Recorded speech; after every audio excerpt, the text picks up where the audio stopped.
Thanks to Bonsai for these jokes. Yeah, the great Bonsai, Adrian Cavazos. Follow him on Instagram at Bonsai with a Z in the middle.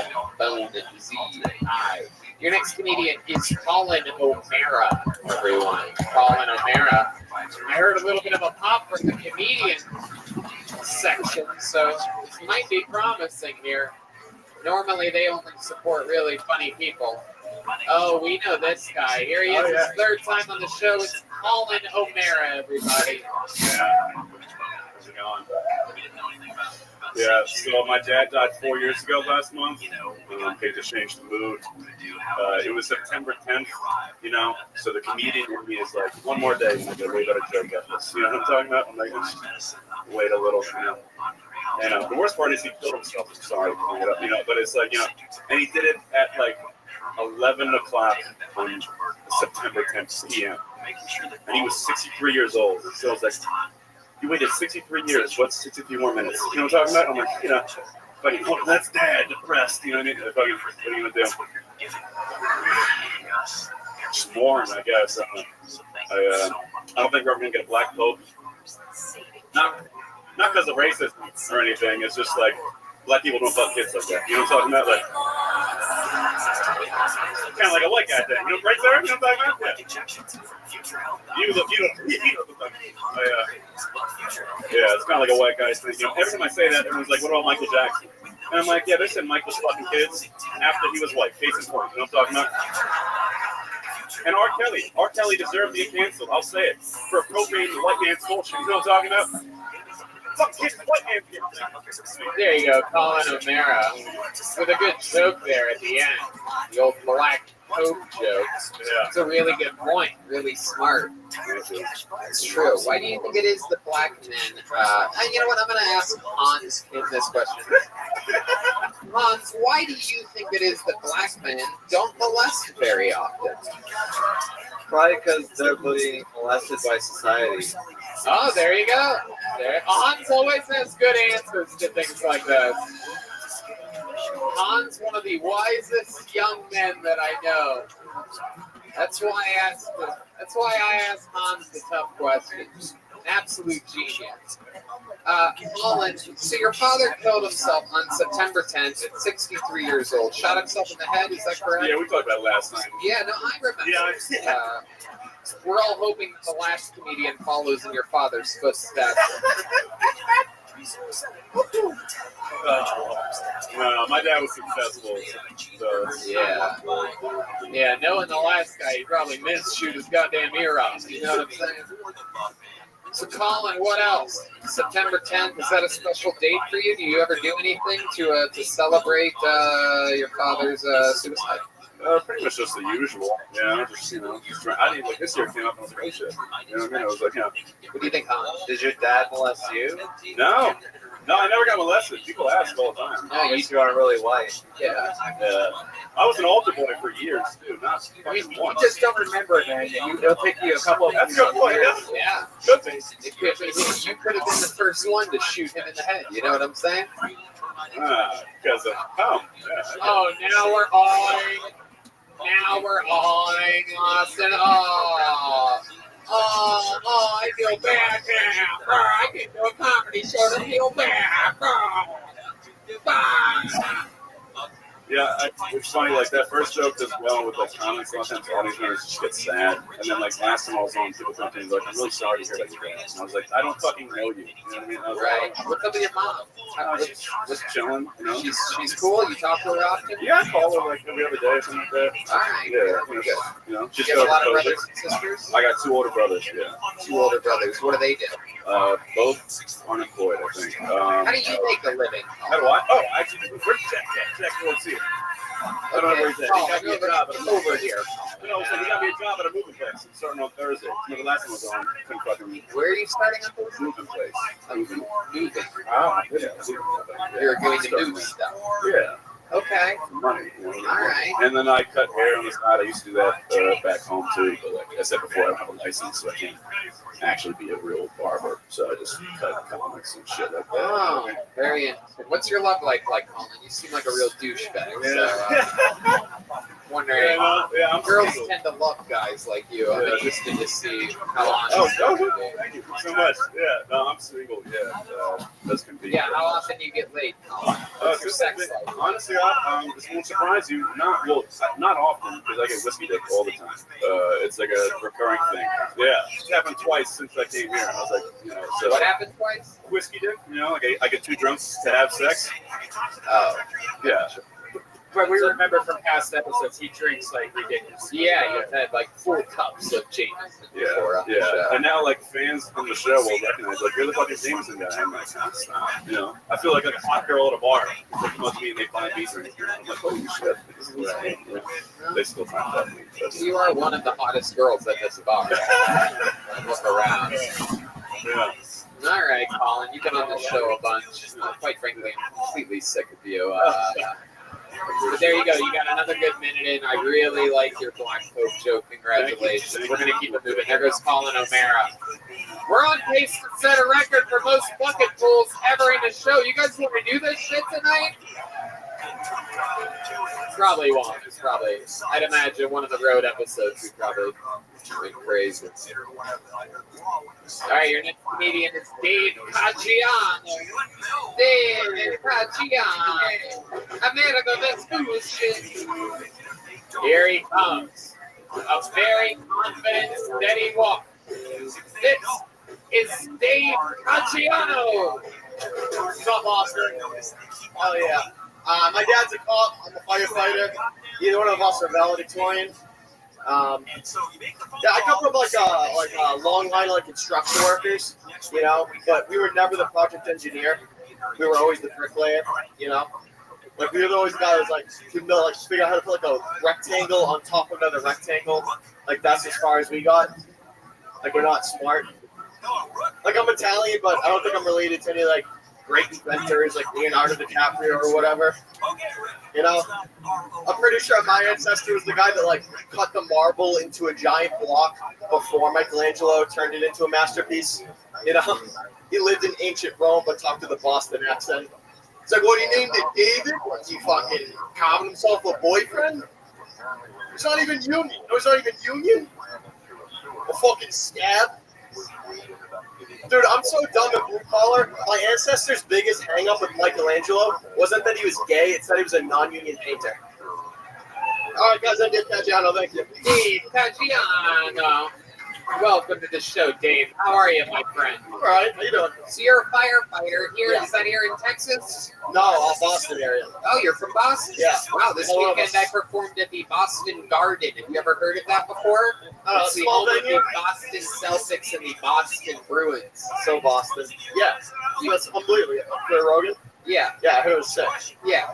Just wanted to let you know what the fuck Yeah, you're when I dealing went, with right fuck me. here. So you're from that place, but meanwhile, Yeah, I work in the fucking bleachers in the back of the scumbags. That's me. That's right. You're a real firefighter? Yeah. Okay. Were you there for like the Boston Marathon a few years ago or anything? I worked on an ambulance. Not that. I was in college when that happened. You saved people's lives before? I just tried, dude. I do my best. Jeez, that does not sound confident at all. Oh, bro, I just told you I'm done. That sounds like the kind of guy that would do CPR to your throat. I mean, I tried, Tony. What do you want me to do with it? I saved lives. I mean, that's a stretch. Come on. I was thinking about this Nothing today. better than an Italian paramedic, right? This fucking guy. I was thinking about today, like someone dying, and like as they're losing consciousness, the last thing they hear as they go is like a Boston accent. It's like, oh, he's having a fucking heart attack. They're like, I'm fucked. I'm fucked. Yeah, that does. That sounds like hell. Wow. And your dad's a cop. He's a real cop. Boston cop? Boston area, yeah. He was like a homicide detective for a while. Okay. Okay. Was he like a real dad cop growing up? Did he ever put his like knee on the back of your neck? Yeah, I come from a long line of PTSD. So, yeah. Oh, you guys have never been hit before? What's up? What about mom? What's mom up to? Mom was a flight attendant, real estate agent, community college grad. Shout out, Mom. Wow. You were doing so good, and then right at the end, you basically called her a dumb bitch. Jeez. Sounded pretty smart to you. I didn't tell everybody she's a community college graduate. That's impressive in Boston. We like Yeah, that's true. That's true. Even though Harvard is in Boston, I guess that's impressive. Dave, what do you like to do for fun? I run comedy. You run comedy? Is that you, really? Well, we've been looking for you. I was a paid regular at the Comedy Store 10 years ago, and what are you gonna do with me? You fucking run comedy, huh? I was opening up the garden for Rogan. Did you hear how quiet it got when you said that? Dave, what's your love life like? You're a firefighter. Anybody going down your pole?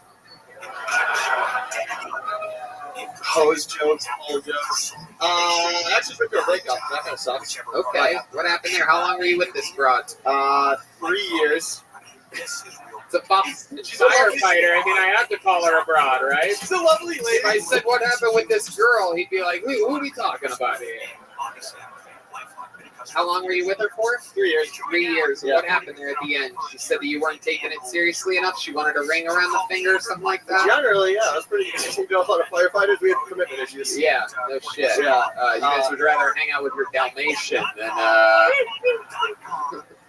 put a ring on it. That's fun. What did she do for work? She worked in like planning, financial planning, kind of. Wow. She didn't even make it through community college, did she? Dude, Dave Cacciano. What's the most Italian thing about you? Besides my nose and eyebrows, I don't know, dude. Probably, yeah, just my entire fucking uneducated self, I guess. Have you seen many Saints of Newark yet? No, I haven't. But someone said sucks. Nobody said that. Oh, it's over.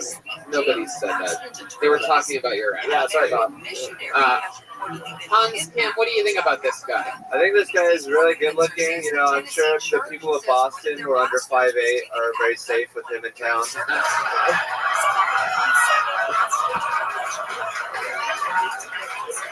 This is what the heroes look like in Boston. Tony, you look like a premature baby I rescued from a fire, literally. So, did you hear that? Did you hear that response from the audience? Again, A premature baby that got rescued from a fire? What'd you say? That was it? That was the roast joke that you came up with? it's not bad. Yeah, it's very bad, Dave. Premature babies are not 5'9" and 150 pounds of pure Youngstown steel. You know what I'm saying? You fucking pussy. 150's You pussy-ass non-hero firefighter. Most firefighters are heroes, not Dave here. God damn it. Nuts. Wow. All right. Dave, congratulations on getting pulled out of the bucket here tonight. Come back again. What brings you to Austin? What are you doing?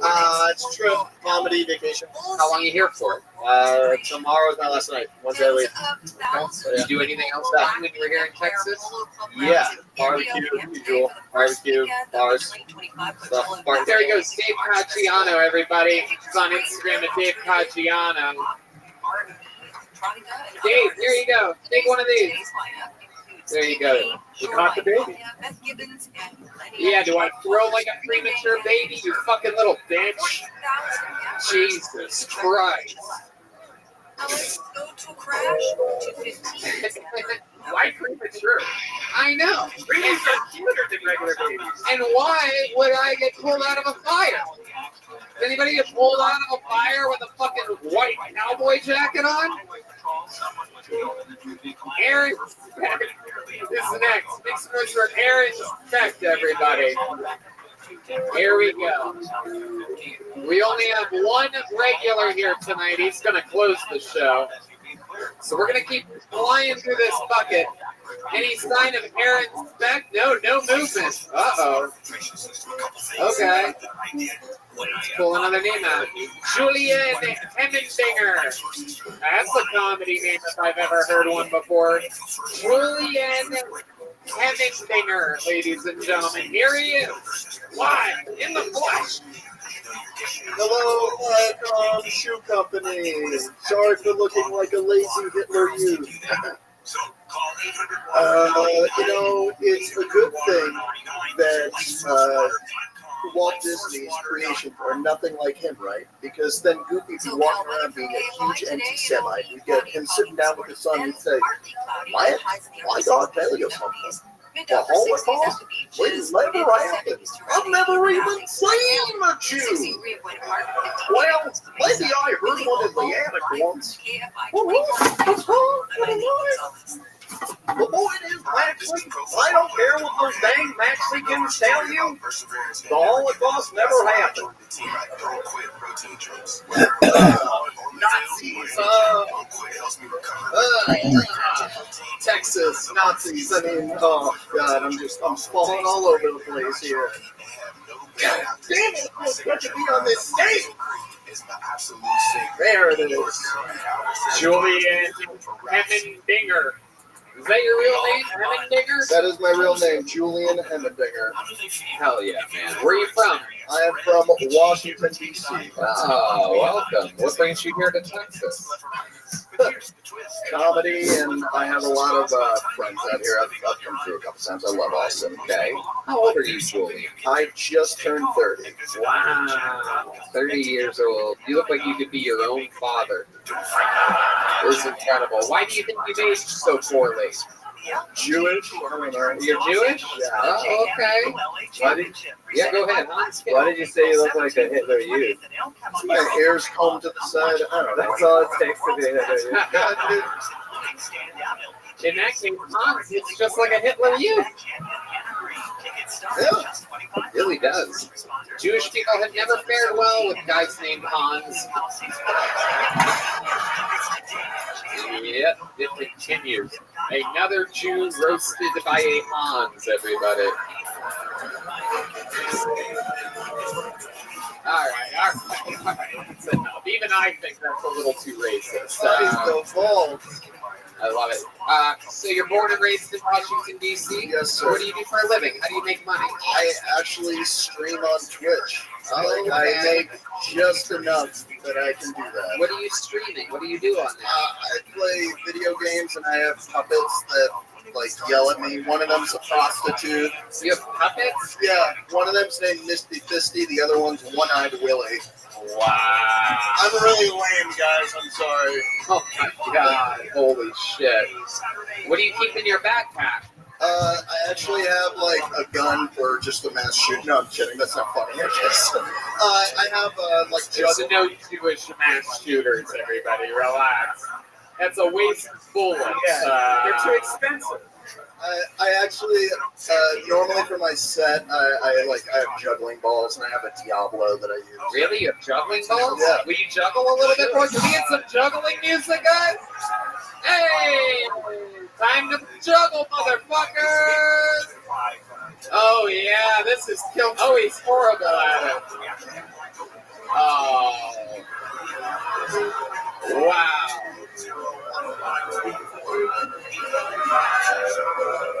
He's getting food. Welcome to Texas. Wow. Oh my goodness. Wow, that was some of the least talent I've ever seen. Thank you. Oh my goodness. He was just playing catch with himself at one point. Imagine how, Would you like to play with my balls? what?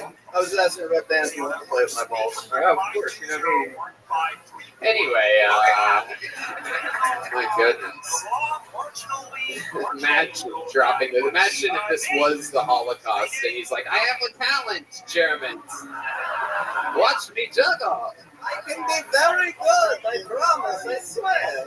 He said, watch me juggle, Germans.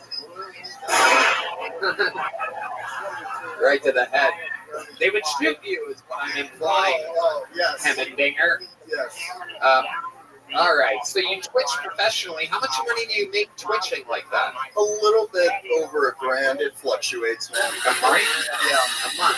Okay. Hell yeah. $12,000 a year, ladies and gentlemen.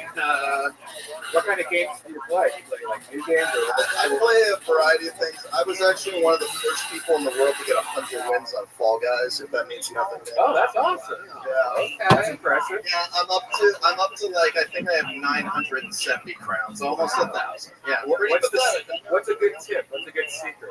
Yeah, that's what the listeners definitely want to know. Why don't you guys go suck each other off in Nerd Kingdom or whatever the fuck you guys are talking about right now?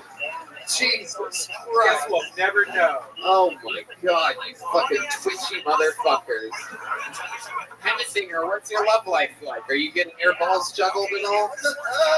I mean, I'm single, but I've been doing all right since I moved to Austin. Yeah? Wait, you moved here? Yes. How long ago did you move here? 2 months ago. And how good are you doing? What is that to you? I've gone on a couple dates, and one of them said they wanted to go on another one, but then later on got off on rejecting me, I think. Wow. And I went on like 2 or 3 dates. And like, Okay. I've got laid. Did these dates you got laid? Yeah, Wow. twice. Okay. All right. I'm counting. My friend Hans here is living a whole different life. What do you think about this guy's story? He's gotten laid twice in a few months. I can't believe that this guy gets laid more than Colin O'Meara. Like, Yeah. Whoever that is. Andy has one more father than Colin O'Meara as well. Oh, okay. Everybody did forget who that was. All right. Very good. Well, Julian Hemmendinger, while I love your name, your performance was, I don't know. Red Band, what did you think about this? It was Disney meets Holocaust. I barely remember it. Yeah, You know what, though? Since you only make $12,000 a year, I'm going to give you a big Till Tony joke, but hell yeah, absolutely. There you go. Julian Hemmendinger. Let's keep it moving along. You guys having fun out there? Let's see what happens next. This looks like a fun name. Make some noise for Nat Rogachevsky.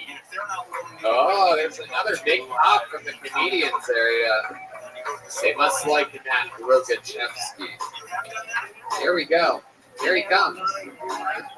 Come on, everybody. Make some noise one more time for Nat Rogachevsky. Yo, what's up? You ever see like a really fat guy like fixing his hair in the bathroom? Like, what are we doing? You guys like, all right, problem solved.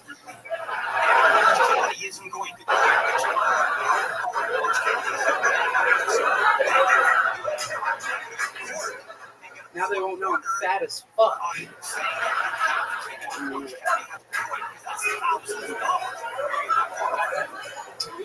I don't know if you guys heard DC Comics just announced their very first transgender superhero. First ever DC Comics transgender superhero. Her name is, her name is, wonder if it's a woman. Wonder if it's a woman.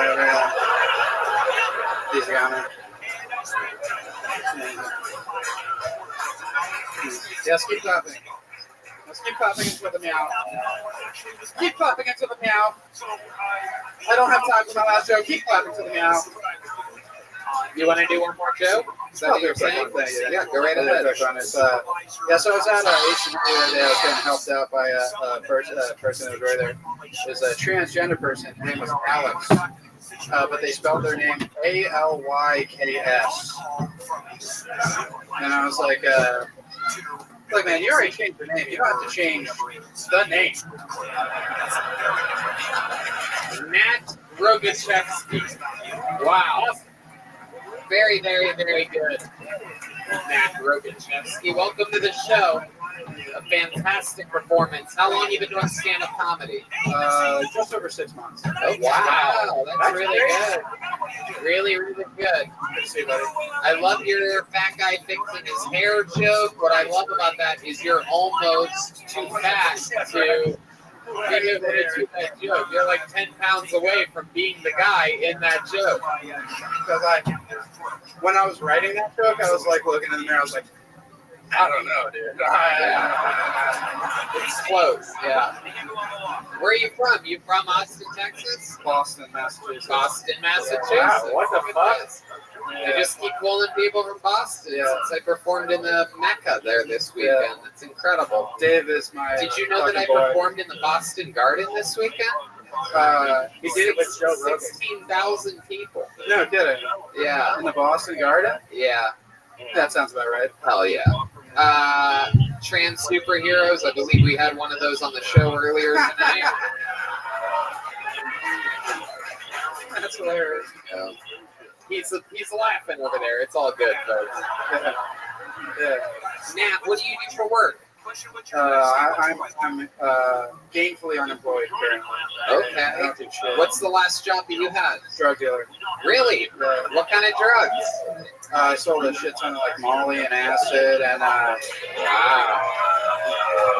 Look at that. There's some fans of Molly in the room. yeah, these guys are fucking losers, dude. Everyone's like, yeah, drugs, dude, yeah. Texas absolutely fucking loves drugs. Yeah, they do. They do. Did you just move here? Yeah, a month ago. Okay. What do you love so far about Austin, Texas? What are your favorite things about this city? You can do like a gay joke on stage and not get in trouble. Wow. You get in trouble in Boston, Massachusetts? Are you kidding me? No, this dude, I did this joke at like this super dumb mic in Boston, and it was like a dumb black joke that I was just trying to work out. It wasn't like married to When you say dumb black jokes, are you saying that they're dumb or the joke is okay? The joke was dumb. And I walked this lady, and I go outside, and she starts to yell at me about the joke at an open mic. And she was like, "Can you imagine doing that joke for a crowd in Atlanta?" And the only other time I tried that joke, when I like tried to debut it, was in front of a black crowd, and it worked. Yeah. And I was like, "Yeah, it actually works." And she goes, "That doesn't matter." And I was like, "Lady, like, you think you know better than they do?" Yeah. Yeah. What's allowed? White lady, right? White? Oh, Blue hair? Yes. Blue hair? Yeah. Yeah. And yes. And clearly presenting as a lady, big old tits, and at the end of the conversation, I'm like, we made up, and I walk away, and she goes, "By the way, my pronouns are he, him." And I was like, leave me alone, lady. Like, Right. That's enough. it's over. This is in Boston? Yeah, it's bad. Wow. If that was in Boston 15 years ago, that lady's in a river by the end of the night. Yeah. That's right. Just floating and bloated. I'm not going to say her name, but shouts out to all my friends from open mics who fucking hate that lady. What's up, guys? I bet you have a real earring there. You have a very legit earring. It almost seems like it has some real purpose there. What's up with that? I thought it looked cool as shit. I was like, You're a funny guy.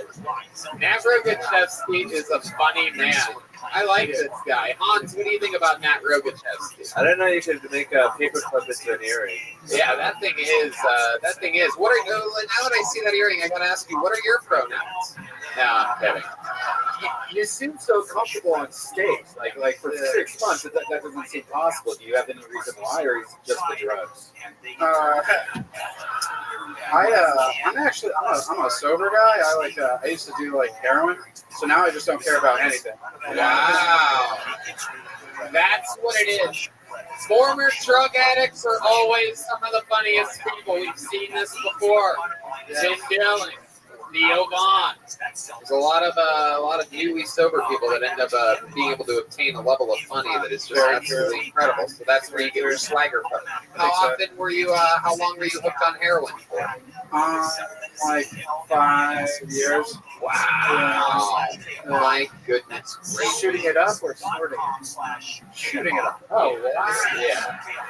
This guy's not snorting. I'm not gay. Yeah, come on. Don't let the earring fool you, dude. This guy's shooting up. Absolutely doodly. Wow. So how'd you get off of heroin? What did you fill that gaping hole with? I do all the 12 steps. So. Yeah. Consistently all the time. Awesome. There you go. Look at that. They love you, Nat. You know you're good if you get a I'm sober applause break in Texas. That means you're really talented. Yeah, it's funny the reactions you get. Man. You tell women they think you're like a 9/11 firefighter. Yeah. Like I'm so like, oh my god, you're so brave. Yeah. You know what's braver actually is never having done heroin. I would say. For my And money. it's also like being a 9/11 fireman because you both have to deal with black tar. Yeah, right. Very good. Very good. Yeah, very good. That was a good one. I don't need your laughter. I know, because I'm smart, how good that one was. It deserved much more than in-the-moment heroin 9/11 firefighter hybrid super joke. But rewind it for those of you listening to the podcast. Go back 30 seconds and watch me load up and do it again. Just kidding. It wasn't that great. Matt, do you have any special skills or talents? The last guy had juggling balls. No, You sing or anything like that? I wouldn't care to. Really? How many of you think Nat should sing us a little song here? These people love you, Nat. What do you know how to sing? The band can do anything. These guys are monsters. Yeah, I don't know that dumb sound. Can you freestyle? No, I can't freestyle. I don't know. Keep yelling. Keep yelling. What's that? What are you doing? What is this? The Price is Right? Yeah. It's weird. Now I'm nervous. Well, luckily for you, we have some fresh heroin we're going to shoot in your veins Yes. right now. Yes. Yes. Oh, yeah. Okay. Push-to-talk walkie-talkies offering national LTE coverage and no subscription ever. Business owners can now keep in touch with up to 200 staff members at one time. Go to rapidradios.com now for up to 60% off and free shipping. Hi, I'm Kristen Bell. Carvana makes car buying easy. Isn't that right, hon? Dax? Dax?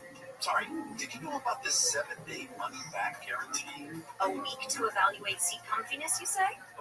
Your brain tests. Yeah, I can test the brake pad resistance at variable speeds. Make sure all the kids' stuff fits nicely. Make sure our stuff fits nicely. Oh, Right. Still need to buy the car. Get ahead of ourselves here. buy your car with Carvana today. Future health weight loss. Get access to weight loss meds like Ozempic, Zepbound, and pill options if you don't like injections from FutureHealth.com. The meds eliminate hunger and cravings, while Future Health handles the rest. Best results, best price. All online with no insurance needed. Join those losing 10 pounds in their first month. Visit FutureHealth.com. Future without the E to start losing weight this week. Future health weight loss. Data based on independent study sponsored by Future Health. Future Health is not a healthcare services provider meant to prescribe and provide discretion. You know what's great about your investment account with the big guys? It's actually a time Wow! Nate Rothschild, ladies and gentlemen. Wow! Wow! Wow! A standing ovation. And the entire Vulcan guest coming and singing along. Look at him, he's getting high fives from the audience. Wow. Unbelievable. Yeah, I'm fucking cool. I bet that. Hell yeah. What was better, that or heroin? Heroin. Heroin, all the way. Nate, you are absolutely hilarious. If you had to guess how long of a set you think you can do, how long confidently of a set would you do? I got a strong 15 for sure. I'd love to have you open up the show Thursday at the same Whoa! Nate Rogochevsky, ladies and gentlemen, absolutely doing it. Absolutely. Killing Tony here in Austin, Texas. Come on, everybody. Make some noise for Nate, everyone. Wow. I don't know whether he was just extremely great or just the people before him were so terrible that it feels like we found a young god here on the show. I feel like I need to start doing heroin. All right. We got our first real lady here. Make some noise for Mimi Meyer, everybody. She's next on Kill Tony.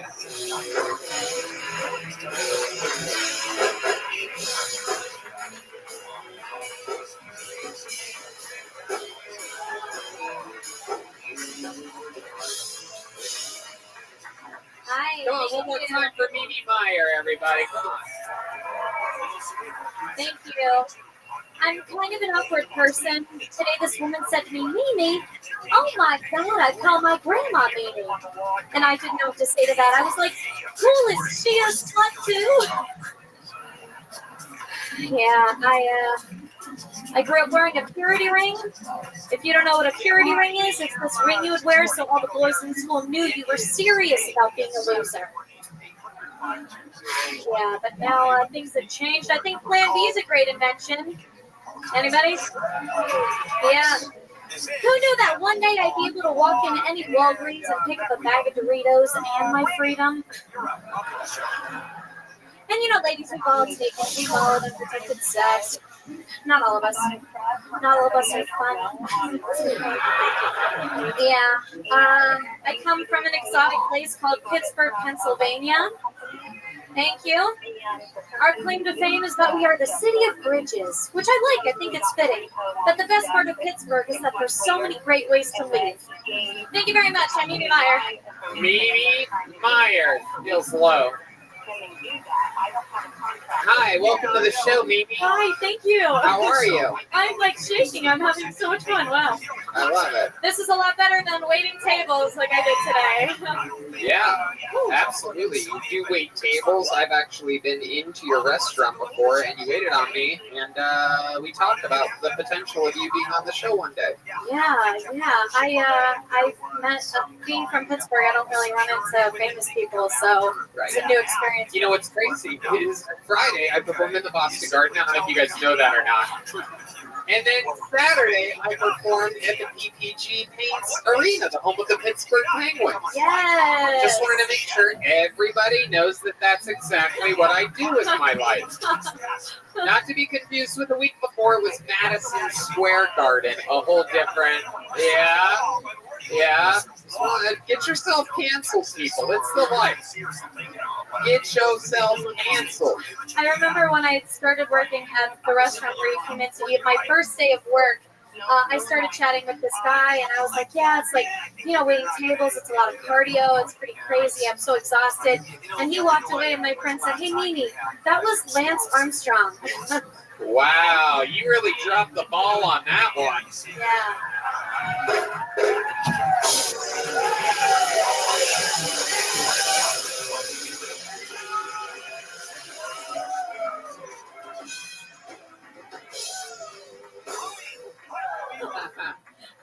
God, I'm so good at this.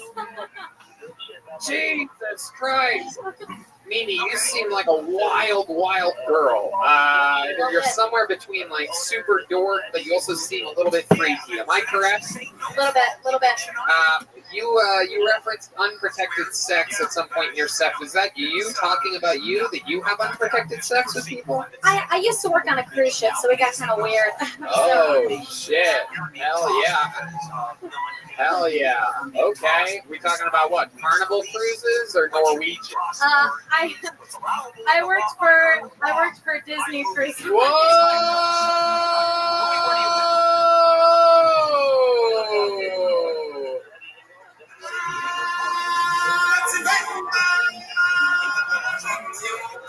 Wow. That means Red Band thinks you hooked up with an African. No, just a Jedi. Oh, wow. Holy shit. And a couple of Portuguese lifeguards, so, Wow. A real life Jedi. Was it the new black guy? Or What? You said Jedi? Jedi. Okay. All right. Sometimes that'll be edited out of the regular podcast. So, Mimi Meyer, do you have a boyfriend now? No, I'm single. Okay. What are your thoughts about Hans Kim? Have you ever been with an Asian man before? I couldn't date him. He looks too much like my dad. Really? You have an Asian dad? No, I was joking. Hans, what do you think about this? We were at a party and she was dressed like a stewardess. And You what? we were at a party together and you were dressed like a stewardess. I was a boxer. And You were wearing a toga. yeah, I was wearing the toga at first, That's a joke where Hans was on Molly. Yeah, I was on acid. Yeah, and I'm sorry that you did a bump because I didn't want to kiss you, but it's fine. Wow. Maybe if I get on the show another time. What'd you say, Mimi? I said maybe if I get on the show another time and bump. Right.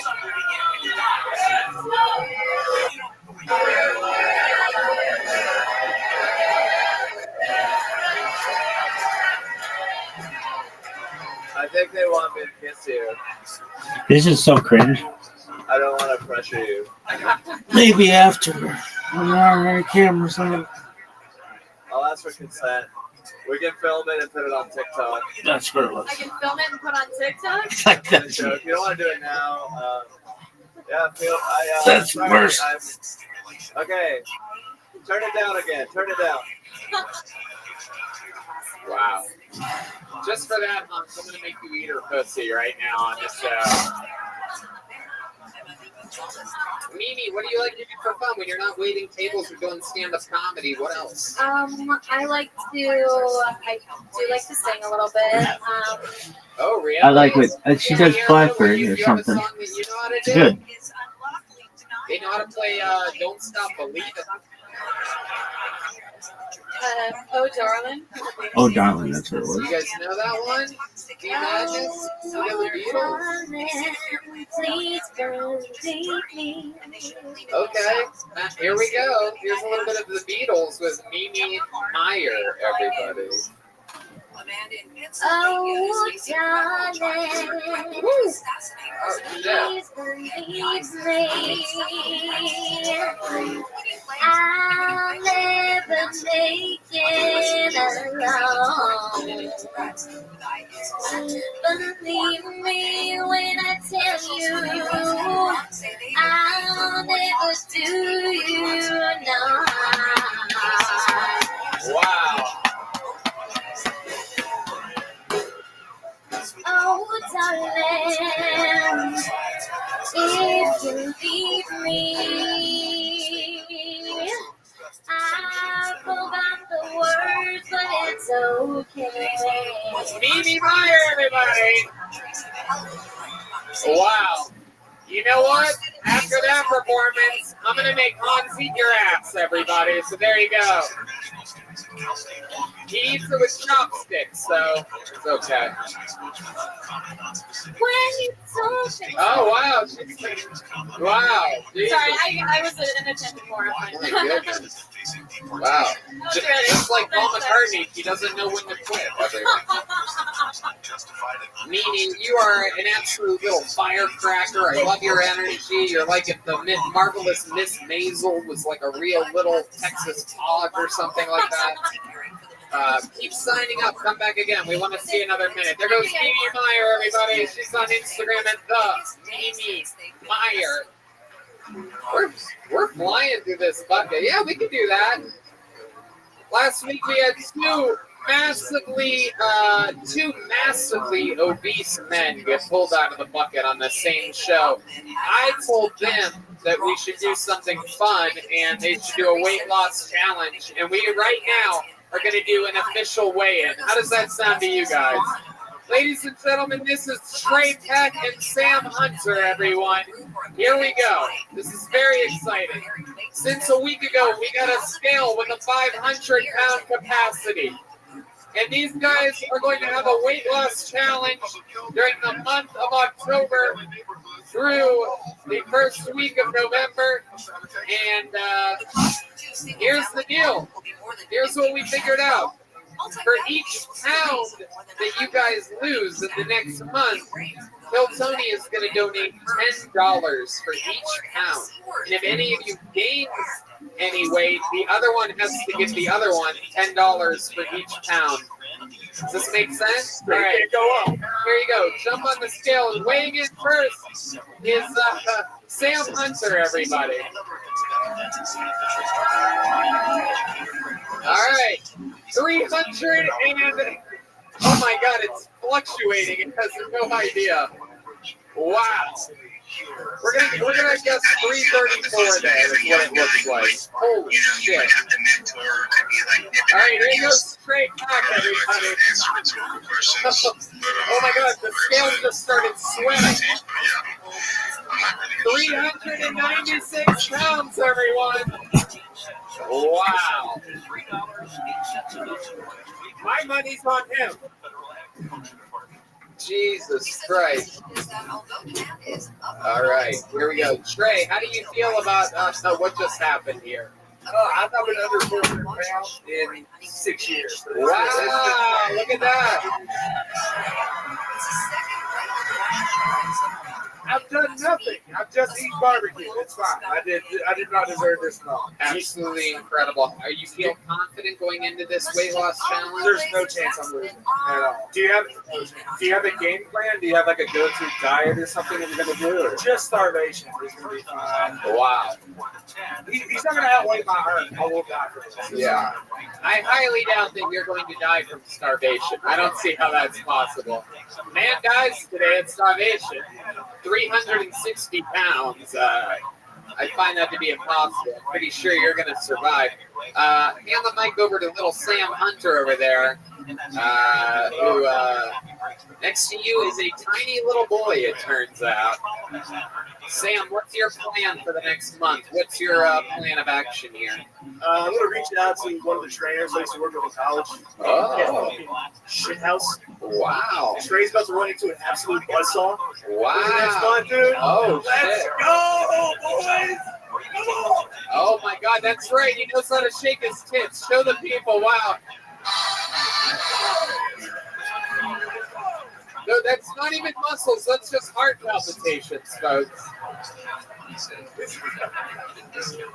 Well, I'm so excited for you guys, and I wish you both the best of luck. I'm glad that Kill Tony can get behind something as positive as a weight loss challenge here.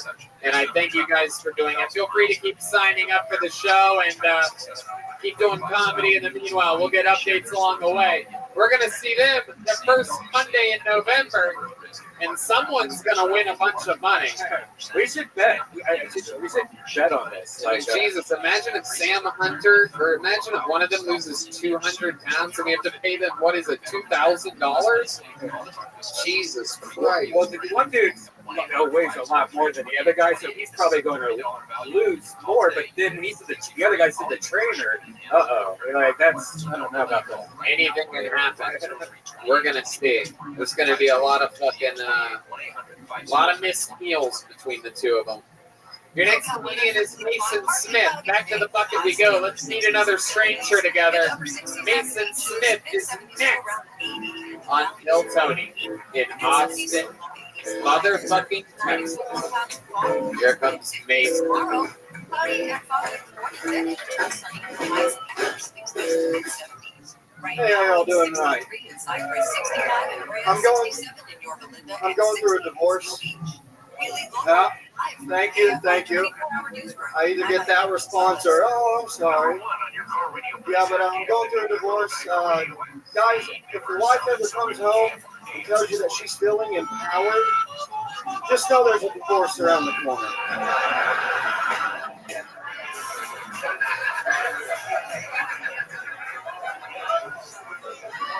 I'll tell you, it all went to hell after she started going to therapy.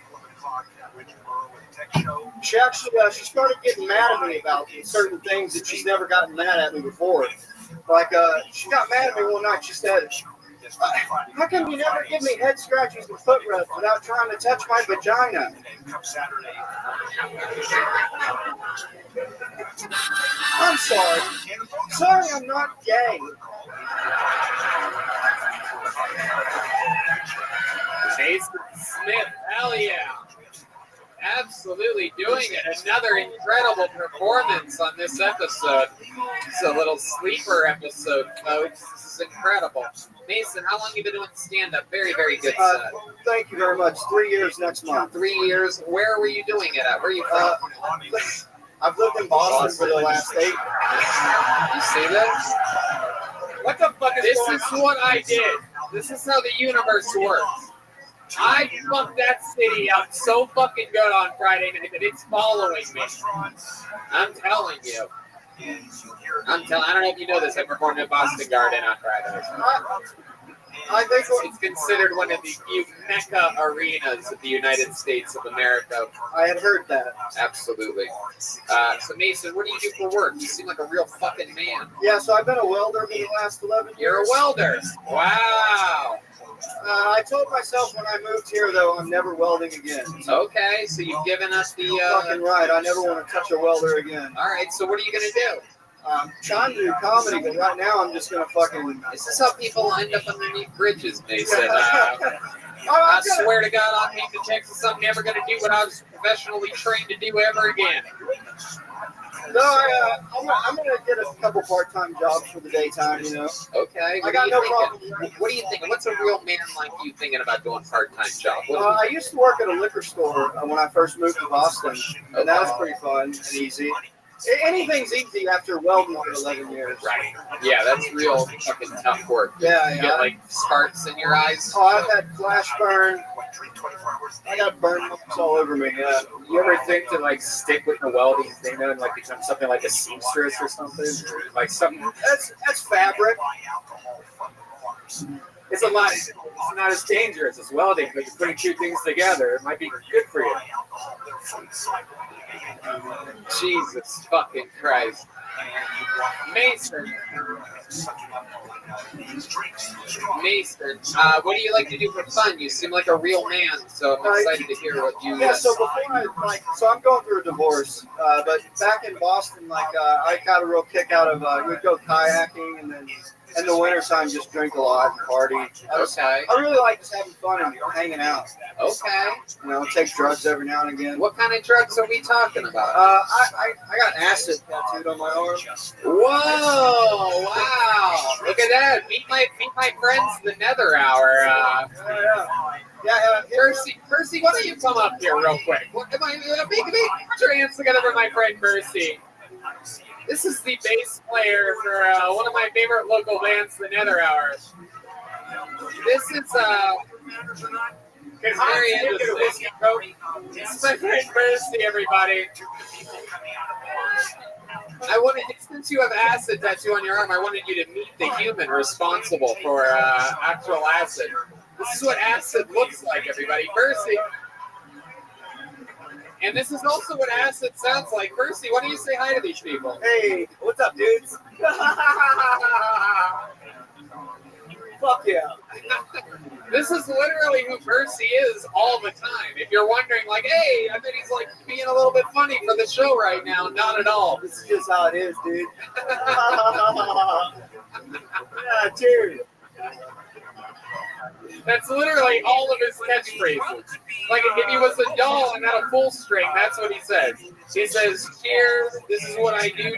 And fuck yeah? Yeah, fuck yeah, that's a good one. Fuck yeah, one of them, dude. That was Woody. Percy, just so that people understand what I'm talking about here, how often, honestly, without being funny at all, give us a ballpark of how often you do acid. Probably 4 or 5 times a week. Off and on, though. I know the guy. Off and on, though. Off and on, though. Nothing too crazy. Just off and on 4 or 5 times a week. Straight up acid. Which lasts, what, 8, 10, 12 hours or something like that? The microdose might just last like 4 or 5 hours. As long as another hour set lasts, you know? What's the party afterwards? I love it. I just wanted you to come say hi. Make some noise for my friend Percy, everybody. Hey, I love you, Tony. Good band. Love you guys. Cheers, dude. Yep. He held on to the mic a little bit long there. Typical acid trip lasts longer than you want it to. You know what I mean? I love it. So you got to meet what acid looks like there. You have it tattooed on your arm. Wow. His relationship stuff was so real. Like they're realistic. Like where started complaining about things she never did. Like, that gets close to home, I think, with a lot of people in this. Yeah. What does she do for work? She's a nurse, and she just graduated from grad school to be a nurse practitioner. Oh, okay. She got that doctor dick in her. Yeah, I don't know. So you left her in Boston, and now you came down here? For all the glory. And then what was it, a month ago you said? I got here 2 weeks ago. 2 weeks ago. Fresh blood here in Austin. What part of town are you living in? I'm staying with Nat's my boy. He married my wife and I. You look like the kind of guy that would get a studio apartment in Round Rock. Am I correct? No, I got one actually like near here. Oh, okay. Yeah. Very cool. Awesome. And you live by yourself? Yeah. Very good. Or you think you're going to lose any money in the Hans Kim, what do you think about this? I think that he sells some good acid. I actually took a tab of his acid recently. Really? Wow. You weren't supposed to tell people. It always surprises me how many drugs Hans actually does. Very rare in the Asian community. Am I correct? It's like a black pedophile. Doesn't happen often in Asian drug addicts. Yeah, I bring great dishonor to my family. It's too bad you couldn't weld your relationship with your wife together.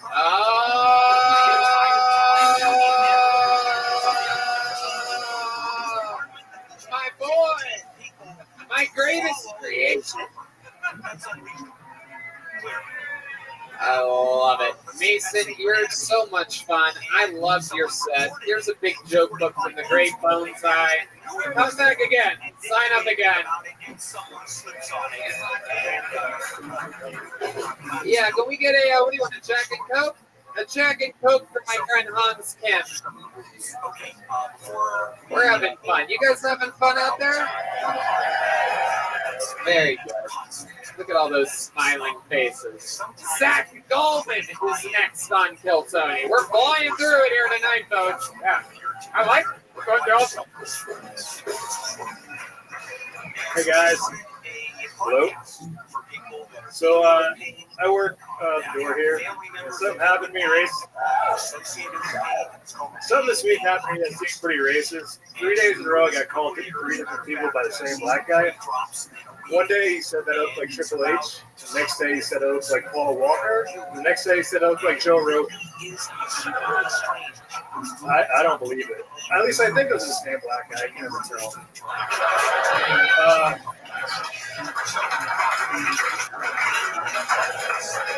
I've been going to therapy a lot, and I like it, but I feel like they don't let me take the blame for a lot of things. Like, pretty sure my dad had nothing to do with me getting drunk and shit in my ex-girlfriend's front porch. I mean, he was there, but it was my idea.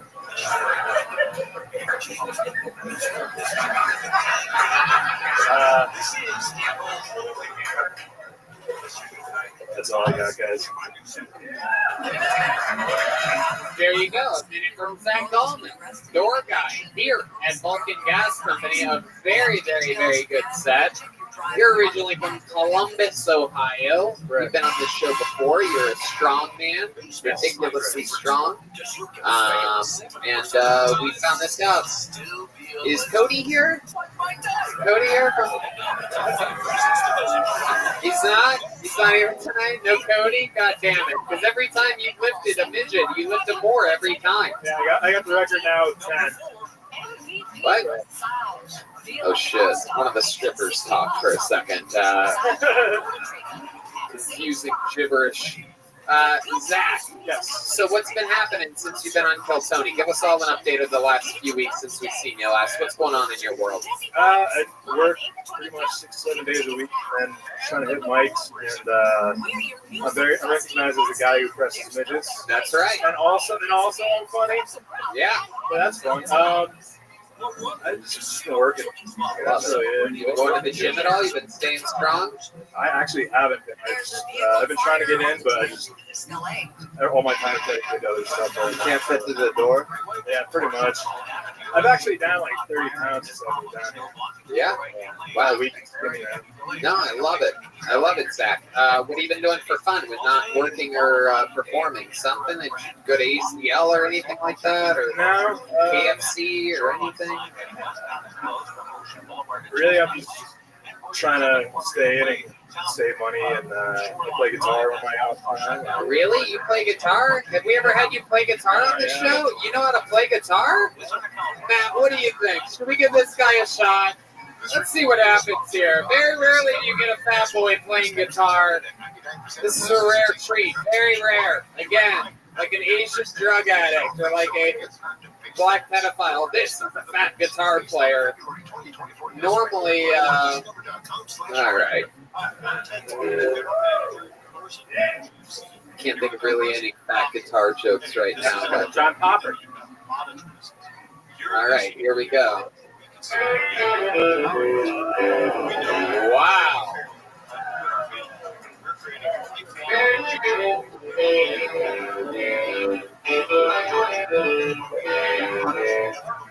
I'm screwing this up real bad, guys. Sorry.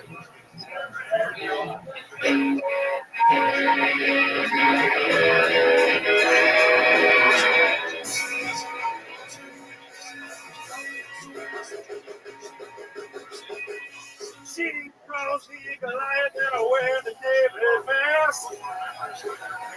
Yes, the stones are coming too fast for her now. I'd like to believe I can bring it up the past. All the stones that are thrown are building up a wall. I have become cover some to my girls. Wow.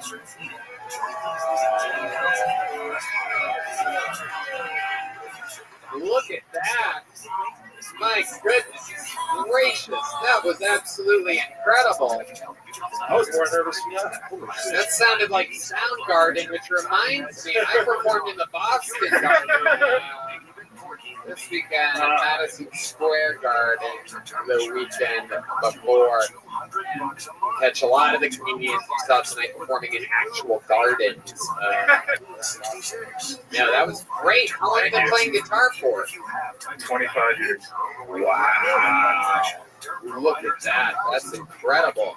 I didn't play a lot when I was training for strongman, though, so like, I'm pretty, like, if you're good at music, I'm fan. If you're not good at music, I'm really good. Were you in like bands growing up, like an Alvarez and Miller? No, actually, I mean, I played with some people here and there, but everyone in my family's a musician. I'm actually like the worst musician in my family, and I played with nine instruments, so. But you can beat them up. Yeah, exactly. That's true. That's all that matters. I'm also the tallest and biggest, so. Yeah. You're shredded and you shred. Thank you. Zach, I love it. You've been on the show quite a few times. You always do good. You already have a joke book, right? Yes, I do. All right. Well, then there you go. Another great performance by Zach Allman. Let's keep going through it. Let's get another one up here. He's a big guy, but his hair is thinning.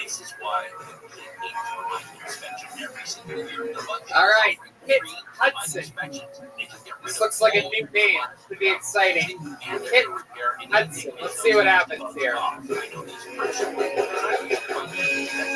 Here he is, Kit Hudson.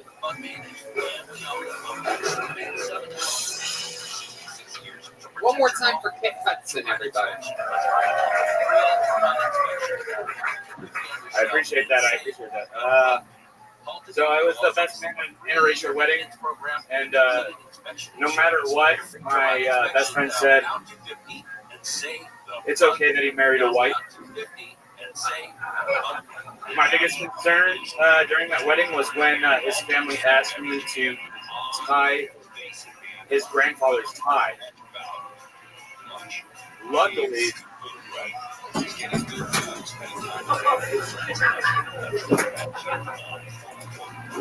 said that it was the most pleasant experience he had out of the times a white man has tied a knot around his neck.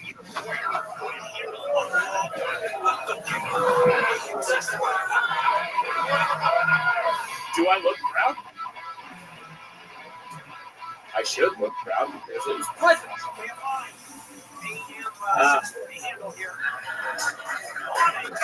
Kit Hudson. Really, that all sounds true. 100% true. Wasn't necessarily as funny as it was brutally honest. There was a second there when you said that you had to tie the grandfather's tie, in which I thought to myself, well, a noose joke is coming here. And then you really took your time and you surprised us all. by doing exactly that. Am I correct in assuming that this all really happened? That's all really happened, yes. Wow. And your white, so what, explain to us again. This is a white girl marrying a black man. A black man, yes. An Australian white female marrying an American black male, yes. Okay. And you're friends with the black man? I know it's hard to believe, but yes. Wow. Yeah. That is hard to believe. When the grandfather said this to you, it was the grandfather, right? Yes. Was there any hint of sarcasm in his voice? No. He's very honest and made me very uncomfortable. Kit, how long have you been doing stand-up comedy? 0 days. This is your first time ever. Wow, look at that. There's the sheet of the first time. Kit Hudson. Yes, sir. Hell yeah. What made you want to start stand-up comedy here? You have like state trooper energies or something like that. I've always wanted to just entertain people, and I realized I couldn't act. Right. You can't sing, you can't dance. None of those things. But I've been writing comedy for a long time. Yeah. And I just didn't have the balls to perform it. What made you start this week? What made you have the balls to sign up for this show? Well, it's a lot like my first kiss. I was holding out for that one special girl.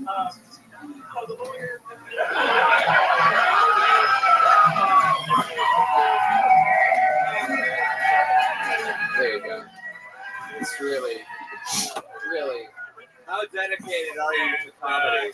Tony is that one special girl that I wanted to do stand-up for the very first time. So That me.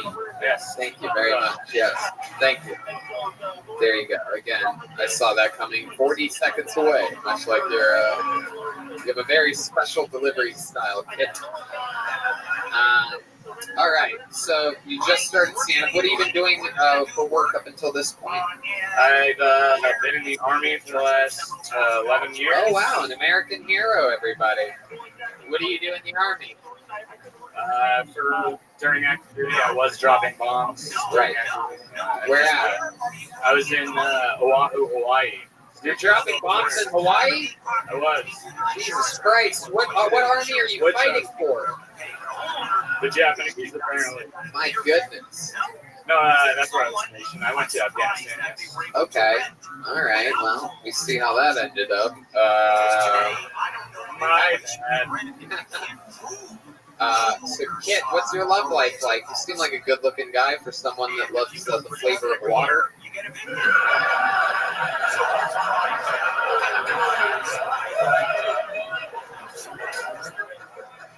You look like the start version of the creative player on like a Army Ranger game or something like that.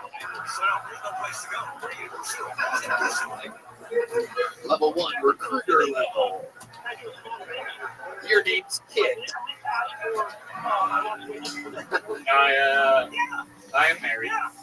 Oh, married. Okay. All I right. asked my wife whether or not I should go out with this. She said, well, I haven't seen your hair that short without it, so no, I don't want you to go out like a shaved testicle. So I was like, all right. What does your wife do for work? She is a mom right now. Yeah, we just moved out here. How many kids do you have? Just one. Just one. Boy or girl? Boy. I was going to answer the how old question. How old's the boy? He turns 2 next month. Okay. All right. What do you like about him?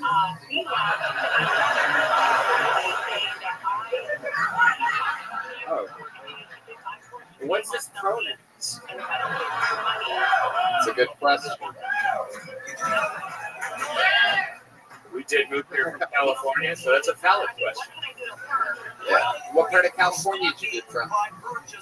We were in Green Valley, just outside of Valencia. Oh, shit. Yeah, it's All up in right. the mountains. Yeah, okay. Wow. And you just moved here to Austin? We moved to New Braunfels 2 months ago. New Braunfels. How do you like it out there? We love it. I was originally born in San Antonio and raised Texas Yeah. and Arizona, so I was very excited to get the. You have a truck? Yes, we bought it before. Yeah. Yeah. We moved to Texas. Right. Yeah. You can't just have a truck. It's Like a California. RAV4 or? No, Tony knows what it is. What? It's a Silverado. Of course, it's a Silverado. Thank you very much. Of course, it is. Texas edition or regular pussy version? You know what I'm saying, my people?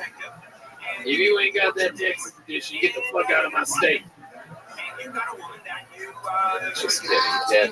Any special skills or talents? Any fun facts about you? You know any like magic tricks or anything like that? Regular pussy edition. So answer your first question. So we're past that. We're past that question, kid. Follow my lead, kid. I don't know anything. I don't have any of the skills. Nothing? I'd rather have seen Silverado, but Really? no, I am good in that. Good in the what? No, I'm not good at anything. Were you about to brag about being good at sex for a second there? Sounded like you almost said I'm good in the bed. I was never. Do you have any special maneuvers that you do in the bedroom? You do like the Afghani sex trick where you wrap your girlfriend in a sheet and then fuck her? Yes. All right. You guys are going to groan about Afghani too, so I'm getting out of here. I'm going to end this show early tonight. That was. Thank you. You ever just fuck her and throw a handful of sand at her face?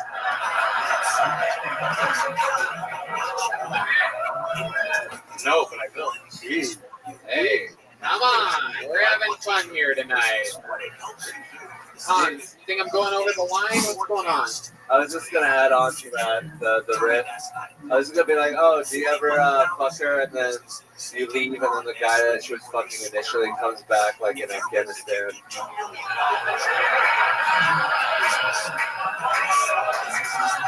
By the way, Hans, pro tip, you don't have to say I was going to make the riff and then say the riff. You just say the riff. I'm really nervous right now. Thank you for having me. This is an honor. Hans Kim, ladies and gentlemen.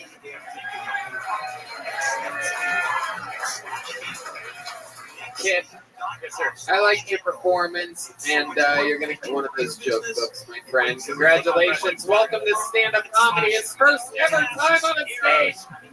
Kid, what do you guys think? Should I pull one more name out of this bucket? Okay. I'm going to go deep in here. Really. Mix it up. Let's see what happens here. Real deep. Let's see what happens. Arlene Hayes, everyone. This is another new name for sure. I know a real new name when I see one, and I would remember in Arlene Hayes. Here comes Arlene, everybody. Come on, it's your final bucket full of the night. Make some noise for Arlene, everybody. So I just flew in. I took Spirit. Yeah. Hell yeah. $70 round trip. Anybody with me? That's right. So I'm convinced that Spirit Airlines is the only company where if you fail the competency test, you're guaranteed the job. So today I went on a walk around the place I'm staying, and I came back, and there was a very insightful news article talking about how there's a lack of women that are firefighters, and I thought that's great because the only thing that probably cares about gender equality is fucking fighters. Am I right? All right. Well, that's my time. Thank you. All right. 15 seconds from Arlene Hayes. Welcome to the show, Arlene. How are you? I'm doing good. Hell yeah. How long have you been doing stand-up? This is my 5th time in 3 years. 5th time in 3 years. Yep. Hell yeah. You have You have the work ethic of... That's right. You know what? I'm just going to stop right there. I'll let you finish your own punchline on that one, folks, depending on where you want to take it. Yeah. Arlene, so why have you only done stand-up 5 times in 3 years? I only do stand up when I need to feel something. That's why. Yeah. Okay. Have you ever thought about jumping off a bridge? Are you on a lot of medication? No, I'm on no medication. Nope. Okay. None. Arlene, what do you do for work? I work corporate office jobs. Yeah? Yeah. Okay. How do you like it? It's okay. I mean, I just pretend like I'm somebody else to get through the day, basically. Yeah. Okay. Yeah. All right. What do you do in the office job? I market insurance. Yes, that's right. Holy shit. Have you ever thought about going on medication? There you go. No. I would never. No, I'm good. Okay. What do you like to do for fun? Go to the dog park and talk to the other dog people. Okie dokie. Red Band, you have a question for her? Yeah. You talk to the dog people? Yeah, the dog owners. Okay. Do you have a dog yourself, or are you just so lonely? Have we finally? How many of you think we found the world's loneliest woman here tonight? Arlene, how would it make you feel to make out with Hans Kim right now on this show? No, I can't. I'm married. Oh, she's married, everybody. So what? So what? No, just kidding. I hung out with Arlene yesterday. She has a beautiful husband that knows MMA. Oh, really? Your husband does MMA? He does, and comedy too. Wait, what? He does comedy. Oh, he does comedy Yeah. too? Really? Yes. Is he here? Yes, he is. What's his name? Joshua Harris. Joshua Harris. How many of you think we should bring Joshua Harris up here for a minute? Ladies and gentlemen, this is 1 minute of comedy from MMA fighter and comedian Joshua Harris, everybody. Hell yeah. Let's see what happens here. Oh, wait, what? Ladies and gentlemen, here's a minute from Joshua Harris. You stay on the stage, Arlene. Sorry, stay on the stage, Arlene. This is a minute of comedy. One more time for Joshua Harris, everybody. So I've been trying out CBD oil. Yeah, it's not really working out for me though. We must switch back to like water-based lubricant. You guys think porno has unrealistic expectations? I do. Yeah, the first time I ever had sex, I was like, where the fuck is the camera crew?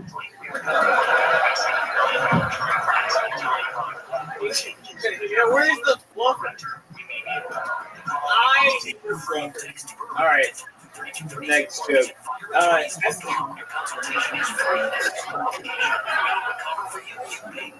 I just watched that movie, Mrs. Doubtfire. Have you seen that movie recently? Yeah, that is one movie you did not make today. Yeah. Because Robin Williams.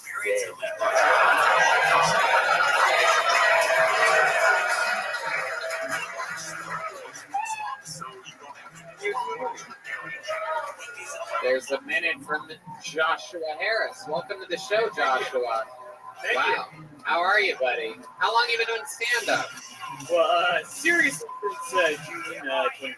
Okay. First time ever, January 2018. Okay. And MMA, she was just completely lying about that, right? I mean, What's it? unless her MMA stands for math, marriage, and academics, I don't think. Yeah, what is that, the wilting way? You think I do academics? What? You think I do academics? What? Do you think I do academics? You look like you can. That's why they got a laugh. Thank you. No, I kicked Hans Kim's ass yesterday, so. You tried. I kicked Hans Kim's ass yesterday. Is this true, Hans? No, not at all. Why is your shirt tucked in the front but not the back? Yeah, dude. Oh, his wife liked that one. Hans is asking the tough questions here. My wife told me to do this. She said this is the look. This is not the look. Maybe don't get your advice from your suicidal corporate office working wife. Did she tell you that, or did one of her friends at the dog park tell her that? My goodness gracious. How long have you two been married for? Since 2019. 2019. Where'd you meet her at? High school. High school, okay. Yeah. How old are you? How old am I? Yeah. 31. What were you doing at a high school? What grade is Oh, you guys dated for a long time. Just looking for chicks, bro. You guys dated for like, what, 10 years or something? Yeah. Okay. That's adorable. Wow. Yeah, man. Is that the only girl you ever had sex with? Is this going to be on the internet?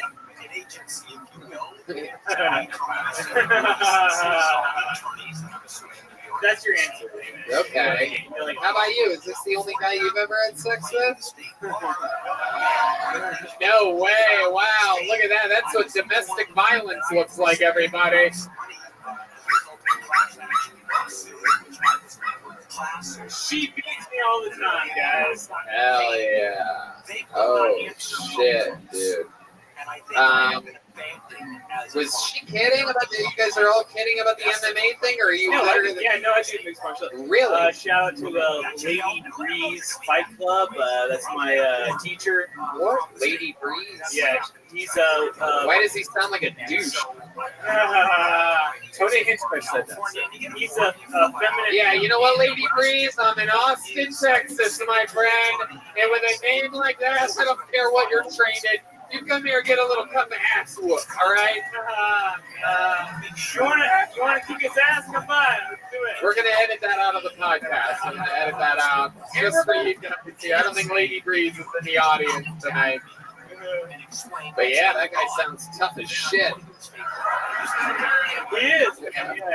What does he specialize in? Like striking, jiu-jitsu? What is it? A lot of everything. Yeah, he's a jiu-jitsu guy, Right. or a feminist guy. No gi, right? No gi, right? Yeah, definitely. Like booty shorts and a sports bra. Yeah. My goodness gracious! How many fights have you had? No, I've not. I don't fight. I gotta look out for this shit. You know what I mean? So you just train? Yeah, I do it for fun. Okay. Yeah. All right. Do you think you'll ever do that, or is it something that? I mean, I couldn't do comedy if I wanted to like train to fight every night. You know, like I gotta like practice and shit. all right. Jesus Christ. So is it? I mean, your girl is saying that she can barely feel anything and she's about to kill herself. Do you have anything to say about that? Like, have you tried, or I mean, are you just really fucking her life up, or what? I'm in the same. Like I'm worse than she is. Like everybody who is like. Honestly, I think you both need to get fucked by a black guy. There's only one way to solve this problem. I got a black guy up here. D-Madness, come on.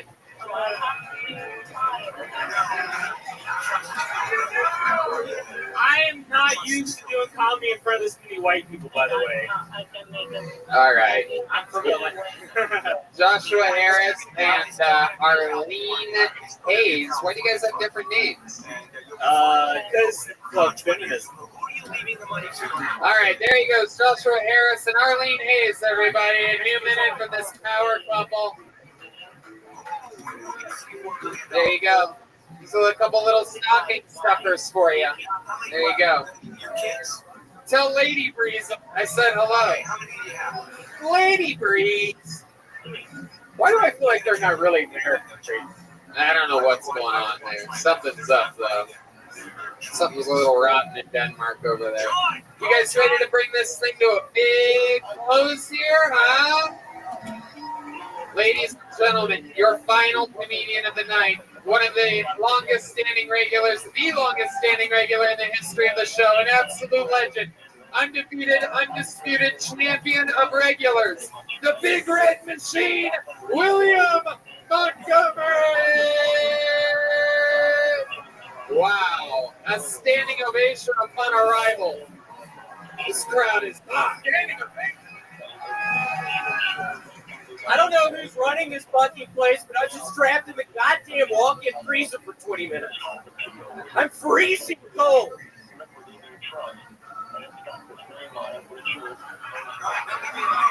Sorry, I'm back on my bullshit. I had 7 kombuchas earlier. I just dropped us from the stage, so the good news is that by the time it reaches you, I'll be off stage. They say Jesus Christ was the liberal, and look at where it got him.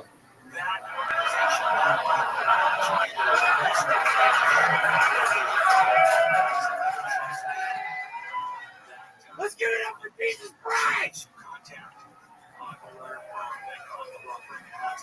Let's give it up for Yahweh! Give it up for the Son of Man! Do you know who I really feel sorry for? The butthole surfer's parents. California just passed a new law requiring gender-neutral toys. I'm just trying to figure out where the fuck I'm supposed to buy balls now. Caitlyn Jenner's garage sale? I should have ended it after I should have added Caitlyn Jenner's. Okay, that's not William Montgomery with a powerful new minute of stand-up comedy.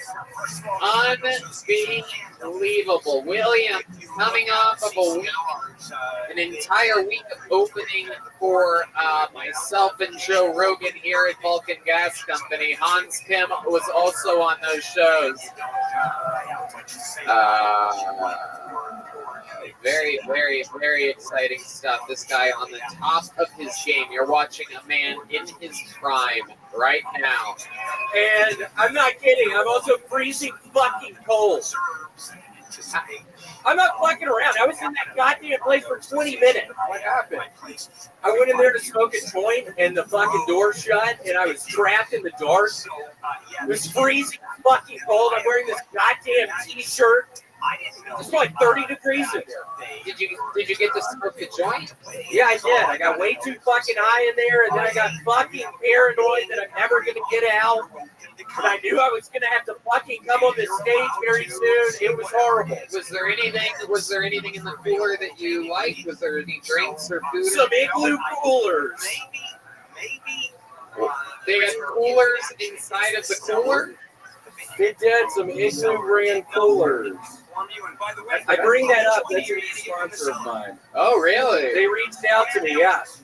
Okay. Now, you're very famously, as the crowd is aggressively yelling, we have... I don't know who the fuck just said raisin bread. Shut your fucking mouth. Don't fucking throw me off. I'm literally freezing cold. 20 years? How much raisin bread have you had this week? We found out you're newly addicted to raisin bread after gaining sobriety a few months ago. How much raisin bread did we get through this week? 3.5 loaves. Since Thursday. Since Thursday? Oh my goodness, that is a loaf a day, basically. Pretty much. Wow. That math works. Yeah, it's about a loaf a day. I can't quit fucking eating it. So, like, do you toast it? Do you put butter on it? Do you make sandwiches? Or do you just go one slice at a time, raw dog? Sometimes if I'm feeling pretty down, I will just eat it a slice at a time. Wow. I start sitting in my fucking apartment. I'm feeling real down. I'm watching a bunch of White Swap, and I'll polish off a loaf or two. I don't know if y'all seen White Swap recently. What a hell of a show. That's a great show. Can you give us some examples of what you love about White Swap? Like, is there something particular that's happened on the show that you find extremely entertaining? I think the world wants to know. Oh, man. You caught me. I hadn't been watching White Swap. Oh. No. The rare live from William Montgomery. Oh, no. Everything else he said tonight was completely honest. Everything else is true. No, I haven't been watching this. Oh, my goodness. Wow. You spent the whole weekend at a comedy festival in Eureka, California. 2 years in a row, you going out and headlining Eureka. How was that? It was fun. Okay. Yeah, it was fun. Anything interesting happen out there? I was able to smuggle probably an ounce of weed back in my baggage. I felt cool doing that. Wow. You did? I did, yeah. I have it in my back of my apartment. Where'd you put it in your bag? Did you put it like in a sock or something special? Did you try it all to hide it, or like? I didn't at all. I just put the bag in there. I was feeling pretty down. I had been eating a bunch of fucking raisin bread. My sets were honestly a fucking disaster up there. It turned into a nightmare. It turned into a what am I fucking doing with my life? This has turned into a giant fucking mistake. I was up there trying to make people fucking laugh. I wasn't able to do it. It was sort of a kind of soul searching for me. I think I've made a horrible mistake. And then I get fucking trapped in the goddamn freezer. I start freezing. My eyes get in there. Wait, that happened in California as well? Yeah, I got trapped in a fucking freezer up there as well. Oh my god. You should really stop going inside a freezer. I don't think I'm gonna fucking stop. I love it in there. A nice fucking black freezer! It's freezing cold! I love how that feels! I love being cold! I love being cold! Nobody can stop me in there! Ain't nobody stop me in the freezer! I probably know that! I stay in the freezer! Check out what DraftKings has to offer. Get up the igloo! Because life's more fun when you're in on the action. Wow. Nobody does it like this guy. This is, without a doubt, peak performance. I mean, the crowd. I'm trying to get money from the igloo! I need that igloo money! I'm really close to living on the street! I'm about to be homeless! You're supposed to cheer at that party. God! Sometimes I wonder what it's like if somebody brought like their girlfriend to this show for the first time or something. You did? You brought her? This is her first time seeing the show? What do you think about this moment right now, lady? Get out of here! I'm kidding. William, you're an absolute fucking saint. You're on top of the world. You're out. You're headlining. You're selling out shows. You're opening for Joe Rogan. You're on the best shows in the city. And he's a product of here, Austin, Texas, everybody. Come on, make some noise for William, everyone. How loud can this place get for our guest tonight? His first time on panel, Hans Kim, everybody.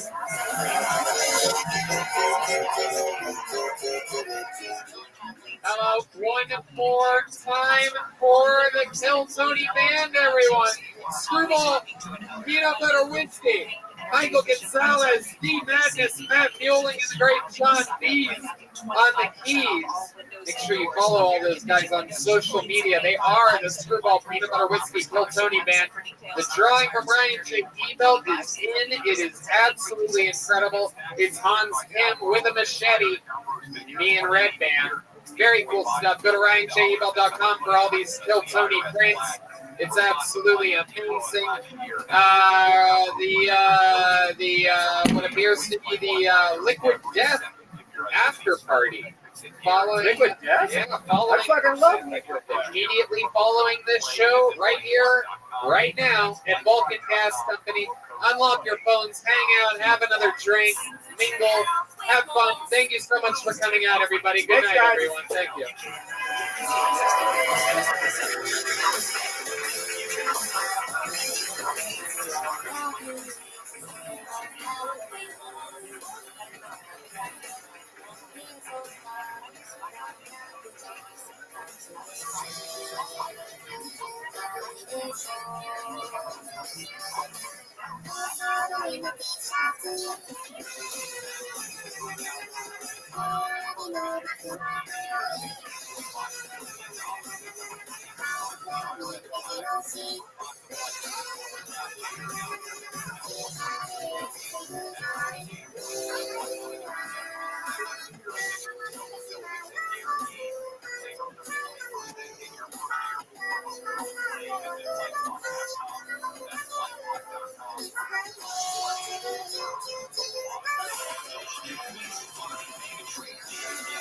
Tickets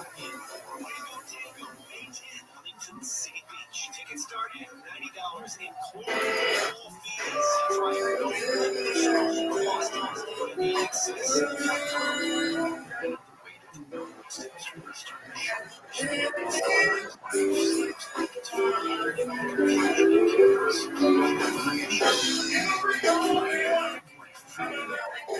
Jesus Christ, June 26 on KFRD.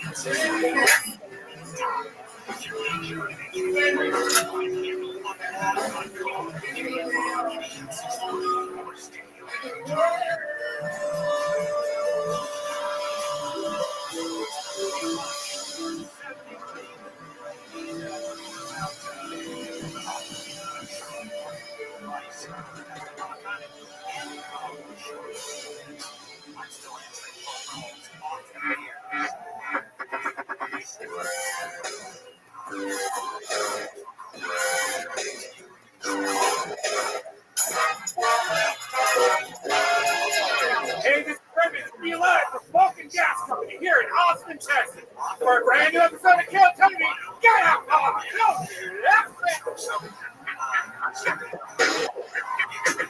Come on, it's Monday night in Austin, Texas. You guys can make more fucking noise than that. You guys ready? Yeah, let's do this shit. How about a hand for the band, everybody? Come on. That's the goddamn Screwball Peanut Butter Whiskey Band. Sounded goddamn good tonight. It's the great Matt Muehlin on guitar, everybody. That is Michael Gonzalez on the drums. And my friend D. Mathis on the bass guitar. Great Red Band here. Very exciting stuff. This is another episode of Kill Tony live in Austin, Texas, brought to you by the Red Rose and the Yellow Rose, the two best strip clubs in the world. It just so happen to be here in Austin. Fun stuff. Good looking audience we have tonight out here. Fucking scramblers coming in. I like it like this. Fun week. Let's do this shit. Before we start tonight's episode, here's a little bit more about the amazing sponsors that made tonight's episode available for you right now. There are some things in life that I like to pick out myself so that I know I've got the one that's best for me. Like a cut of steak, or a mattress, or a prop gun. What if you could do the same thing for hiring? Choose your ideal candidate before they even apply. That's where ZipRecruiter's invite to apply comes in. It gives you, as the hiring manager, the power to pick your favorites from top candidates. And right now, you can try it for free at ZipRecruiter.com/KillTony. How does Invite to Apply work? Well, you post a job on ZipRecruiter. They send you the most qualified people for your job. Then you easily review the candidates and invite your top choices to apply for your job. Lauren Webb, SVP of Talent Acquisition of Medula Health, raves about ZipRecruiter's Invite to Apply. She says, I love that feature because we have a much higher follow-through rate if I invite candidates. It's easy for me and it's easy for them. In fact, according to ZipRecruiter's internal data, jobs where employers use ZipRecruiter's Invite to Apply get, on average, 2.5 times more candidates, which helps make for a faster hiring process. Ooh, that's right. See for yourself. Just go to this exclusive web address, ZipRecruiter.com/KILLTONY. To try ZipRecruiter for free. That's ZipRecruiter.com/KillTony. ZipRecruiter, the smartest way to hire. You guys ready to start tonight's show or what?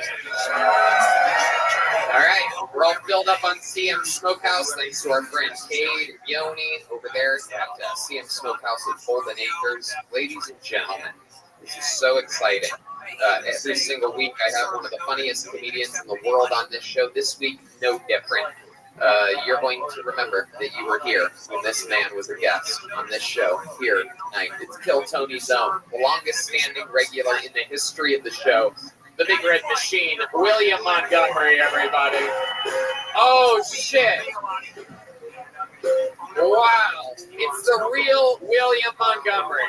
Looks a lot like Quentin Tarantino when we had him on a couple months ago, but it is William Lights Out, the Vanilla Gorilla, the Big Red Machine, the Slumdog Billionaire.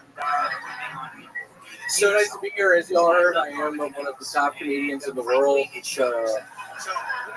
was able to get it right in my schedule to be here tonight. Very excited to be here tonight. Absolutely. We've been sipping on Cantina, but you're sober now. You are addicted to raisin bread. Yeah, I'm just eating the shit out of raisin bread now. I've had 2 loaves since Sunday. There you go. Today's Monday, so you can guess. Yeah, do the math on that one. I'm eating a shit ton of that fucking bread. He's addicted to raisin bread. He's 3 months sober. He's a heavy drinker, and now he's heavy raisin bread. We're going to have fun tonight. How's your bathrooms with that much raisin bread? Thank you. How's my what? Your bathrooms, is it just coming like just raisins? Is it thick? That's sweet you call it my bathrooms. For those of you watching the video, why not subscribe to our YouTube channel? It's sweet that you That's call what it like everybody's that. telling you to say every week. Yeah, smash that like button. Subscribe, boys and girls. We have a bunch of joke books made here by the great Adrian Cavazos of Bonsai. We're It's handing sweet that those you out call it tonight. like Another that. amazing local artist. The great Such a Ryan bad J. Ebel drawing tonight's episode from Los Angeles, California. You guys know how this show works. It's a bunch of people that get the opportunity to do stand-up comedy on this stage. I pull their name out. They get 60 seconds uninterrupted to do stand-up comedy. You know their time is up when you hear the sound of a kitten. That means wrap it up then, or else they're going to bring out the angry West Hollywood Bear. That's how that works. Then I interview them afterwards, and we talk to them about their lives and find out more about them. Are you guys ready to start tonight's fucking show? Let's do it.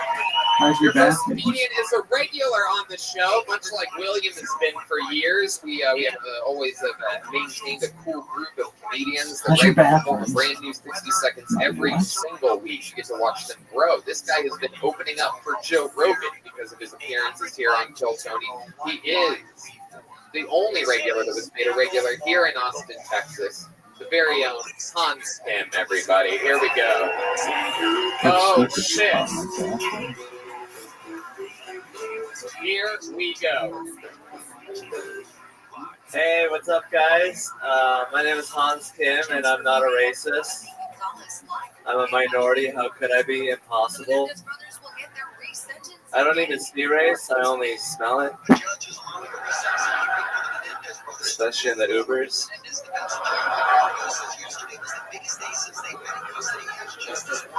I don't know why they call it the Middle East. How do you have a middle of a direction? It's like being like, hey, take a left at the center of right. Maybe that's why they're so mad all the time. Where are we?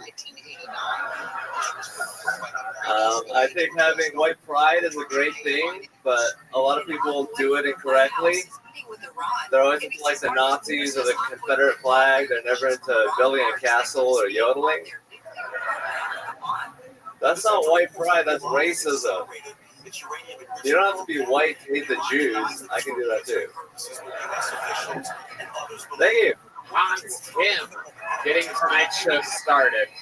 Always so much fun. Hans rocking a brand new pea coat we've never seen before. I don't know many people with a pea coat that live in a van, but you pull it off, my friend.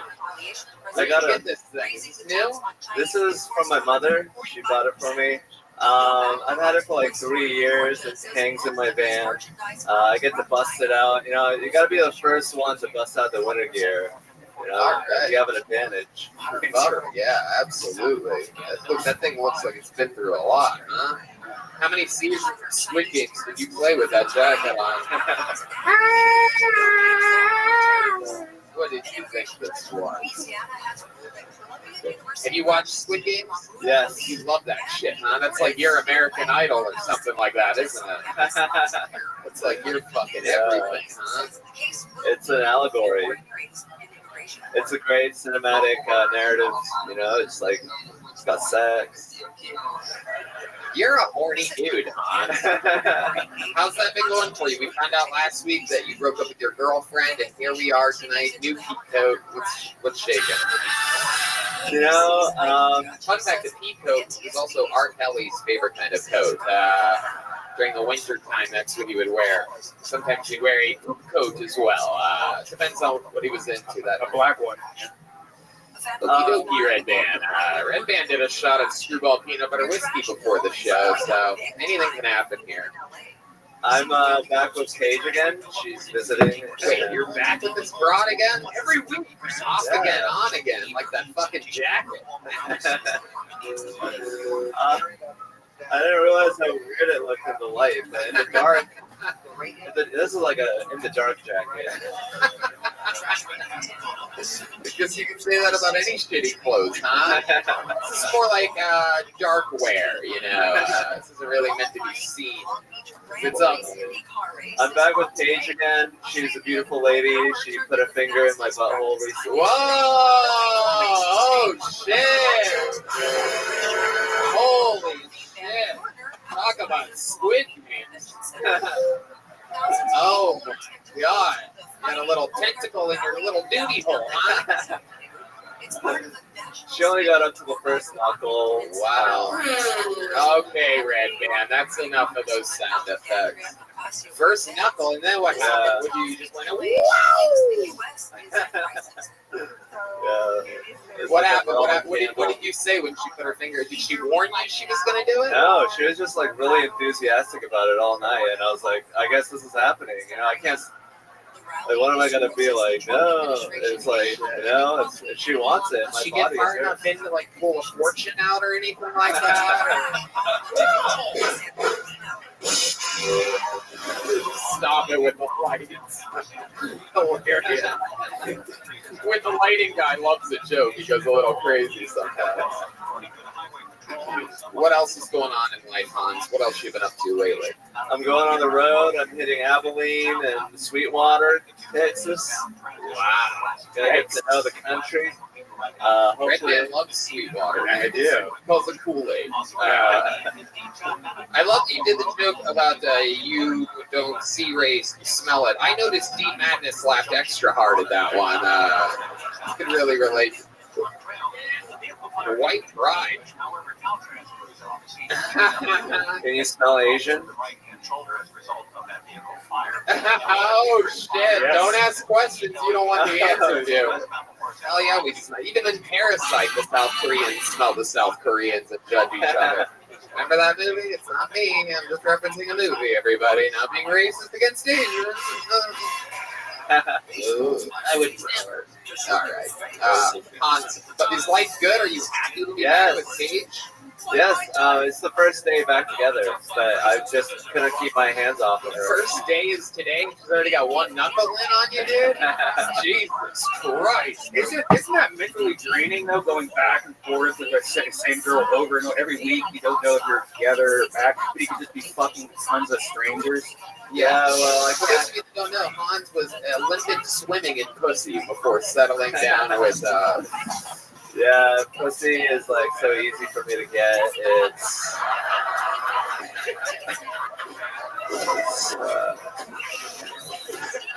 oh, you are the best, dude. You are the very best. Hans is autistic, for those of you that can't tell. Brilliantly hilarious. That doesn't mean he's not autistic. He's super autistic, especially off stage. You do anything so that the people understand? You do anything extra autistic recently? Autistic. I played solos in Japan and won $20 from my bros who I'll bet. I beat them in a game of wit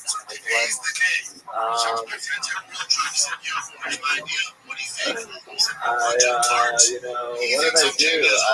I went to like this show and I hung out with the guys afterwards, and I was like, dude, what is life all about? You know, like just asking me questions and stuff. It's super interesting because they're like normal people, and I'm like living in a van doing comedy. So. Right. William, you know Hans. You've seen him many times. What was interesting, you said that, Hans, you're a self-proclaimed atheist. I think we need to start reading the Bible together or something. Jesus is real. I'm worried about your soul. You have those atheist jokes. I'm always drinking and saying you need to lay off of that shit. Please, well, you know, did you go to church with William? Yeah, we used to go to church with him to do a podcast. Yeah, we could do a podcast in the church. I would love that. But I don't, you know, science is pretty like really convincing. This is a man that beat his friend just yesterday, and it gave him a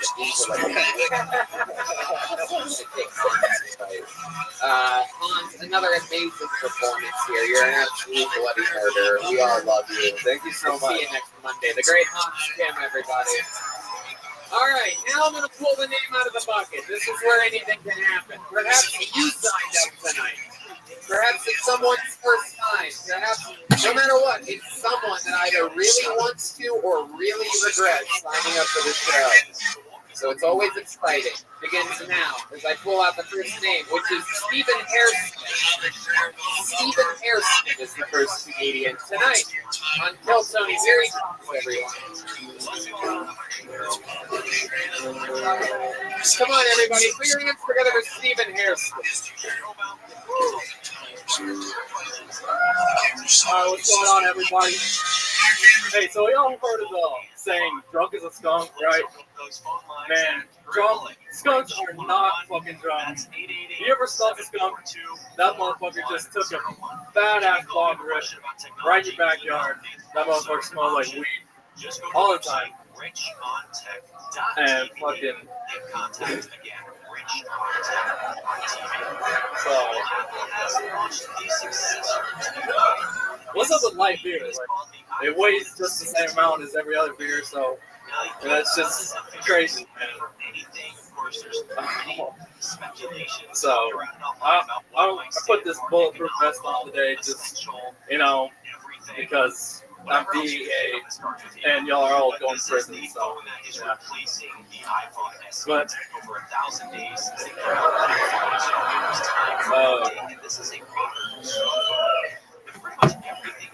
I didn't prepare very well. All right, Stephen Hairston. Here we go. That was 60 seconds.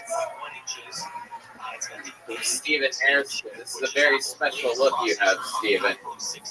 You look like Cabbage Patch Kid Rock. You look like you should be looking for Brian Laundrie right now. Oh yeah?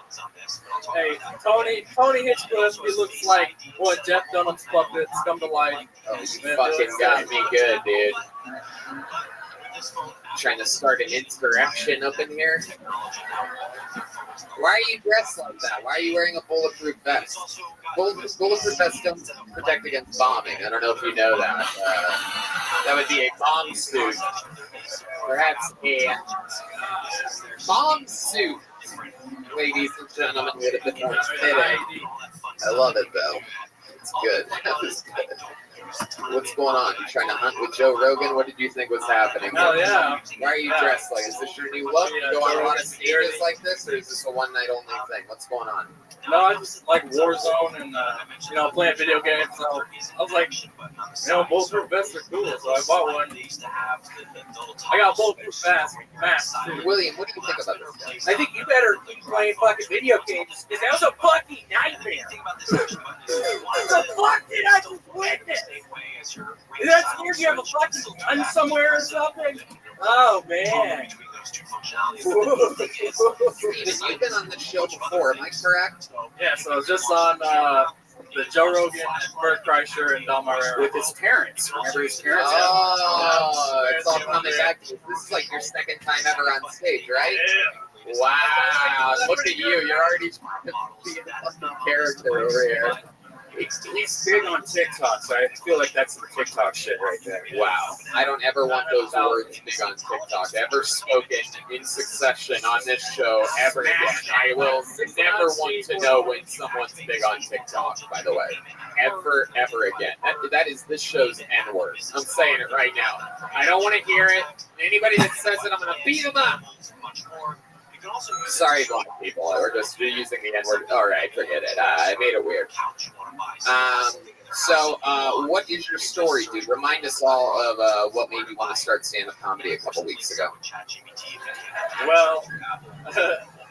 Well, this show honestly inspired me a whole lot just because I saw the opportunity that I could perform in front of. What am I doing? What have I done? Giving these people hopes and dreams. Good job, Tony. Jesus Christ! This is the target audience. Everyone said. All right. Why is there a monkey, Red Band? We don't need a TikTok monkey. No, okay. Stop saying fucking TikTok on this show. Dead. Of course he's big on TikTok. This is how lame TikTok people are. That's big on TikTok. Fuck yeah, a bunch of daydreaming idiots watching this guy dance in a circle or something gay like that. What do you do on TikTok?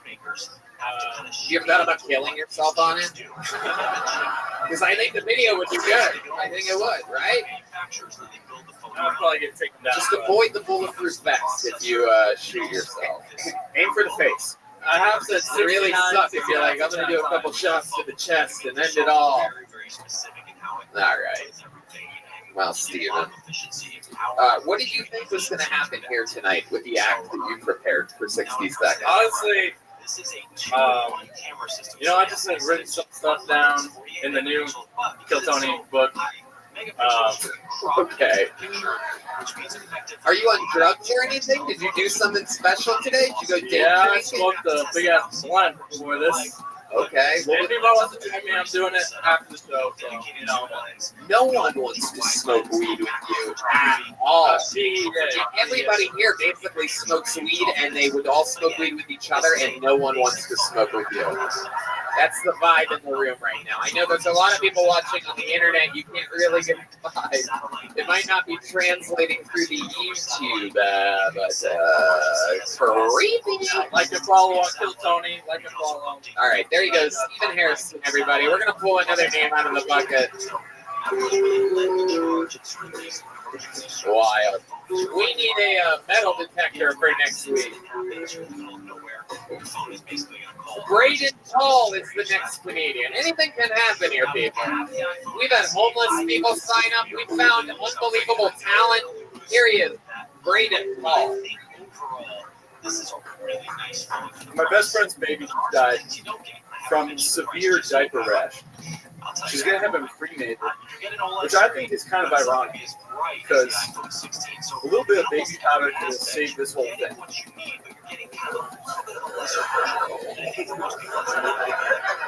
My first job was at Planned Parenthood in marketing. God, I miss that job.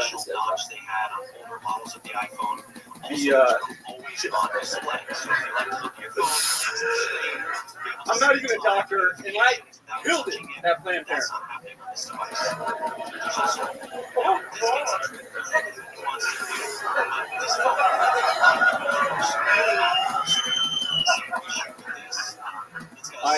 I recently started a genealogy company for inbreds. It's called 23andMe. It's way better than my last idea. Also a genealogy company. It was targeted at people with extra chromosomes. That one is called 47 and going to be dead before you turn 11. Jesus Christ. Braden Hall, everybody. 60 seconds of stand-up comedy from Braden Hall. Hell yeah, dude. From one school shooter to the next. Look at us just churning them out in here. Just everyone. Could be any one of these fucking mugshots walking up. I love it. Braden, how are you? This is your first time on the show, right? First time ever doing stand-up. Wow, first time ever doing stand-up. That's great. My legs like fucking shaking right now. Your legs are shaking. Absolutely. Forgot all my shit. Absolutely, we can tell. We know. No, it's good. It's good. You had a good idea. The baby powder joke would have been funny if you're just like, if you cremate a baby, is that how you make baby powder? Like, you have a good idea, but it took you, I think, 45 seconds to get to. It was supposed to be a lot quicker. This diaper rash, you can't really die from diaper rash, right? I looked it up and no, you cannot. Right, exactly. You start your set. Yeah, well, if you get an infection, I tried to make it plausible, but then I decided I didn't really care that much. But when you say it's your friend's baby, you can immediately put this like feeling out into the audience, like, oh god, yeah, you really get away from Tom. You know, have you ever thought about maybe opening up your set, just bring a baby and then smash its head on the stage? Because that would get people's attention. There's no like Gallagher smashing babies up here. Love it. What do you do for work? I'm in insurance. I'm a quality auditor, so I listen to. Well, Obviously, you're not auditing your set.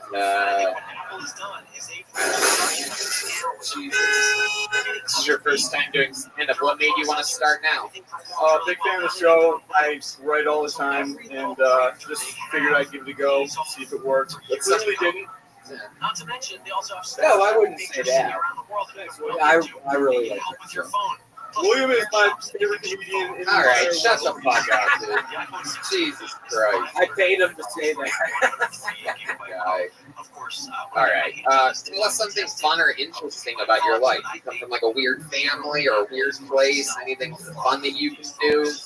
Tragically normal, unfortunately. I used to be big into cliff jumping. So into water, not concrete, which I wish I did now. I was actually going to recommend you jump off a cliff after seeing your set. I think we all thought the same thing there, but no, I'm kidding.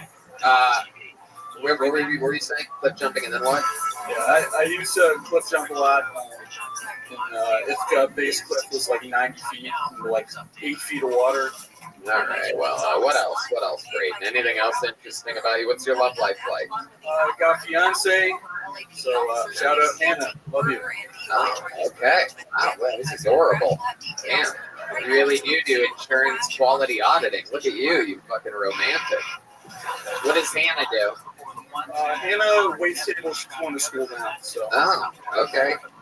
All right. Is she young? Is this Hannah Montana we're talking about? What's she going to school for? Occupational therapy. Okay. What do those people do? It's kind of like, from my understanding, like physical therapy, but a little bit different. Fuck yeah. It sounds like you're really good at listening to her when she's... I go in and out. All right, well, I don't... Can you imagine like being younger and like, I want to be an whatever that therapist is. Yeah. I want to be a brain surgeon. I want to be a heart doctor. I want to be an occupational therapist. Braden, you seem like a fit guy. You work out a lot? Fuck no. I'm naturally skinny, but I'm starting to get beer gut because I have a kegerator at home, so I'm just pounding beer all the time. How old are you? 26. 26 years old. Absolutely. Remember when kegerators used to be the cool thing in college? You're like, man, one day we're gonna get a kegerator. Nope. Nope. Red Band Gold. Remember when the locomotive used to bring the alcohol? Remember the times of the Prohibition? No, Red Band. I'm kidding. Of course, there were kegs. Yes, there's still kegs. No, kegerator, where it's like a tap, where you have like at the bar. That's what a kegerator is. Never mind. What else? What else about you, Braden? I feel like there's something. I feel like there's a question I could ask you that could blow the whole fucking roof off. You seem more boring than anything that I've ever. I got something for you. You're literally like a glass of water. Yeah, I don't even know what you're like, dude. Salt water or something. When I was in college, sophomore year, you remind me of saline solution. I've never told anyone that before. I've been doing the show almost 9 years. You remind me of saline. Thank you. Okay. What were you going to say? When I was in college, sophomore year, a girl I sort of knew gave birth to a baby, a live baby, in a fucking dorm shower. So, yeah, shout out Becca and Adam. All right, we don't need their names, Braden. Wow. Did you get to watch it? Did you see it? Did not see it. Heard secondhand. Wish I could have been there to welcome the little guy into the world. But wow. At least it wasn't a toilet baby. Okay, there we go. All right, Braden. Well, fun times. Congratulations on getting picked. Here's a little joke book for you, Braden. Welcome to stand-up comedy. His first time ever on a stage. He had the balls to do it. The courage that it takes to sign up for a show like this. All right, it's a one-word name. These are usually pretty good. Make some noise for strategy. Strategy. This should be interesting. Maybe I'm wrong then. Strategy. A one-word name. Next on Kill Tony. Here he is, everybody. Make some noise for strategy, everyone. So I feel like the toughest part about being in a relationship is staying loyal. And I don't know if you really know about loyalty until you dated a girl who thinks she's down for a threesome. Loyalty is waking up your girlfriend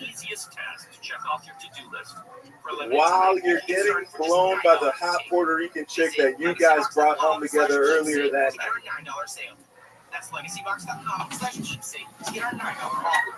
Waking up your girlfriend to intrude on the blowjob that you're getting from a stranger feels like inviting your mother into the room to watch you jerk off a little bit. It's really one of the only things where two heads are not better than one. That's all I got. 1 minute from strategy. All right, strategy. I welcome to the show. Thank you. I love it.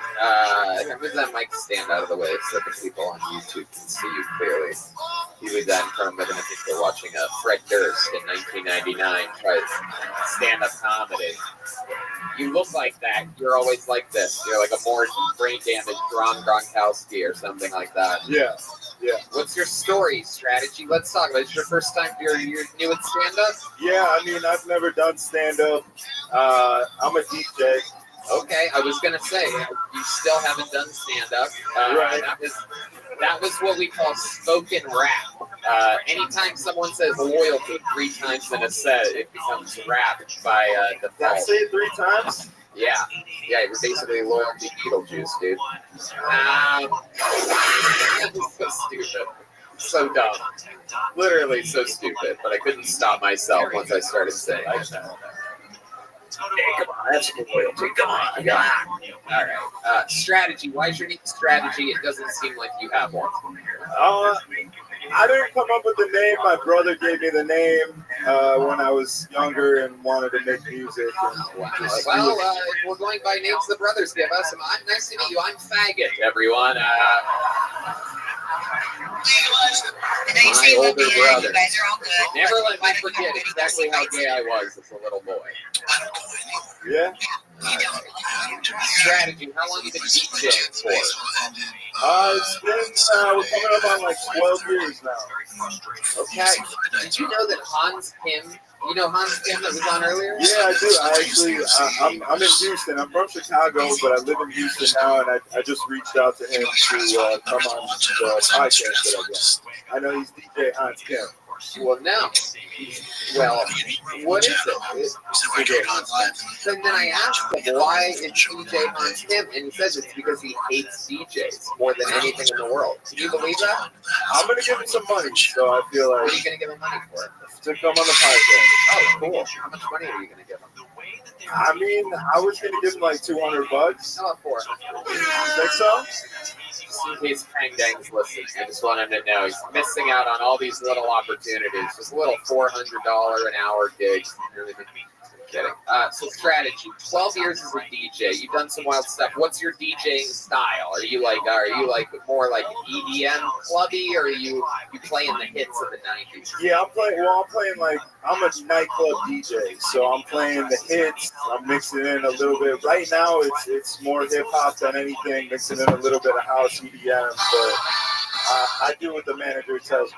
I'm a nightclub boy. Okay.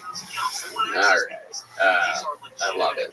So now you're just doing that. You do like private parties and stuff like that? Yeah. You get hired for a lot of those?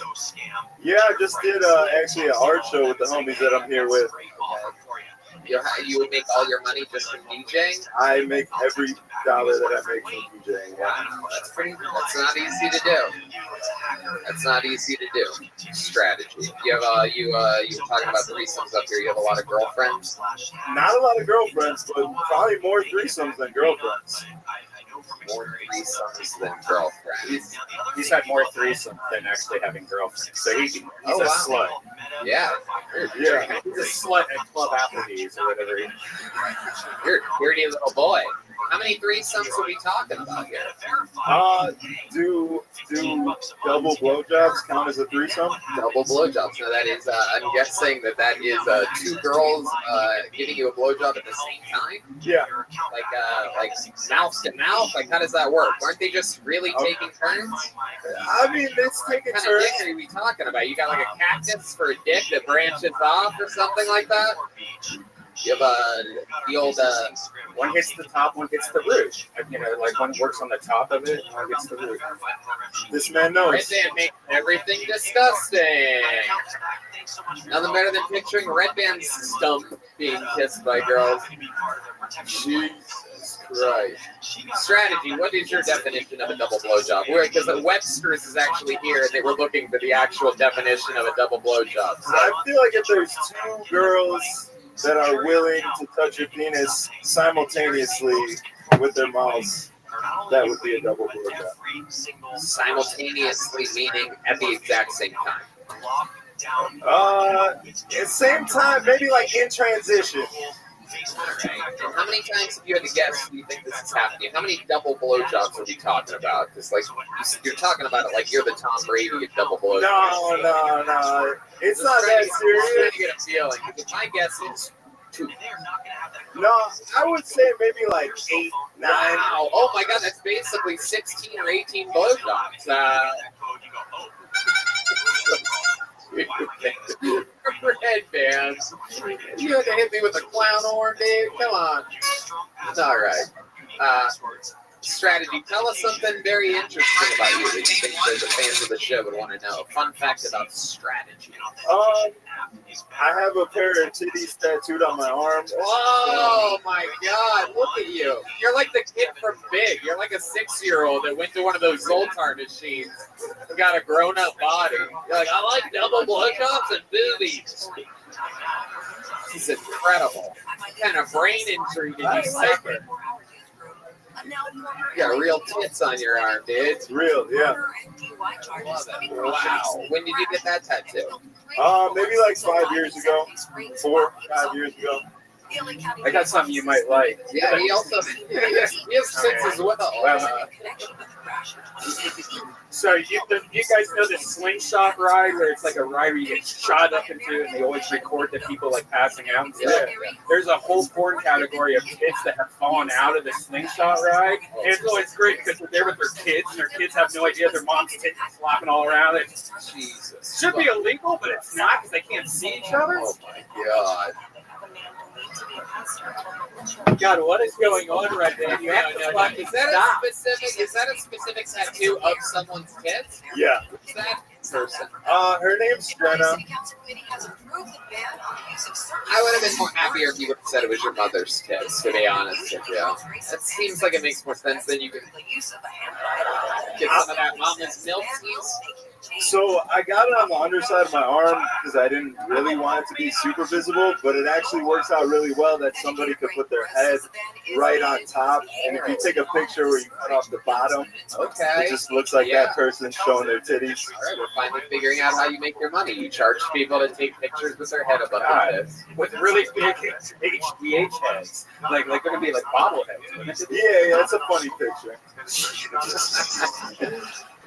Strategy. I love it, man. You definitely dress like a DJ. You act like a DJ. You do stand up like a DJ. I'm in it, 100%. I moved to Houston because I was ready to die for the shit during COVID. Wait, what were you ready to die for? DJing. Oh my God, really? 100%. Wow. Well, you technically died on stage tonight, so. That's what I came up here for. Strategy. You get a little Kill Tony joke from Great Bones by Adrian Cavazos. Thank you. Anything else for strategy? No, we're good. Keep up the good work. I really liked it. He likes it. I thought that was pretty good. William loves strategy. That was really good. He's got a special strategy to fix the mic stand there. DJ strategy. That's silly. Imagine. What would your DJ name be? Oh, this is interesting. It would be this guy's name. My DJ name would be. This guy's currently. Yeah. Well, we'll talk about it with him. Ladies and gentlemen, Trey Pack is your next comedian. Trey Pack. DJ Pony. This report is sponsored by Rothschild. Here he is. This guy famously part of the weight loss challenge currently happening. Make some noise for Trey Pack, everyone. I woke up this morning and my nipples were hard, which can only mean one thing. It is Girl Scout cookie season time again, ladies and gentlemen. It's here, y'all. Hell yeah. I was trying to walk into the store today and they had the soldiers out there or whatever, the girls were out there. You guys laugh, but that's what they call themselves, the troops or whatever. The girls are out there, okay, and the troop mom is talking to this little girl, right? The troop mom, she looks up, she sees me. She went back to the little girl, and I read her lips. She said, big spender.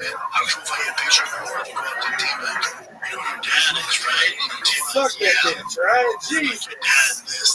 Get back to my mom. Here's my thing. I'm all for them teaching these little girls sales tactics, right? Like, that's super cool, right? What are you doing? Yeah. I don't think they have to be so aggressive about it. I don't think you have to be like, hey, Cindy, there's a fucking whale in the water. It's going to be a shark. Let's shoot it. Fucking wolf of Walmart or whatever, bro. Just be cool, okay? Thank you so much. Great.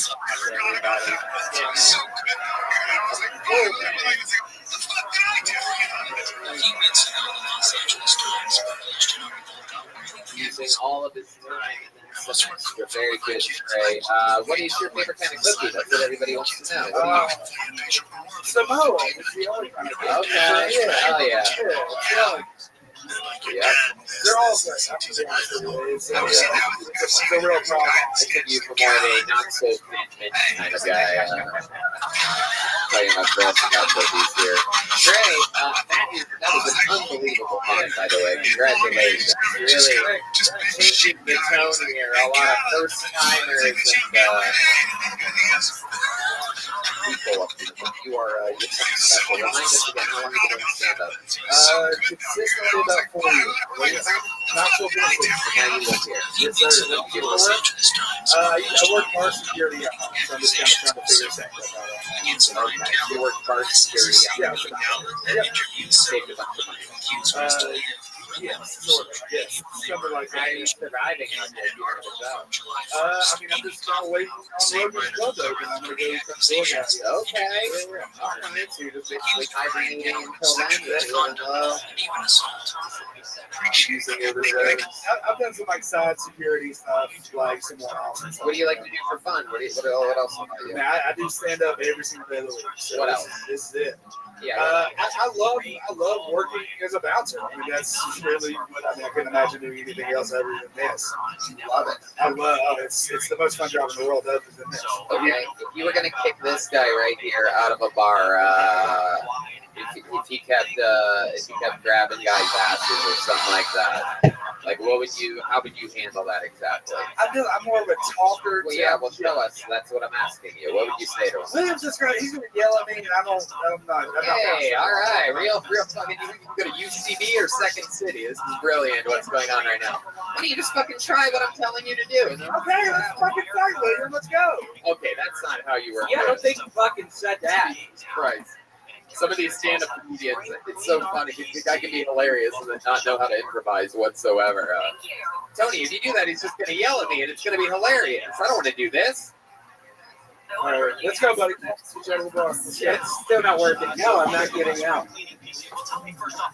Then you Patrick Swayze out the door. You just walk him out. It's very simple. What does that mean? Patrick Swayze slowly died from pancreatic cancer? Fuck you. I had a rough week, all right?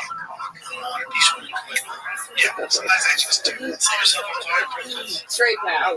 Is there ever been a time where you're bouncing somebody out and just go around? I'll go this kid's dick. You broke it, kid? Holy shit. Was he getting a double blowjob at the time? His face does look tight. No, man, he was, so we had like a porch, like an upstairs porch or whatever, a balcony or whatever, and he was pissing off the balcony and I caught him, and I was like, hey, fucking quit or whatever, right? And he flipped me off, so I was pissed off. So I went up, yanked him out of the bar, got him downstairs, get him to the door, and somewhere in the mix, his dick had gone hard, and I don't know what that was about. Are you serious? I swear to God. And I had He was out. yeah. No, it was out. I had no idea. I just with the boner? No, I think he got the boner in the mix. I don't know. Again, that's the point of the I don't know. So I had him like a full Nelson, and he kept trying to fight me, which was weird. Wait, you and Adam, he's hard as a rock. And you are him with your arms. For those of you who don't know what a full Nelson is, it's basically what you wouldn't want to do to a guy that's hard as a rock. You can put your arms behind his arms, and then you can really get the back motion in there, right? Full Nelson. I just had to use his front to not facing me. But no, so this is spit in my ear. I mean, technically, I don't think it's boner. The way you're built, if you guys were face to face and you bear hug him with your belly, I don't think he did. Yeah, probably. You sure it was spit? I don't want his dick touching me anyway. All right, so how'd you break his dick? So he's hard and he spits in my ear. I get pissed off, and it was like this high, and I like just kicked his feet out from under him and threw him on his chest. But he hit dick first. Oh shit! And that shit was like, I mean, it was crooked. It was crooked as fuck, dude. It was dick first. Holy shit! The new stand-up special by Trey Pat, dick first. This guy lands dick first, and then what happens? He just starts crying for his life.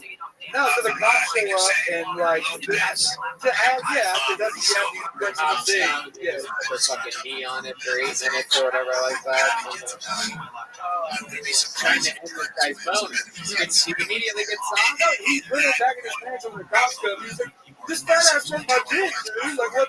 And they arrested the guy. He's an idiot. So, with his dick like crooked, like having like an elbow. It looked like I was thinking it was broken as fuck. Yeah.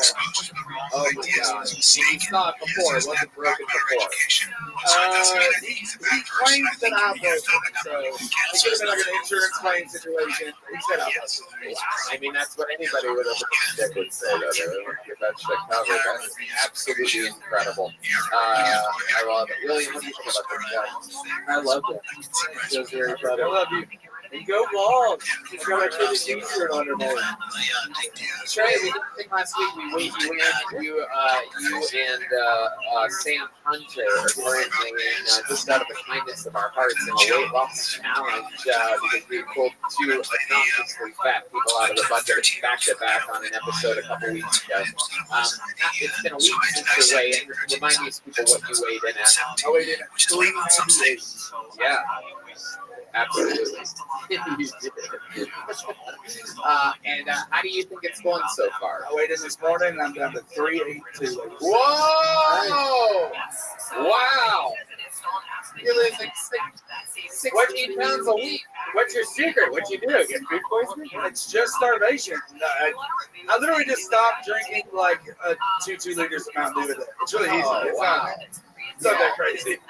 Yeah, Thursday. It's probably diabetes. Who knows? God damn. Out there just fucking breaking dicks.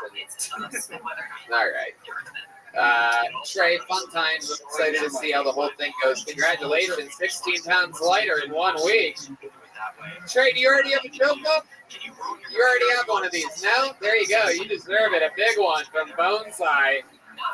Check out his books. They are, follow him on Instagram at Boneside, BONEZTYE. You can buy a book from him. Just ask him. Yeah, he makes custom books. Yep. All right, Arash Tajia.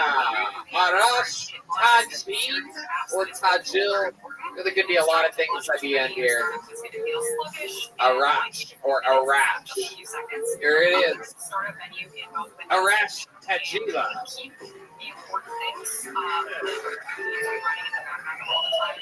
Hey, how's it going? Yeah, my name's Arash. Moved to the United States in 2001. Which is, yeah. That's didn't finish the joke. Yeah, great time to come to the United States. Great time. I moved to Utah in 2001. Good decision. Yeah, we came here in April, and it was like, this is the greatest country I've ever seen. But a few months later, it's like, all right, I'm gonna have a bad childhood. This is gonna be rough. Yeah, Bush got reelected. I'm like, more bullying. Okay, this is gonna be bad. Like, nobody was more happy about Colin Paladine than me. I shed a tear. I was like, how many fucking wedgies I got? Fucking Fallujah back there. It's terrible. So anyway, rest in peace. Yeah. Well, glad it ended here at a... I'll just end it there. Thanks.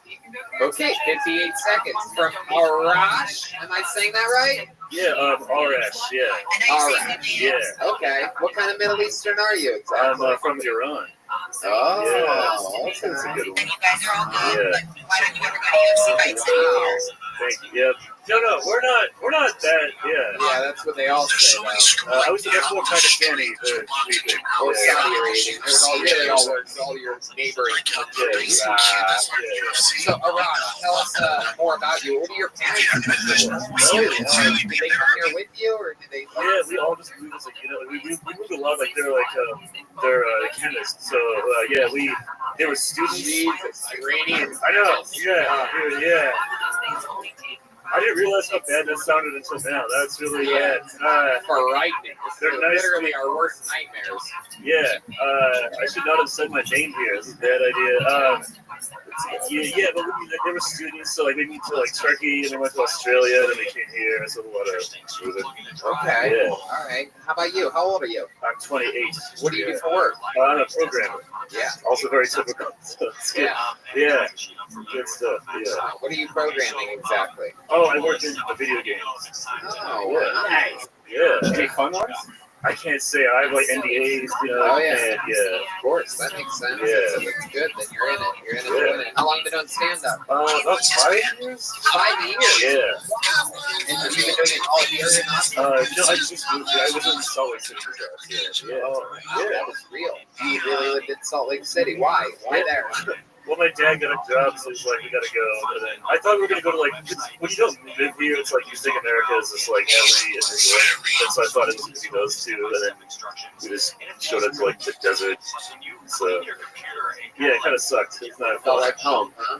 I'm not gonna hold my son. Actually, yeah, it's the exact same climate as I'm gonna hold my son to his own side. And he's gonna have what do you like to do for fun? What are you pathetically, I have a girlfriend. Okay. He's probably gonna be. She's also around. Oh, yeah. That might be his path. He's not gonna find anything. It's bad. No offense to white people, but yeah, it's not. Yeah. But it's not the same. They can't. So you found an Iranian. What are Iranians like known for? A lot of pubic hair. What else? Yeah. I mean, it's nice and cool. Naturally, I was thinking like Latino adjacent, so it's like if you dated Mexican, probably the same thing. Yeah. Really? Yeah, like, I think Mexicans is like off-brand, so I'll go try it. Yeah. Wow. Okay. Like, now we're getting somewhere. 80% of the way there. Yeah. That'll hold you over for a little bit, right? Yeah. That's why I moved here. So I can't include it. It goes like pita or something like that. Yeah.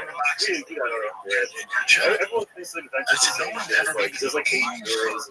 What does she do? What does your Iranian girlfriend do? Oh, dude, she's a dentist. She's very accomplished. Yeah. Oh, Yeah. okay. Hey, look at you. I was drilling a dentist for a I told him that's why I never come up with a How long have you been with her? Oh, not that long. 5 months? You ever like sit in the dentist chair and give you a double blowjob or anything like that? No, I mean, I'm just not as cool as DJ. We just don't get that kind of chance. What kind of music do you like to listen to? Honestly, like I go from like hip hop to just like Oh, okay. Yeah. Do you have any favorite Middle Eastern artists coming up, like Keith Urban or anything like that? Or? So that's the thing, like, I don't know, I mean, It's the white guy on that one, huh? I gotta say, like, yo, you know who's good? Omar Sin. If you like dancing music, Can you do a little Middle Eastern dance for something? You think we should have this guy do a little Middle Eastern dance? There it is. I feel like this is already really humiliating. I don't need more. Yeah. Okay.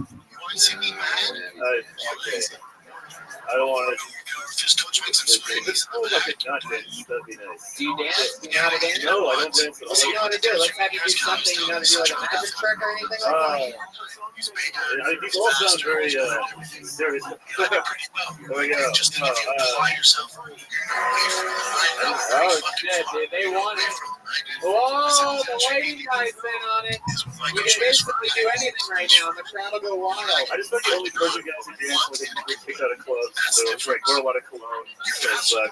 So I can't go with those guys. It's just, I mean, it's already embarrassing with this comedy. I can't do dancing. Yeah, no. He's not Egyptian. All right, that's enough. Not Egyptian at all. No, I love it. You close with your parents? What do they say about you doing stand-up comedy? I just don't tell them anything. They're happy. It's the longest segment. Oh, that's an hour. I love to have you on the Thursday. Oh, look at that. Unbelievable. Here you go. Take a chill, buck. Ross Jerry, everybody. Very exciting. He's got a real stand-up gig out of it. William, how do you feel about that guy? I know you're not big on immigrants. No, I'm kidding.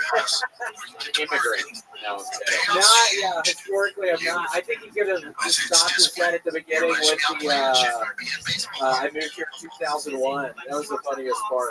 It's true. He came up and said he wanted to fight It also later helped from there. Much like the World Trade Centers did because of those types of people. I know you said it's specific to the kids and stuff, but like Gabe Hay is next to me here on Cheltony. Gabe Hay, live in Austin, Texas. Here he is.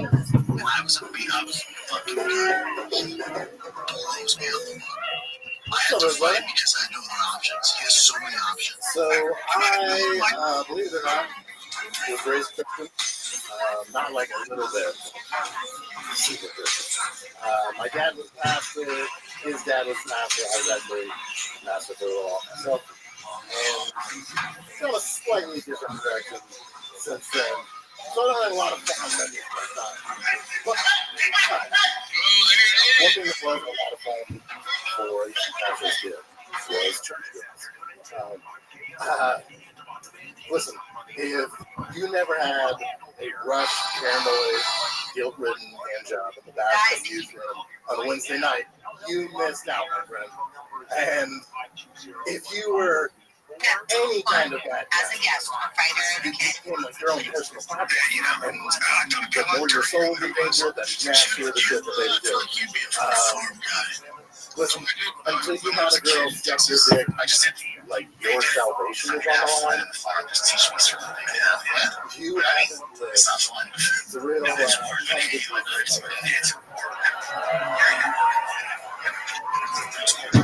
Alright. Talking about Christianity. I love it. Makes sense. You look like fat Jesus. You look like the crucifix would be able to hold you up there. You know, the only holes in your hand is the donut. You look like you turn everything into bread and wine. Actually, is that what I noticed? You look like you were loading up for one. Oh, okay. You know, you look like somebody's puppet, you faggot. Come on.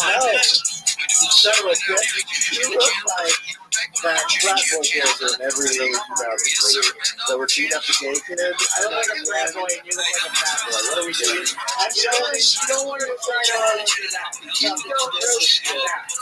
You can't do that. If you have Madness leaving now, disappoint won't fucking do that. I think the show's over. Bye, Madness. Alright, big day. Remind us all, you've been with stand-up for how long? 2 years. 2 years. All been here in Austin, Texas? No, I just got that. You moved here? I grew up here. Yeah, what am I, couch? Broken for a second. San Jose. So now you live with with your, you were in a, you and your wife got a lady in a relationship. We broke it up about that. Wow, look at you. I didn't realize this is like the new thing. Disgusting is the new hot or something like that. I can't believe that there's girls just lining up to, where do you find these girls? Like, is this like a Craigslist thing, or is this like No, they're actual. They're actual. Hell yeah. What is it? Fucking 3 fun? What is it? 3 fun? Really? Yeah. Number 3 and the word fun? Yeah, right on the nose. Yeah. And you can find 3 stuff. Yeah. Did you ever get, I have to ask, I know everyone knows where I'm going with this, but we all learned about double blowjobs for the first year. He's on tour right now, actually. Yeah, I know about it. Can you even see them when they're doing it? Doesn't it just look like? I have my phone. Got a little selfie stick Here's a down question we're all saying a lot. I get it too. Guys, what's happening in the entire what do you do for work? This. You do stand up Full time. Wow.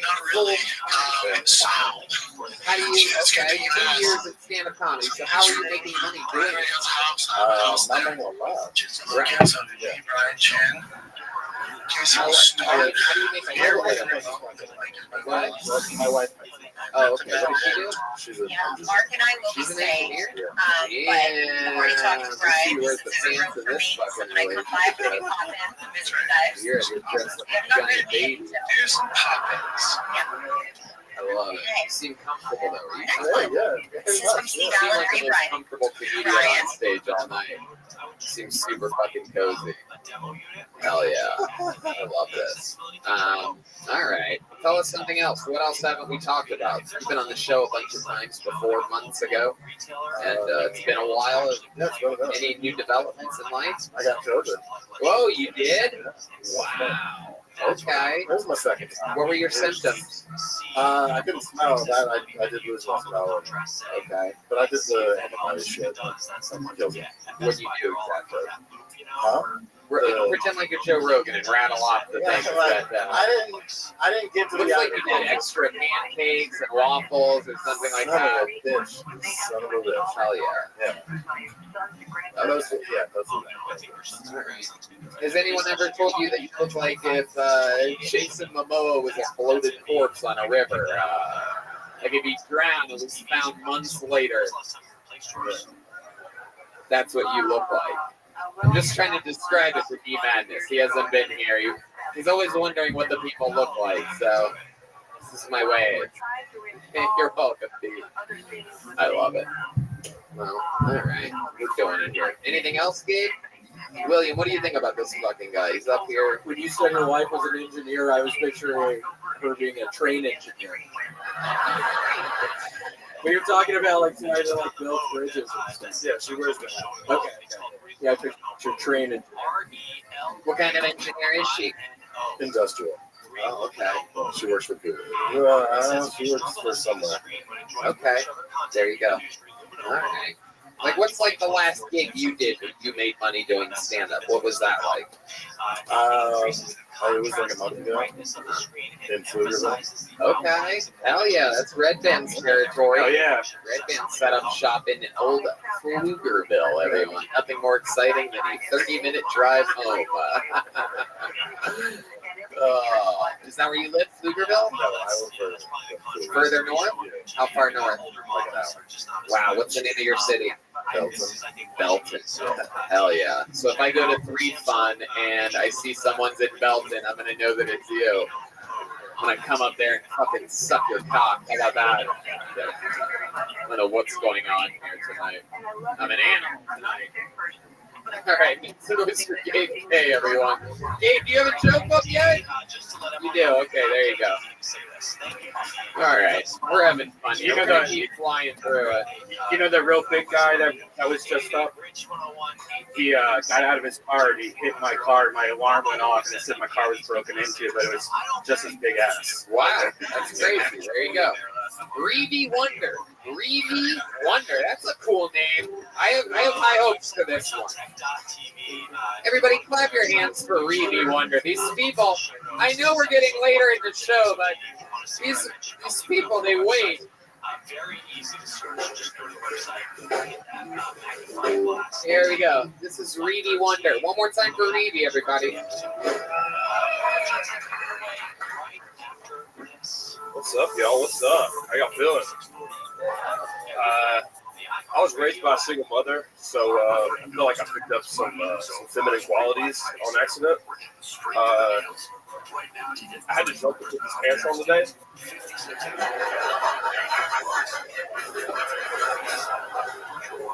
That's not a joke. I really did.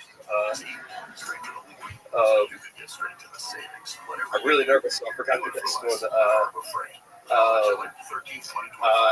Actually, I put my hair up in a towel as well when I get out of the shower. I say yes, queen, after drinking a little bit of wine and taking pictures.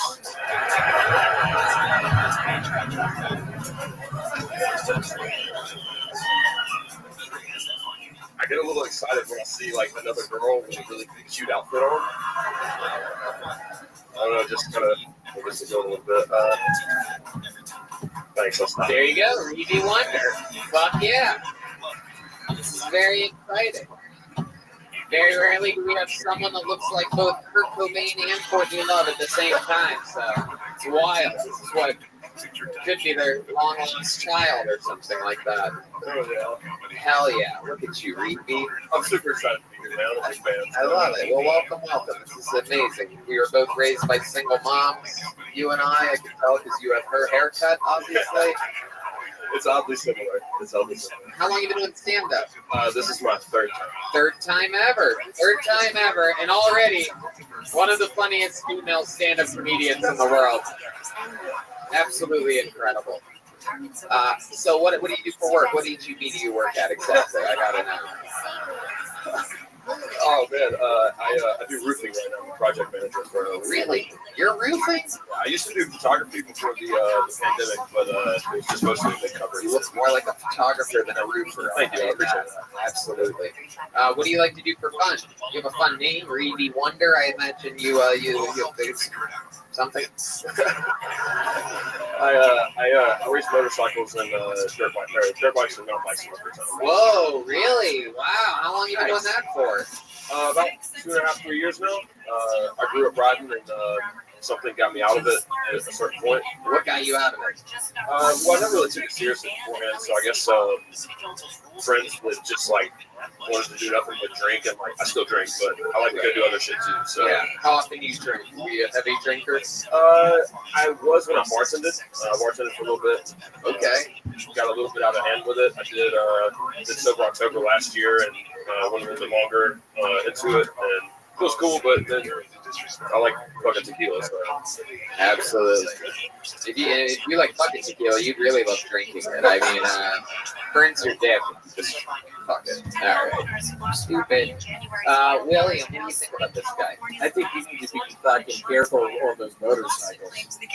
I'm serious. William's concerned about your whoa. What's that? Did you already get a crash? Yeah, I broke my arm earlier this year. Oh shit! Wow. And that was just a one-man accident, one vehicle. Fortunately, you didn't run into anybody else. All right. You have a girlfriend? It's not official, but it might as well be. Whoa! Wow, that's the most adorable answer I've ever heard in my goddamn life. How long you been hanging out with this chick? on and off for probably like 3 years. She used to live in New York. And 3 years, but you don't know if that's your girlfriend? What the fuck? Are you waiting for her to turn 18? What's going on here? It's a good point, Red Band. Very good. Red Band knows from experience that that's the only reason you wouldn't say your girlfriend. Wow.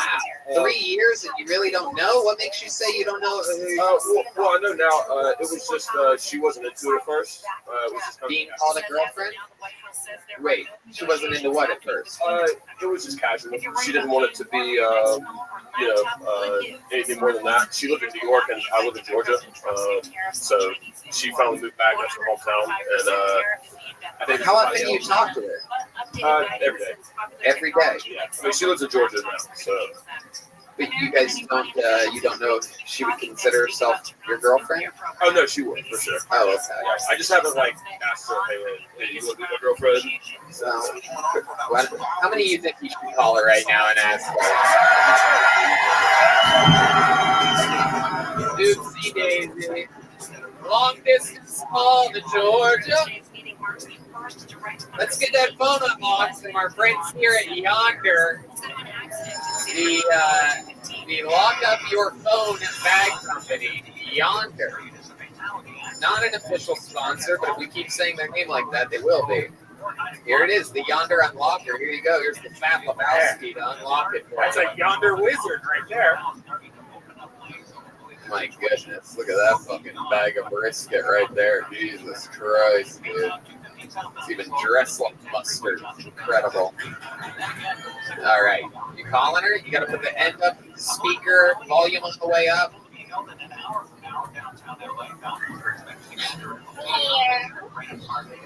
Hi. I'm on Tony right now.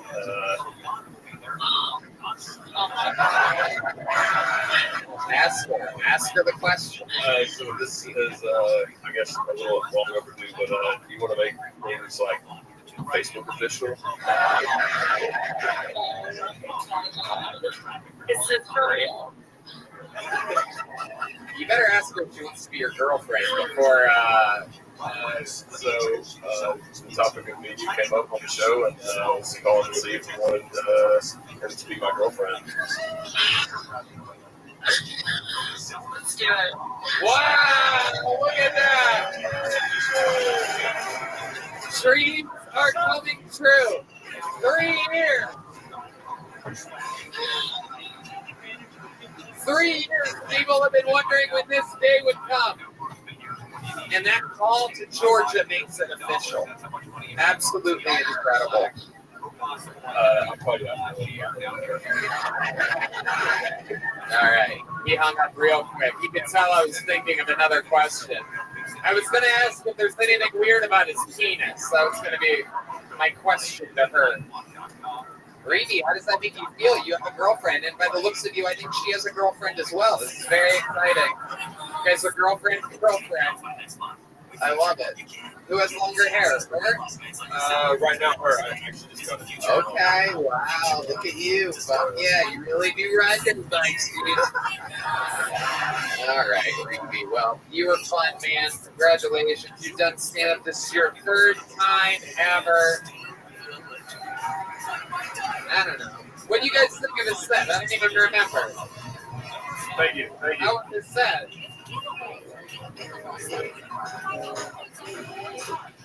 Breathe. Here, take one of these. Keep going that way. Go that way. Right there. All right. I'm going to pull another name out. Let's see what happens here. Mike Ivy. You guys having fun out there? Mike Ivy is next.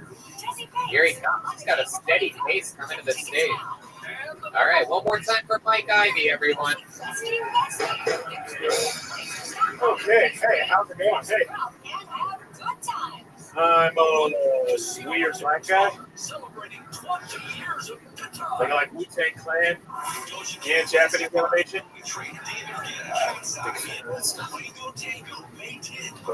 My favorite television show of all time, a little show called Game of Thrones. You ever seen Game of Thrones? You ever seen it? It's a show with swords, dragons, and stuff? kind of a nerdy guy, so I don't like do it in public. I quote the show. We died today, brothers. We died bleeding from 100 wounds. Their roots in our necks. It's spears in our voice.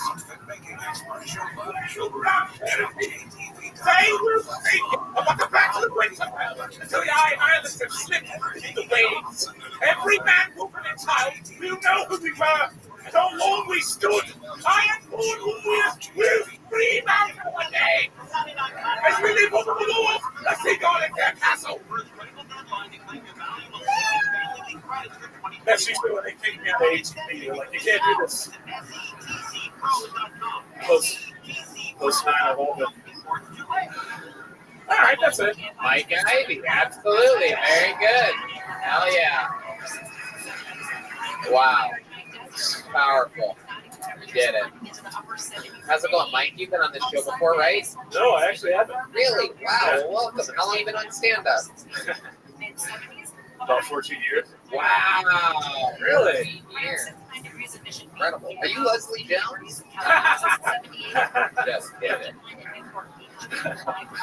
So, 14 years. All of it here in Texas? Where you been doing that? Cleveland. Cleveland, Ohio, Yeah. the home of hilarity. I'm a lawyer. It's my home club. That's your home club, absolutely. I've been on that stage more than anyone else. Really? Is that true? Absolutely. Wow, that's so cool. So it's too much. It's I love it. No, I love it. We love that place. It's incredible. It is great. Yeah, good food. Yeah, good food. Great pasta back there. So, okay, how long have you lived in Austin? About 3 weeks. 3 weeks. Wow, and you already have a good HTV reference. Look at that. You know what's up, dude. You know the quickest way to people's hearts. You know what it is. You got to pander. You know what it is. Absolutely. You got to pander. You know who really likes pandering? The great state of Texas. All right. Yeah. I love it. You really are a weird black guy. He said it first. He said it first. I feel like you've cosplayed before. What's your character? That is true. Which Power Ranger are you? The green one, of course. I mean, the coolest one. Have you dressed up as things? The only thing I've really done was Jehovah's Witness when I was a kid, so I never did Halloween. I did Scary Spice in the talent show. Yeah. Damn, Jehovah's Witness, huh? Yeah, when we were kids, for a little bit. You got a little cult too. Like my mom was, she was really into Jesus, but she was also black, so it was like it was too much. Like they were good with Jesus, but then too much with the hey, how about your business? What's going on? Yeah, so normally people that look like you are that are a witness, it's an important. I meant defendant. I'm sorry, I said the wrong thing.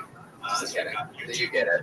You are a weird black guy. You're wearing a fila. Is that fila? Like Fila's back. Fila's back. I'm saying it right now. Italia. Yeah, you know, Italy, man. And the bandana around your neck. What's going on there exactly? So during the pandemic, when they wanted to put masks on, I hate government shit. Like I was in punk rock when I was a kid. I was in the I like looking like a ninja. I like looking like a ninja, so I'm cool with that. All right. Lazy status. Okay. Occupy Wall Street, something like that. All right, Mike, what do you like to do for fun? What else? Tell us some interesting shit about you. I'm a classically trained chef. Oh, yeah. Wow. I can make all that shit. Okay. All of it. Anything. I make pizza by hand. I do all that shit. Yeah. Really? Yeah. What got you into that? I love eating. Seriously, when I started as a kid, I loved eating. So I was like, why don't I try to become a chef? And that's the wrong way to do it. What's your one meal? What's your one thing you're proud of that you would like make as your specialty? I make authentic Chinese style fried rice. Wow. Yeah, crispy. Yeah. Okay. You gotta use old rice. That's the secret. Oh, wow. Yeah, it's true. They're just trying to throw away old rice and they fry it and it's like, oh, this worked. All right, yeah. Let's just sell this to white people. It'll be great. Mike, what's your love life like? What's going on there? You are you seem a little bit nerdy. Yeah, I'm a little bit nerdy. I'm a serial monogamist, I guess. I had a relationship with a girl who's smarter than me. She had a doctorate. She's like the world's premier authority on slow lorises. Are you familiar with these animals? What? Slow lorises? Okay, a couple of people out there. They're like these little mammals that climb around, and they're kind of like sloths, but they're cute, and people are trying to board them and shit. So she's like the premier authority. Pretty sure she broke up with me because she's like, you're not going to make me money, are you? Right. So yeah. So now I'm here in Austin trying to make my money, as a comedian. Cleveland, not the media center of the world, so I don't think it's going to happen there. We're going to come to where it's happening, Austin, Texas. This is true. This is exactly where it is indeed happening. Tell us something weird about you. What's something crazy? A fun fact about your life. There must be something. I cramp my neck about 40 times a day. Oh, okay. Why I do yoga. I cook, like this tall, you know what I mean, like it's bad on your neck. So I have to do yoga in order to keep myself balanced. Wow. Yeah. Wow. Yeah. This is a very rare episode of Black Yoga, everybody. Very rarely see this. Next, she's going to do downward facing cop. I can't help myself. I don't know what type of Black Yoga jokes can I do. It's a real stretch. There is a lot of crazy shit about me. I've had a lot of we were homeless when we were kids. Oh, really? Yeah, Wow. But I've turned that into being poor. So I'm fucking awesome at being poor. I bought a salvage Toyota Scion because all poor people know that Toyotas are good cars, even if they're pieces of shit. So I got $1,500. I drove it down here. Changed a couple of sparks plugs. I'm that kind of guy. I'm like the black guy that can fix your car by hitting it with a hammer. Yeah. I've become that person. So wow, look at that. Repping a Toyota Scion. Yeah. Scion XP, baby. All right. Even Deep Madness is like, I wouldn't drive a Scion. I would not be seen in that. All right. Well, Mike, congratulations, man. Nice to meet you. Great stuff. Come back again. Here's a joke book. Have a big joke book. Fill it up with more great stuff. Woman? All right, what do you guys think? Should we go to this bucket one more time, huh? Oh, yeah, we haven't had a lady yet tonight, huh? Should I keep pulling until I get a woman up here? Ooh, sorry to Zach. Sorry to Sam. Sorry to David, because we're so close. Cousin Berto. I bet that would have been great. Sorry, Brad, Thomas, Cameron, Chad, another Gabe, Thomas, Will. Okay, here we go. I got one. You guys ready for this? It's Lauren Jameson, everybody.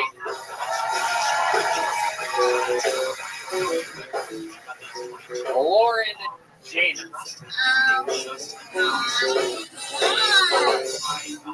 One more time for Lauren Jameson, everybody. Hey, I love how Governor Abbott recently barricaded the Texas border with miles of state trooper vehicles in order to keep the Haitians out. What a dumb idea. It's not like those immigrants aren't going to hotwire those cars. I'm a big Disney fan. I'm really excited about the remakes that are coming out with Cinderella. This time around, she's going to be a Mexican, which makes sense because she is a maid.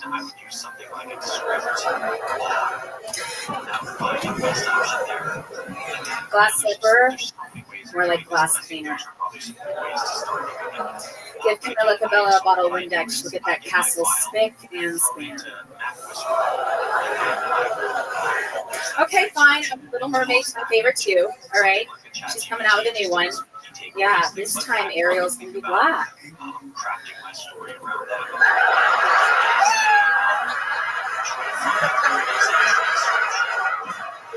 Cover your ears. Cover your ears. I just don't think I'm going to watch it. I'm afraid she might drown. No. Oh, God. Lauren Jameson. Almost knocked Deep Madness out of his seat by even acknowledging that there's going to be a black Ariel. Wow. A couple slurs in there, but who am I to judge? Perfect platform. Lauren, welcome. Welcome to the show. Have you been on before? How? In LA? San Diego. Okay. The Whales Bahiki. Yeah. Oh, yeah. A while back. What did I say about you back then? Do you remember any of the things that I made fun of you about? Did I tell you that you look like the corpse of John Benet Ramsey? That is amazing. You should use that on I mean, yourself. in a That would big be my opening allocation joke if I was clothes. you.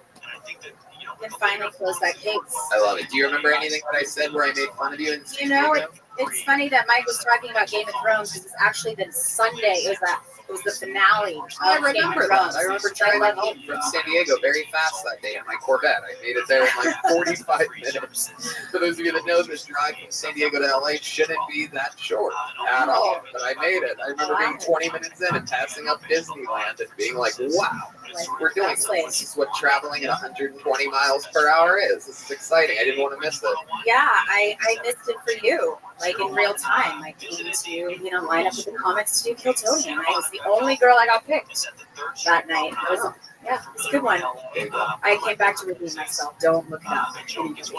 Oh, you buried in the You bombed harder than you did here tonight. Oh boy. Was that redemption? We're just kidding. Lauren, how long have you been doing stand-up? Are you smoking a cig in here? Is that allowed? Yeah. We are back in Texas. I just moved from California. So Lauren, why don't you take your liberal mentality? No! I love it! Give me one! This is Texas, where it is a state law that artists are allowed to I perform love on it. stage. I'm from Texas. I'm from Houston. Well, then you should know better. I was just surprised. I know. Yeah, because we're on stage, we're allowed to because we're doing like a play. How long you been doing stand-up? I enjoyed the monologue earlier. That was beautiful. Very Shakespearean. 4 years? 4 years? Okay, what do you do for work? This and this. Come on, what are you people lying about? I'm really tonight? not. You make a living doing stand-up comedy. I do. I'm still living off the government, but unemployment. So that's the answer. No, I walk dogs. I do. Take care of some animals. Okay. Yeah. All right. Of other comedians. How long you been doing that for? A few months. I've only been in Austin 4 or 5 months now. Okay. Yeah. What do you love about Austin? Well, essentially, I'm back home in my home state, so that's nice. I see family from time to time, and I don't know, just different change. I lived in Mexico for the last year. I fled California. Oh wow, Mexico. How was that? I could do comedy down there, so that was a bonus. Really? Mm-hmm. They didn't give a shit. Kind of like Texas. Pandemic didn't happen. So it was just normal life down there the whole time? It was. Yeah, like a big day in the life of going to the Costco. And they thought I was Miley Cyrus down there. You put a cowboy hat on and pigtails. Like, who's Miley? What was your living situation in Mexico? You're unemployed, living off the government cheese. So what do you have there? Your own asshole or something like that? Yeah, kind of. I was essentially a white maid living in Mexico, doing manual labor to earn my room and board. You were cleaning up. You went to Mexico and you were cleaning up after Mexican. Yeah. Wow. No, Ukrainian family. It was very interesting. A friend of mine runs like a eco-friendly retreat down in La Bufadora. That's where the blowhole is. Okay, tell us something interesting about you. Give us something good, like a juicy part of your life. Like one time you did this, and they call you this back in wherever because one day you did this. Like, what's that? Oh, it's a lot of movements. Must be something. I picked a guy out of a lineup a couple days ago, and it was a bucket list item. What was that? What kind of lineup? Was it a For a rape? criminal. No, sadly it wasn't. Not for rape. Red band. Weird question. Jesus Christ. No, Rabbi. What happened? A drunken motorcyclist hit my car and fled the scene. Okay. And took the license plates, not realizing they could run the VIN. And so they were like, a detective's going to be reaching out to you in a couple of weeks to get the guy out of the lineup. And I got really excited. This is so CSI. And I get there, and it was just pictures, sadly. It was like a photograph deal. Right. So it wasn't behind the plate glass thing. Was he wearing a helmet when he ran into your car? No, it wasn't. And I got him on video. So I picked the right guy. I did. One more reason to wear a helmet, No. folks. I can pick a guy out of the lineup, but not. You're hit and run with great success using a motorcycle helmet, everybody. That's what sucks. You can't run into dangerous. Hi, Willie. Hey, how are you? William, what do you think about Lauren James? I enjoyed it when you went with her. I don't know if you and Ryan. It sounded like that wasn't going good recently, but I went with Philadelphia with them. We did some comedy. What about Ryan? Yeah, what's going on there? It sounds like there's a lot of bullshit going on. What's even happening? I thought we were friends. Are you guys in a relationship? You and this Ryan? Define relationship. William. Well, I mean, it's not a big deal. This is not the place to come and talk about your personal life, is it? Anyway, Oh, Joe. yeah, well, you didn't do that either. Oh, wow. I thought I heard laughs. Oh, Lauren. So you currently are like sort of kind of dating a comedian? Is that what I'm getting the impression of here, the William? Because William knows him, yes, he might be in the realm of comedy. Okay. Is he here tonight? I hope not. You don't know if the guy that you might be in a relationship with is here tonight? No, he's definitely not. He wouldn't be. Okay. No, he definitely wouldn't be. He wouldn't be caught dead here, actually. I mean, what does that mean exactly? Who the fuck is this Ryan? I'm not going to say. William, going Is to it Ryan Joseph? Yes. Is that the answer? Yes. Oh, wow. Yeah, he would totally be caught dead here. He would be caught alive here almost every single Monday. Ryan, are you here? No. Not this week, huh? No. He's home with COVID. So. Oh, that's what it is. Wow, well, then he might be caught dead here next week. Who knows? All right, Lauren. Fun times. Congratulations on getting your redemption. Thank you. I appreciate that from you, Tony. Lauren Jameson, everybody. Here's a joke book for you, Lauren. So that you remember your redemption. A handmade Kill Tony joke book. I don't know. You guys think we should do one more out of the bucket? Just a quick one. Let's get a quickie up here. Let's see what happens here. I'm going to really dig around here and try to find a good one. Here we go. Swiggy. Swiggy. Here comes Swiggy, everybody. Your final comedian of the night. Come on. It's the last time you got to do it. Make noise for Swiggy, everybody. Oh, what's up? What? Yo, I actually went to get a massage a little bit ago. It was like a few months ago. I went to get it. It was $160. It's fucking expensive. So I'm like, yo. As soon as the masseuse came out, it dawned on me, like she started taking her robe off, got naked. I'm like, yo, she's probably like a sex slave, like a human trafficker. I'm like, yo, I got to stage you, like, shit, get your shit together. Let's get you the fuck out of here real quick. You finished jerking me off first? I'm just kidding. I didn't stay, but I just came on her tits. And as I was leaving, she's like, woo, why you coming here? You know, you're kind of funny, got a big dick, you know, why you coming here? I'm like, yo, lady. You're not a very good salesperson, are you? If anything, you should be like, "Woo, it's the best bullshit. It's where you come to get it. You know, it's the only place to get it." Like shit, man. Like, bitch trying to make you stale. I don't know, but Swiggy.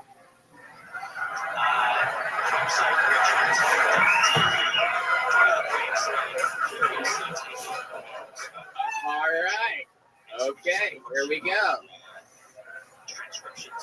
For those of you wondering what would happen if you smoked pot that had fentanyl in it, here we are. You get Swiggy, everyone. What a special treat you are. Look at you. What the fuck are you, dude? I'm like, I ate 2 hits of acid at 3 o'clock, so I'm chilling right now. What? I ate 2 hits of LSD at like 3 o'clock. Okay. Or 2:30. Hell yeah. Sounds like an awesome trip. That's it. That's what happens. We look at that wearing a tie-dye hoodie over a tie-dye t-shirt. Very rarely do people clash 2 different types of tie-dye. Even most filthy hippies are like, that's all a little bit too much tie-dye. But not here with Swiggy.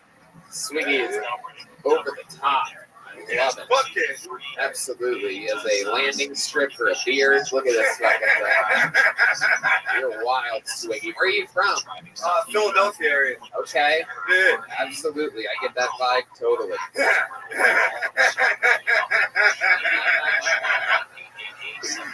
What do you do for work, Swiggy? I work at Terry Black's. Whoa! Holy shit! What the fuck are you doing at Terry Black's? I work cashier. They want me to be like a meat cutter. So like every now and then I'll cut meat and stuff, but mostly I just been doing cashier. But eventually I'll be doing that. Wow! How long have you worked there?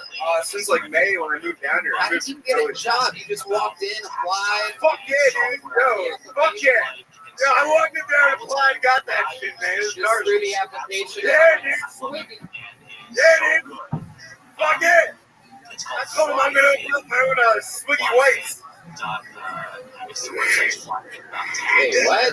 Remember the Swiggy Whites? I thought it'd be funny. You got Terry Blacks and Swiggy Whites. You go to. God, that laugh. That laugh is something else. Swiggy, you're so goddamn charismatic. We've had so many fucking glasses of water on this show tonight. I forgot humans could be this alive as you are. I bet you answer all these questions good. What do you like to do for fun when you're not doing acid? Like, what else? What else about Swiggy? You know, like smoke weed, like hang out with friends. Yeah, bro. What do you like to do with your friends? What do you guys do? Play laser tag or something like that? Nah, we just like fuck around, tell jokes, hang out. All right, absolutely. That makes sense. How old are you? You could be any 33. I just turned 33. So I think about that. 33 years old. Cashiering in Terry Black's 2 hits of acid deep on a Monday. Fuck yeah, dude. Yeah.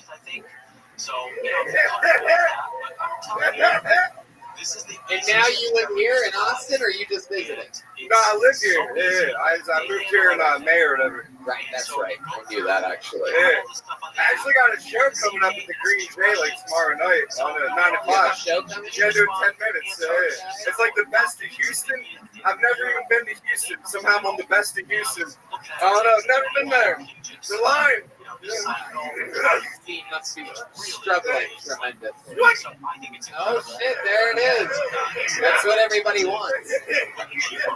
Tony, how did you... He opened up his set by saying Swiggy, and I leaned over to Red Band in the middle of it, and I said that he's going to say Swiggy after all of his punchlines. I didn't know you were only going to do one punchline, but You called that shit. I did. And here's how I know is because I started with the guy that has the exact same energy that you have, Swiggy. His name, I swear to God, was Skeezy. And he would literally go on stage and say, Skeezy. And the audience would be like, what? Like, they'd start laughing because why the fuck would anyone do that? And then he had a bunch of great jokes. And after each quick, short, great joke, he goes, Skeezy. The crowd would lose their shit. It really worked. Have you ever heard of Skeezy? Shane Skeezy? No, I've never. Where did you get that then? Why did you say that? I don't know. I've been called Swiggy since I've been like middle school, and then like for a little while I used to rap. My last name's Girl Swig. Girl Swig? Yeah, it's Jewish. It's weird. Wow. Yeah. It's one of them kite names, so I don't know. Wow, Girl Swig. Your parents must be disappointed. Drop the mic, held the beer though the whole time. Fuck yeah! Swiggy. Swiggy, what do your Jewish parents do for a living? Well, I have my dad's Jewish. My mom's like Irish and Catholic. Alright, what does your dad do? My dad, he works for like a painting company in like Philadelphia. Painting? Yeah. How about mom? I don't know, man. She like collecting unemployment or something. I don't know. She's a little crazy. I don't know. I think she like thinks she's a psychic or something. She's a little She's out there. Yeah. Like, what is she? Has she ever done any psychic readings for you? Like, what has she said? Like, what makes you say I don't know, man. It's weird. I think it's all like very weird, you know. What's your answer what she says about you? Swiggy, what's your love life like? Does Swiggy have a little piggy at home waiting for him? No, I'm pretty single. I was banging the chick that was like 48 that was working at the Terry Black's. She got fired. Yeah, she got fired for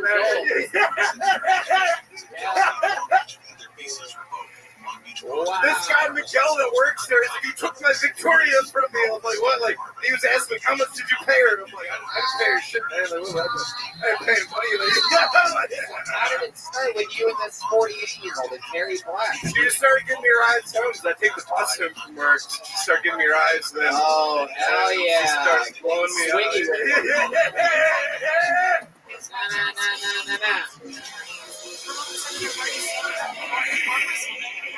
Gives you a ride home. And you guys are just using fucking barbecue sauce for lube over there. Love it. Why do you say she's 48? Did she seem 48? Did you feel like she told me she was 48? Okay.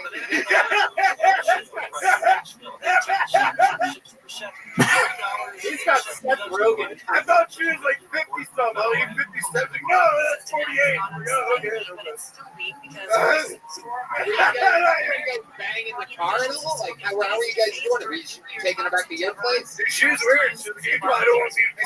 He's like, oh, I'm like, I don't know. She's like, oh, I'm 48. Yeah, whatever house. We gotta go out to this crowbar. Like, oh, we got to the crowbar. I'm like, oh, we just hang out here. And she's like, oh, you just want to fuck me. You don't want to go out. And I was like, yeah, I don't know. Like, I'll get Take her to a bar after having sex with her? Now we went there, yeah. They had like a dude that looked like King Diamond or something that said like employee of the month. I was, yeah.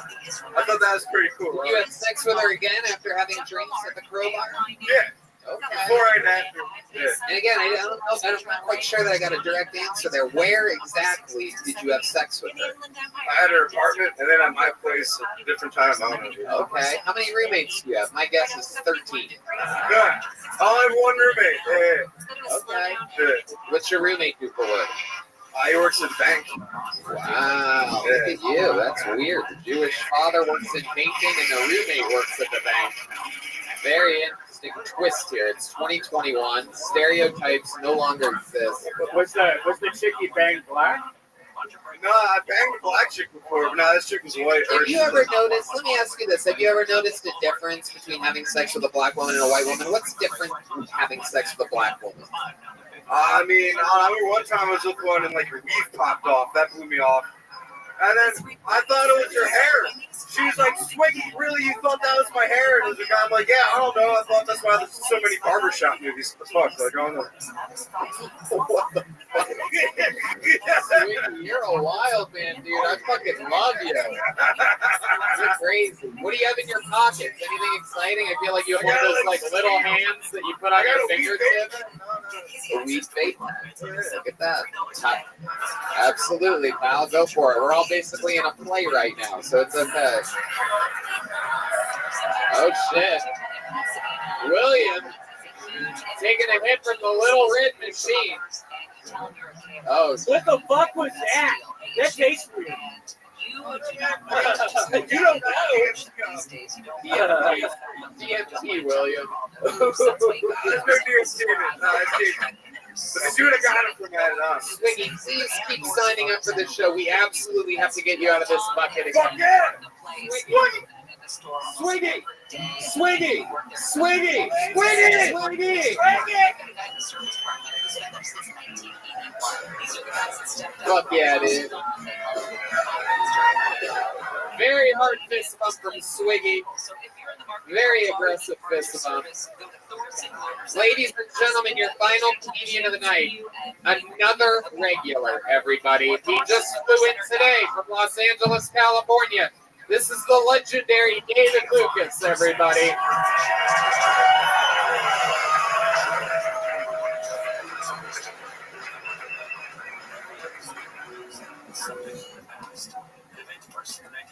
Yeah, what's up? They finally got my dog R. Kelly, man. R. Kelly is gone. R. Kelly. I knew R. Kelly was going to prison when they brought that gay nigga out to testify.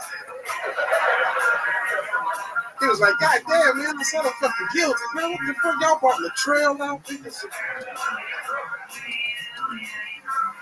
I don't know, man. Like, I'm not canceling R. Kelly, man. Like, so what? He beat on some bitches, you know?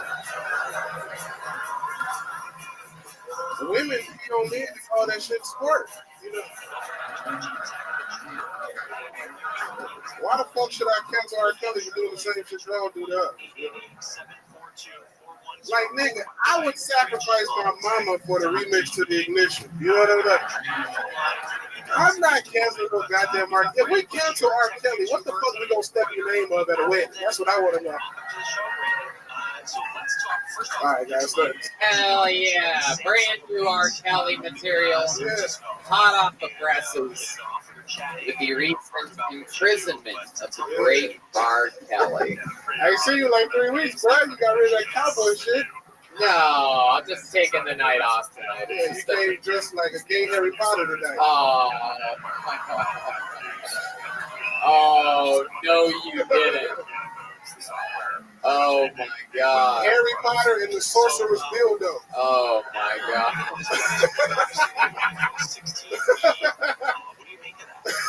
You just put the word dildo in there and it worked. I don't know if you can make fun of people, David. I mean, you're coming in here with the table for Beetlejuice as your haircut. So this is where we all sit and jump in the line from Harry Belafonte. You look like a dick jumping out of a blue tube sock. Bust it out. You know that meme that everybody sends around of the naked black guy with the giant dick? You look like there's 4 of them sitting on top of your head right now. Look like there are 4 giant black cocks coming off the top of his head. Did you go to the barber shop and ask him for what Tony wants in his butt per week?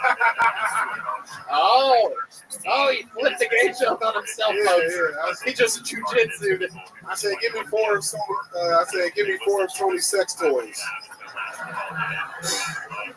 But you know the person who got that black guy saved as your screen lock. That's true. That is my home screen. Is my good friend. Yeah, bro. I love it. What have you been up to? Where you been? Denver, Brea, 11th through 13th of November at the Arlington Improv. Okay. Tomorrow at Rogan, on Wednesday at Rogan. Oh, nice. Thursday Secret Show. Hell yeah. Yeah. Working. I'm on those shows with you this week. You have pockets on your sleeves. What do you keep in there exactly? What type of honey bun do you keep in there? I keep gay jokes in there for your ass, Oh man, that's true. No one loves honey buns like I do. Let me pull one out. Honey buns. Tony looked like a gay paralegal. Objection.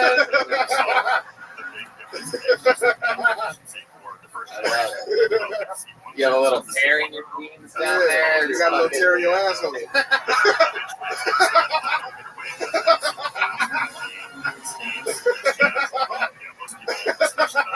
It's been 3 weeks, man. I got some shit on your ass. It is true. It has been 3 weeks. I love it. Yeah, that is similar to Cosmopolitan. Yeah, that's supposed to be a black folk journey. What are those? What are these shoes that you have? Are these new orthopedics that we're talking about here? These are Travis Scott, dog. You wouldn't know about this. I love it. I didn't even realize you were wearing shoes. I thought the green was just the diabetes taking over. It's the only gang that David's ever been in is gang green. Those pockets on your sleeves, what are those, hot pockets? You got a stripe on your arm for every time you said no when it was getting stuck. There'd be a lot more stripes if that was true.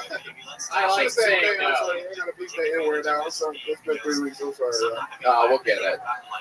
We'll get rid of it. Yeah, hit me again, dog. This shit turned me off. You used to do a podcast with William, famously Brothers in Cursive. Helped launch both of your careers. William, your brother in Cursive, David Lucas. That's William. So nice to see you. I'm glad of all of your successes. My life is starting to turn into a nightmare. So I'm glad somebody's doing well. Nah, bro, you doing good, dog. You sold what? 200 tickets in Philly? Where you just went? That was a made-up story. After you told me all the places you were opening, I had to make that up. So. Nah, bro, You're first. we need somebody to put me and Will on a co-headliner tour. That'll sell out all over America, dog. Yeah, absolutely. That'll sell out, bro. Like, hey, what? Last time I asked for a manager, I got one. Where agent at? Oh, there you go. Yeah, that's how it happens. Yeah, that's how it happens. Absolutely. There's probably a big Hollywood agent out there right now. I'm gonna sign the guy with a cat poop on his head. Does look like a cat poop. That looks like leopard poop. Yeah, bro. If they'll sign the stand-in for Woody on Toy Story, they'll sign me. No, fuck. Is that a Toy Story joke? Yeah. I said you was the stand-in for Woody on Toy Story. Oh, okay. So is it Woody that you look if like? you were in Toy Story, you'd be Buzz Heavy-Ear.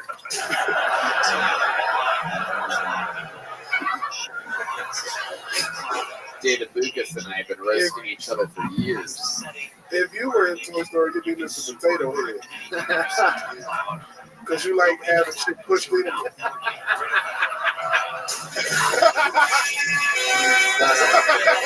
You son of a bitch. You son of a bitch. God damn. You got me good. You got me good on that one. You had a whole one fucking Toy Story character to save my life right now. You had a only Mr. Potato Head with a hole in the ass for you to. Not all of us can be shaped like the things that don't want to get grabbed in the grab machine in Toy Story. That is what you look like right now. You do look like a BET version of Shrek right now. David, you're the absolute best. I'm so glad that you're back in town. Just doing the shows with Rogan and I all week. The great David Lucas is back, everybody. And that was tonight's amazing episode. Thank you to the Yellow Rose and the Red Rose. And of course, how about another hand for the Screwball Peanut Butter Whiskey Kill Tony Band, huh? Matt Mueling, Michael Gonzalez, Indeed Madness. How loud can this place get for our guest and one of my best friends and without a doubt one of my favorite comedians in the world, William Montgomery, everybody. Thank you for having me. Yeah, another great drawing from Ryan J. Ebelt is in. Shout out to all of you for coming out tonight. So much fun, always a pleasure. And be sure to check out CN Smokehouse at Golden Acres. It's really unbelievable. It's what we're talking about barbecue a lot this episode, so check that out, you local people. And for those of you listening around the world on the internet, thank you. We'll see you next week. Thanks, guys. Good night, everybody. Thank you very much.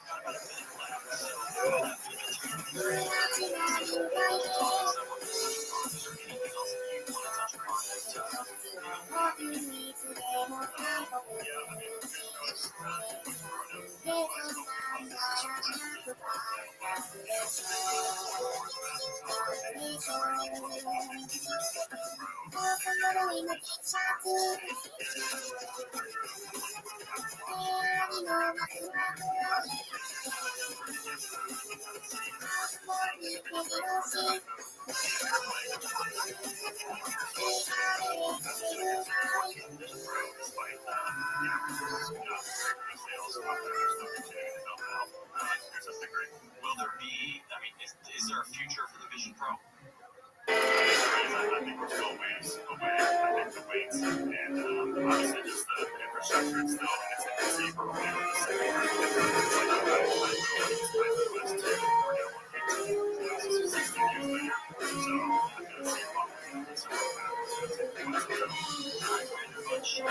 Thanks for joining today. Follow on the AppleData.com newsletter and information is also on YouTube. So find out more and share out every source of Apple information. Appreciate being on the show today. Come on our website, Rothschild.tv. Come out and take part in calls and play. Right now,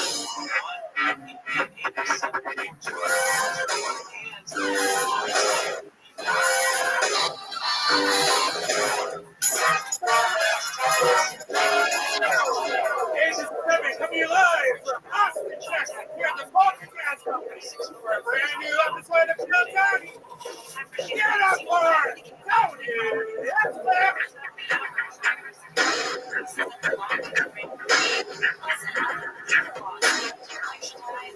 Wow! Austin, Texas, come on, you can make more noise than that. It's Monday fucking night. Oh, shit, dude, it's going down. Ryan Redband's here. What's up, everybody? How about a hand for the band, everybody? Am I right? What the fuck is going on here? Nobody does Mondays quite like we do. The #1 live podcast in the world, and this is the Screwball Peanut Butter Whiskey Kill Tony Band, everybody. The great Matt Mueling on guitar. We got Tevin on drums tonight, his first time joining us, while the great Michael Gonzalez is out touring. with some huge musicians, and of course we have our staple, the main man holding it down, D Madness, everybody, here on Bass Guitar. This is Kill Tony, brought to you by the Yellow Rose and the Red Rose. Of course, like I said, the Screwball Peanut Butter Whiskey Band, Canteen and Cantina. That's vodka soda and tequila soda. Northern Lights vodka soda brings you tonight's show. The great Ryan J. Ebelt is drawing it all the way from Los Angeles, California. If you're watching this on YouTube, why not subscribe? That's what the kids are saying. And we're all stuffed up on delicious food by CM Smokehouse at Golden Acres. Shout out to our friend Cade, the best barbecue in town. Crunch Wrap Supreme. Check it out. Yeah. Bunch of good shit over there. And follow our friend Yoni, the producer of the show at Best BDQ. And let's do it, right? But before we start tonight's show, here's a little bit more about the amazing sponsors that make tonight's episode available for you here, right now. You know, when the moment for intimacy arrives, you need to be ready. Roman, ready. Whether you've been in a relationship for years or just getting started, having the confidence that comes from preparation means you're free to enjoy the moment when the moment comes. Even though you are far from ordinary, the truth is that ED is really common. In fact, 52% of guys aged 40 to 70 experience some form of erectile dysfunction. Go to GetRoman.com/Tony now to speak to a U.S. licensed healthcare professional about erectile dysfunction and get $15 off your first month of treatment. You know, Red Band, ED is more common than most people think. In fact, 52% of men between ages 40 and 70 will experience some form of ED. We're two people. You're that 50%, aren't you? I'm in that age range for sure. The benefits of ED treatment can help you reconnect with your partner, rediscover the joy of sex. Roman's system is completely confidential and totally discreet. No big logos or labels on the packages, so when you get it delivered, no one knows. With Roman, you can get a free online evaluation on ongoing care for erectile dysfunction, all from the comfort and privacy of your home. A U.S. licensed healthcare professional will work with you to find the best treatment plan, and if medication is appropriate, it ships to you with free 2-day shipping. The whole process is straightforward, convenient, and discreet. Getting started is simple. Just go to getroman.com/Tony, Tony, and complete an online visit. Yeah, take care of your ED without leaving your home. Complete an online visit today to connect with a U.S. licensed healthcare professional and take care of it. Stand-up comedy is hard, and you should be too.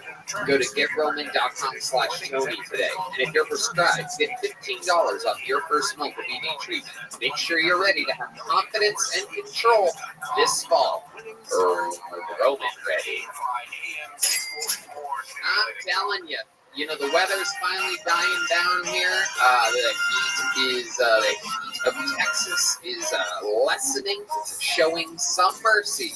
However, I still love to stay super hydrated with Liquid IV. You know, flu season is in full swing. Proper hydration and vitamins can help support a strong immune system. Making it a priority helps us feel healthier on a day-to-day basis and fuels us to be our highest potential. One stick of Liquid IV with 16 ounces of water hydrates faster and more efficiently than water alone. Not only that, but the product tastes great with flavors like watermelon, strawberry, and my favorite, lemon lime. How are you going to be enjoying a few extra drinks now that the holidays are approaching? This is what you need. I know with Skankfest and a few festivals happening, we're going to be getting toasted and roasted. I'm bringing a bag of Liquid IV along with me. Red Band, you know all about this. I'm on my third one today. Last night was Halloween. Man, I had one right before I went to bed, one right when I woke up, and I have one right now. It's great. Not only does it help if you add a little bit to drink, but it also has vitamin C. It has more vitamin C than an orange and as much potassium as a banana. Liquid IV hydrates faster and more effectively than water alone. Healthier than sugary sports drinks, has no artificial flavors or preservatives, and less sugar than an apple. Made with clean ingredients, non-GMO, vegan, free of gluten, dairy, and soy.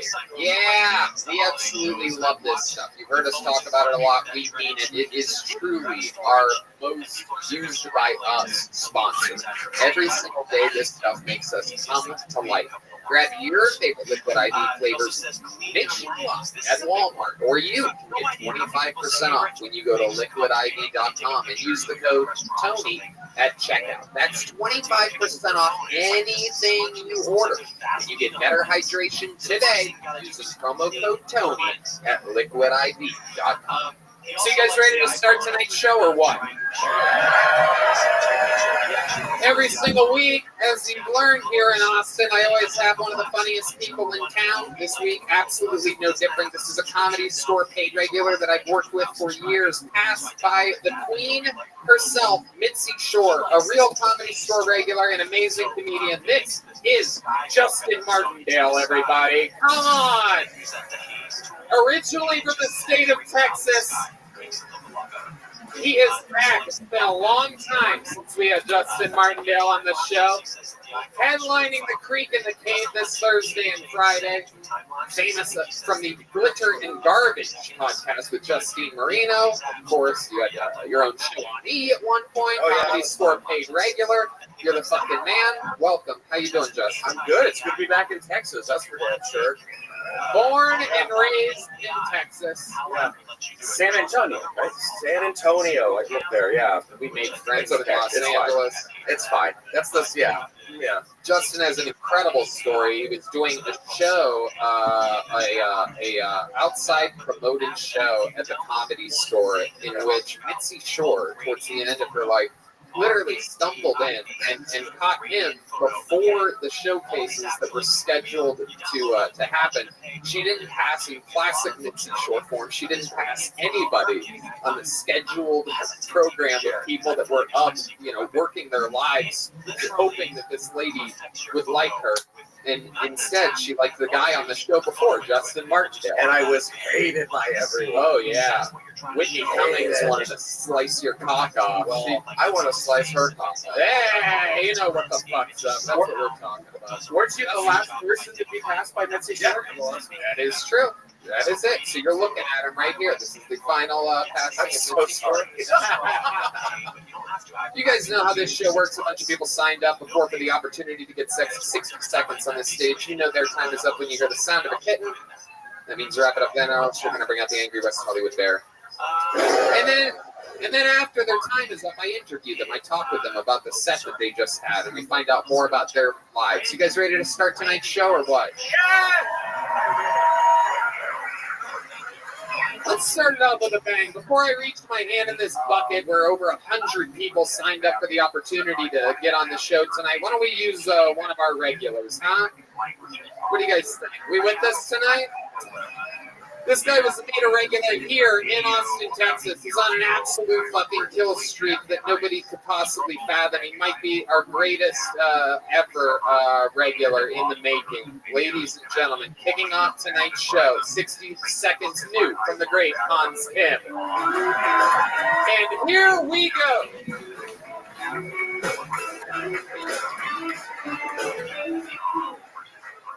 Hey, what's up, guys? I love you.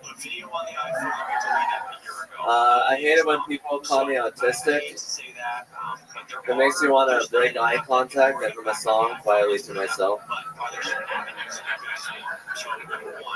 I'm in a long-distance relationship right now, which is the worst, because that's the worst place to have a girlfriend, is far away. It's like owning a star.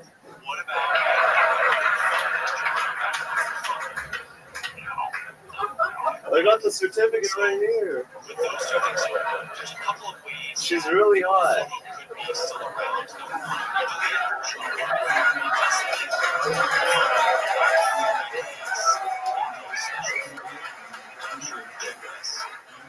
It's like an African child that I send a dick pic to every now and then. It's like having a cheeseburger in Europe. I can't touch it or smell it or taste it, but some European guy has it all over his mouth right now. Thank you. Wow, he does it again. It continues. The great Hans Kim reigns supreme. Thank you. The audience kind of laughed after my first tag, so I got 2 more. Yeah. Good problems to have when the audience is laughing too much at your first tag. You're like, God damn it, will you people shut up so that I can get to this other material? Good problems to have, as we'll see when my hand reaches a name out of that bucket. You'll see people later on. You'll be like, wow, this guy doesn't seem to have that problem at all. But it's just jokes on jokes on jokes. It's all true. You are autistic. Are you really in a long-term relationship or long distance? No, not really. But that joke was amazing. I mean, if you're gonna lie, that's what it's all about. Make it funny. Fuck yeah. What else is going on, Hans? I completed a comedy tour recently. Oh. Stuck with my feature, Riley Gilmore, in the same hotel bed. Did you try to dry humper? Did you try to do anything? It's a guy. That's Riley is Oh. a man. Doesn't matter. Doesn't matter. People don't know who Riley Gilmore is. It's not a famous name, so you'd have to explain that. Yeah. He's a good friend of mine. I call him by his full name. In bed? Riley Gilmore. So you did a tour. How many nights? What cities? 3 nights, 2 nights, 1 night in Abilene, 1 night in Sweetwater, Texas. Got to know the people of Texas. You made Sweetwater sweet and sour water, huh? I don't know. People. We're just getting warmed up here, you know what I'm saying? So how did these shows go for you? How long of a set did you do? Were you headlining? Yeah, I was headlining. I did 40 minutes. Yeah! Yeah! The little baby boy is all grown up, so look at you. I can't wait to do it more. I would love to be booked. Please book me. I can do child's parties.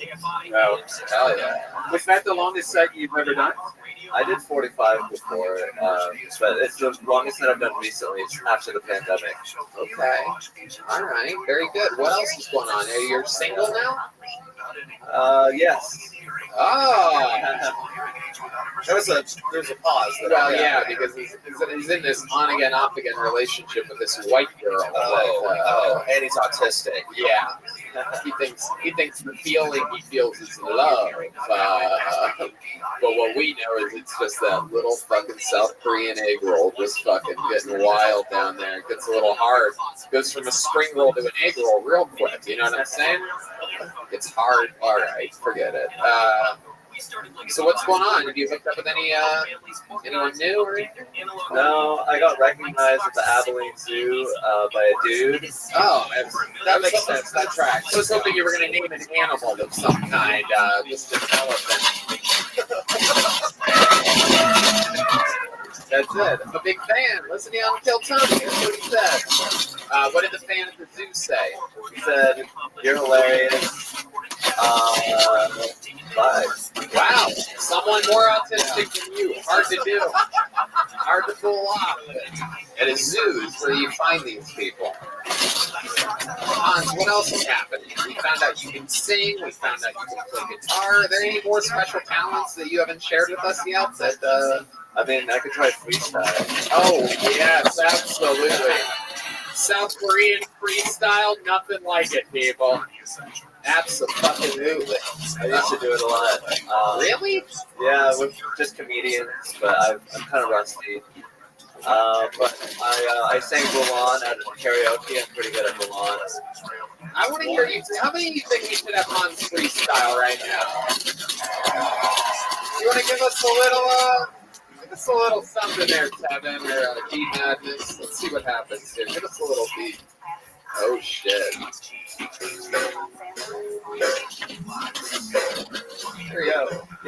Yo. Here on Kill Tony, freestyling like I'm phony, but don't worry, cause I'm made of money. Don't worry, I'll steal your money. Don't worry, I'm kind of funny. Cause that's what I'm all about. I'm Kill Tony, I sing Mulan at karaoke. Feel your bitch, she owes me a fee. Watch out, cause I'll pee on her, and she'll like it. Cause that's what she's all about. She'll like it when I take a shit on her. She'll like it when I purr. Like I'm Kill Tony. feeling real bony. Watch out, I'm made of money. Oh shit, okay. I mean, it's got a chorus. He does have a chorus to his freestyle rap. You don't see that very often. I'm on Tony. I'm not bony. I'm made of money. I take shits on women. Yeah, I think true words have never been spoken. Yeah, Really good. that is a wild freestyle rap. I didn't realize you were made of money, Hans. I thought you lived in your van. Mulan would be proud, I think. It's funny, in the rap world, that's what you can do. You can pretty much say anything about money, even if you owe the IRS a bunch of it. Do you pay taxes, Hans? Yeah, my dad does it for me. Yeah, that's an Asian stereotype right there. They always pay their taxes. I specialize in Asian stereotypes, for those of you that don't know. Oh yeah, I've heard about that. I got to study. Yeah. I have a degree in, all right. Anyway. Have you ever dated an Asian girl, Hans, your whole life? No, I haven't. No. It's like looking in a mirror. He doesn't like it very much. He likes white, as he's described, Nordic women. Oh, yes. The pure whiteness. I love defiling pure whiteness. So like an Elsa? So yeah. But you didn't get laid after any of these shows. You're out there headlining. Yeah, no, I mean, it didn't happen, but, you know, it's fine. You know, there weren't that many women at these shows. I tend to draw a large male audience. Were you at a gay bar? Yeah. Do Asian butch lesbians exist, or are they just like one of the guys? Like, yeah, they exist. They're slightly more masculine than me. Wow. Oh, all right. Okay. Well, Hans, another unbelievable new minute. Great times always. Hey, you guys. Kill Tony. He's not bony. He's made of money. It's Hans Kim, ladies and gentlemen. Let's go to this bucket. Let's see what happens here. This is where the shit really gets crazy. Could be somebody that is not well. Could be an amazing local talent. The first name that I pull out of the bucket, 60 seconds, uninterrupted, goes to Ryan Westover. Ryan Westover is first on Kill Tony.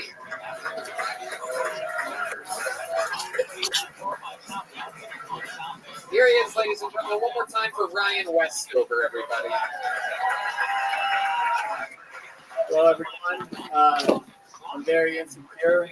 I always have been. Like, even when I was little, I used to hang out with pedophiles to seek reassurance, you know? It helped me out. It did. I had a dumb sentence, but it made me feel like I was worth something, you know? Sitting in the back of that van, like, you know what, John? I am a confident young man. I'll take my pants off now, you know?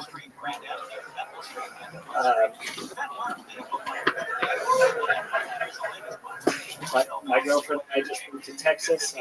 We're living with her brother, and it's been hard trying to have sex living under the same roof. You know, we try our best to be discreet about it. So, like, no matter what, my girlfriend always ends up catching us every single time. You know, I always say that.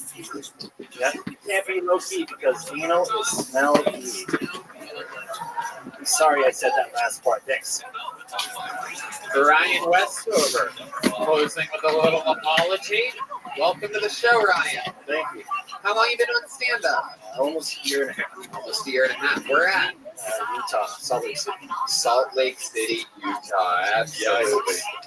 The kind of white people that Hans Kim loves the most. Welcome. Is this true? You live with your girlfriend? Yeah, we live at her parents' house. Okay. So. All right. I like it. What do you do for work? I work at a burger biscuit. I work at sandwiches. Okay. Yeah, I just got the job. All right. Yeah. Okay. So you basically are like a sandwich artist. I am. I try to be. All right. Very good at it. Okay. What level of education do you have? I have a high school diploma. That's right. You will be making sandwiches for the rest of your life. That's right. That's life. Welcome to life. It's not easy. Thank you. I'm learning that. This is what the world has come to. Good white people like Ryan out here making sandwiches for better white people. That's just what the world is. That's how it works. There's nothing. It's not all glitz and glam out here. And someone's got to do it. Show business. Ryan, what did your girlfriend do for work? She's a server at a restaurant. Okay. Yeah. All right. Server at a restaurant. What about you, Ryan? What else about you? Like, what do you do for fun? What's something we'd be surprised to know? I like to drink. It's a good hobby, basically. Yeah, and I just do this very simple life. Yeah. What about when you drink? Do you do anything in particular for fun? Are you like a pinball wizard or anything like that? No, not at all. I just get drunk and really sad. Really? Yeah. It's about sandwiches. Yeah. I just trying to get sandwiches. I just talk to my girlfriend later. I'm like, am I funny? You think I'm funny? That's basically Wow. Jesus Christ. Oh my God. He's gonna cut later. Yeah. It really is. A sandwich in half, am I right? All right. Wow, there must be something we're missing here. How about during the day? Any weird habits or things that you do? Oh, I jerk off a bunch today. Why do you jerk off if your girlfriend's there? No, she wasn't there all day. She was working. Oh, I had the okay. day off. All right. What did you jerk off to exactly? What type of porn did you specifically end up on? Sandwich porn. Yeah. Give me some bread. Guac is extra. I think I've fallen in love. Sandwich porn jokes, people. I started off with straight porn. Straight porn, oh yeah, that's where we all start. Get it warmed up. Well, easy. And then get to the good. You know what I'm talking about? Get ready to scrub that browser. What'd you end up on? Bisexual porn. Whoa! That gets points for honesty, everybody. Little gay. How bisexual are we talking about? Like, enough to talk to you guys about it, but not enough.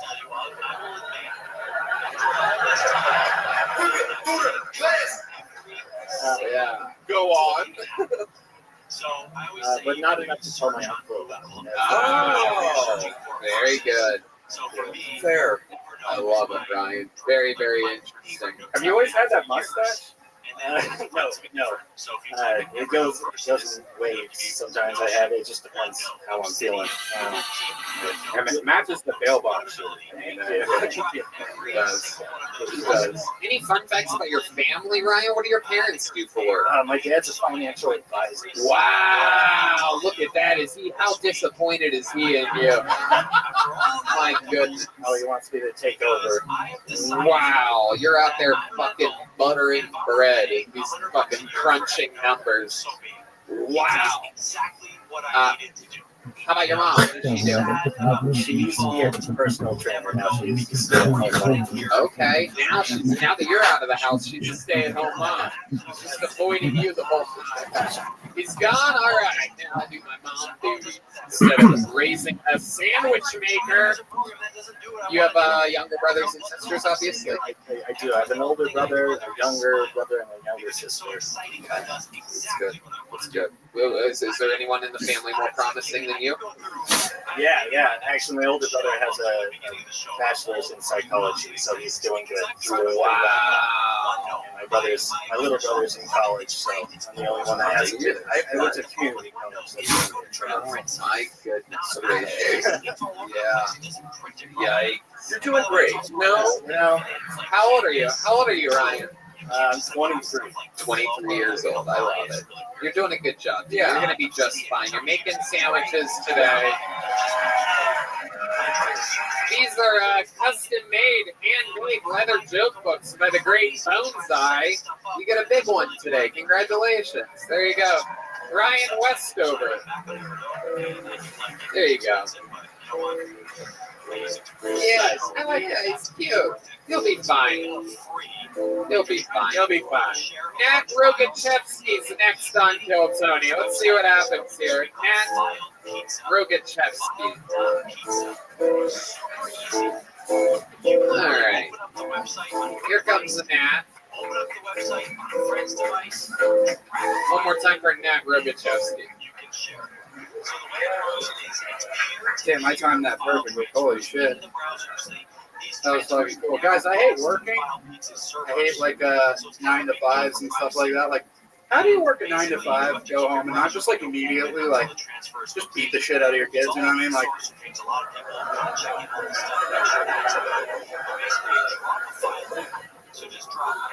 my mom used to work a 9 to 5.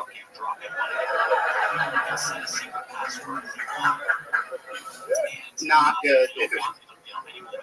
Not good at all. She'd come home, this is like the 90s or whatever. She'd see I did something wrong, like leave the light on in the bedroom. She'd be like, stop. Hammer time. And I'd be like, oh. Sets up a connection between the two. Very easy, very simple. My mom hits me so hard.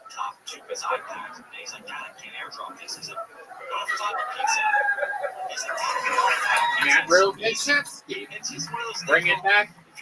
MC Hammer references. And they're working. Absolutely working for you. Is it true your mom used to beat you? Oh, yes. What would she beat you with? Hands. Oh, just straight up hands. Yeah, hands and fists. Oh, wow. Yeah. Hands and fists. Very interesting. Very old school. Yeah, thank you. Thank you. It was great. Did it happen a lot? Yeah. Were you a bad kid? Sometimes. Not as much as I was beat up. Is this a cry for help? Yeah, I think it's welcome to another episode of Too Little, Too Late, everybody. You actually have your mom here. Come on out, Rogachevsky. Come on out. Who's MC Hammer? I love it. Did you ever stand up to her and say, like, can't touch this? No? Hey, there you go. Add it to the mix. Add it to the mix. You could be like Hans Kim and have too many tags. I do have that tag. I just ran out of time. Oh, okay. Hell yeah, there you go. I dabble. Yeah. So Nat, you've been on this show before. Remind us of what we talked about last time you were on. I was addicted to heroin. We talked about that. Oh, yeah. Got into it pretty good there. That was it. We talked about me being addicted to heroin a lot.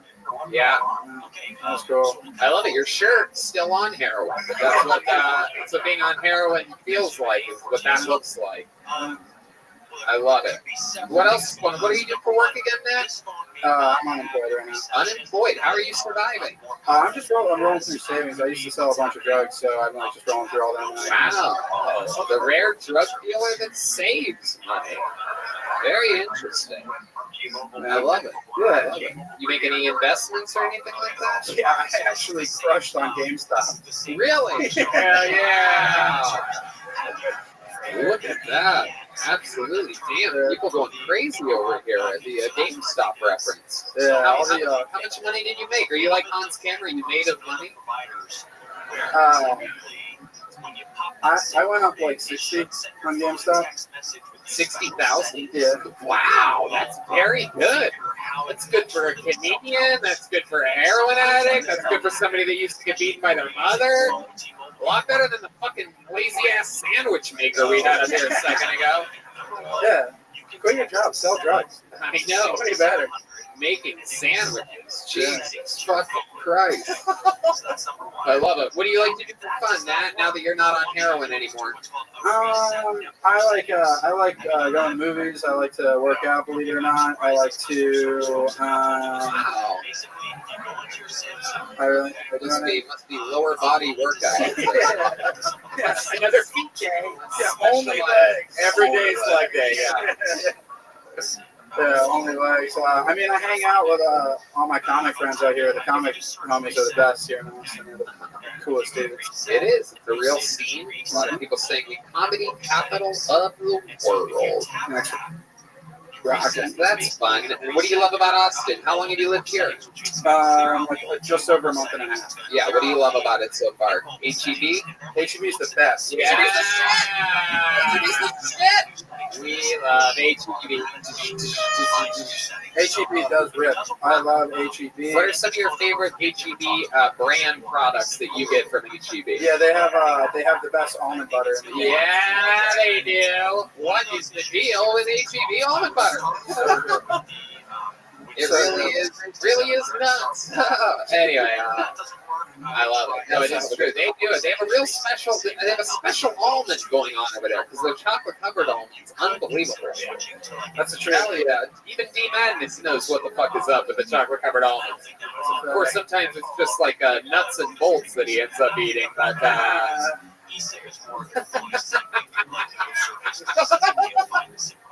Oh, no, don't attack me, D. Don't attack me.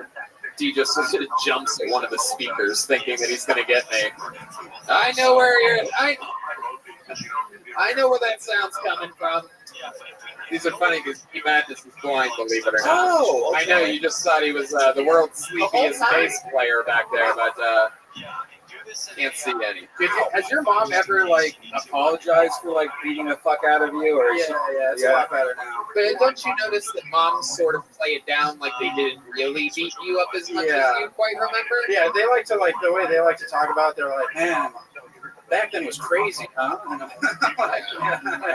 Yeah, my mom used to beat the shit out of me, but I don't ever play the victim card in public, so I can't really relate to it. But I'm pretty sure it's why I became wildly successful. It is weird too that she apologized and then you did heroin. Like my mom would kick the shit out of me if I did heroin. Do you beat girls now because of it? Maybe she beat them up like karma, like it happened before. Like maybe she knew. She's beating you up for doing heroin. Yeah, that was way later. Right, but maybe she knew mother's instinct. Yeah. She was trying to beat the heroin addiction out of you before. Yeah. Well, she failed. Right, yeah. Exactly. She wanted to hit you with a belt. You're like, tie it around. Nat, you did it again. Did you get a joke book last time you were on? He's already got a big joke book. This guy's walking on water. Another great set. Nat Rogachevsky, everybody. We're going to keep it moving. He's on Instagram at nat.comedian. I'm going to pull another name out of this bucket. Yeah, a little ashtray. Oh, this is very exciting. This guy's a buddy of ours. He just moved here, very new to stand-up comedy. I'm excited to see what happens here. This is Yonder, everybody. Yonder, one of the newest residents of Austin, Texas. Very fun gentleman. Yonder Wizard. Here he comes. Here he comes from this side over here. Come on, put your hands together one more time for our friend Yonder, everybody. Let's see what happens here.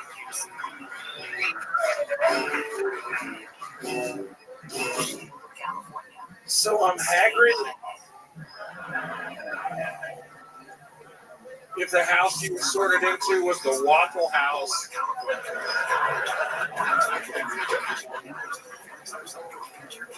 I want to start a Christmas music festival. We call it Lollapalooza. We're a little too far away from Christmas for that. Halloween's coming up, though. It's nice to see the city of Austin got their Halloween decorations out. You know, those ones that come to life when you walk past them.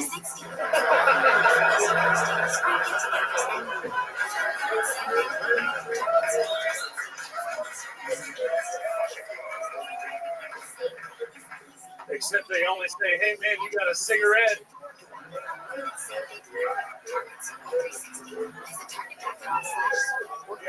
Thank you. Wow, Yonder. Holy shit. What a great set. It's been a long time since we've seen you, correct? Yeah, man. When's the last time you were on the show? The place that shall not be named. Oh, that's right. That shithole on 5th Street down there. That's the one. Right between the Russian House and Eddie B's. It's a shame I can't remember what the fuck it's called. Anyway, I love it. So Yonder, incredible. I do believe, I think you would agree that was a great set for you. You're new with stand-up comedy, correct? Yeah, pretty new within the last year or so. Yep, absolutely. That's to us, that's new as shit. Yeah. I love it, man. Look at you. You are just really something else, huh? I've never seen it. You remind me of like the type of guy that would grow out of a tree or something like that. Like a tree growing out of you. I picture you being like a peaceful, happy tree at the root, the bark. I can see like I feel like when you come, you always say huzzah. Yeah, how do you do it? I feel like he doesn't ever come. Am I right? You seem like the kind of guy that's held on to your nut for quite a long time. Dude, all this is backed up. If I blow, I'll be your size, bro. Oh, shit. Man, I love it. I had a feeling. I have good instincts for things like that.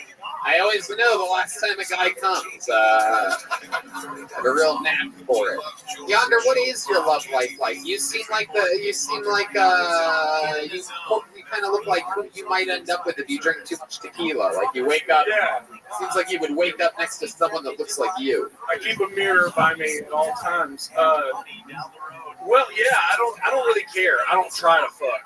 I just don't care. You're like a nerd, right? Yeah. I'm kind of a nerd. Well, I mean, so this is kind of funny. I actually had to explain my first sexual experience to a lot of people. Go on. Yeah. I got a blowjob from my 8th grade teacher when I was in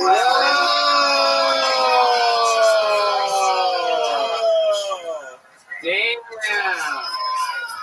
By the looks of you, I'm guessing it was a science teacher. Yeah, nice guy.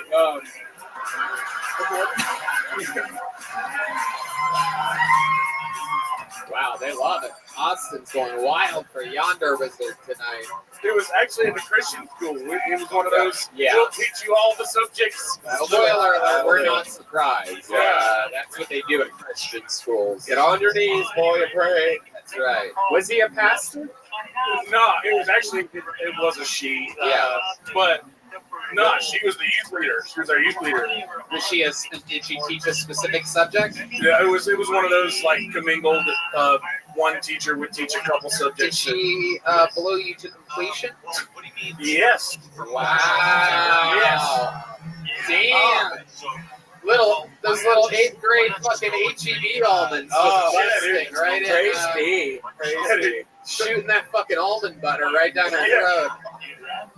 Incredible. We had just finished praying for the health of our Sunday school teacher. I was a fucking Sunday school teacher. Wow. Look at that. Who said Sundays can't be the best day of the week? Yeah. So how does this happen? Do you remember what she said to you or anything like that? Is she like, take your diaper off, I'm going to suck your cock? As a matter of fact, I do. She said, take your diaper off. No, come on. No, she literally, we got done, and I was a good little Christian boy, and I was so upset. I was like, I'm going to disappoint God. He's not going to let me in heaven, and I don't want to do this. Was this during the blowjob or after? Yeah, like, no. That's the part where I usually come, is right there. We're like, oh, Jesus is disappointed in me. Oh, yeah. Me too, same. Yeah. That's the fun part. That's the best. But no, she called me on my grandmother's cell phone that I used to borrow back then. Whoa. And a Nokia? Yes. Hell yeah. Before she put your snake in her mouth. Yeah, dude. And she said to me, all I need was 5 minutes. Wow. How long did it take? Not that long. She's like, what do I do with this extra 4.5 minutes? How old was she? Like, she was like 24. Oh, my God. Yeah, wow. Have you tried to find her on Facebook or anything? Yeah, let's find her. We're Facebook friends. Yeah. Oh, fuck yeah. All water under the bridge, you know. God damn it. That is fucking wild. Have you hit her up since then? No, I have not. I figured it probably for the best. Like, but I had to explain all this shit because, back in the day, before cell phones, if you picked up one phone to talk to somebody in the house, you could hear conversations, and conversations were heard. Yeah. And How old are you, Yonder Wizard? You look like you could be anywhere between 25 and 4,000. I literally turned Yeah. An old oak tree. Yeah. 1,301 this past We have Thursday. to count the rings. Yeah. What do you like to do for fun, Yonder? I know you're into VR. You're part of Red Band's like the crazy, creepy VR incel circle. Shout out Virtual Red Band. No, I do music, man. I fuck around with music a lot. What do you do with music? Whatever's missing, honestly. Really? You play like multiple instruments and whatnot? Yeah. Really? You should hear him play guitar, man. It's fucking awesome. Really? Did we ever have you play an instrument on the show? No, I'm saying I don't think I've ever played anything. Really? What do you think, Matt? Should we give this guy a shot on guitar? Let's see what happens here. This guy looks like the Grateful Bread. Yonder. This guy looks like all right, here we go. It's a little something from Yonder Wizard. He's got a lot of cable there. This is very interesting. Can't fit the guitar strap around his massive head. I mean, for those of you just listening to the podcast, this guy is huge.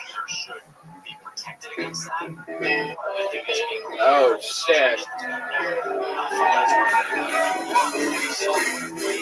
Whoa.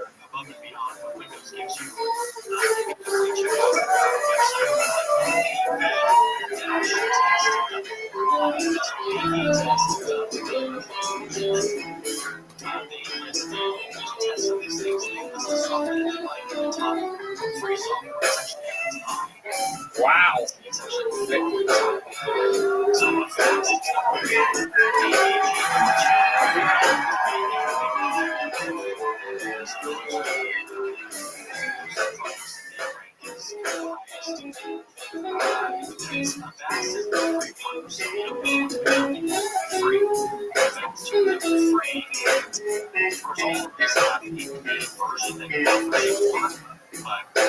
All right. Bring it.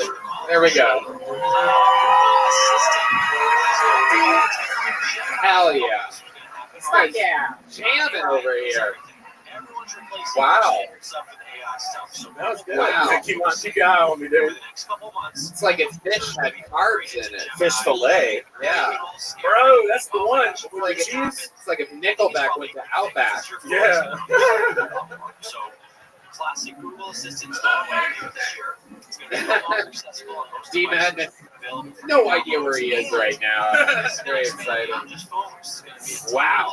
Hell yeah. Rhythm and blue cheese, something like that? Yeah. Something else I was thinking. You know, Yonder, if you're free on Halloween, I would love to have you at the Secret Show Halloween show. Whoa! And you know what? Dude. Fuck yeah, dude. And you know what? You don't even have to dress up. You're already one best costume at the Halloween. Have you gotten one of these joke books before? I do. I got a giant joke book. He actually ordered a custom one. Straight to Boneseye, the Great History of Cavazos, which anybody can do. If you're listening, get a custom-made joke book for yourself by going to hitting up Boneseye on Instagram. BONEZEYE. Yonder, congratulations! I've known you for quite a while as a leader amongst like the fan base and whatnot out there on the Discord and your Patreon. He actually graduated. Yeah. I'm very, very proud of you for that. You attended a lot of those classes that it was something for me to do during the lockdown pandemic when I came out with Roast University on Patreon. You were an amazing student. It makes me so happy that you killed with this minute. It's incredible to watch you go from fucking a comedy fan to somebody getting big laughs. There he goes, Yonder Wizard, everybody. Follow him on social media at all one word, Yonder Wizard, WIZZERD. I'm so proud of him. That was good. All right, let's pull another name out of this bucket before we get to our next special treat. Let's see what happens here. You guys having fun out there? All right. Luke Newman is next on Kill Tony. Make some noise for Luke Newman. He's going to make his way to the stage. Here he comes. It's all happening. Monday night, live in Austin, Texas. One more time, this is Luke Newman, everybody. How's it going? I'm white. Thank you. But I'm from Oakland, East Oakland, California. Okay. Not a lot of white people out there. My parents were the first white people. There's some OGs, original gentrifiers. And it was hard, man. It's hard being white in East Oakland. I got fucked with them. People would always think I was from the suburbs and shit, you know. Like, where you from, white boy? You know, I'd be like, man, you broke into my house.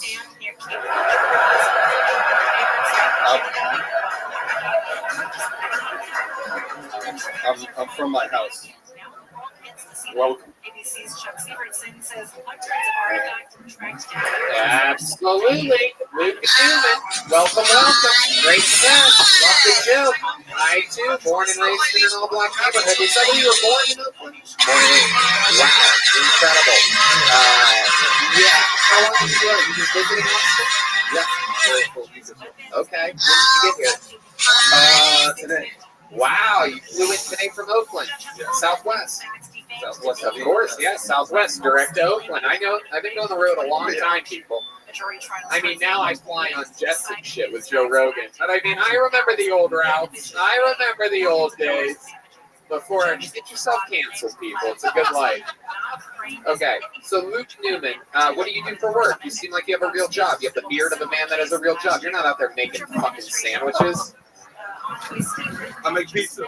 Oh, okie dokie. What are you gonna do? Sometimes you're just not right, Tony. That's next level shit. Yeah, it really is. It's one up from sandwich. Absolutely. Absolutely. You had to go to college for at least a few months to get to pizza. Yeah, you gotta drop out. Yeah, absolutely. All right. How long have you been making pizzas for? For a few years. I used to deliver them. Oh, promoted. Yeah, absolutely. Is this like a real pizza place or like Papa John's? It's complicated. It's like a pasta factory. You make a bunch of stuff, but I make the pizza. Okay. All right. You get paid well? No.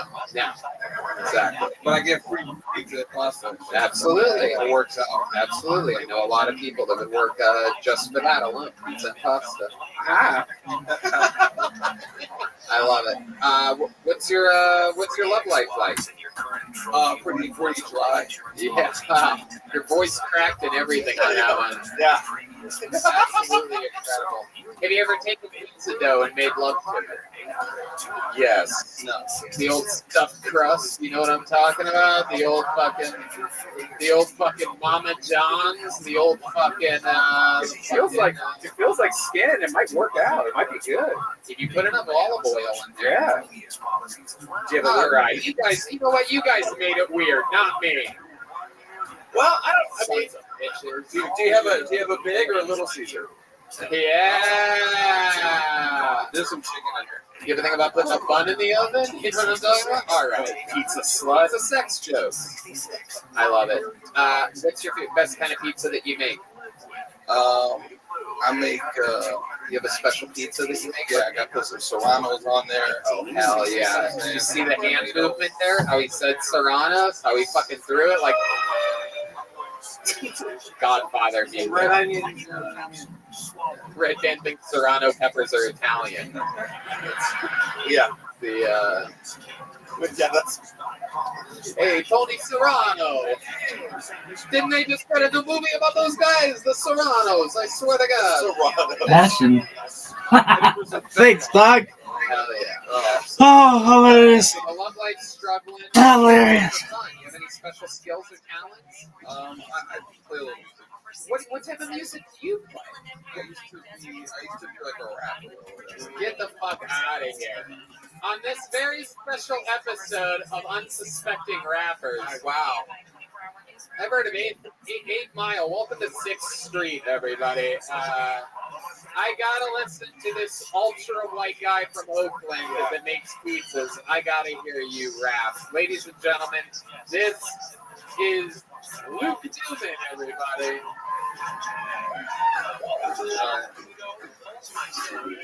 Please slow down a little bit. Oh, yeah. There you go. I like he's in full control. All right. Got that bourbon Irish, trying to earn my Irish. Staying swivel headed out, spitting legend. Talking gasoline, you on the practice team. Trying to fill a busted, boy, I'm killing customers. Out on the Vegas Strip, but you ain't playing shit. Watch me dip downtown on surround sound. Got a couple broken ankles, God know I'm thankful. And I forgot the rest. Hell yeah, absolutely.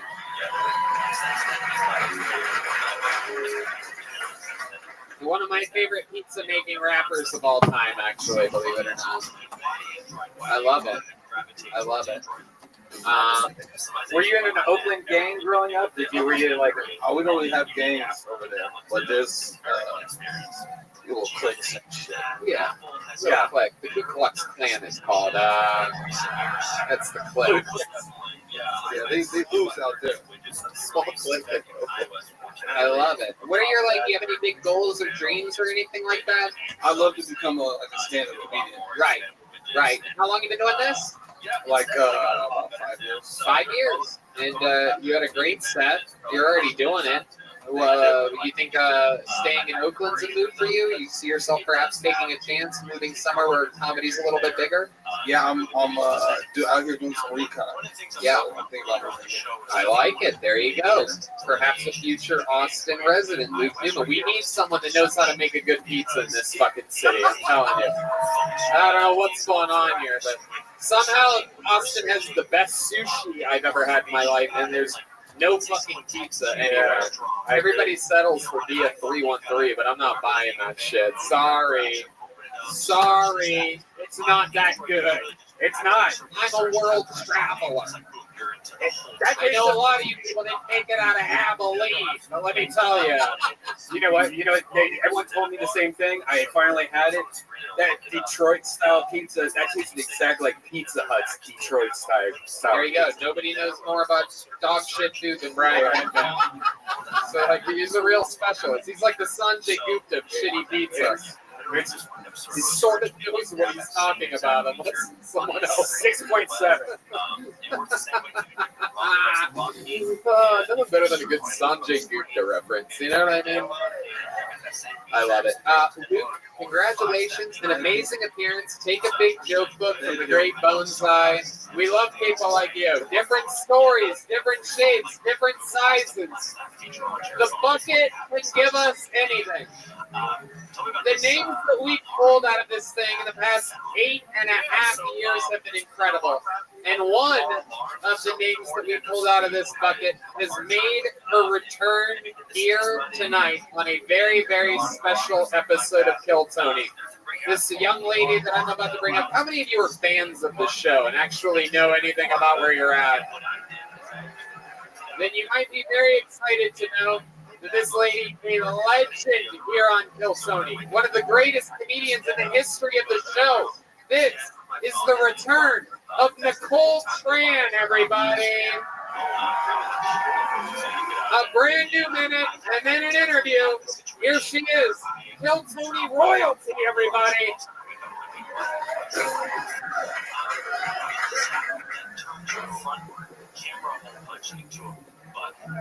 This is what happens when you bought things at the Dollar Tree. And from Vietnam. Last week, I went to a black comedy club in Auckland. All the sisters looked at me like, uh-oh. Somebody forgot to pay the bills at the nail salon.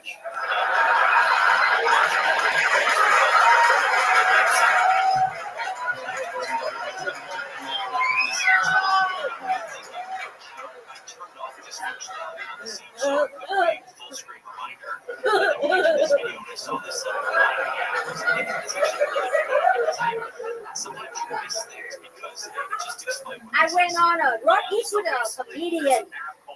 She told me she has Asperger's syndrome. I say, no problem, man. Let me pull over and get your ass a burger. You can keep going. Nicole, you can do as long as you want. My mother hates Halloween. She make us turn off the lights and hide under the bed. It would be easier just to buy a bag of sneaker bars. The first thing we were here for trick or treat, she gave each kid a spoonful of sticky rice.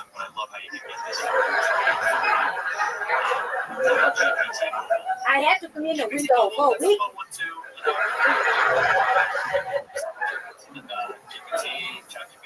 I went to a pumpkin patch in Houston. I saw a 2,000-pound pumpkin. In Vietnam, we would carve a pumpkin, then move it.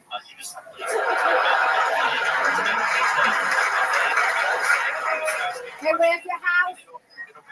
It's the 4 jack-o'-lantern on the left.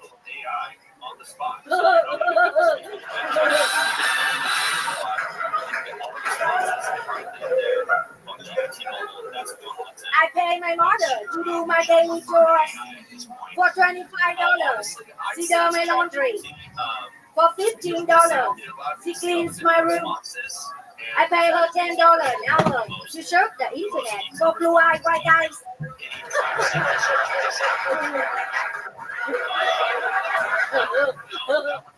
My mother doesn't believe in psychic reading, but she's happy to tell me that I have no future.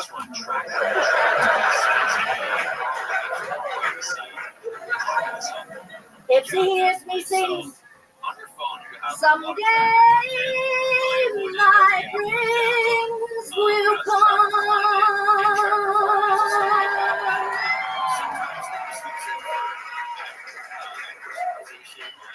She thinking I'm talking about twins. The Chihuahua who lives at the dry cleaners.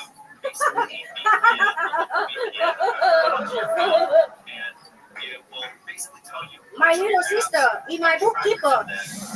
With all the money I make it stand up, she's not very busy. 2 hour lunch, no problem, man. She always carry a lot of cash with her in her purse, just in case the house burned down. She still can afford one karaoke night and some brisket barbecue. I wrote that joke for you guys.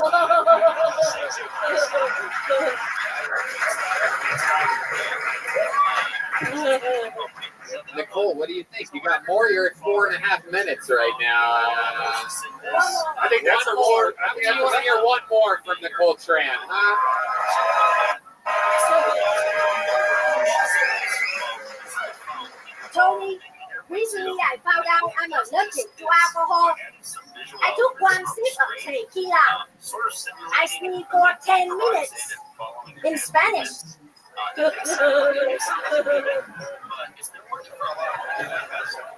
Hell yeah. Nicole Tran, ladies and gentlemen.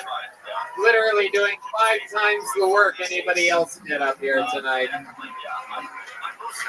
For the same price. I love it. Nicole, welcome back to the show. Absolutely incredible. Famously, the ladies on the red light, green light part of Squid Game. Yes.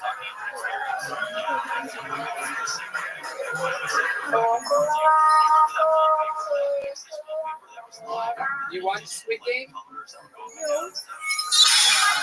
We actually have. There you go. Sort of a technical difficulty right now, but not really. No, this is. He's talking right now. Can you turn around real quick and then just turn around and then it's all right. Forget it. There you go. It's all good. Nicole, welcome back to the show. You are indeed Hill Tony royalty every single time you're on. It's unbelievable. There is a aggressive innocence to your style. You are adorable. You're so sweet, Justin. This is your first time seeing Oh her, my right? God! Yeah, a star. Seriously, you're just adorable, and your jokes were solid and hot. So yeah, that was great. I love white guys. Yeah, she does. I'm an Asian girl. You're not the only one. Yeah, so does Justin, actually. It is my curse. Yeah. I love it. You did reference blue-eyed white guys. How's that been going for you? Have you taken any down lately? Oh, yeah. I just recently dated a blue-eyed white guy. He worked at the racetrack. I always looking for a man with a stable job. he cleaned up after horses. It's a horse racetrack. Okay. Well, there's a sandwich guy and a pizza guy back there, so I lied. From Oakland, the last guy was. Remind me, isn't that near where you're from? Where do you live in? Northern California? I live in San Jose, Little Saigon. Right. Little Saigon, is that true? Yeah. They have a Little Saigon? Yeah. Oh. Okay, Red Band. All right, that's enough. Red Band has this crazy Asian instrument he likes to play when she's on stage. Super annoying. So what have you been up to since the last time we saw you? What have you been doing for fun? Like, what do you do in real life when you're not doing stand-up comedy? You told me earlier when I saw you that you've been getting recognized all over as famous from Kill Tony, which of course I love and I know. But what else do you do? Oh, I love the show. As you can see, I love fashion. What? Fashion? I love fashion. Oh, you like fashion? I love the show. So Okay. I love the show. This is a $10 dress. Wow. And a $75 spank. Oh, hell yeah. Absolutely. Do you have a boyfriend currently, or are you single? I told you already. I went. Last week I went out with a garbage man. Boy, he was always talking trash. Ah, you son of a bitch! You did it again. Oh my goodness. Oh my goodness. You are something. Tony. Yeah. I want to date a man with sport car with only 2 seats. That way I don't have to bring my mother. That's incredible. What is your mother alive? Do you live with her? Yeah. What does she do? She just hangs around the house. She cooks and she said, I said to him, she said, "Trời ơi, mày đi mày không nhà tối nhà không có ai đâu."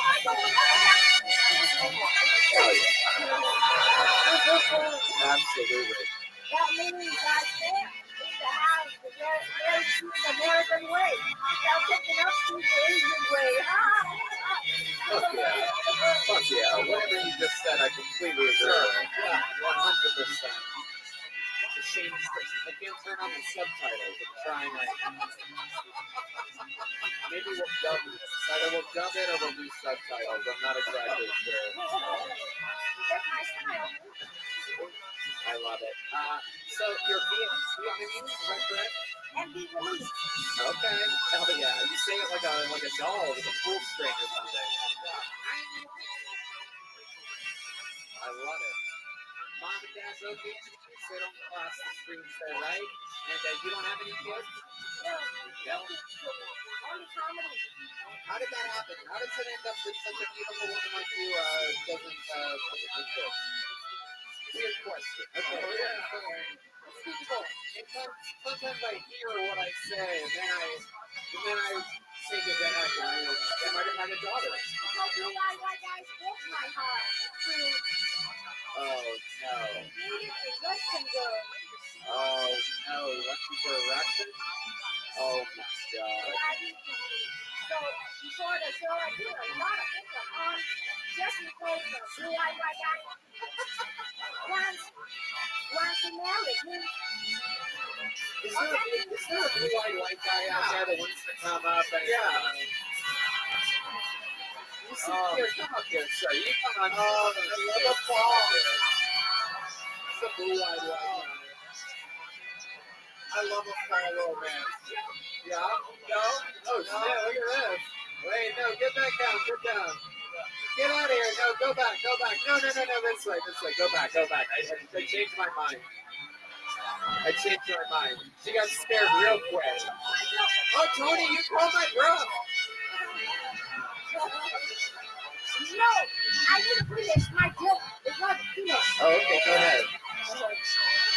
Before the show, I just put a lot of makeup on just in case blue-eyed white guy when she married me. Or take me to the taco club.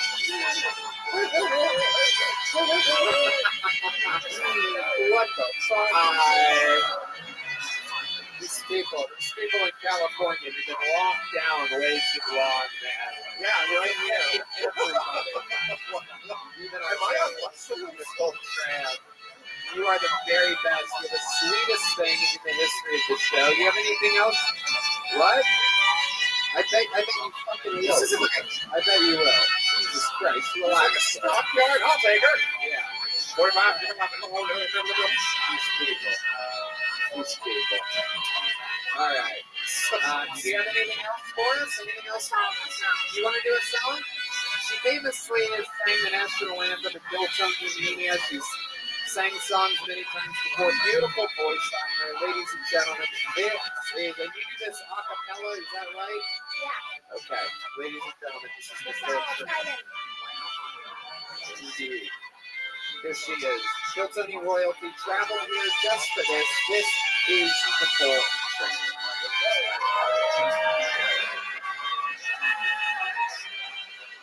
Also, banana crown and coconut, we get a pink sandwich. This is Nicole Trent, everybody. Hello, darkness, my old friend. I come to Texas once again. I love holding like one again. I know you say it, but my heart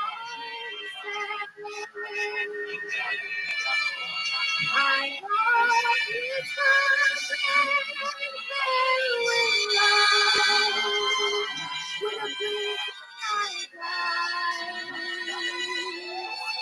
that glowing eyes. The whispering sound of evening soul.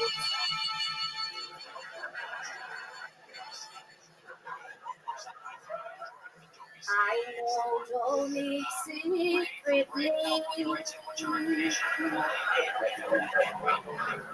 love Asians very much.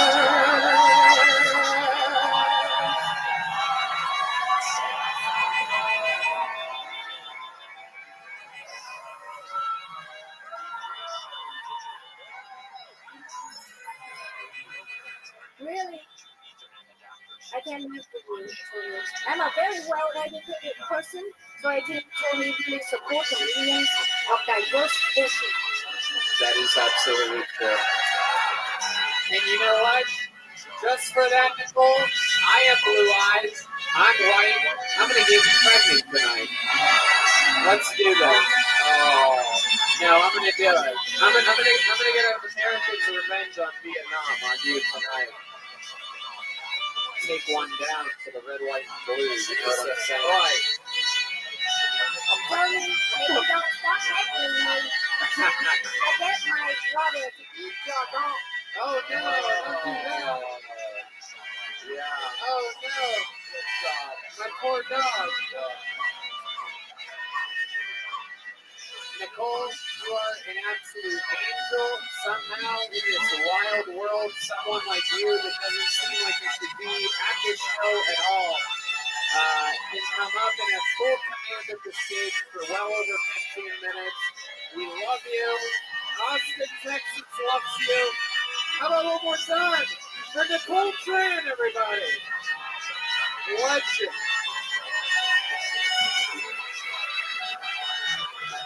Oh, she's still here. Just go here. Got something to say. Hold on. Typical Vietnam. Looks like the war lasts a little bit longer than you needed to. Yeah. A long time and then some.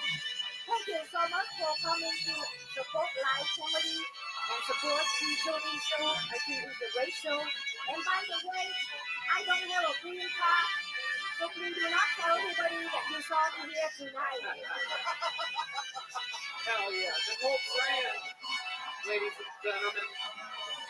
Unbelievable. You're just unbelievable. Catch her November 12th through the 14th at the Santa Monica Playhouse Theater for those of you who are still in Los Angeles. She'll also be on the Super Show. Oh, yeah. She'll be here doing stand-up comedy on Sunday as well. So for those of you in the house, you don't have anything to do on Halloween, you have to see a real stand-up comedy show. It's different than the podcast. And she's going to be in costume. Ooh la la. All right. Pulling the name out of the bucket. Your next comedian, Doug Allen, everybody. Doug Allen has the pleasure of following the Isolator, Nicole Tran. Here he is. Come on. It's a tough follow. One more time for Doug Allen, everybody. Oh. Hey, yeah, awesome to be here. Thanks for telling me. Fuck, dude. I recently got interested in van life, but not for like the travel and the free spiritedness, just because like I want to kill my girlfriend.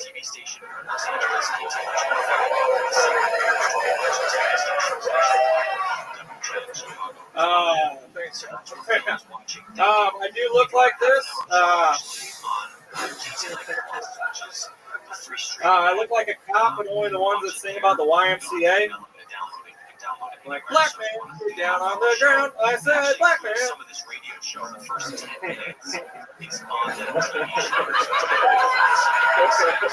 I'm not racist. What happened? Was he yelling at me? I'm sorry. He's staring you down. Yeah. Well, he's scared at me. I'm from Charleston. I'm a big fan of golf. I watch the PGAs every year. Can I finish this? I watch the PGAs every year. I noticed this year there's a lot more Asian golfers than there's been in the past. I really like seeing Asian golfers. It's good to see the diversity. The thing I don't like about Asian golfers is all the holes are blurred now.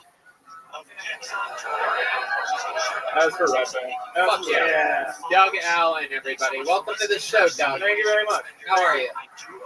You can take that cover off that microphone. We got to get that back to Nicole Tran somehow, but I don't believe in that shit. You know what I mean? I want you to raw dog that fucking microphone, Doug. Welcome. How long you been on stand-up? 2 years. 2 years. Where at? Charleston. Charleston? South Carolina. South Carolina, that's right. Absolutely. The home, is that the home of Bill Murray? Yes, sir. Yeah. Owns River Dog. The River Dog?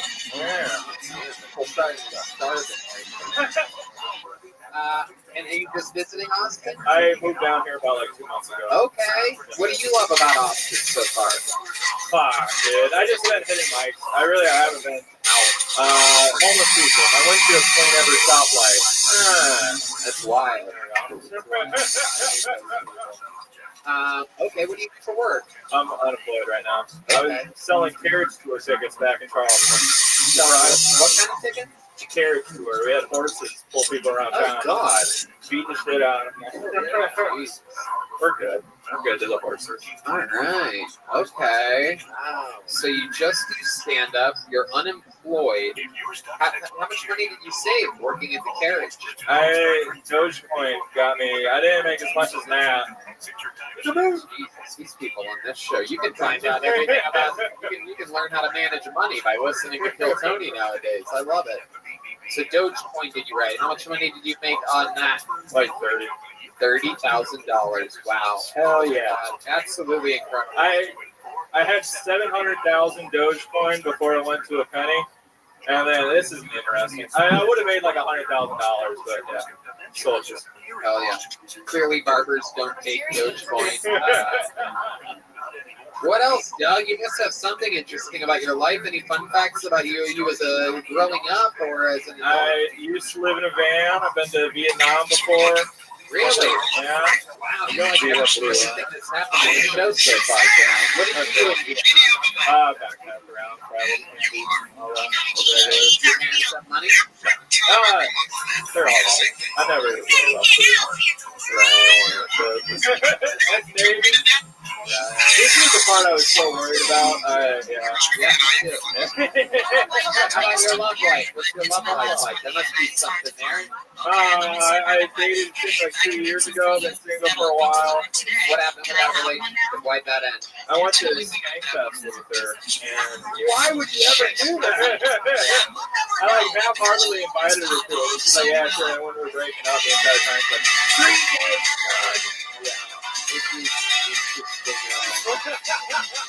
Steve Madness is back, everybody. Steve Madness. This is the part of the show where we all make sure he makes it back to the show properly. He's back, guys. He's back. No point in trying anything until that part's done. I love it. So you took her to Skankfest, and that was that. Have you been with a girl since moving here to Texas? Yeah. How did that happen? You on a dating app? How did that happen? I don't know. I'm not terrible with it. Saturday night met a little lady at the bar. Just met her at a bar? You went up to her? What's your opening line? Go ahead. I play cool, man. Let's see. If I was gonna walk up, I'd be like, "Hey, what's up, baby? This loser with you? Fuck that guy. I like your maroon headband." Hey. Wow. Okay. All right. Jesus, Doug. Any special skills or talents in the stand-up comedy for you? Handstand. Really? We do a handstand for us right now? Can I get some good handstand music, a drum roll or something here? Here he is, doing a handstand. A very rare white guy handstand here on Kill Tony. Oh, shit. Wow. Here we go. Very, very, very impressive. Wow. Good job, Doug. Good job. Fuck yeah. All right, Doug. Well, very, very fun stuff. Red Band, anything for Doug? Why do you know how to do a handstand? Like what made you learn how to do that? Like a bunch of gay sex? It's a good trick. I don't know. All right. Sixth grade gymnastics. Okay. What stars are Well, Doug, congratulations on getting pulled out of the bucket here. Come back again, will you? Thank you Here, very much. here, have Doug, have one of these. Doug. There you go. Absolutely. Hell yeah, you got it. I have a cannon on me, dude. This arm is a Buckeye arm right here. They don't have arms like this in Texas. These sons of bitches. Take your fucking horns and you hook them right up your ass. Wow. Yeah, I said it. Red Band and I are Buckeyes till we die, fuckos. Ladies and gentlemen, this lady's gotten pulled out of the bucket before. She absolutely destroyed. She's been doing shows with us pretty regularly since then. Very, very funny human. Make some noise for Christina Mariani, everybody. She's a real up-and-coming talent here in Austin, Texas. This is the real deal. We're going to get another new minute from her. Christina Mariani. Here she comes, everyone. Come on, everybody. Make some noise for Christina.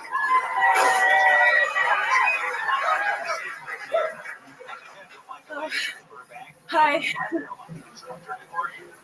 I've been having a hard time dating. Well, at least getting laid's a little bit easier, you know. Yeah, I've been trying some pickup lines. When I go out, I've been trying some pickup lines. So far, the one that's got me the most action has been no.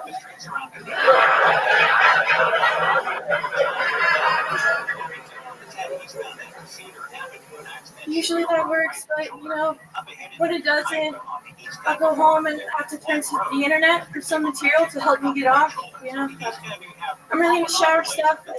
I think shower stuff's pretty hot. But Pornhub has been getting real stingy with those Holocaust videos.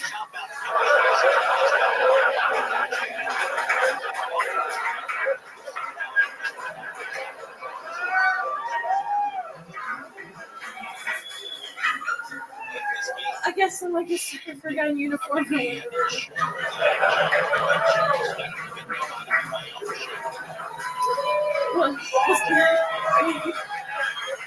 Christina Mariani with another brand new minute. Hell yeah. Welcome back to the show, Christina. I don't know. How's it going? Just pull on it. You got it. Fuck yeah. Absolutely. You got this shit. Powerful. Another great set. Good stuff. I love it. Absolutely great. You were on the Secret Show here on Thursday? Yeah, she's been killing it on the Secret Show. That's great. Thank you. Yeah. Remind us all, how long you been doing stand-up comedy again? Like 6 months now, I think, maybe 7. Yeah. Okay. 6 months, maybe 7, and absolutely doing fantastic. All these sets, you have a very obviously awkward, shy style to you, which works well. You have the look of the young Howard Stern, which is, I get that. It's a good vibe. WNBC. WNBC. All right, Christina, you are a very, very charismatic young lady. What's your love life like? Do you have a boyfriend? No. Did you have a boyfriend last time you were on the show? No, I didn't. Oh, okay. All right. Sorry, I didn't realize this was like the beginning of a rom-com or something like that. Hi, Tony. Takes glasses off. Oh, she's a different person. Yeah. Wow, incredible. How do you stay single? These comedians, I'd imagine, I know what it's like being out there on the circuit. I've been there. These guys are all very aggressive. How do you stay single? I focus on comedy pretty much. Right. Absolutely. That's a good way to do it. What do you like to do for fun when you're not doing stand-up comedy specifically? I like playing the accordion. I can do that. Holy shit, you have an accordion? Yeah. Do you have one here with you? No, not with me. Is it in your car? Do you have a car? Do I have a car? Yeah. Yes, but it's not in It's not in the car. Yeah. It's at home. Yeah. God damn it. Bring the fucking accordion next time. It's one thing we haven't had in 8.5 years. Bring your own accordion. Yeah. Let's do it. Absolutely. How long have you been playing accordion for? For a while, since I was a kid. Oh, wow. Does your dad play? No, we just had one lying around. Oh, same, yes. Yeah, that's how it works. Yeah. Do you play like a lot of polka music, or do you just? Yeah, a lot of polka music, some rap. I actually can rap too. Really? Here we go. Here we go. If you really can rap, you'd be the first person all night that can actually rap. So that would be impressive. Not get through half memorized shit. But you can't rap, is that what you're saying? No, I was joking. Oh my god. Okay, Christina, that's fun. So you play accordion. What else? Well, I work. What do you do for work? I work at an insurance company. Do you like answer the phone there or something? No, I'm an underwriter, so I underwrite the insurance and then I sell it. It's very exciting. Hell yeah. My goodness. I don't even know what that means. I don't know if you've listened to tonight's show, but I only know about making pizza and sandwiches. Very simple jobs. Mostly unemployed seems to be the theme of tonight's show. An underwriter for insurance. What exactly what do you do? So I get applications and then I decide on pricing based on different factors. And it's so boring. I get so bored talking about it. It's incredible. Absolutely incredible. It's a shame Jake from State Farm doesn't look like you, or else everybody would just have State Farm. I need Jake immediately. Is that true? Do you ever look at porn on the internet? Do I look at porn on the internet? Yeah. Sometimes, but it's not Holocaust porn. I was kidding. I believe that. Oh, I bet if you dig deep enough, yeah. Schindler's Fist. That's true. That is true. It's out there. Oh, it's out there. That is true. Asswit. Yeah. Is one. Yeah. That is. Yeah. Oh wait. Wait. Diddler on the Roof. Oh shit. Jewish porn. Yeah. Jew girls 1 cup. What else is there? This bagel is better than my Schindler. All right. Anyway, all right. And Seinfeld.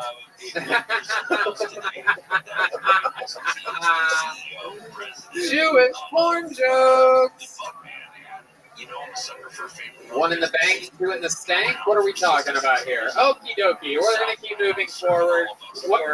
What kind of porn do you like? When you do search the porn once in a while, I'm straight, but I like lesbian porn. Oh, yeah. Just a bunch of women camping. I just feel like they're gentle with each other, you know, they like each other. I don't know. I never get that vibe from the guys. Hell yeah. Listen to all the unsatisfied women out there whooping and hollering, everybody. All that extra energy that they get from not having orgasms. They're going wild tonight. All these wild lesbos out there. Just working on their bikes. Yeah, that's it. Just on the Peloton, just cranking it out. Yeah, just scissoring aggressively. That's true. That's what they do.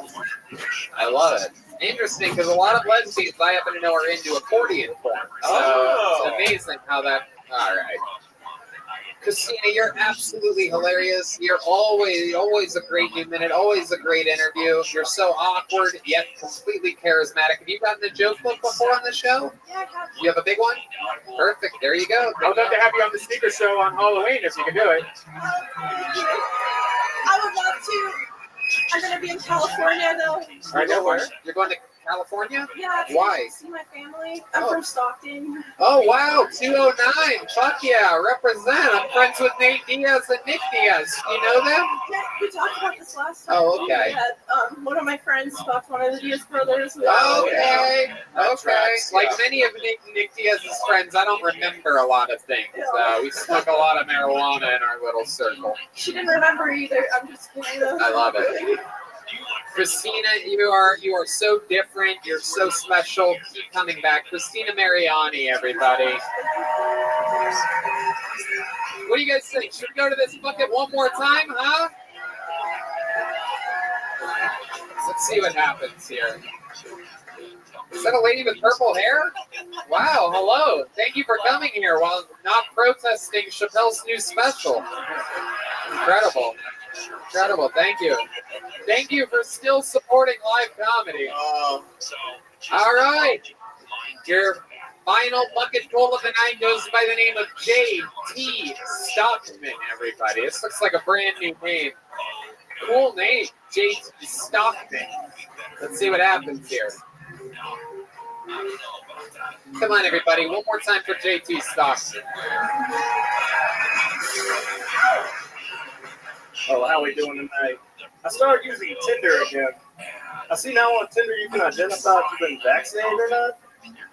Yeah, I saw that. I was like, I think we're looking for the wrong diseases on that app. Like, last I checked, the diseases out there don't come from Wuhan, they come from the Hunan. Oh, I like being in Texas, though. I got called a cracker recently. That kind of hurt my feelings. Said it with a hard R and everything. I was like, God damn. It hurt because it said me by a black dude. Like, had a white guy call me a cracker, I wouldn't have cared so much, but shit hurt. Got called the N-word, too. That was pretty sweet. It was only sweet because it was set me by a black dude. You know, had a white guy call me the N-word, I'd have been like, but when you're a white guy and a black dude calls you the N-word, that's kind of like when a girl tells you she loves you for the first time. Like you gotta sit there and think for a second. Like, should I say it back?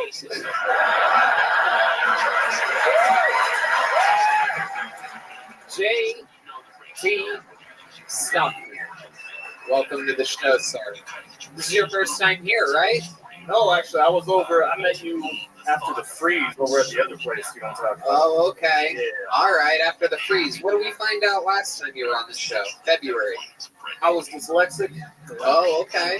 Still a problem. All right. I could see that. The end of your set was a lot better than the beginning of your set. You did that sort of backwards. If you would have had that momentum in the beginning, you could have carried it throughout, but you do things backwards. So that's a little bit. What do you do for work?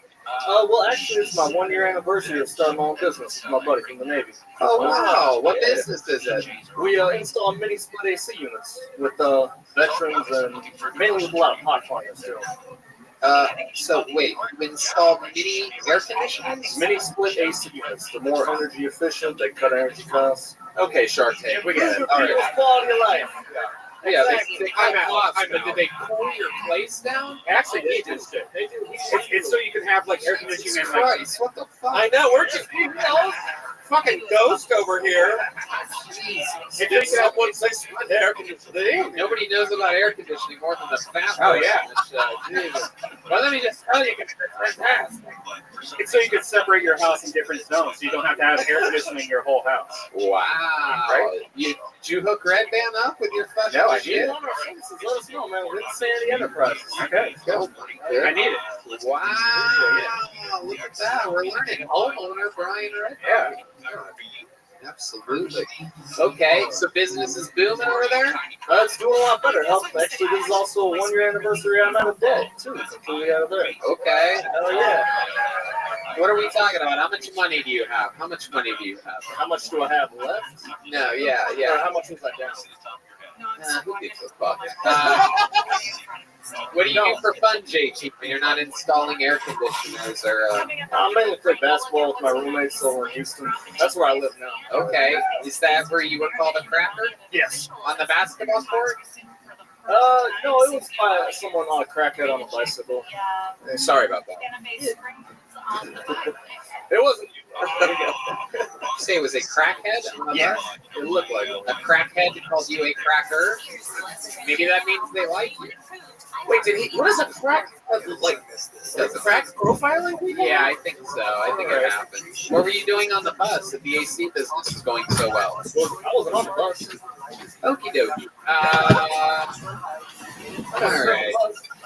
When you're not playing basketball, what else, JT? You seem like the kind of guy that's into like Uno or something like that. Uno? Yeah.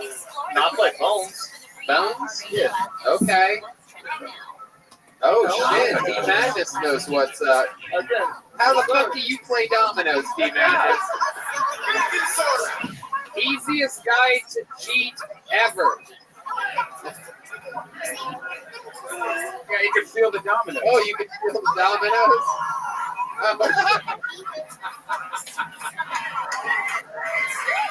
Oh, son of a bitch.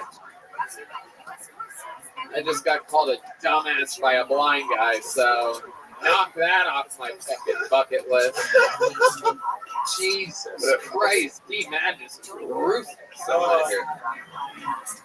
Oh my God. They got holes in them, and you dumbass. That's what I'm gonna Like accordion. Yeah.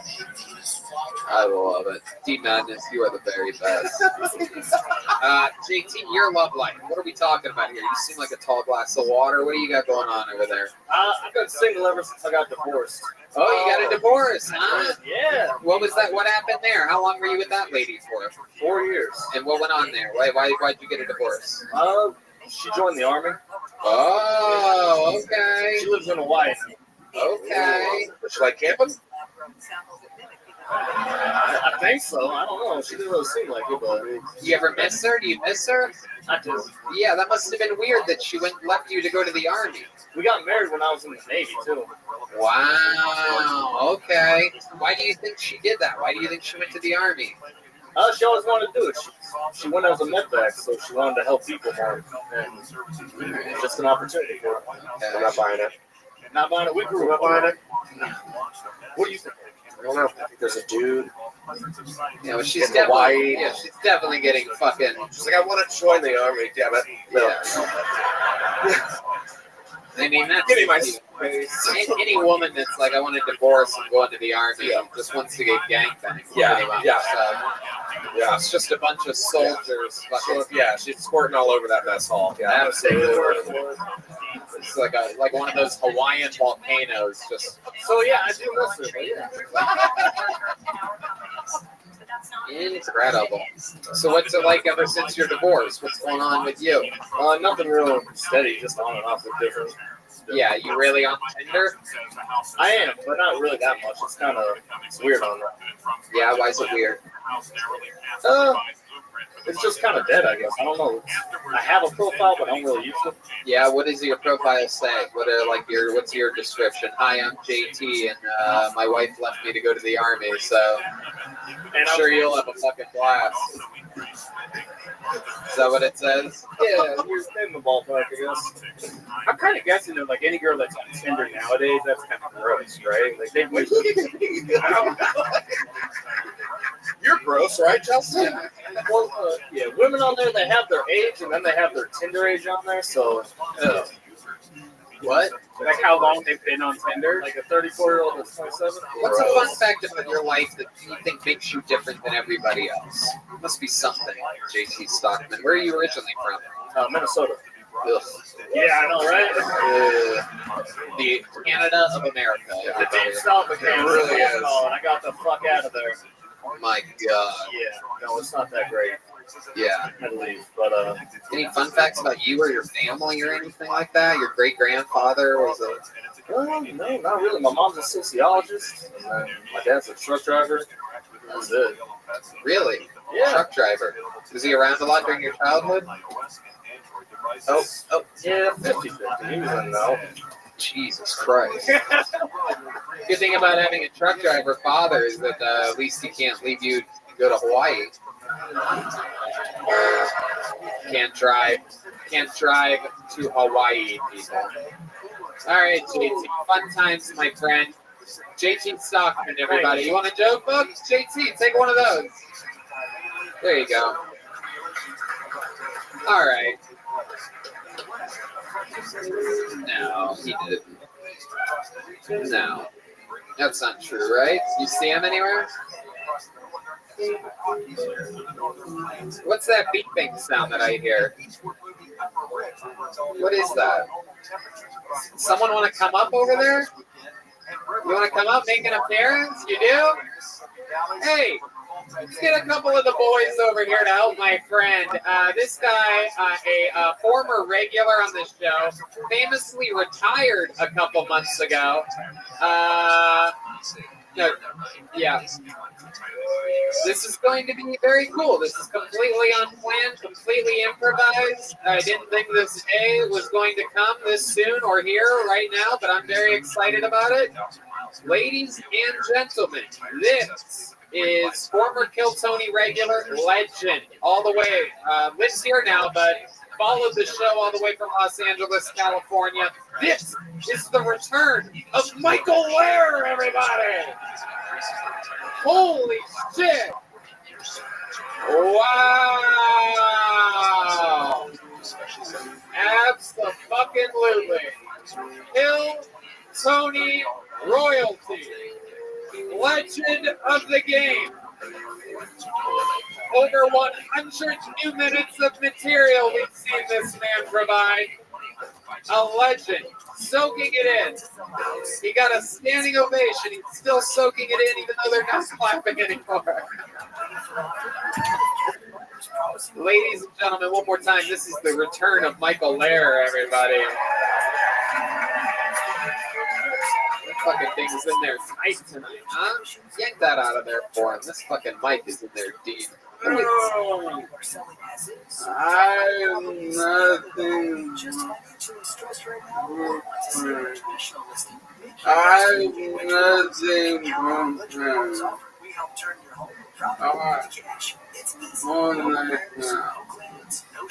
Justin, pull that out there real quick. Yank that thing out. Not the first time Justin's pulled it out for another man.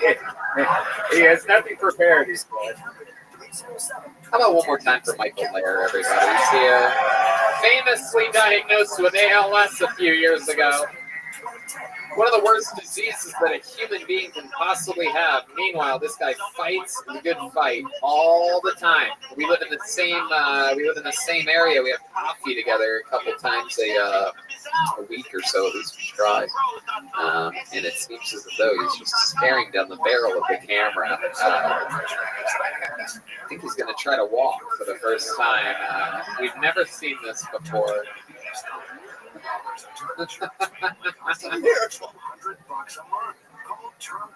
Something's happening. Hell yeah. Oh, fuck yeah. An unstoppable force. Michael lights out Lair.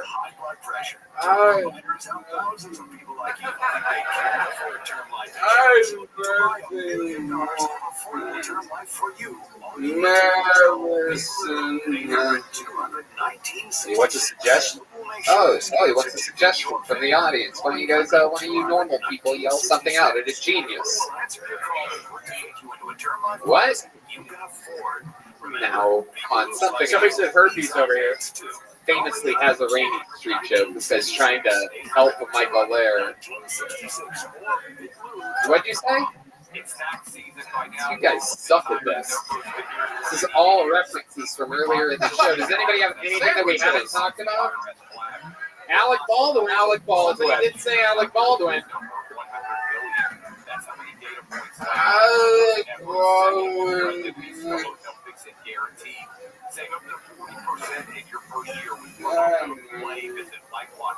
It's okay. Oh, your foot's on it. It's your foot, Michael. You got this shit. There's a famous shooter actor. Asian thinker was on Broadway. He sang always to person. And what it meant was always kill you to me with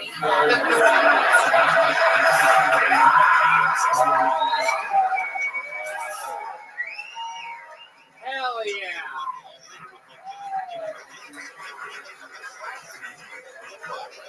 Alec Baldwin is one of the rare white people.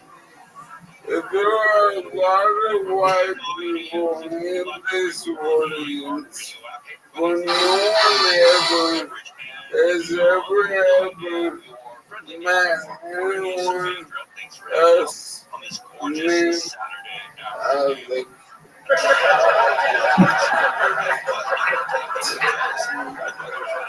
The Baldwin brothers are like the Texan 5 without the molestation.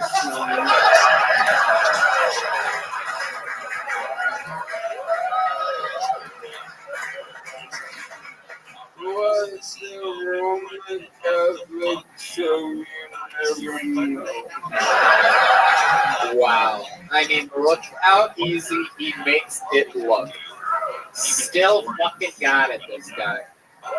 What are you doing tonight? You're just hanging out? Just came to hang with some old friends? I would.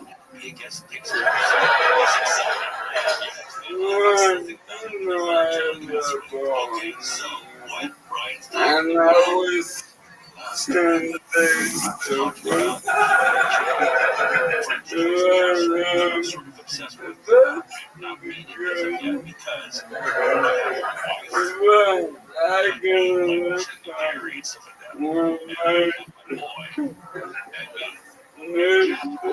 Oh, you got into a fight with your nurse/girlfriend. Oh shit, you got out of the house. Oh shit.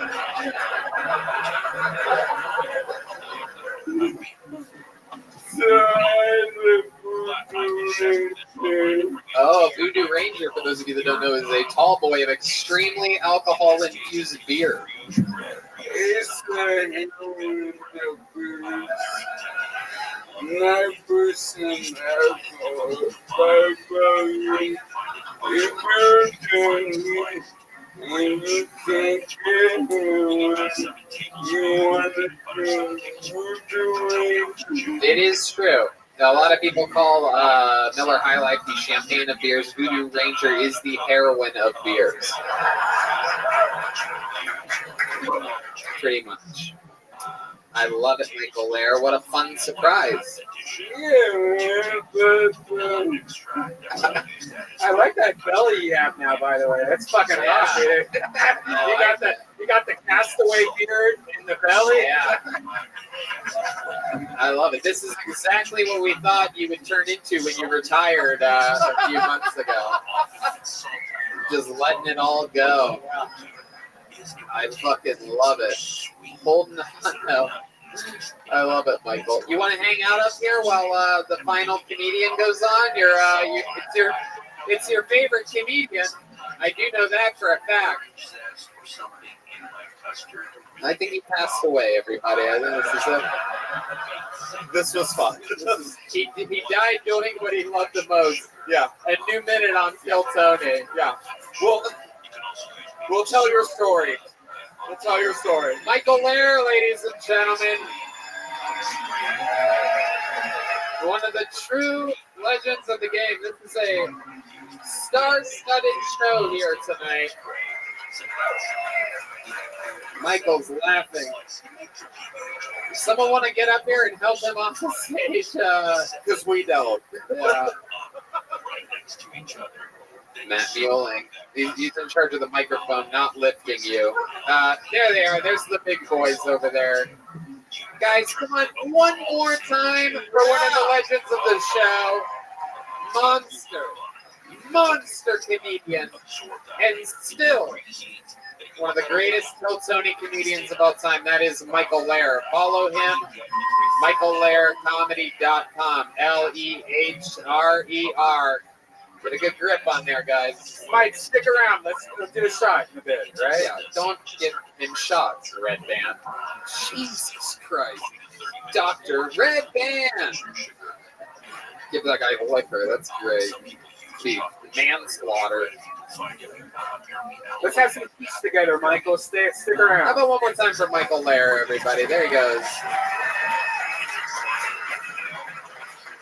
And now it's time to bring up the man who took over for Michael, closing the show. He is the longest-standing regular in the show's history. He absolutely destroys everywhere he goes. He's headlining now. Just headlined a festival. He opens for Joe Rogan almost every single week here in Austin, Texas.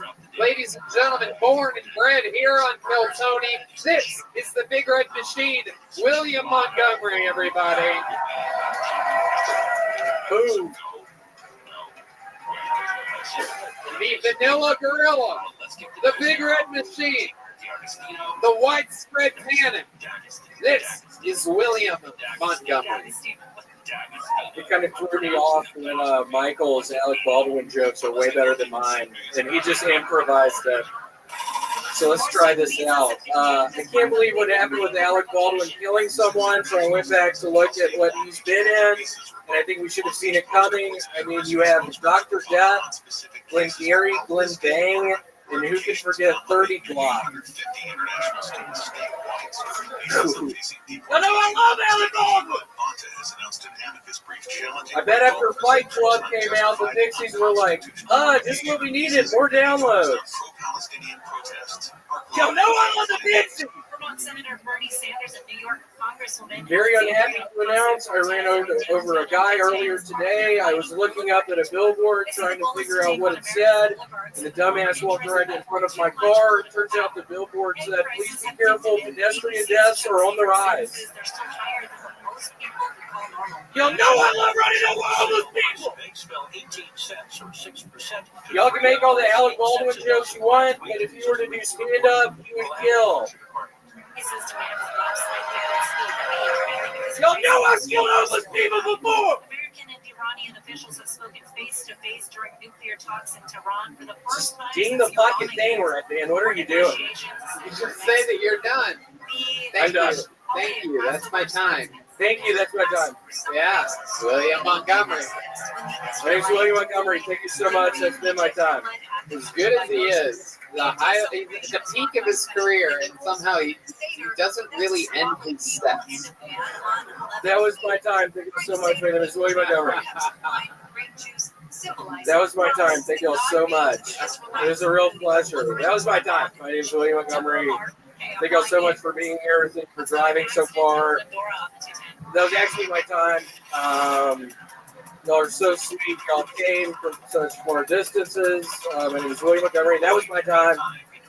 You're getting good at it. It's good practice for you. That was my time.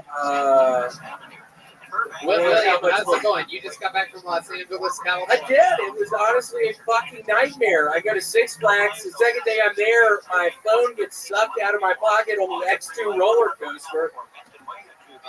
All my fucking Chick-fil-A points are connected to that phone on that app. I had like 5,000 fucking Chick-fil-A points. I spent probably $500 this year there. Now it's all fucking gone. So my week was honestly awful. Wow. You lost your Chick-fil-A points. Have you gotten a new phone since then? I did. Have you re-downloaded your Chick-fil-A app? Yeah, but it was on like another email that I can't remember the password to, so I was unable to access the Chick-fil-A app. Did you go to forgot password? I did. I honestly did not click on that. That'll send an email to your. That'll send a link to your email. Yeah, but I'm not logged in that email, and it's a whole fucking mess. You just fucking said that. I have a fucking gun in my car. No, I'm not fucking around. I have a gun in my car. I will bring it back in here. I don't think this is the week to talk about. We have a prop gun here on Keltoni, actually, but stupid. Ours, we keep a flag jammed into it so that nobody can possibly do anything stupid. Shoot out the fucking dart. Yeah, that's how it works. So did Alec Baldwin. The cartoon Kill Tony where the dart flies out. William, I love this style. You've been dressing up a lot lately, and then tonight you did this. You did abusive grandfather or something like that. Yeah. I'm not kidding when I say when I lost those fucking points, my week literally was a disaster. I started drinking again. No, like get drunk as fuck right now. No, you didn't. Shut the fuck up, you pussies! I'm drinking again! William, someone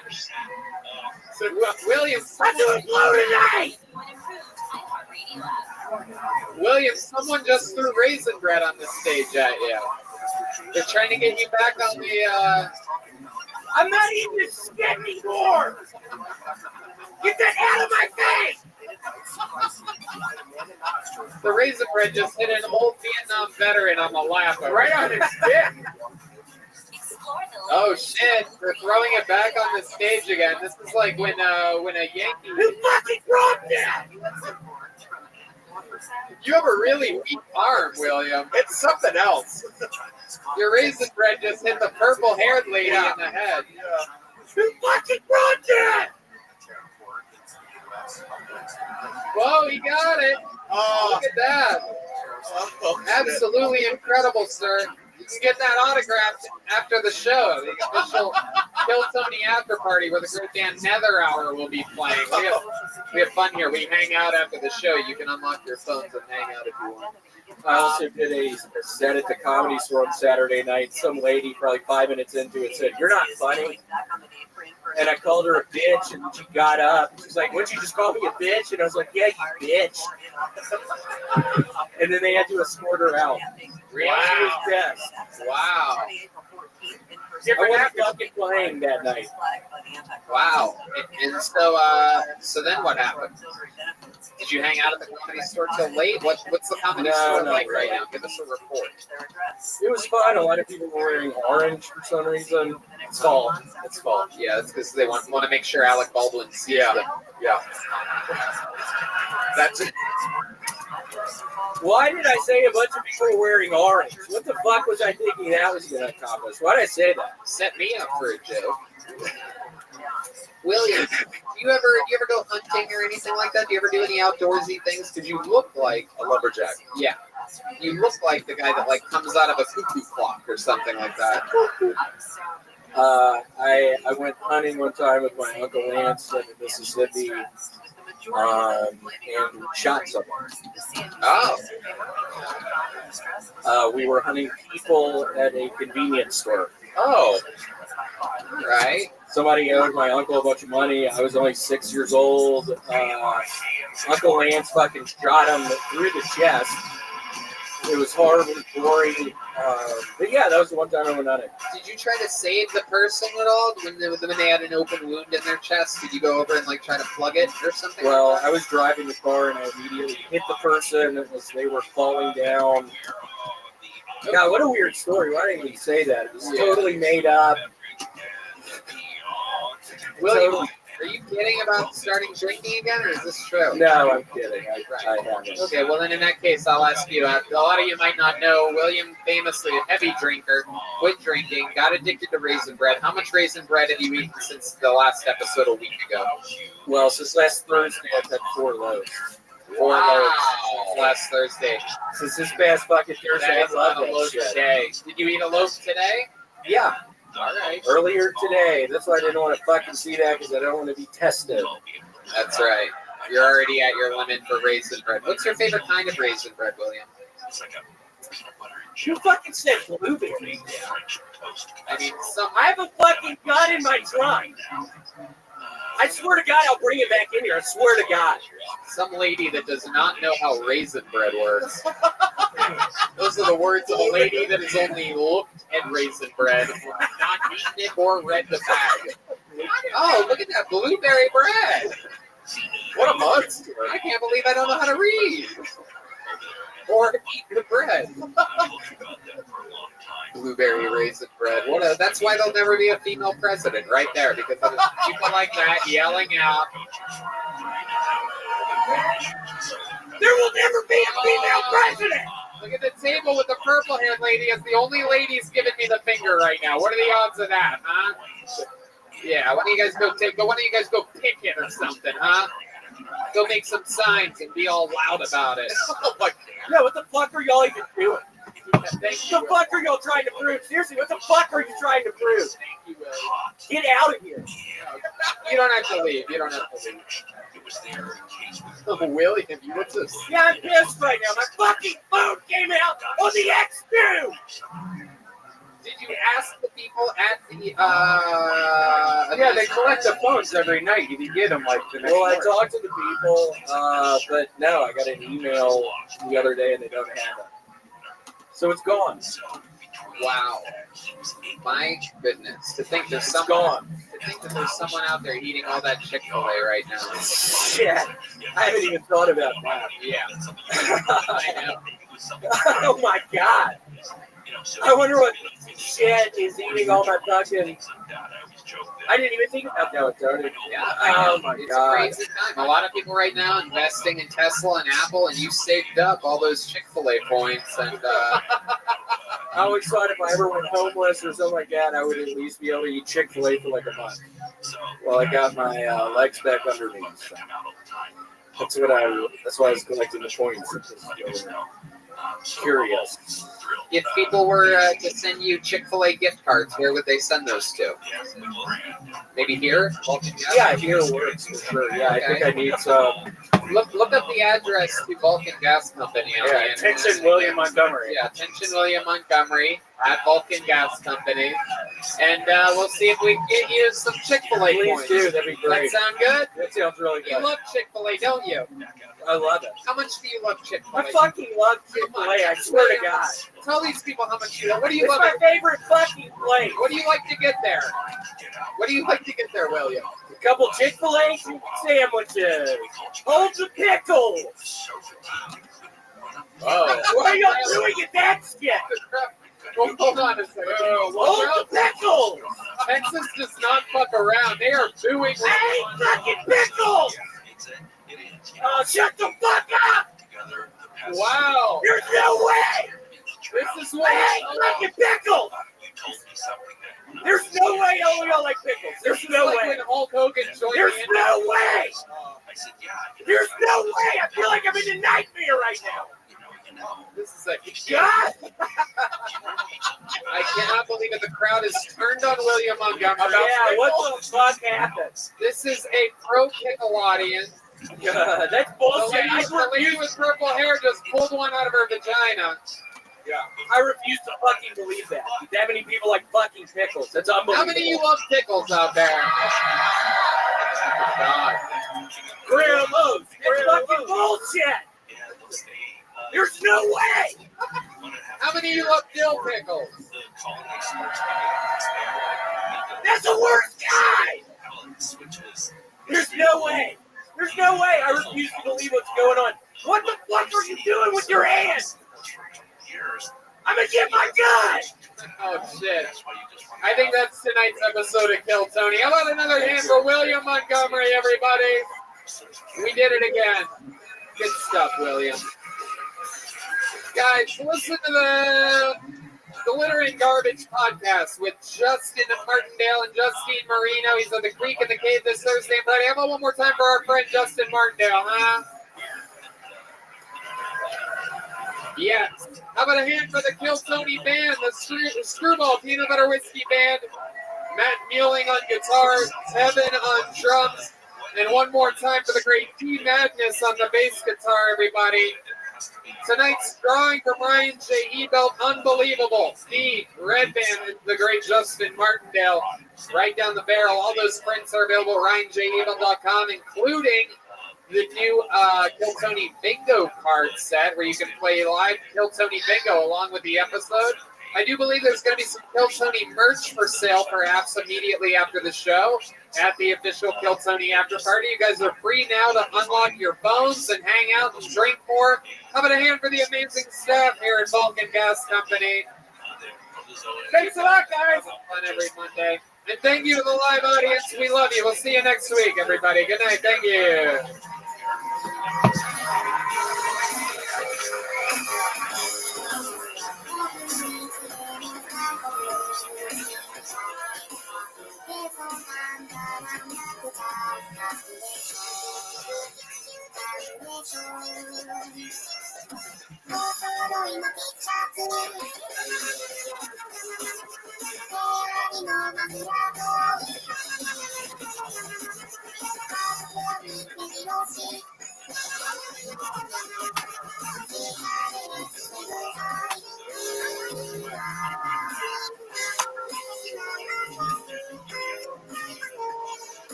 It's Monday night in Austin, Texas. You guys ready to have a great fucking night tonight or what?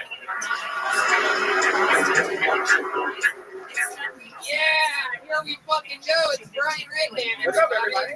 We're here for another taping of the #1 live podcast in the world. Are you guys fucking excited or what? How about a hand for the band, everybody? That's the Kill Tony band. The Screwball Peanut Butter Whiskey presents the Kill Tony band. Fuck yeah. That's Michael Gonzalez on the drums, everybody. Great Matt Muelling on guitar. And that's our good friend D Madness on the bass, everybody. Amazing. Fuck yeah. Brought to you by the Yellow Rose and the Red Rose. Very exciting stuff. Northern Lights vodka seltzer drink. CM Smokehouse, the best damn barbecue joint in Austin, Texas. Follow our friend at Best Barbecue and at CM Smokehouse. They're at Golden Acres. You gotta check them out. They're the absolute best. They double dog dare you. And our friend Bonsai made handmade real Texas leather Kill Tony Jokos. Big ones for the ones we like, and small ones for the people that tried their absolute best. We're going to have fun here tonight, but before we start tonight's episode, here's a little bit more from the amazing sponsors that made tonight's episode available for you here, right now. Did you know that there are over 10 million job openings, but only 7.6 million unemployed job seekers? And this issue is being worsened due to a mismatch of employers and qualified talent. So employers are having to go above and beyond to entice people to want to work for them. Some of them are providing discount programs, offering legal services, providing identity theft protection. If you can relate to any of these challenges of growing your team, then you need to try ZipRecruiter. And right now, you can try it for free at ZipRecruiter.com/KillTony. ZipRecruiter uses powerful technology to find and match the right candidates up for your job. Then it proactively presents these candidates to you. You can easily review these recommended candidates and invite your top choices to apply for your job, which encourages them to apply faster. No wonder ZipRecruiter's #1 rated hiring site in the U.S. based on G2 ratings. ZipRecruiter's technology is so effective that 4 out of 5 employers who post on ZipRecruiter get a qualified candidate within the first day. Within the first day, wow. And now you can try ZipRecruiter for free at this exclusive web address, ZipRecruiter.com/KillTony. That's ZipRecruiter.com/KILLTONY. ZipRecruiter, the smartest way to hire. You know, a lot of people want to give a gift that will make their mom, dad, or grandmother feel like he or she is right there with you during the holidays, and Skylight Frame is a perfect gift for that. You can update instantly by email from anywhere. It's a great way to feel close to those you love, even when you're separated. And it sets up effortlessly in just 60 seconds. Just plug it in, use the touch screen to connect to your wireless network, and enjoy Red Band. We have these both in our place. It's great. I gave it to my grandmother. So my grandmother doesn't really know technology very well, so it's really easy for her. Multiple people can send photos to her frame, so it's a great way to keep large networks of friends and family in touch. As a black frame and a white mat, so it looks like a real photo frame that adds a beautiful touch to your home. Skylight Frame has a gorgeous 10-inch touchscreen. You can swipe through photos with your finger and even tap to thank the person who sent the photo. It's 100% satisfaction guaranteed. If you don't love your Skylight, then we'll offer you a full refund. You can preload it with your favorite photos for a personalized gift. So you can preload it and then give it to them as a gift. So it already has the photos in there. You can import pictures of you and your significant others. Look, Red Band's right. It's so simple that even my non-tech savvy mom and dad could set it up and use it. They're old, beat up. They don't know what they're doing. This stuff's easy. Now, as a special offer, you can get $10 off your purchase of a Skylight Frame when you go to skylightframe.com and enter the code TONY. That's right. You get $10 off your purchase of a Skylight Frame. Just go to skylightframe.com and enter the code TONY. That's SKYLIGHTHTFRAME.com. Promo code TONY. Hey there, auto mechanics and super cool do-it-yourself guys who work on their own cars. I want to tell you about RockAuto.com, the online store with every auto part at the best prices. This is your one-stop shop for everything auto parts. RockAuto.com has been in business for 20 years, and they make it easy to find the parts you need at the best possible prices. You know about this, Red Band. You know, I actually grew up and I used to work on my own cars. We'd go to junkyards, we'd go to all the miscellaneous stores just to find one part. No more talking to counter guys who need to order your parts. You're not really sure what you're looking for, never have quite what you need, and all that hassle, and they still charge you storefront markups. At RockAuto.com, you can easily find everything you need, and whether you're a mechanic, an auto shop, or just working on your own car, everyone has access to the same incredible pricing at RockAuto.com. Yeah, so if you're a car guy right now, go to RockAuto.com and check out all the parts available for your car. You're going to have so much fun looking at car parts. I mean, I know I'm a car guy. I got myself a little American Beast. That's right. So once more, go to RockAuto.com. No promo code needed, as their pricing is already that good. When you order, make sure to tell RockAuto.com that you heard about them on Kill Tony. Again, that's RockAuto, RockAuto.com. Back to the show. You guys ready to start tonight's episode?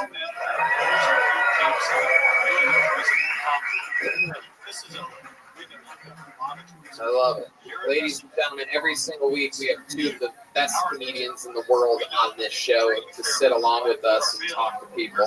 This week is very, very special. These are the original, the very first ever two regulars ever in the history of the show. 8 years ago, these two young ladies literally started, basically just completely started stand-up comedy on the show, and now they are full-time working fucking comedians. Ladies and gentlemen, I present you two of my favorites, two of everybody's favorites. They're in town this week. Make some noise for the great Sarah Weinschenk and Kim Congdon, everybody. Holy shit. Oh, shit. Oh, shit. Gangsters of Kiltony.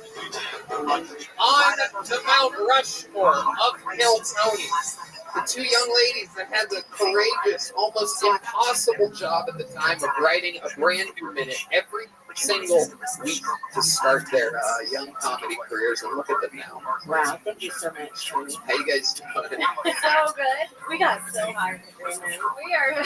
Got so high they ended up with matching sunglasses somehow. That's cool. Rose-colored glasses, which reminds me, the red rose and the yellow rose are our sponsors of the show.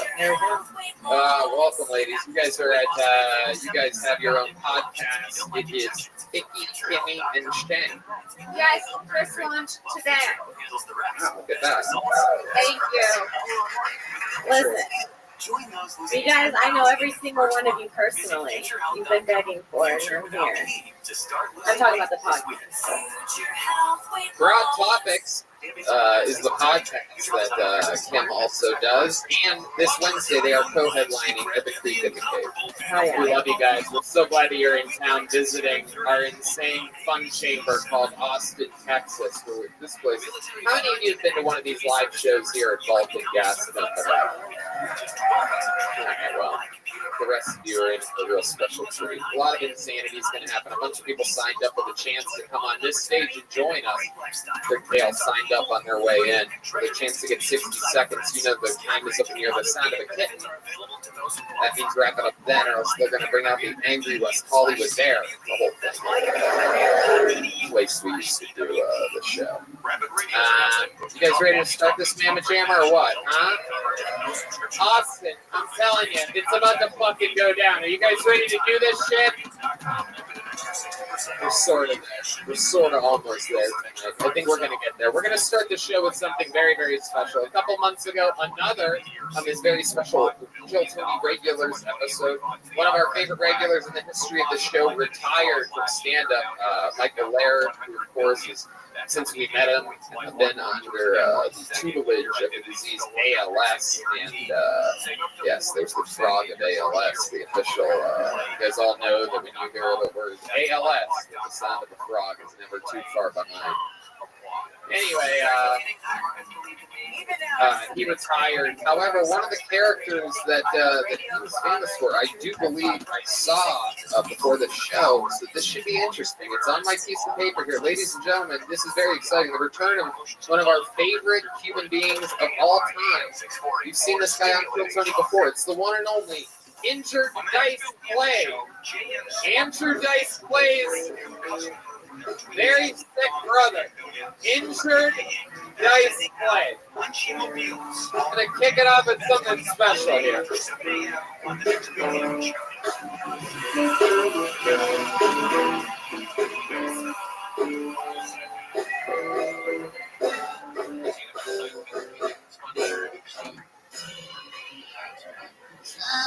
One more time for the great Marvel Injured Dice Clay, everybody, come on!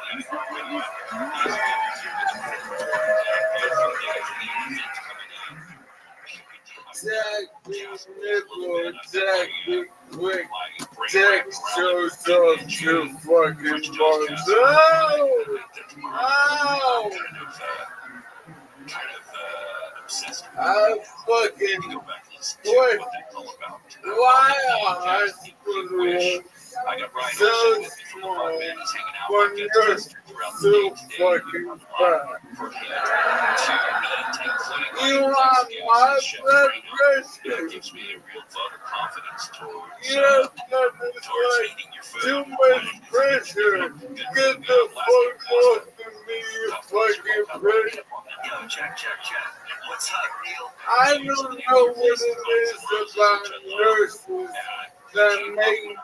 come so hard.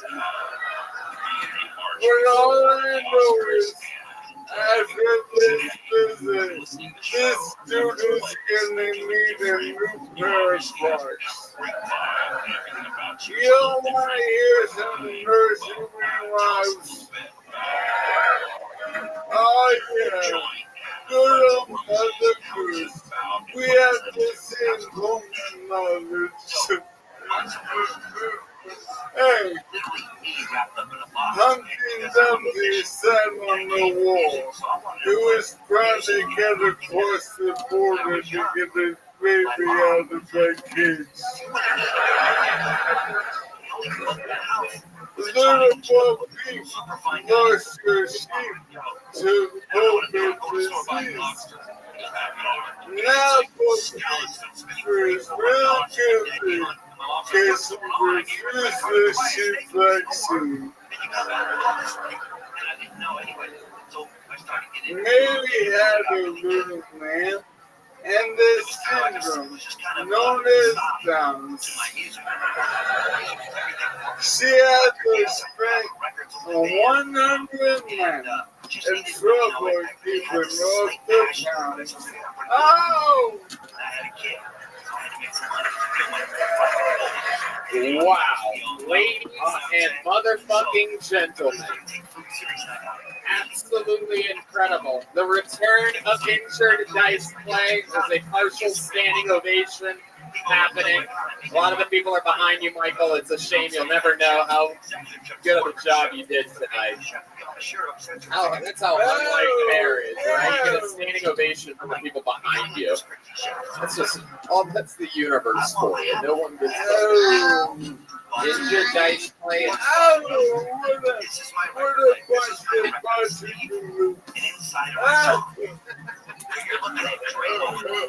love it.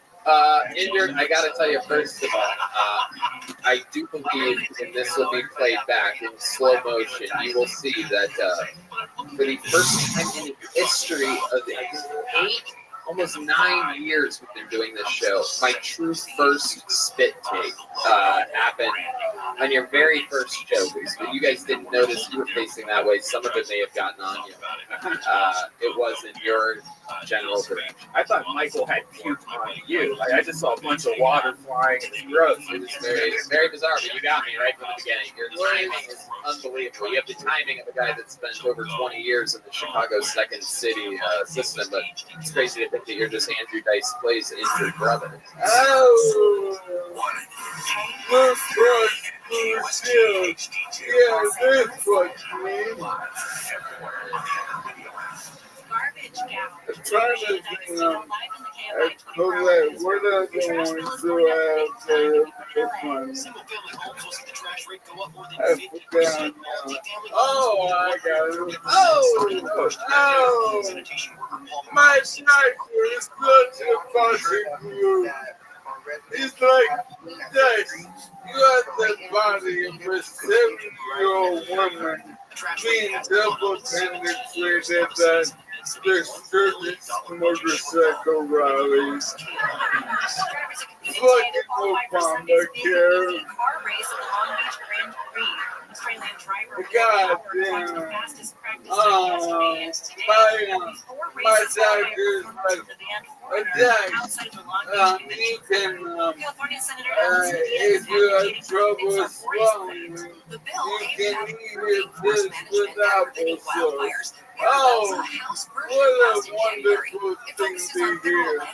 Love of one's question, God, can I eat them with pussy? Can I brush them up? It's not that matter, but baby boys are so. My doctor's like, oh, you shouldn't keep drinking. You might get dementia. Like, can we focus on the dumpster fire that is happening? Like, just the rest of me? So,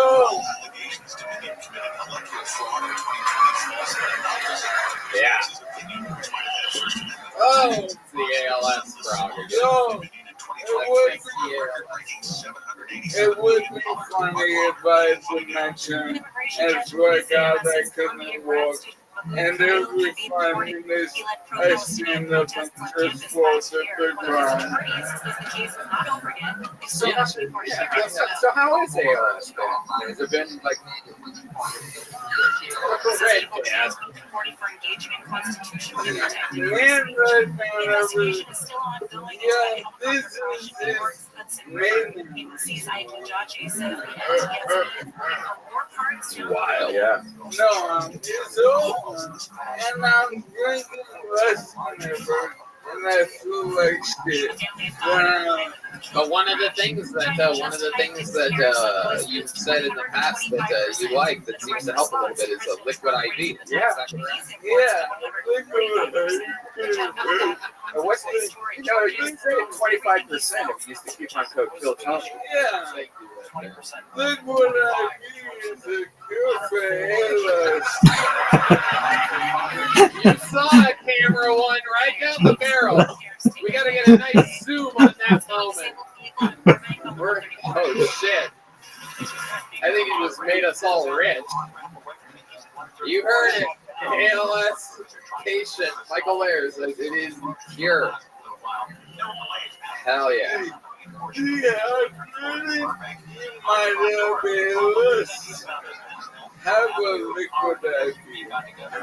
Thank you so much. Tony, may I say one more thing? Absolutely. Since I quit this now, I always have to find something to obsess about. I do sickly pussy, and then it was comedy, and now it's comedy. I really got beat up bad this past weekend, so if I could ask all the watchers and the folks at home to go to WeWantPicks.com or WeWantPicks, the YouTube channel. We Want Picks. It's running on my headband. Please. Wait, is this a sponsor of yours? Yeah, what's going on here? Did you get a sponsor and you're just dropping it? And that's why you asked to be on tonight? Are you just using us as your little soapbox? Wait, not soapbox. Is that the one? You know we edit the show, right? Well, they won't release my son if I don't do this. Well, how much is your son worth to you, Michael? How much money you got left? $300 a month for 18 years. Injured Dice Play, it is an absolute honor to have you up here with us. We miss you so much. We love you. The great, of course. Guys, make some fucking noise for the great Michael Lair, everybody. Unbelievable. A fucking gangster of the game. Alright. Great. Play some music or something, guys, during this creepy part where he has to roll away and it's like sort of sad at this part. Give me some music. Come on. There's not a dying guy being lifted off the stage. Hey, over here. It's a comedy show. Alright. You guys ready to pull the name out of this bucket and meet a fucking stranger? This is a high-pressure situation. That was Michael Lair. I'm going to be honest with you. There's a walkie-talkie. That was Michael Lair. Spoiler alert. But this next person is somewhere crammed in the corner of the room and has been waiting for this moment. Open in a bucket filled with names. Did I say theirs? Your first comedian tonight goes by the name of, this should be interesting, Miles Riley Martin Hooch Owen. I wonder if this is a real person. This seems too good to be true. On Sunday, sunshine is taking over. Hopefully it's not a shit. Okay, here comes the person. Miles Riley Martin Hooch Owen. Everybody. Right now, 71 degrees in Garden Grove. Come on, put your hands together for Miles Riley Martin Hooch Owen.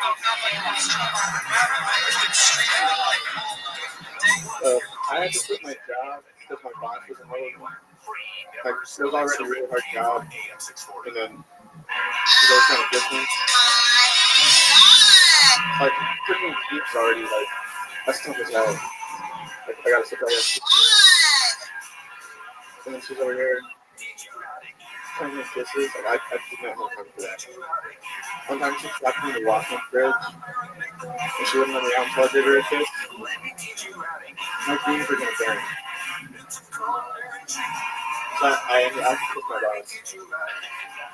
And then I put my 2 weeks in, and I didn't have a backup plan. So I flew to LA. I was like, I'll just be in mine. I'll figure it out. I'm not in LA. I don't know how to. I can't even do the wall.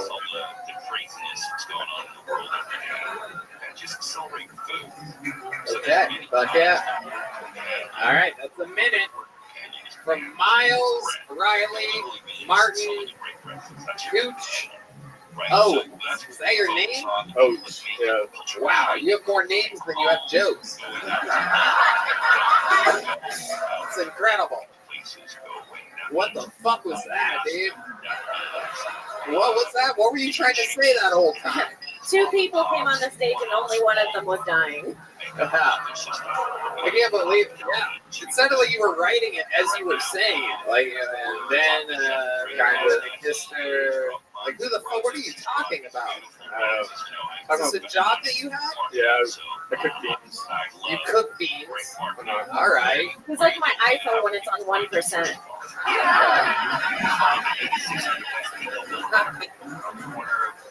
So, you cook beans. That's what you do for a living, right? That's what I did for a living. But I quit. Now I see why your act stinks, by the way, around beans and stuff. Beans party jokes, everybody. That's what I'm up to nowadays. So, your boss is a woman that wanted to kiss you? Yeah, she was. This is like 4 years ago. She wanted to kiss me. Wow. You're like if someone took all the testosterone out of Edward Norton.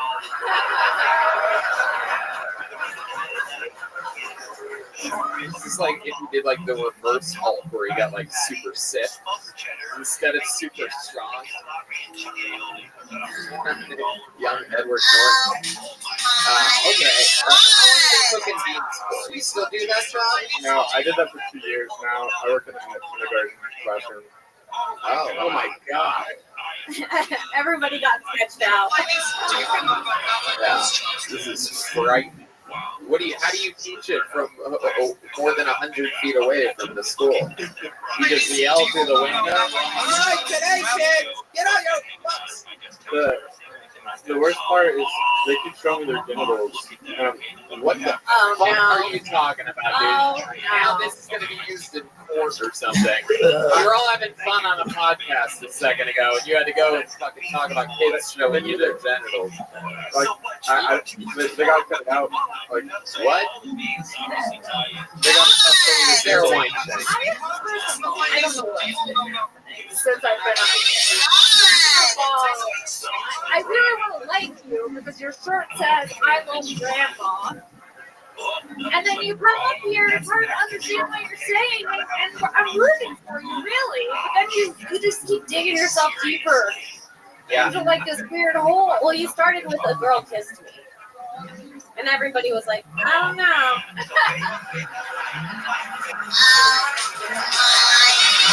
I saw that too when he came up, the I Love Grandma shirt. And the more that I listened to him, I'm like, oh my God, he made that shirt after murdering his grandmother. Like, this is like a weird way for him to separate himself from the crime. Like, well, if they see me on the podcast, they'll know that I always loved my grandma. Couldn't have been me. I don't know where she went. This guy's not laughing at all. It almost seems as though I've actually caught you, and you're thinking about moving the body now to a different place. Where did you were going to kill somebody? What would you do with the body? You seem like a guy that's watched a few episodes of Forensic Files in your day. You seem like Dexter's little fucking retarded nephew or something like that. Must have a vibe, right?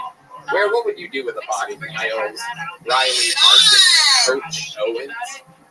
Why the fuck is that your name, by the way?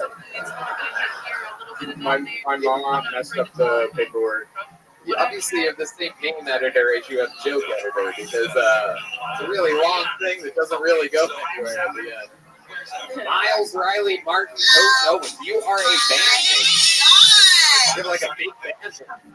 You know, you don't have to use all the names. You make it just be like Miley Oaks. I usually don't.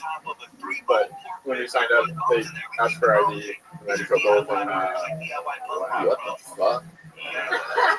So your stage name is Miles Riley, but your real name is Martin Coach Owens? I use Miles Owens. Miles Owens. Love it. Totally not a criminal with all these aliases. What's the craziest crime you've ever committed?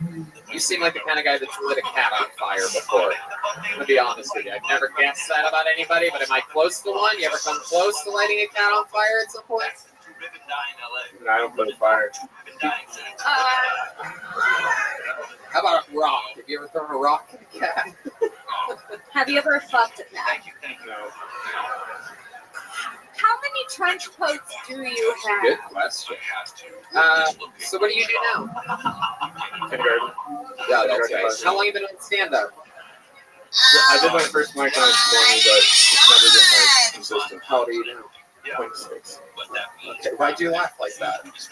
Because well, both I've been doing it 6 years, and I don't listen to it. Where have you been doing this? Where do you do this comedy? Is this in front of the bodies? You go to the shed sometimes and go, hey, real cold audience tonight. Mostly the mirror. The bathroom mirror. Okay, the bathroom mirror. Okay, so the bodies are propped behind you. That's good. You can see them and yourself at the same time. Keep an eye on your evidence. I love it. Weird energy. Are you on Welcome. vacation? No. Why not? I know where Brian Laundry went.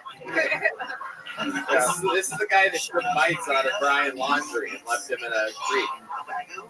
Wait, you say you work with kids, are you a teacher? Assistant. I don't know what my job is. How did you get it? Your dog. People that got hired when all the vaccinated people had to quit, or unvaccinated people had to quit because they already had the virus. This is what's happening, by the way, right now. By the way, I don't know if you guys the airline. We're about to hire this guy to be a pilot in a week. All completely capable, usually the best in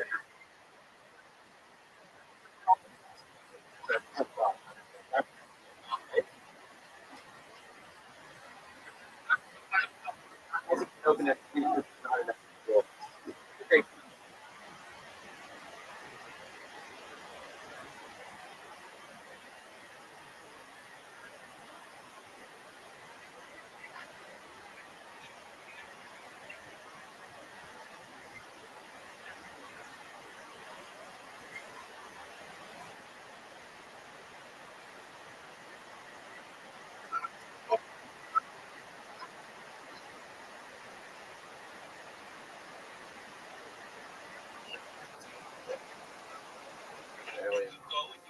What makes you say that? Describe that more for us.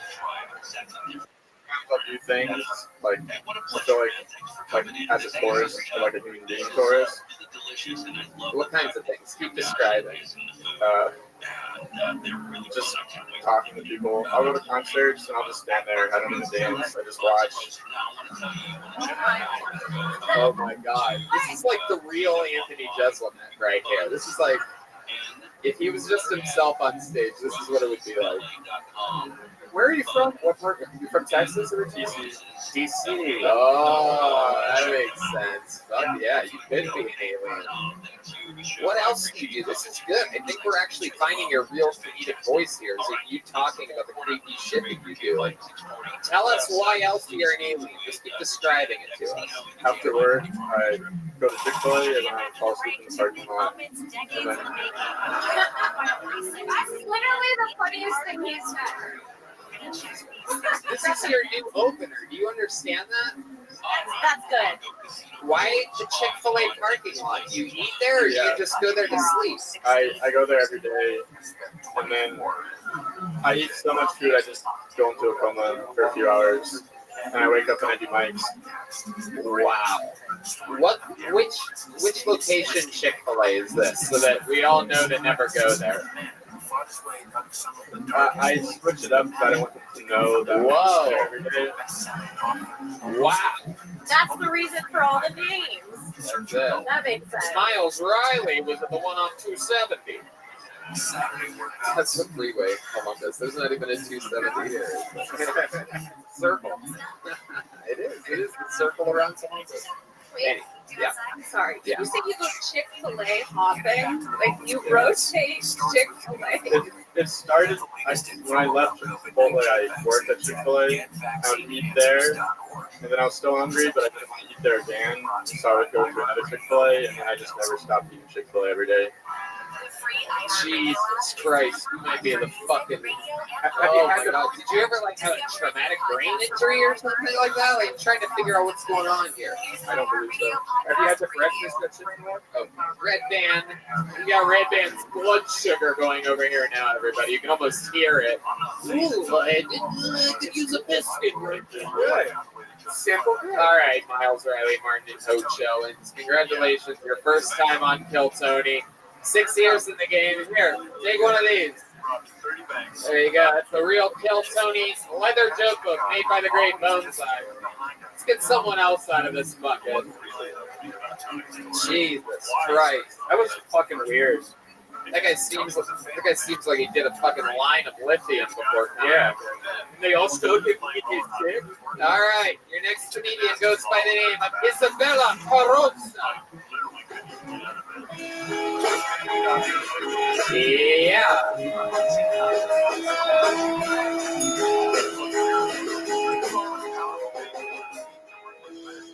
What up? I just visited my hometown in New Jersey. I had to tell my Italian Catholic mother that I'm a stripper. She was like, Isabella, you're selling your soul. I was like, Mom, it's not what I'm selling. I don't know. It's my friends from high school are like engaged to be married right now. You know, it's not where I thought I would be. The guys I date are like, oh, she's crazy. But like, I tell them from the first day, I'm Italian, I'm from New Jersey, I'm a stripper, I'm trying to become a comedian before my knees give out. And still they act confused. Like, you slashed my tires. And they ask me dumb questions, like what that mouth do. Ruin your life. That's it. That's all I'm going to do. All right, 52 seconds from Isabella Carrozza. Am I saying that right? Are you Italian? Yeah. Okay. All right. Is it true you're really a stripper? Yeah. Wow, I didn't realize they had that at the chocolate factory. That's good. You look like if Selena didn't have a dad. Dude! I'm a Selena for Halloween this year, so that actually hit. Son of a bitch. All right. Isabella, how long have you been on stand-up comedy? About a year. Okay. You like it? Yeah. All right.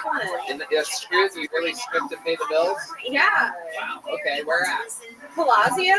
Oh, okay. We're gonna edit that now. I know. We're gonna put in subtitles and a deaf voice stuff because it's the yellow rose and the red rose.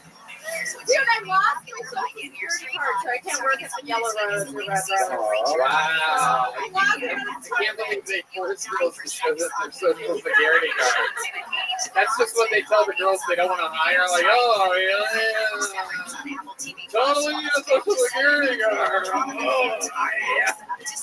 Oh, you got that? We need a birth certificate, 2 forms of ID, 4 credit cards. All the things strippers lose. Oh, shit, Isabella. All right. I love it. Where are you originally from? I'm from New Jersey. I was going to guess that. That's so interesting. You seem like that. Yeah. Did you see the many saints of Newark? What? No. Forget it. What part of Jersey? Morristown, so like North. Okay. You don't have an accent at all. How's that possible? Thank God. I don't know. You sort of have a little Fran Drescher. Yeah. Fran Pressure Troll Doll or something like that. How classy is the strip club you work at? Like, is there a back room? I've never been to this one. The Red Band goes to strip club looking for the refrigerator. The chicken tenders are good cold. All right. Yeah, it's nice. It's like super like high end. All the customers just assume I'm the bus boy. Any wild nights there? Any of these guys? I always wonder what that's like. Are there any like rich guys that like fall in love with you and tell you they, like want to do something crazy that night? How does that work? How many roses? I gave DMX a lap dance. Really? That's what killed him. Oh no! Oh shit! Oh shit! Oh shit! Really funny. Was it DMX or was it just a dog? I swear I heard it. He was like, anybody else other than DMX? No, that was not the extent. It was DMX right before he died. And then wow, how soon before he died? Like 2 weeks. That was like oh no! Oh my god, this is the saddest thing about DMX does is finding out that this was his last lap dance. It's like, more depressing than finding out this is a Hill Cody exclusive. Breaking news. We found the girl to give DMX's last lap dance.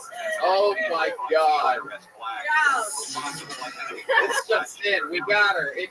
She goes by the name of Isabella Carosa. She's been identified. I want to know more about the lap dance. Tell us more about it. So what is it? Hey, what's up, girl? He ended up getting whipped out. He whipped out his dick, and I was like, no, DMX, no. Oh, shit. And I was like, no. And then he was like, huh? And then the bouncers came and like, we're like, gotta go. Yeah. Wait, wait a second. Hold on. Let's slow it down. So, DMX pulls out his dick. Let me ask you this. Does his dick make a noise? Is it like... It was the one giving the birth. Did that echo? It was an intimidating dick. And I was like, Really? no. What are we talking about here? What are we talking about? Is it true that it had the same glasses D Madness is wearing right now? Right. DMX. So did you tell on DMX? No, they have cameras. So they just have a camera. They do? I like stood up and I was like, DMX, no. And they're playing like X, so they give it to you. I was like, no.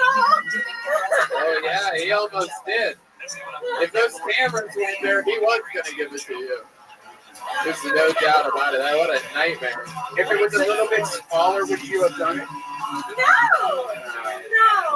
It's like, why do that? You can just not give you a heads up where you just look down and there's just DMX is deep. DMX XL. What? Yeah. Was it wearing boxers or briefs? What's your station? My station is Sophia. Sophia. Like the Gilmore Girls. Yeah, bro, it's me with the strippers under the height of 4'5". You're in your tree. Here comes Sophia, everybody. I've got another stripper for you. Everybody in the room agrees there's something a little oompa loopy about it. It's what I've gotten since I was like 4. I bet. Have you ever been there for Halloween? No. You wouldn't have to do anything. You just go outside, trick or treating. Oh, sweetheart, look at the cute little Oompa Loompa. What kind of body spray do you use? All right, Red Band. Too creepy. He has all of them at home, and he goes and he thinks about you. I feel like you're a coconut girl. You come around, you smell like coconut. Cucumber. Oh, God. She definitely smells like cucumber. Yeah. And that's a famous stripper thing. Is cucumber, I do believe. Really? I have no idea. Is Cody here from the Red Rose and the Yellow Rose? Cody, why don't you come down?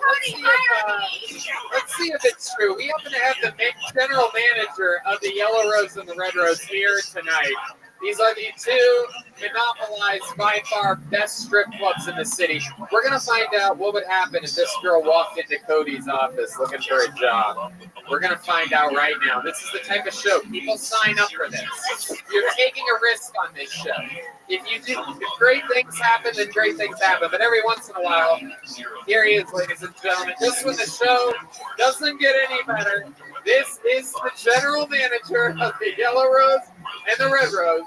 I've now confirmed Weinstein and Kangen are too high for this moment right now. Way too high. Oh my God. Spinning around in their chairs. The glasses aren't going to help this situation. All right, Cody, this girl walks into your office. What are you saying? Are you taking her back to Oz with you? What are we doing here? I'm going to hire her. What's that? I'm not going to hire her. You're not going to hire her? Oh my God. Cody is cold as ice. Hey, just kick him. It is cold as ice, Cody, which makes sense because you're built like an ice cube. So, wow. What, you guys actually take Social Security cards up there? You gotta have 2 forms of ID. How about this one? How many forms of ID does she need? 3 at least. There's nothing better. This is such a great moment in the history of the show where I brought up a midget to make fun of somebody else. You just gotta love Phil Tony. This is like auditioning for Book of Mormon, but in stripper world. You don't have a passport? What club did you say you went to again? Oh, that's the competition. Hell yeah. Those people at those other strip clubs, they all fucking turn their nose up at you, Cody. And they don't even have to do it. That's the sad part, because they're already towering above you. Technically, they're alright. Cody is the fucking man. Isabella Carrozza, thank you guys for being on this show. Cody, we love you. Yellow Rose, Red Rose, he's the best. I'm going to hand for my friend Cody. Here you go, Isabella. Take a joke book. If you have one of those already? There you go. Whatever. She's been on this show before. Maybe she wants to mate out with mom. Yeah, maybe we should do that, huh? Now let's wait a beat. Let's get one more person out of here. Okay, make some noise for your next comedian. It is Hunter Geo, everyone.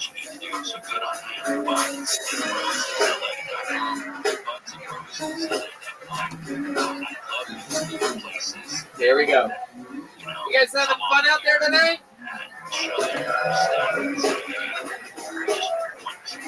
Somebody coming? I don't see any movement. Is that a human coming? Alright, here he comes. Oh, okay. British John is next. Look at that. Alright, everybody. One more time for Hunter Geo. Clap your hands for Hunter, everybody. It's a real live show. Should I start now? Go. Okay. This is my first time doing stand-up, so it sucks. Okay, put the mic up there. Like this? The mic up to your mouth. We're going to start it over one more time, everybody. One more time for Hunter Geo, everybody. My time's over already. I sound like a dying cat. That's fine. But yeah, no. So I'm kind of new to the area, and I've been to 6th Street before, and I'm sure a lot of you have as well. And people are really weird on 6th Street. Like, some guy came up to me on 6th Street, and he was talking to me, and he was like, "Yo, so my sister's in town, and my sister's in town. We get to hook up and stuff." And I was like, okay, that's cool. And then he kept on going, and he was like, no, you don't understand. Like, CTF, like, she goes all the way. And that's kind of a weird thing to kind of just bring up to someone, let alone a stranger, just talking about, like, your siblings, right? It's a really weird thing to bring up. So that got me thinking, like, how common is that for people to kind of, point their siblings or relatives? And, I looked into it, and it's like 15%. Like every single study, it's like 10 to 15%. So if we're looking around the room here, that means probably like, I don't know, 10 or 20 of you probably have, hooked up with your relatives or to some extent or another. So, Jesus fucking Christ. Hunter Geo, everybody, making his Kill Tony debut. This could perhaps very well be his first time ever being outside of his house, everybody. I work remotely, so you picked up on that. Wow, I love it. This is Jason Voorhees when he takes the mask off, everybody. This is great. I have glasses. I just got LASIK too. All right, no one gives a fuck. Are you sure about that? What do you think? We're playing a wacky improv game right now, you son of a bitch? He says the collection includes Hunter, how old are you? 25. 25 years old. Where are you from? I'm from Jersey as well. Not where that hobbit is from, but. Whoa, you just called her a hobbit, dude? You need 5 forms of ID, bro. How dare you? I don't know. If I was a chick, I think black dudes would love me. Like, God, you have the confidence of somebody that's actually funny. Like, the way you say things is wildly confident, and there's just nothing there whatsoever. I have a nice ass. Hunter, focus over here.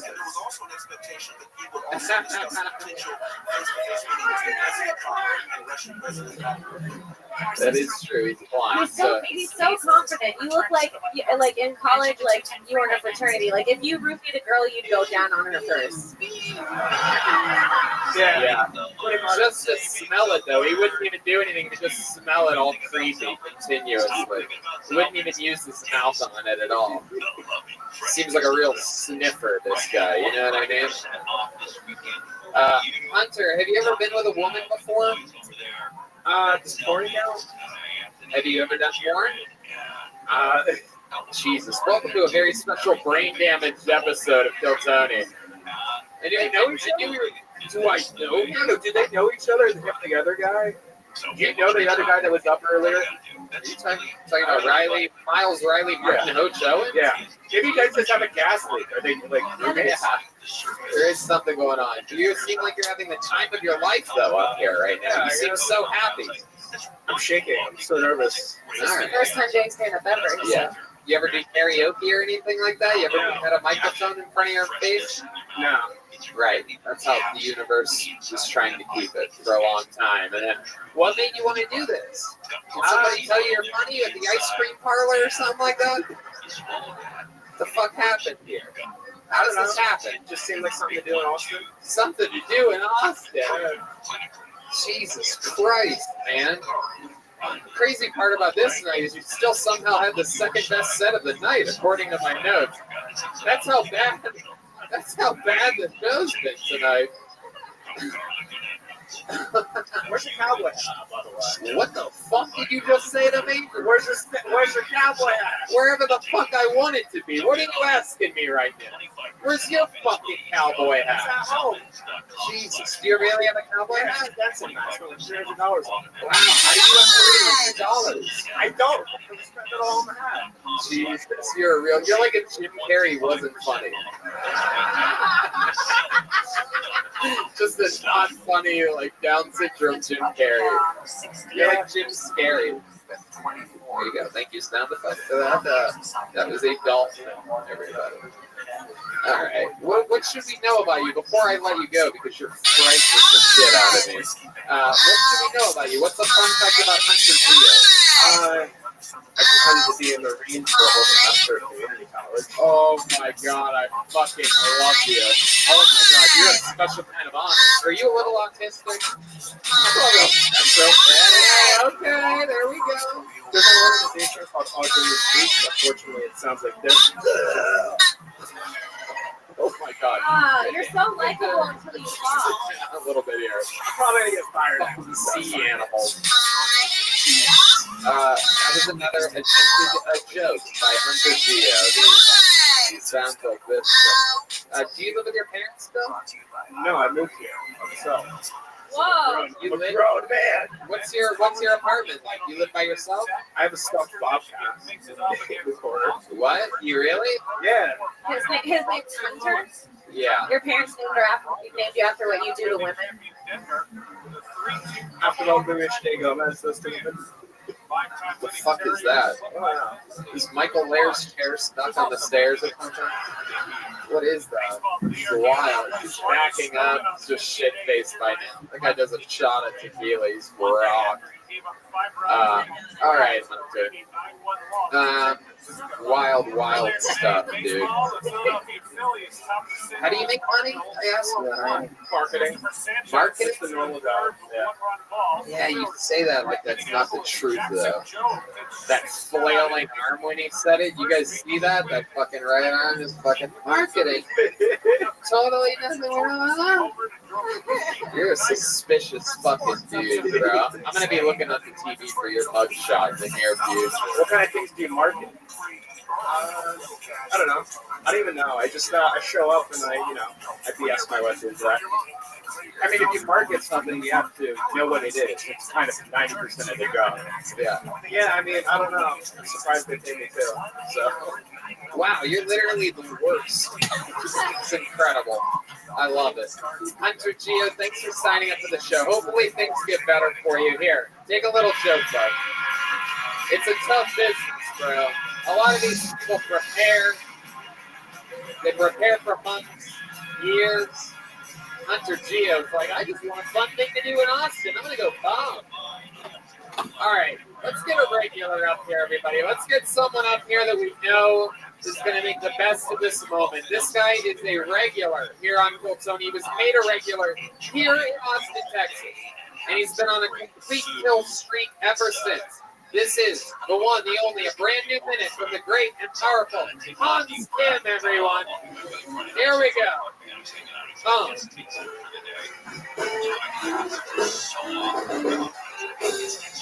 Yes, good to be here. My name is Hans Kim, and my grandparents are Holocaust survivors. They were in Korea the whole time.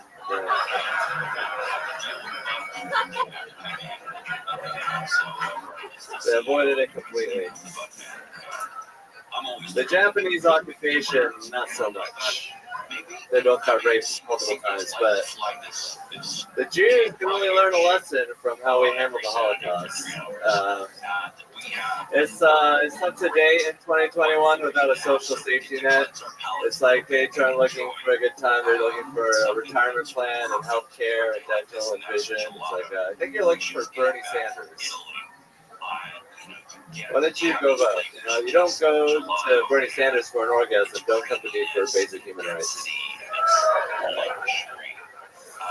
But I love you guys. Thank you. Exactly a minute, in and out. Genius, the brilliant, the great Hans Kim. Welcome back, Hans. Thank you, Tony. Indeed, Hans. I loved it. Loved it, Hans. You look like one of the kids from the Magic School Bus. Thank you. You're really funny. Thank you. You might also recognize him. He plays 30 of the characters in Squid Games. He's like the Eddie Murphy of that movie. Just playing all these different roles. I am your grandmother. All right, there's not even a grandma in that fucking show. I don't know why I said that. Anyway, Hans, what's going on in the world? You out there fucking slaying it? Yeah, I'm doing pretty good. I'm going on Instagram Live. Talked to a couple of my followers. Literally a couple? Yeah. A throuple. 3 of them at once. It's just a good time. Like chill vibes. All right, Instagram Live, super exciting. Is this something you just found out about? Like you're just sitting there talking to people? Yeah. Oh shit, dude. I can't believe I can do that. Are you lonely? A little bit. Oh, what's been going on with your love life? Absolutely zero. It's like women don't even watch Kill Tony anymore. Women don't watch Kill Tony anymore? Is that what he said? I meant like I'm not attractive, probably. What the fuck just happened here? Did you just insult the show and then insulted yourself to save the show? Is that what just happened? Is that what I just witnessed? He's a genius. Yeah. Wow. I'm so sorry, Tony. Genuine. How many days have you been single? About 5. 5 of the 7 days this week. What happened the other 2 days? I broke up with Paige again. I took her table and she let me. You live in a van. What do you need a table for? It's for my friend Riley. It's like I was in between. I went down to get a table and break up with Paige and then came back. Okay, well, you got a table. Yeah, I got the table. That's tight. Damn, it doesn't take 4 legs to leave a woman. That's a breakup with your girl and a table joke at the same time. That's why it didn't work. I'll never do it again. I promise. I promise everybody. A one-time only. You know, we might even. How many of you think we should edit that out of it? I'm kidding. I'm just joking. They all get to hear this part. They're like, why do they talk about editing stuff and then we don't even do it? Hans, if you could edit one thing out of the history of this podcast, what would it be? Ooh, I almost want to know the first thing that you thought of that you're not going to say is your brain scrambled for I the was going second. to say every time Paige is on. That's She really has your heart a little broken, huh? What do you want to do? You need to feel extra special tonight? You want to kiss a girl? Yeah. Every once in a while, we do a thing where a random, beautiful woman in the audience comes up and gives Hans Kim a big smooch on the lips. Famously, girls, when they come up here, they really never go for a peck. They always shove their tongue down his throat. The crowd goes wild. Is there a woman out there that wants to come give Hans Kim a big kiss? He's a good boy. He's Asian American. They went through a lot this year. It turns out. So I heard. I think if nobody does it, it's a hate crime. Yeah, that's true. Come on, everybody. We're only 7 months away from Asian Awareness Month. Come on, let's celebrate it by kissing Hans. It's in May. I know Welcome. that shit. Trust me, I'll never forget that. Asian Awareness Month, May. Don't do those jokes in May. All right. Well, June through April. Let's go. No, I'm kidding. All right, shut the fuck up, dude. Stop being creepy. This Chucky doll's come to life over here. Jesus Christ. Don't touch anybody. Look at this fucking carrot bottom over here. Look at this guy.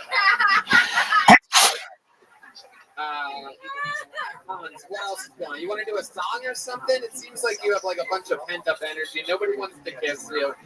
Yeah, I can do a song. Hold on, this guy's standing up. Here we go. This guy with the beard. The first ever man to kiss. Come on. Oh, where's he going? Oh, he's going to put money in his beater. What do you want to do?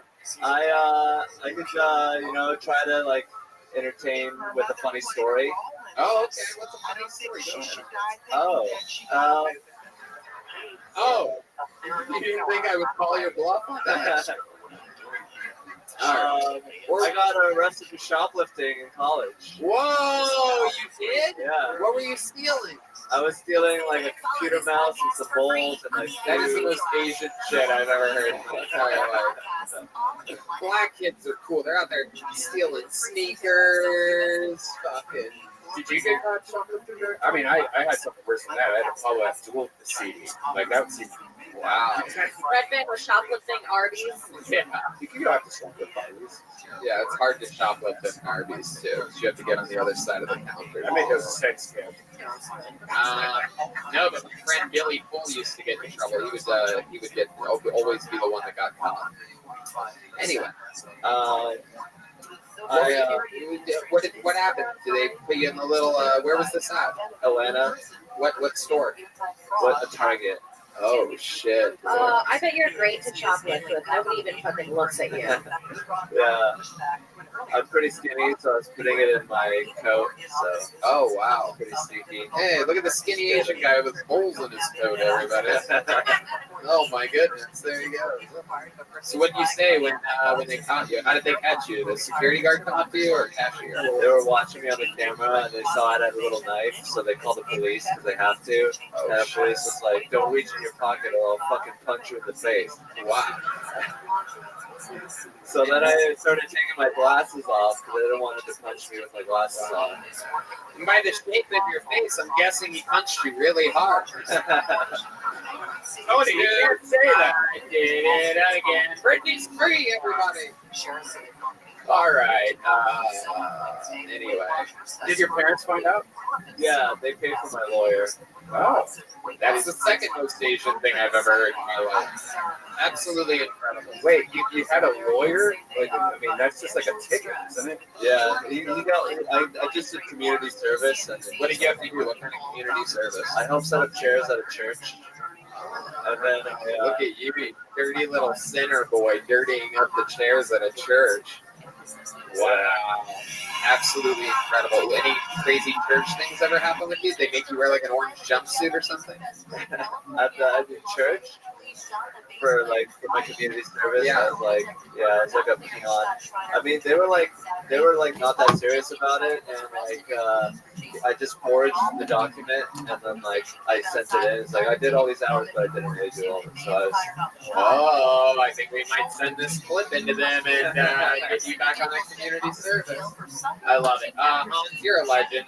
Every single week you come on, you do another new minute. So much fun. We love you. Thank you so much. Everybody. Let's keep it moving. Back to the bucket we go. Your next comedian goes by the name of Pedro Valenzuela. Pedro Valenzuela, right out of the bucket. 4 bucks. No one wanted to kiss him. Yeah. Hey, what the fuck is up, Vulcan? Who's trying to turn up tonight? Let's go.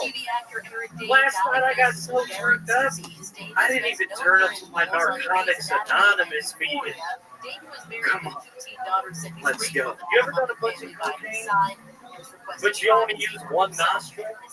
So one half of your brain's coming up with business deals?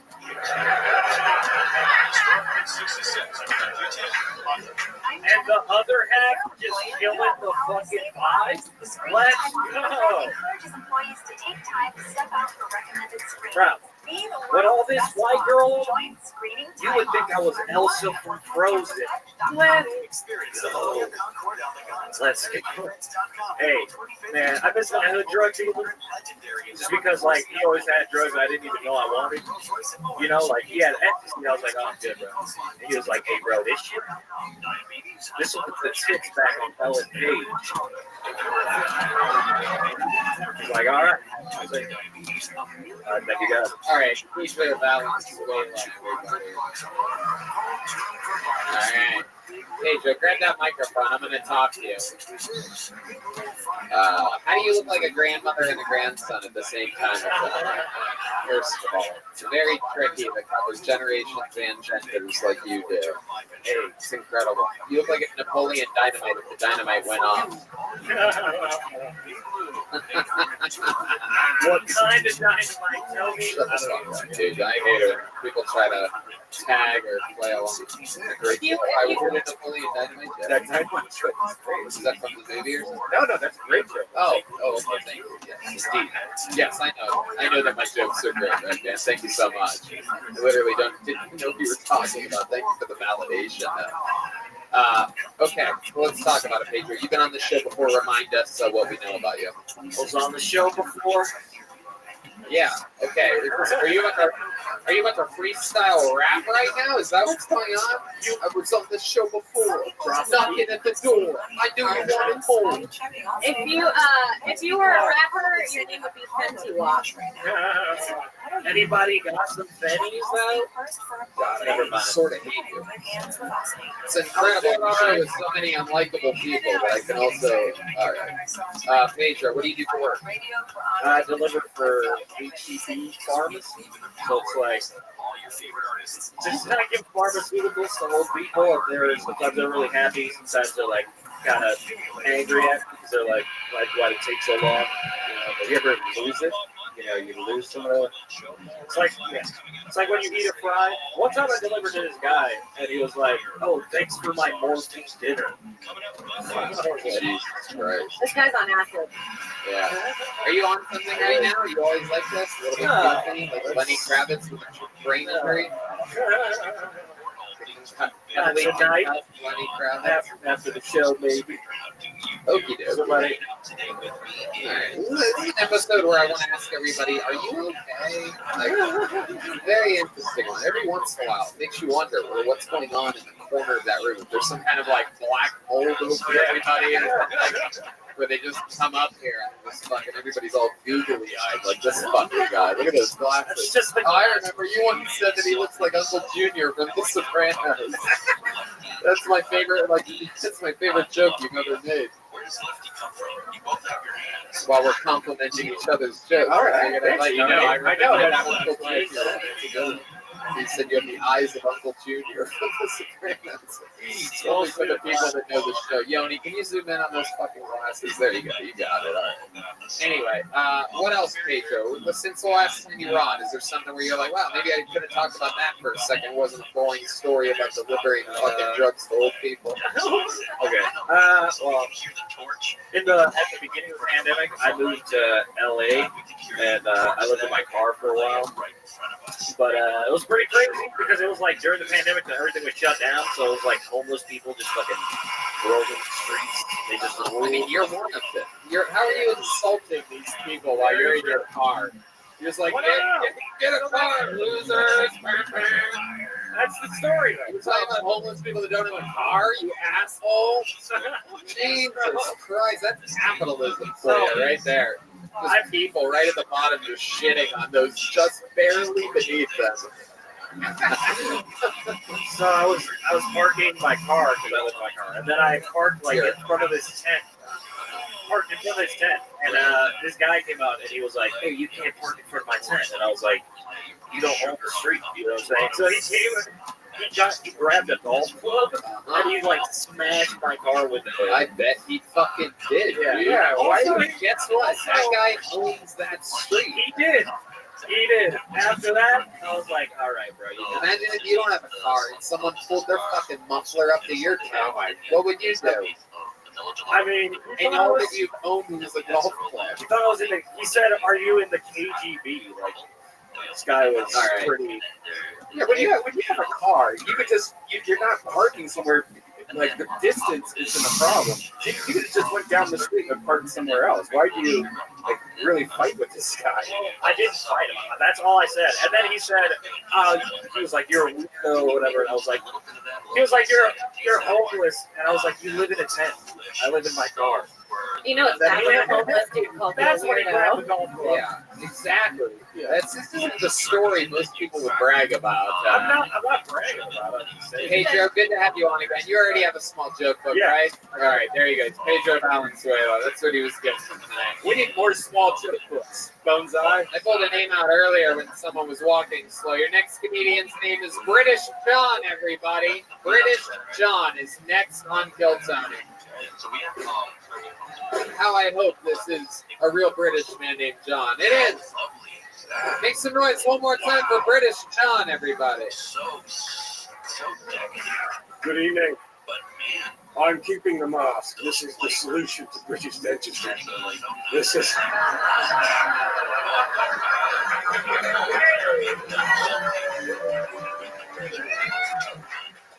I'm done nothing. You're very good. Now, this is the accent you could have had, but you decided to go with a slightly gay John Wayne ordering avocado toast. So you're not going to get a word in time, but I like it. I like what you've done. It's nice. I have an American wife and an incubator. That doesn't work out. Yeah. That's the new white people shit. Yeah, we're taking that as well. No, I am truly blessed. I would apologize for my appearance. There's some horrible creases in my shirt, but you're the ones that make wire hangers illegal, so fuck you.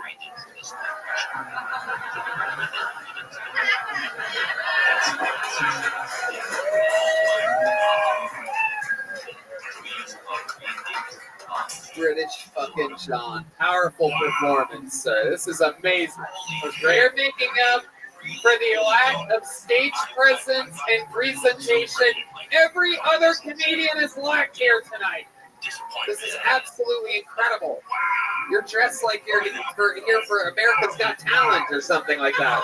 You actually dressed up for this. I don't know if you saw the train wreck that was on before you. Those thick, dirty glasses he had on, but you are a class act, sir. He could have been my father. We don't.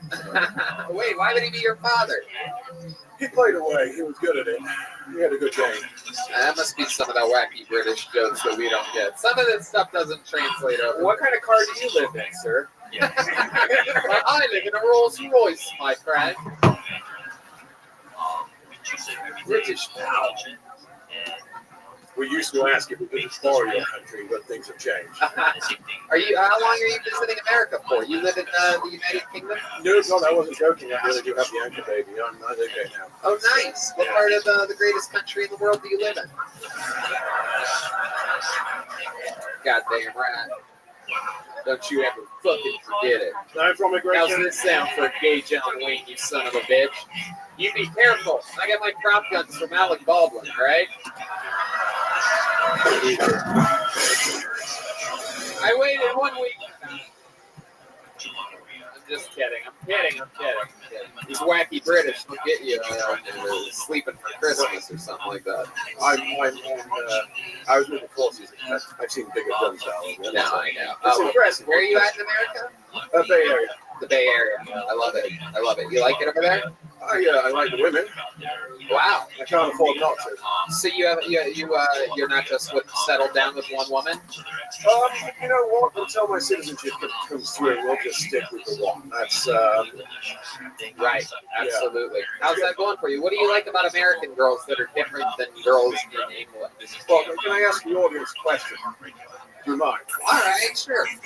Any fans of Jimi Hendrix? He died in London. He choked to death on a British woman. That's how hairy they are.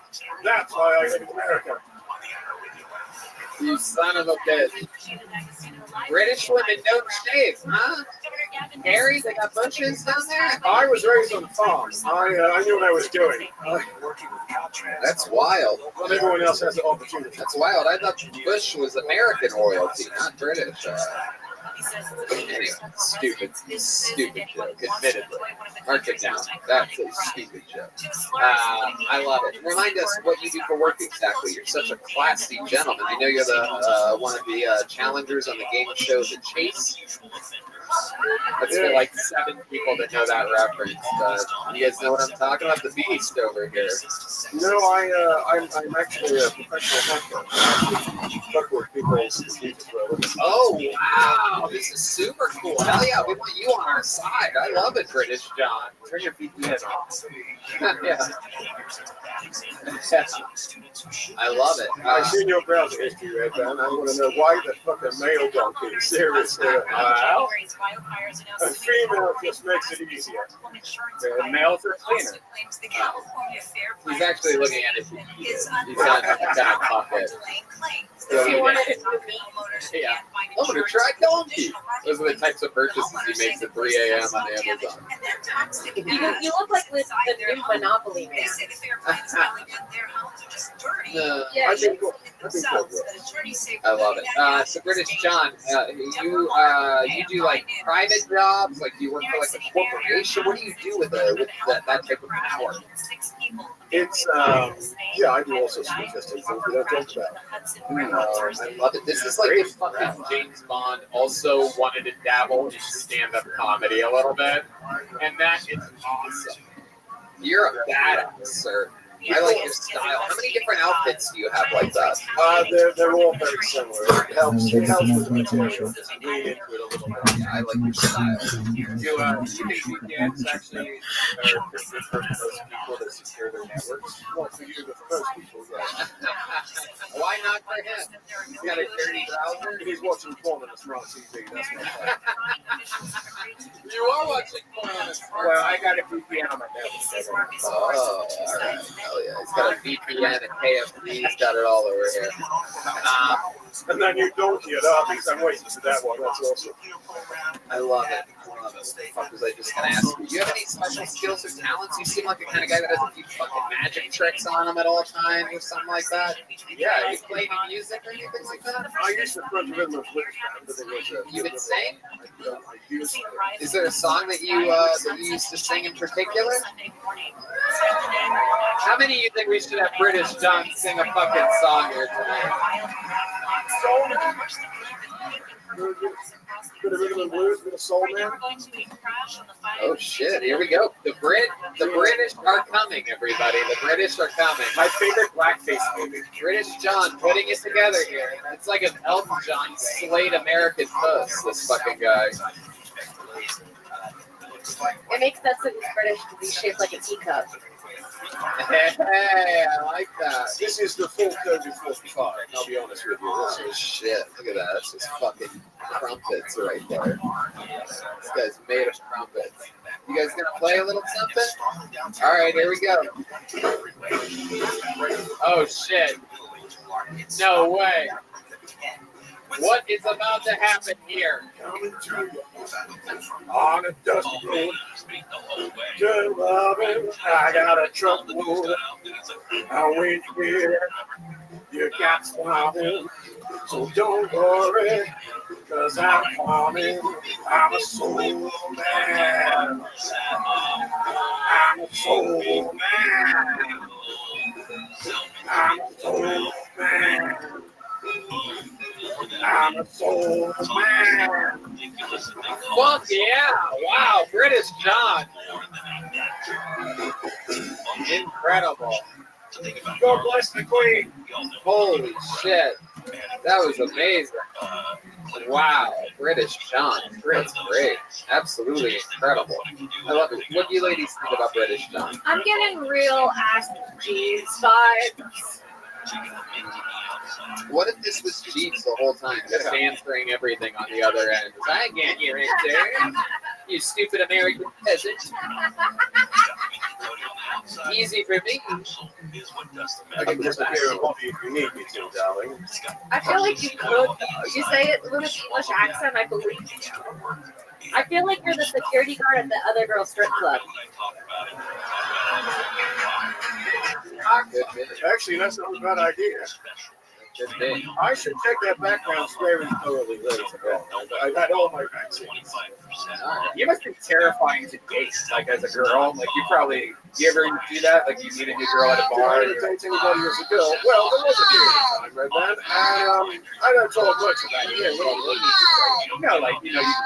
You meet somebody and then let's be honest, the only reason I got laid is because of the personality and the accent. Let's be fucking clear. I mean, does that work on a lot of American girls? They all like sort of. Not since I got married. No, I just eased off a bit. Right. Before that was the reason I played her. I got you. All right. The movie was originally American Cream Pie. Son of a bitch. British John, anything else crazy you should know about you before we let you go? You got going? You can watch me in Salt Lake City at Wise Guys on the 13th and to the San Diego at the American Comedy Club on the 15th and BritishJohn.com. I'm supporting Kabir Singh for the next couple of months. Are you around Thursday? Damn it, you darling, yes. I'll let that be on the secret show, man.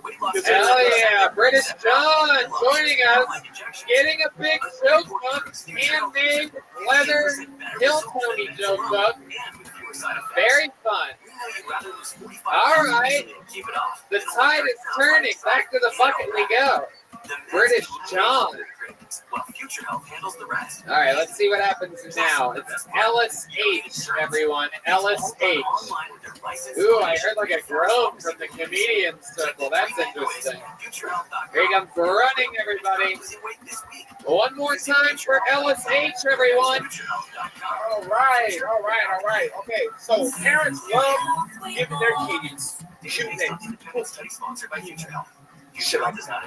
You know what about the movie growing up? Deep Throat. I'm telling you, yeah, it's really fucking bad. My mom's like, God damn, you got a deep throat. And that's where the name stuck. But ladies and gentlemen, we give words to power, we give words competition. In London, spotted dick is a bitch. In America, spotted dick is a problem. I did not know the sexual orientation behind that until I got to high school. My homeboy showed me a sign and said, hey, man, you know, race. He said, that's a different thing. You say you love freedom and you want to restrict. I said, shit, me too.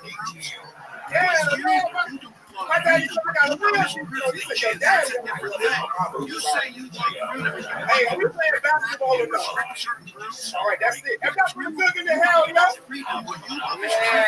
That's a different thing. Alice H. Yeah. I love it. Wow. Alice H. Look at you. You're so funky. Thick Kevin Hart. Yeah. Hey, Kevin Hart failure, right? I love it. Absolutely. Welcome to the show, Alice. This is your first time on Kill Tony Show. How long have you been on stand-up? 3 years. Where at? In San Antonio. Nice. Is that where you're from? Yeah, but Shut the fuck up.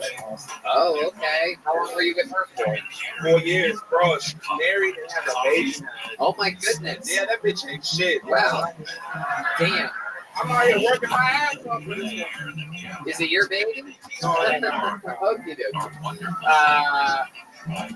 How recently did you break up with her? December of last year. December of last year. Okay, you had me nervous there for a second because I'm doing the math on 9 months. And all right, December of last year. Why did you break up with her?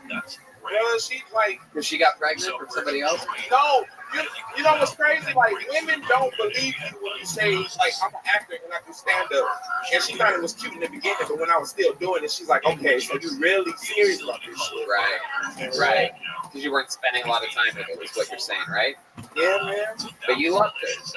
No. Oh, okay. She a dirty ass bitch.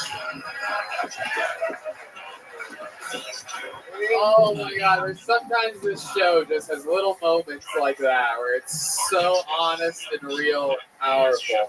Holy fucking shit. How long?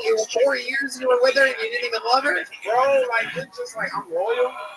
And I just tried to make it work. I was like, we gonna fight through this. We gonna get it together. You ain't gonna love everybody all the time. I just wanted to. I said, it's normal if you want to kill yourself. It's cool. Man, I found out, man. I hate when you fucking. Why is it that when you break up with somebody, you start learning the truth and shit? It was like, my mom was like, look, you're better off the bitch in the other day. I was like, what? Baby, that woman was like a shampoo mama, just head and shoulders. I said, God dang. My daddy said that she looked like a Batman villain. I'm upset. I'm like, oh, like Catwoman? No. Oh, Poison Ivy? No. The Penguin. I said, this nigga let me go around the city clapping cheeks with Danny DeVito. The children. Oh shit. LSH is a monster, everybody. Every once in a while, this fucking provides. Wow. You're a funny man, Alice. What do you do for work? I do lift. You what? Lift. Weights? No. You drive the car? No, just driving car. Gotcha. How long have you been doing that for? Since March. Since March. Okay. What were you doing before that? Working at Lowe's. Oh, okay. Man, fuck Lowe's. Oh, shit. What happened with Lowe's? Sounds like you never really loved it either. It just like, I don't know, man. Like, it was a number of old white folks that go there. Old white people. And I don't know why race is always in, like, play. Like, he's asking me about lumber, and then somehow he's telling me about how his daddy, Marshall Martin Jr. I'm like, never. Bitch, do you want the red oak or not? Oh my god, dude. I've seen this before. This is a fucking star, everybody. What a It's star. really him. You're one of those guys. It's very exciting. Very exciting moment. I love it, Alice. So 3 years, you've been going real hard at this, huh? Yes, sir. You said you act as well. Have you been in anything or done anything, or you just? Well, Lord willing, I was in we did a show, our feature in May called Town. It's coming out summer 22. Maybe not. Yeah, I don't know. So if you don't see it, I said maybe not. God damn it, you are by far the most talented Lyft driver I've ever had on this show. Hey, thank you. You're in the top 3 Uber drivers, but you're the best Lyft driver we've ever had. Hey, let's go. Yeah, you're gonna be famous. Hey, thank you, ma'am. I appreciate you. You look like. Oh, Okay, shit. is he the Ice Cube? She slips on her words only when she wants to fuck the guy.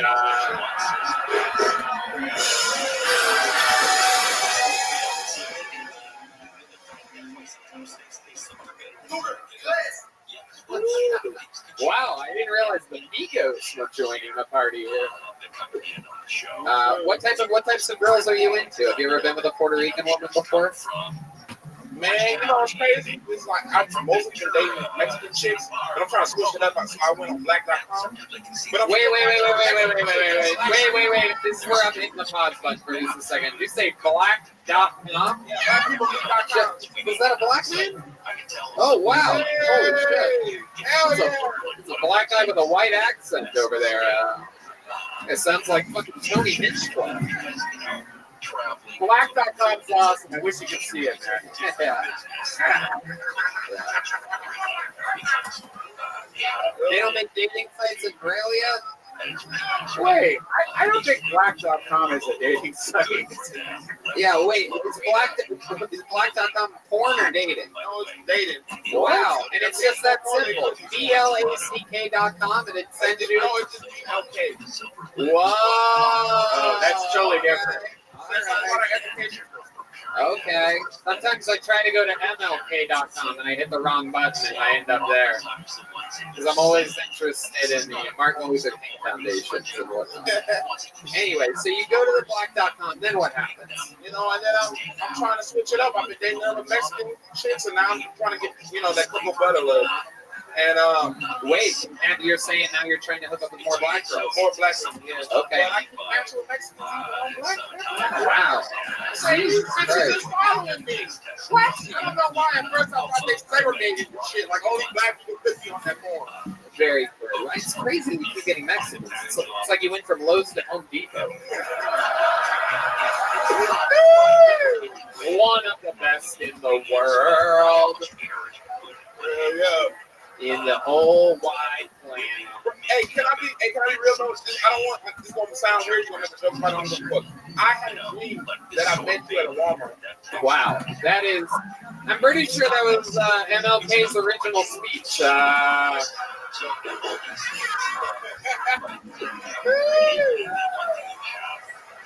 had a dream that I met you in a Walmart. What was I doing in this Walmart? I love it. I love that only my fantasy version is there ever. It was crazy.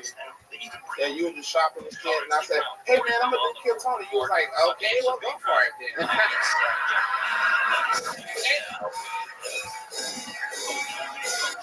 That was me.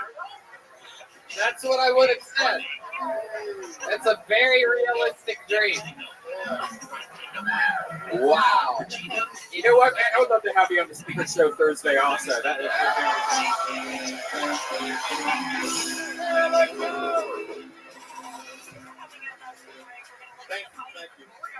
Are you in town on Wednesday night? Are you in town on Wednesday night? I'm gonna be just doing. I don't have a show, but you want to hang out? Yeah. Oh shit! Oh shit!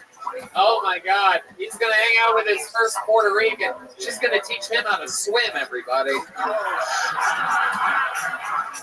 Woo! That is impossible. I can't do it. Two types of people in this world: people who swim and people who sink. And I'm a sinking son of a bitch. Wow. You look like you float. I look like I should float, but I'm against the motherfucker. Oh my goodness. Yes, ma'am. Alice, I absolutely fucking love your energy. Hey, I appreciate you. Will you keep coming back here to come Tony sign up again? You're very close to becoming a big part of this show. All right, Lord, you're here in Austin. I appreciate you, man. Unbelievable energy. Take one of these big joke books as well. There you go. This guy literally living his dream. 1 second he's at Walmart talking to me. He wakes up, realizes he has to drive Lyft that day. And then, boom, he comes up, absolutely kills it, gets booked on a show, gets booked on a date in Compton. Okay, he's going to get fucked too. Sarah and I actually just want him to open for us at the Creek in the Cave, but... Oh, there you go. Well, you guys also... Wait, what? Oh, yeah, that's right. We have a special treat, everybody. This young lady, Kill Tony Legend of the game. Turns out she's in town 2 weeks in a row. Very special treat for you. Kill Tony Legend. We found her out of the bucket. It's the one and only Nicole Tran, everyone. Here we go. A new minute from Kill Tony Icon, Nicole Tran.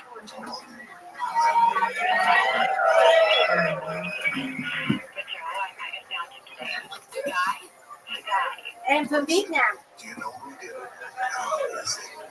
Please excuse me the way I speak. There's some letters in the English language I cannot pronounce.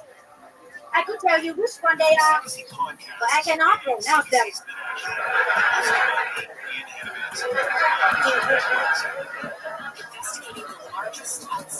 When I was a kid, we played ding dong ditch. We did not have doorbell. We just ditched our friend ding dong.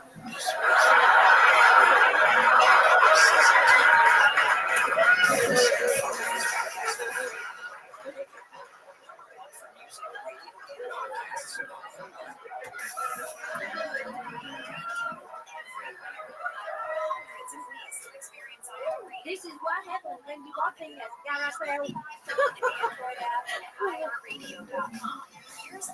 I have a porcelain engine. Sounds like classical music.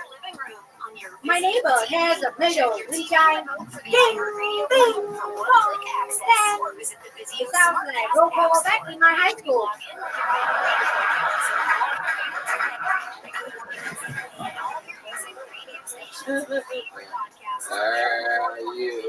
When I was a kid,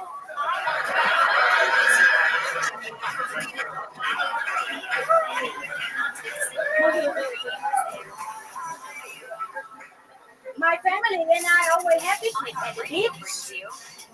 The seagulls were annoying, but so tasty.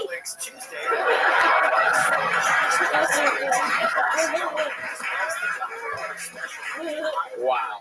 Nicole Tran, ladies and gentlemen, I believe she, if I don't stop her, I'm pretty sure she'll just go all night. Incredible. I wrote down some of my favorite jokes here.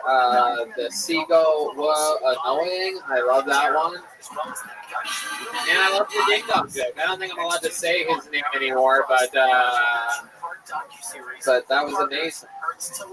I will use flour to cover my muffins up. Oh. But nothing I can do to cover my muffins bottom. Oh my God, you're adorable. For those of you who don't know, Nicole is 134 years old. So this is how. I wear both things and gotta say I'm pretty sure she's the current leader of North Korea.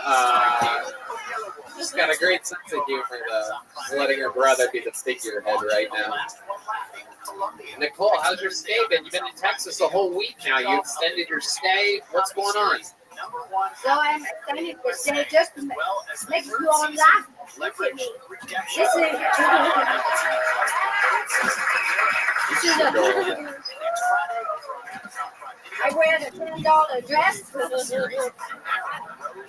99 cents bracelet, $2 necklace,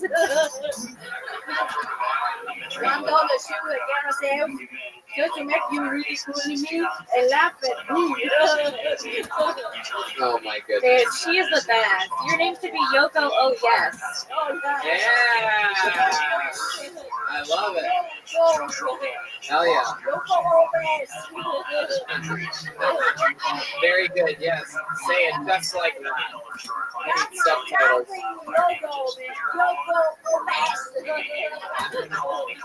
Hell yeah, Nicole, you nailed it. So tell us, what else have you been doing this week while in town? What have you been doing? What Texas stuff have you done? Did you go to a rodeo or perhaps an HEB or anything like that? Oh, I went to eat. Went to eat? I went to eat at the restaurant. The restaurant. Named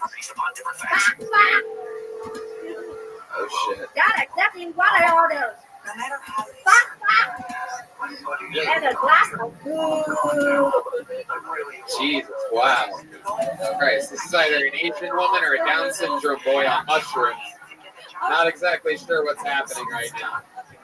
Your commentary is hilarious. Could be anyone. Trying to keep up. You went to Bok? Is that the name of an actual place? Yeah, their specialty is falafel.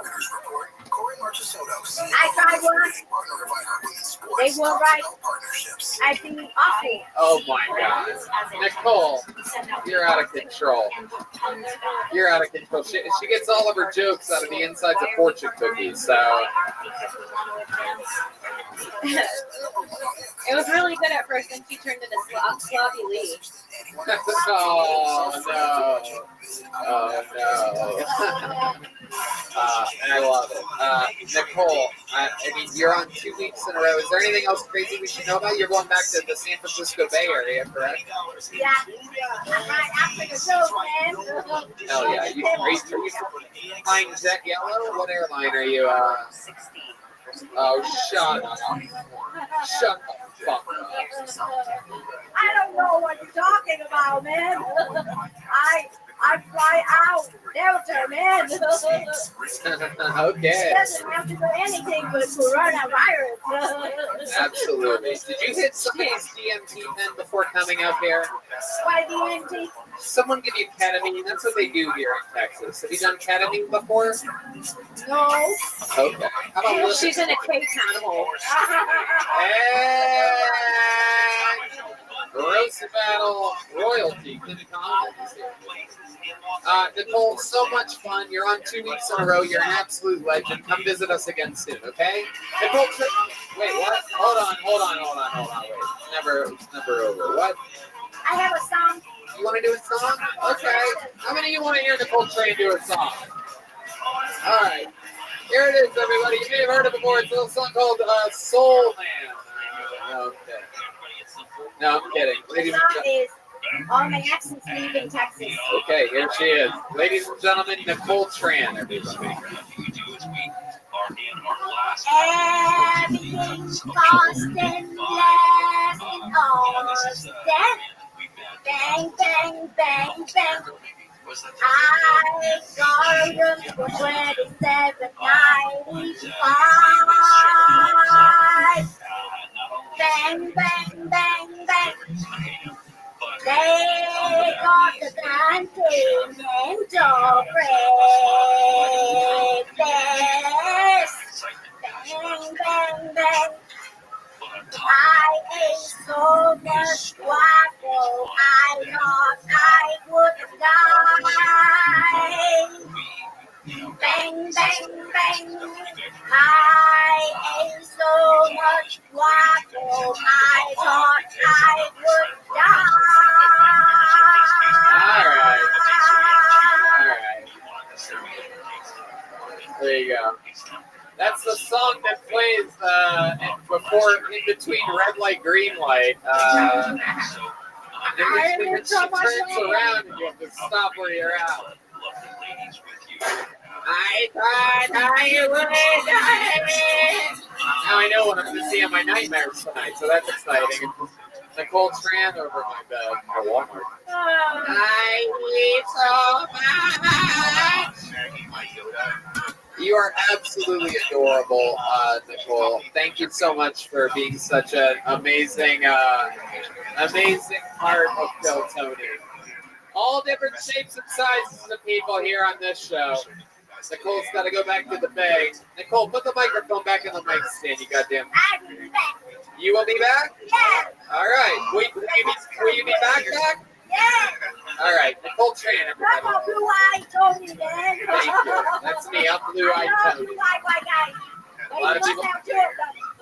I don't think she's going to walk off. Leave it up to an Asian to run the light. There she goes. What is that?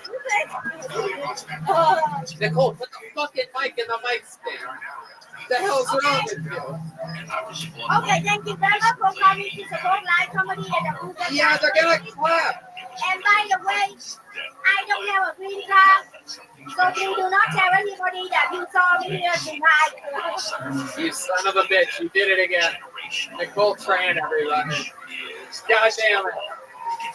One star after the other here. I've spent a lot of time with a lot of people. Can we get one more fucking pull, you think? We can do it, right? You guys want to do one more? All right. It's a tough act to follow, but we're going to try it anyway. We've had a lot of fucking home runs tonight. Have we had a bucket woman yet? Yeah, we have. We had Isabella Carrozza. All right, your final comedian out of the bucket, it appears, goes by the name of Tyler Hoferes.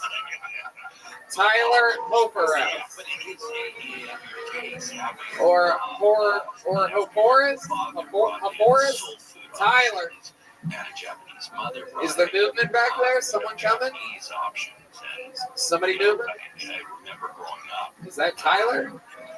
All right. Here he is, everybody. One more time for Tyler Hoferes, everyone.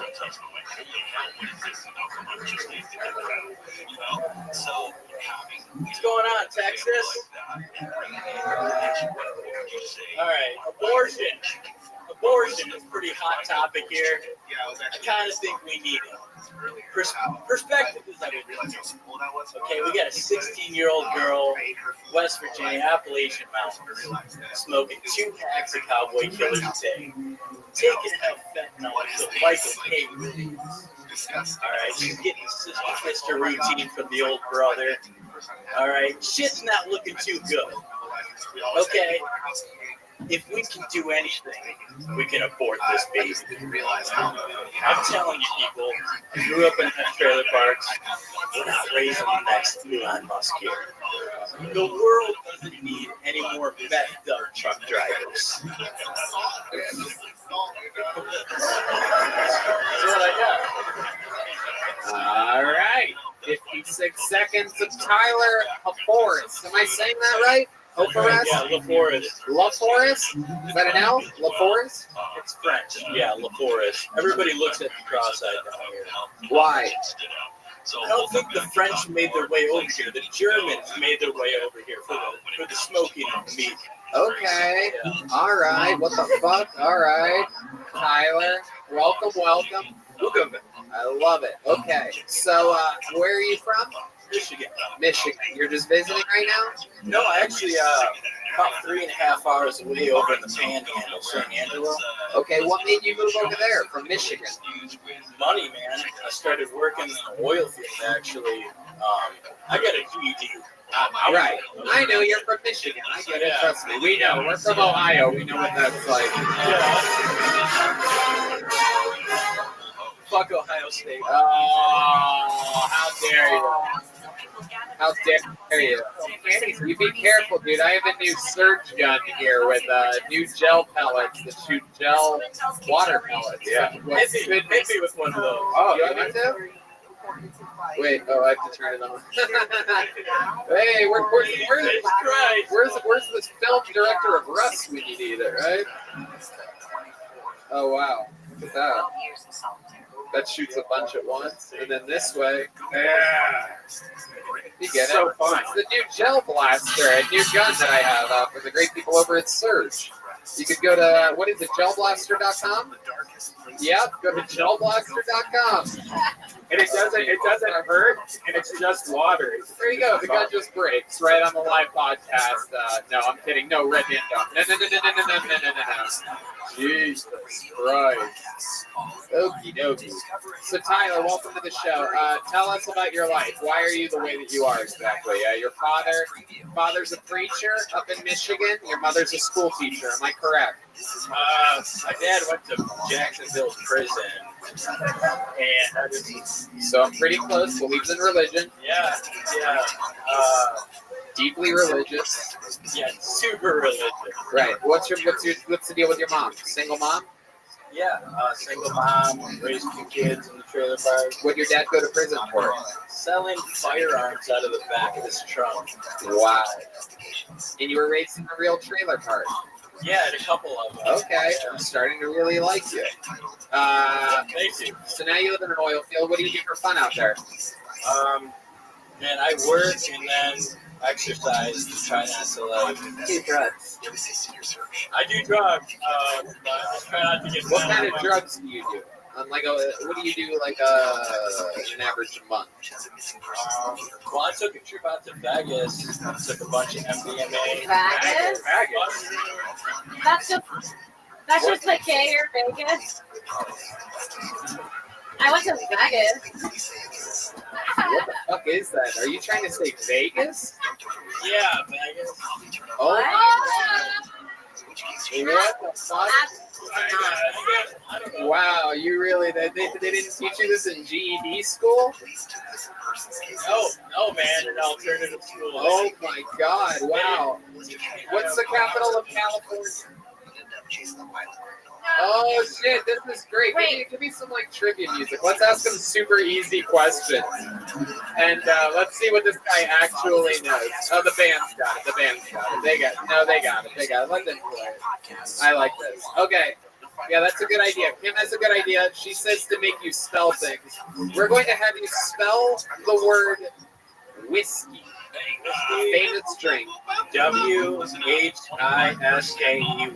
Whoa! Very good. Incredible. Red Man wants you to spell Mississippi.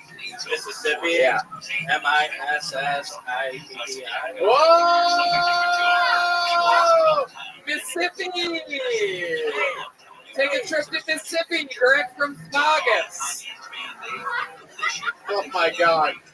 Oh my God, I love this. Hold on a second. Hold on. Shut up. Shut the fuck up. What's 9 divided by 3? 9 divided by 3 is 3. Oh! It's fun to see what you know and what you don't know. All right. 9 times 7. 7? Yeah. Fuck, dude. Welcome to Retarded Jeopardy, everybody. What it is. This is. Oh my God. Sometimes I just think that I'm the biggest genius of all time. To have moments like this, I didn't notice how stupid you were so fast. And look at the fun we're able to have. This is the first ever reverse trivia that I've ever seen before. In trivia, they always have smart people. I like it like this. I like stupid people trivia. We all know the answers. You have to try your hardest not to fucking yell it. All right. Do you know anything about the arts at all? Do you know anything about movies and TV shows? Did you have you probably didn't have a very good satellite on your trailer? You could. Yeah, I watch a lot of movies. Really? Okay. You could trick women into thinking you're really smart. You're conventionally hot enough. Whoa. Women, don't you think he's hot? He's pretty good looking, right? Yeah. It's a good looking guy. When he says Vegas. Yeah. My pussy has never been dry. I want to take you somewhere romantic, like August. Or perhaps we could travel internationally to Kentucky. What the fuck? Your geography is what really boggles my mind. LA? What? California, not knowing the capital. Did you say LA? Was that your final answer? Do you want to lock that in? Do you want to fucking lock that shit in? Los Angeles, a big city. It seems like a good bet. How many of you think you should lock in Los Angeles? You guys are assholes. It's fun for me to get a barometer on how many of you are dicks as well out there. Look at all you people going wild. You want to lock it in? LA, final answer, capital of California. These people all clap. There's some people screaming no from the back. We don't want you to go down this road. The crowd says no. All right, so you're going to say no. All right, you want to give it a second guess? Definitely not. No, I'm just a stupid truck driver. Can you name a second city in California? Sacramento? Whoa!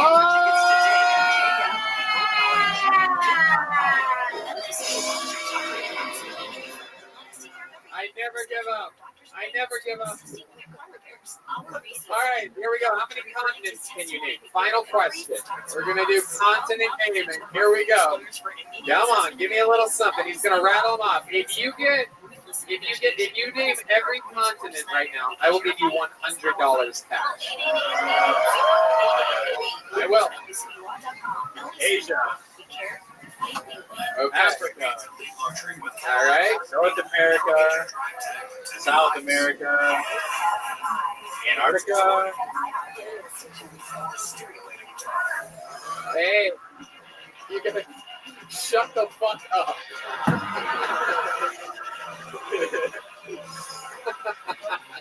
Come on, we'll give you some time here. It's harder to think up here. Okay, don't judge me. This is the guy that fucking went cross-eyed when I asked him 9 to 7. Okay, there's one remaining. For those of you that don't know, it's a big one.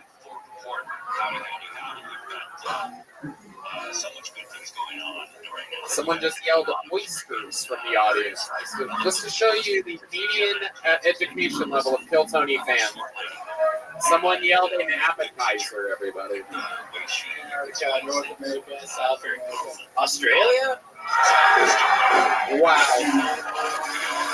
Wow.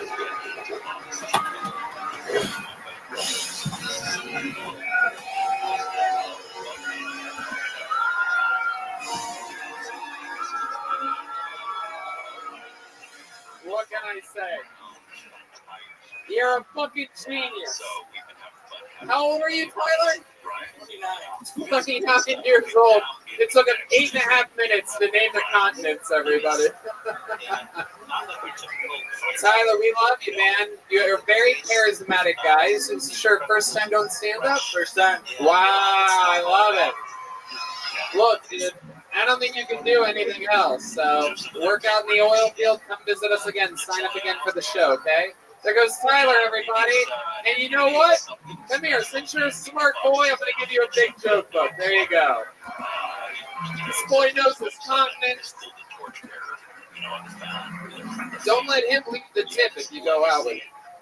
Not really good at math. There's only one way to end a show like this. There's only one thing in the world that can follow that. As I said earlier, him and Weinstein, absolute courageous warriors for writing a new minute every single week at the very beginning of their careers. This young man you're about to see right now has been a regular longer than anybody has ever been a regular in the history of the show. We've watched him run the gambit from being a relatively unknown comedian from Memphis, Tennessee, to currently opening for Joe Rogan and Tony Hinchcliffe and other great comedians. Ladies and gentlemen, headlining his own shows now, doing his own stuff, a monster, the only man that could close the show. It's the Big Red Machine, William Montgomery, everybody. Wow, here he is, live in the flesh, the real deal, the Manila Gorilla.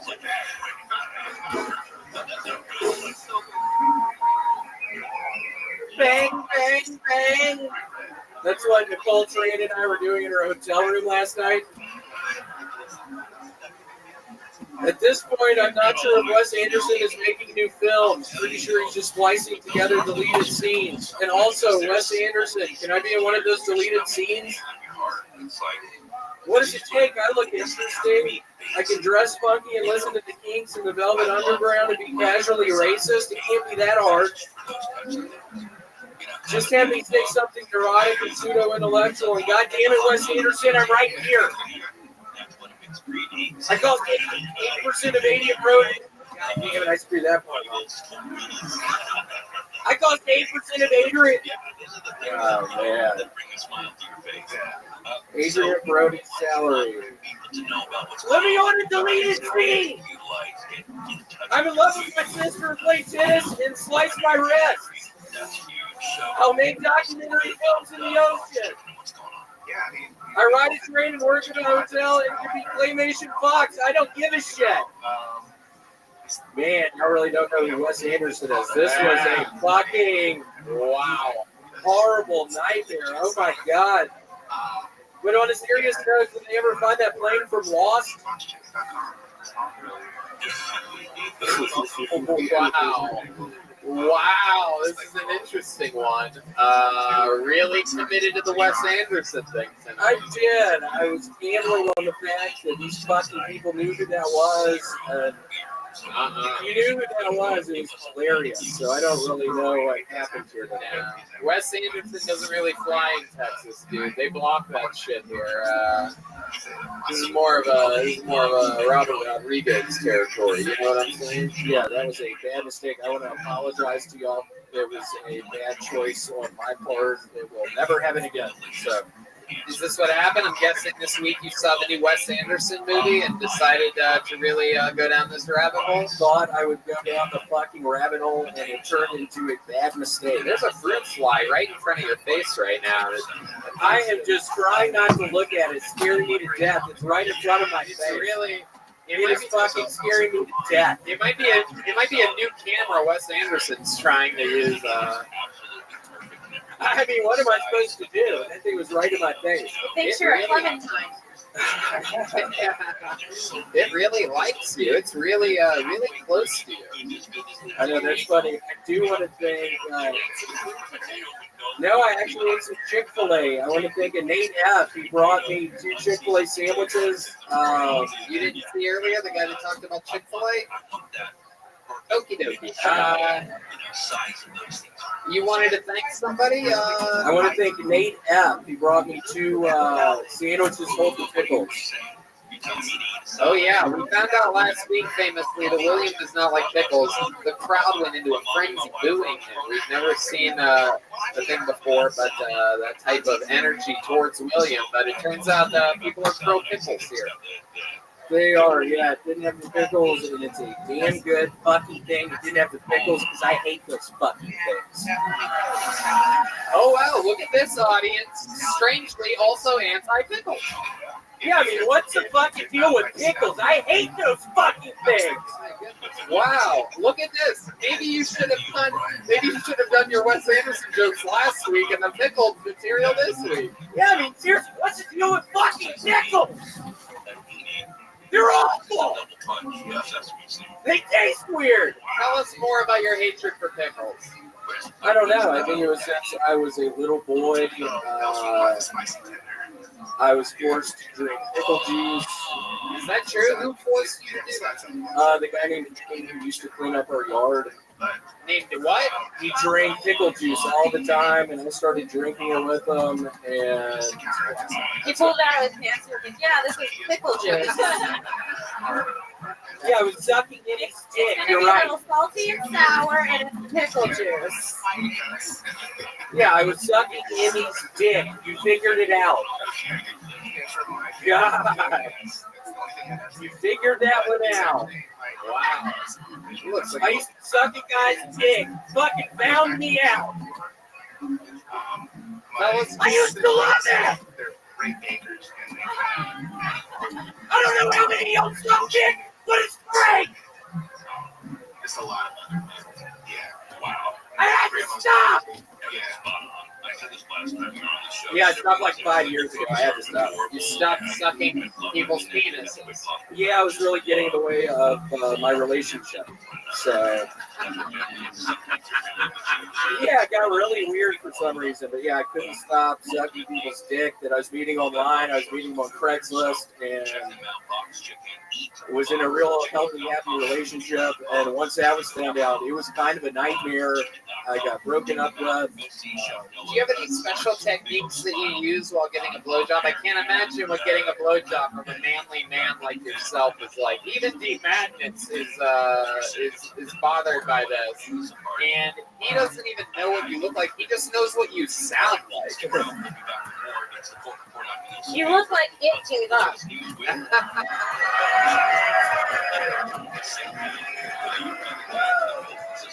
My God. Roast battle boss in the house. No, but D. Madness, I'm a very thin, white, red, William, don't go near him. Don't go near him. super fit. Do you have any special techniques while getting blowjobs? I'm interested to know if you did. I mainly just put my hands behind my back. Whoa, look at that. That's why they call that the William Montgomery. I always said that. You put your hands behind your back. No, the William Montgomery. I'll remember that one. Where do you like lock your hands behind your back, or you do sort of like a Houdini? I would put handcuffs on. Wow, you would put them on yourself. Yes. And then how would you get out of it? Sometimes I wouldn't.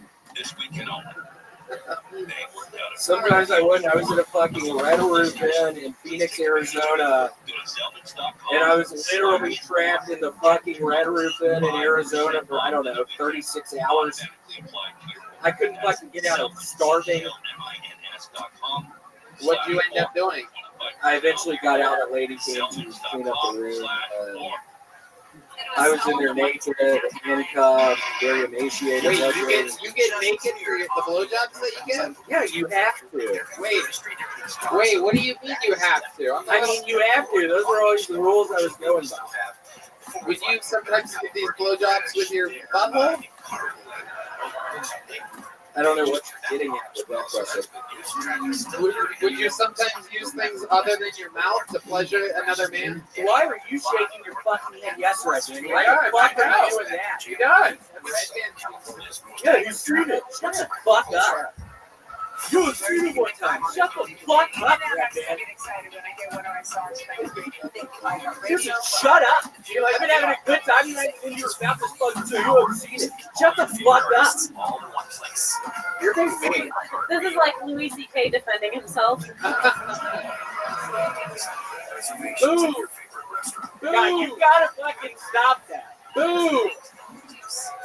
Grand slams over here. William, do you like cucumbers? Do what? You like cucumbers? Why do you ask that? Why do you ask that? Well, I mean, you know, my dumbass question. Why'd you just fucking ask me that? William, you're such a legend. It's incredible how quickly you can improvise and bring energy. Meanwhile, you went with that weird Wes Anderson set tonight. It's crazy. You can literally make anything funny, and you're like, this is what's going on the paper. I made a fucking mistake. I already apologized to y'all now. I already said I'm sorry. How many fucking times do I have to say I'm sorry? Seriously, how many times do I have to fucking say I'm sorry? Maybe if you scream it, it'll get through. How many fucking times do I have to say I'm sorry? Ladies and gentlemen, that's William Montgomery, and that's another episode of Kill Tony. We did it again. Brought to you by the Yellow Rose and the Red Rose. The drawing is in. From Ryan J. Ebelt all the way in Los Angeles, he just drew tonight's episode featuring. How about one more time for the great Ken Congan and Sarah Weinshank, everybody? Go download, rate, review, subscribe. It's Vicky, Kimmy, and Shank. THICCY, KIMMY, and SHENK. Listen to Broad Topics. They're co-headlining with each other Wednesday at the Creek in the Cave. Thank you so much. How about one more time for the band, everybody? The Kill Tony After Party begins now, featuring Nether Hour and a bunch of other special treats. So stick around, have fun, enjoy yourselves. Red Dance, you guys there? Thanks, everybody. Good night.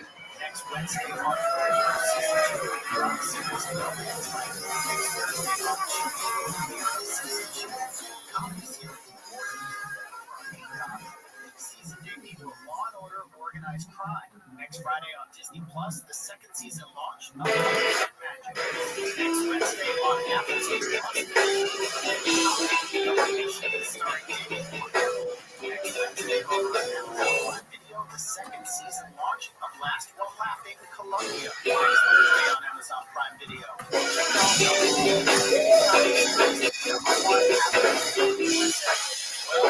Third season. Hey,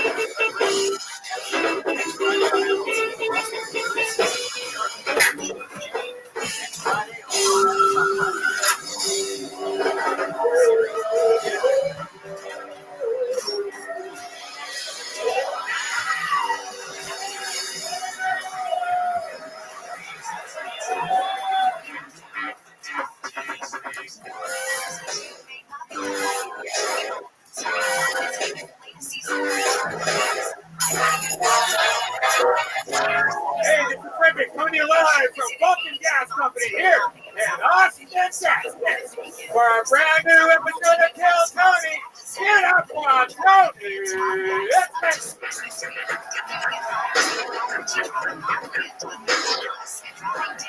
Come on, this is a live podcast. There's people around the world listening to this. So you guys ready to have some fucking fun tonight? Yeah! Great round of Ryan Red Band's here, everybody. How about a hand for the band? Come on. Wow. Austin just does it a little bit fucking differently, doesn't it?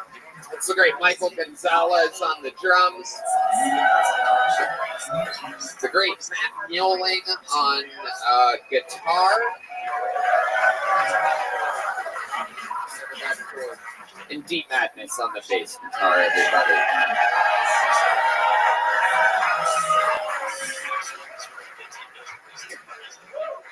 Fuck yeah. That is the Screwball Peanut Butter Whiskey band, everyone. Delicious Screwball Peanut Butter Whiskey. How many of you like whiskey out there? Make some goddamn noise if you like peanut butter. I say mix them together. Screwball Peanut Butter Whiskey, it's delicious. You can mix it with shit, tastes like peanut butter. Don't try it at home. Don't try to just put peanut butter in like Jack Daniels. It's fucking disgusting. I tried it. Also brought to you tonight, of course, by our longtime sponsors with us through thick and thin, the Yellow Rose and the Red Rose, everyone, the best strip clubs in the world here in Austin, Texas. Shout out to Blue North or Vodka Seltzer, available here for sale tonight. Very, very good stuff. And CM Smokehouse, our favorite barbecue in town. Great Yoni leads us there, the best barbecue show. We got handmade joke books made by the great Bones Eye. This guy used to fucking, these are real Texas leather right here. Give them out to comedians. He's a taxidermist. The guy that makes these really fucking stuffed animals. Real Texas shit. You guys know what it is. Before we start tonight's show, here's a little bit more from the amazing sponsors that made tonight's episode available for you here right now. Hey y'all, the holiday season is here, and with it come the yearly questions of what do I wear to non-ugly sweater parties, and how do I maximize my time savoring holiday moments and minimize my time shopping for gifts? Fear not, weary holiday wanderer. Matt Weldon has all the answers. Whether it's an office party, a party with family or friends, or just a holiday party of you, your couch, and a game on TV, Matt Weldon has all the essentials to keep you stylish and comfortable throughout the season. And their innovative daily wear system has taken the hard work out of outfit planning with pieces designed to work together for any occasion, saving you time and sparing you any holiday stress. We're talking about top top-notch tops, best-selling bottoms, like me, and underwear and accessories that will please even the scroogiest guys on your list. With Mack Weldon, your holiday heavy lifting will be complete within minutes. I got a lot of their stuff. I love it. I know you're into it too, Red Band. Heck yeah, Mack Weldon's Ace sweatshirts and sweatpants are some of the most comfortable clothes I've ever worn. Definitely would make some amazing gifts. And as somebody that hates, going shopping and stuff, you can just go online, order it all together at once. As something of a stickler when it comes to comfortable sweatpants and sweatshirts, I was initially skeptical. But when I heard the hype around Mack Weldon's Ace collection, I was on board. I'm not going to lie, I'm not a fan of the cold. Feeling like a walking popsicle just doesn't suit me. But with Mack Weldon's Warm Kit collection that features shirts, vests, pajama pants, and more, my chilly winter days are behind me. Using innovative technology that uses your own body heat to keep you at the perfect temperature, these products from Mack Weldon have me saying something I never thought I would. I'm ready for the cold. Ooh, what a concept. One gift that holds many gifts inside. And no one is doing better gift sets this holiday season than Mack Weldon. With limited edition color drops and a bevy of new releases, their holiday gift sets are the perfect present for any guy on your list. So, for 20% off your first order, visit MackWeldon.com/Tony and enter promo code Tony. That's MackWeldon.com/Tony. Promo code Tony for 20% off. MackWeldon. Mack Weldon. Get it right this holiday season. You guys ready to start tonight's episode or what, huh? All right. Look. Sometimes we have 2 comedian guests on the show. Sometimes we've even in the past we've had 3. You know what this chaos is. Tonight I like this. Fucking one guest, Texas gentleman, literally one of the greatest comedians of all time. You know him, you love him from everything, the Blue Collar Comedy Tour, everything. It's the great and powerful Ron White, everyone. Wow. Oh shit. One of the best to ever do it. Austin So. Ron White.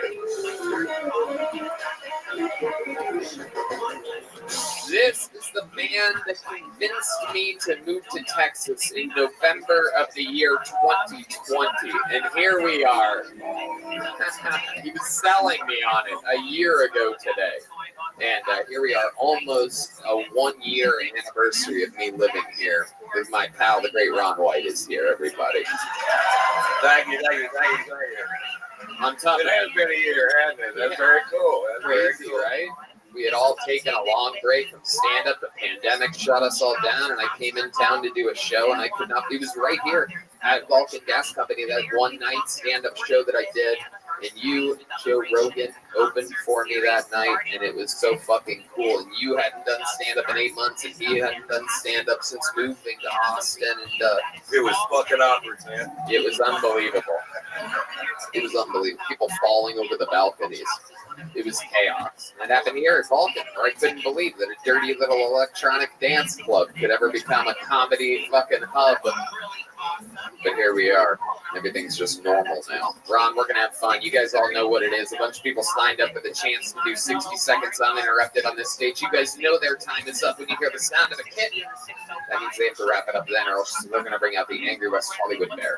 That's a big deal. That's what that sounds like when that happens. And yeah, and then we talk to them afterwards about their set and their life and whatever else might be interesting about them. Anything can happen. A lot of wild people sign up for this show. It's fucking crazy. Are you guys ready to start this thing or what? Great. Let's do it. But before I go to that bucket, what do you guys think? Should we start with a regular here tonight? Someone you guys know and love already.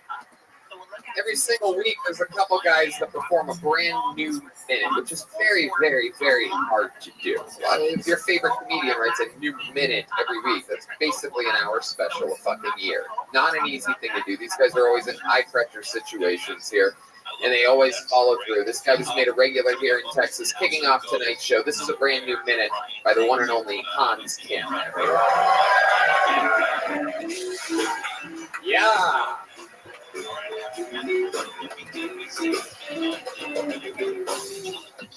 Thank you guys. So the Travis Scott concert happened, and a bunch of people got trapped at a trap concert. If only they could have seen that coming. It was a very terrible tragedy, but they also set a world record for the most Supreme shirts ironed at the same time.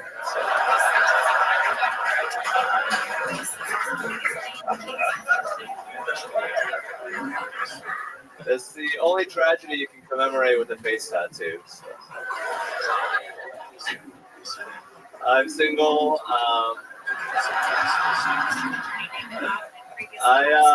It's hard to online date because you need to have like a Bumble, a Tinder, a Hinge. It's like I have to start a small PR firm just to get laid nowadays.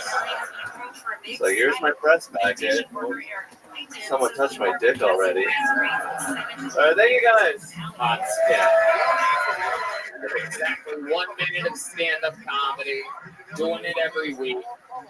Out here, love the Travis Scott shit, love the dating stuff. How you doing? I'm doing amazing. Why so? You seem extra happy tonight. The drugs help. What drugs are you on? You never tell when Asians are on drugs. They're very good. I don't know. I don't know if these are stereotypes I'm saying up here. I don't want to get in trouble, but we have the perfect eyes for drug addiction.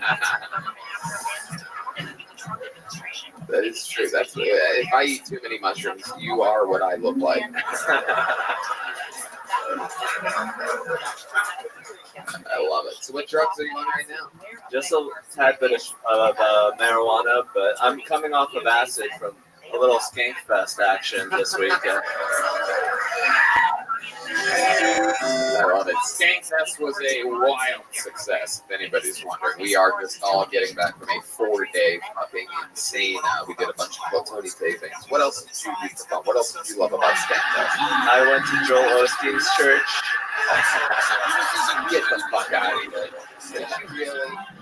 It was on the way to Raging Cajun, and we were like, hey, look at that thing over there. So what happened? What was that like? Well, luckily the doors were open because there wasn't a hurricane in town.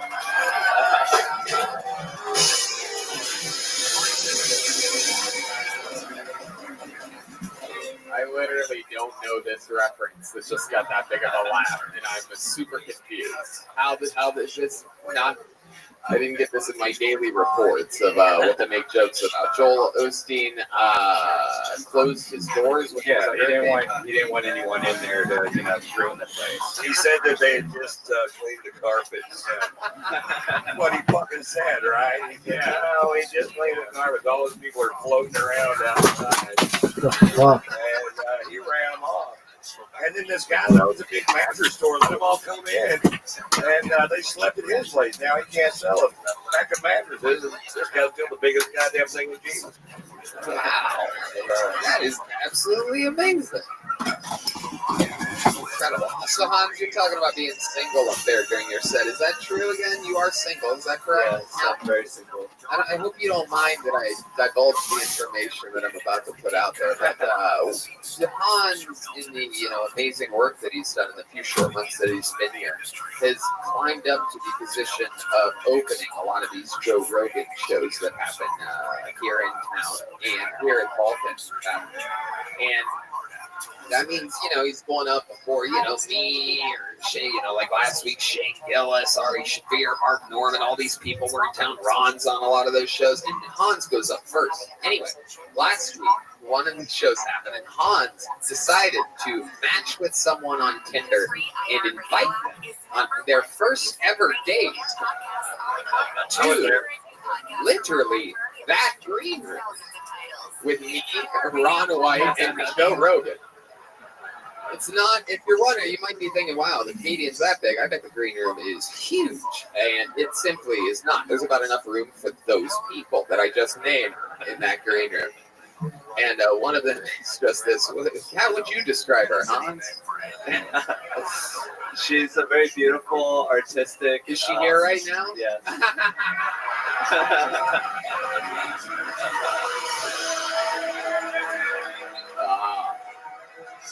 Man. fucking knew it. He's got big, beautiful eyes. Yeah, that's one way of putting it. Especially when they're looking opposite directions from one another. No, I'm kidding. It's not. I'm sorry, sweetheart. I'm making jokes. You don't look like that. You do contrast each other well when it comes to your eyes. I wouldn't describe yours as. Hey, look at that! Wow, that's pretty good.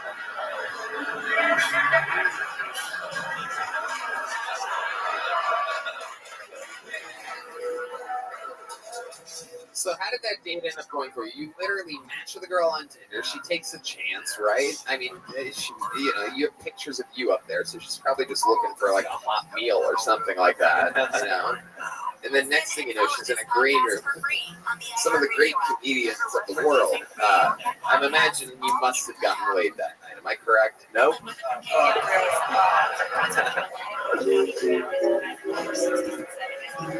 You fumbled the bumble.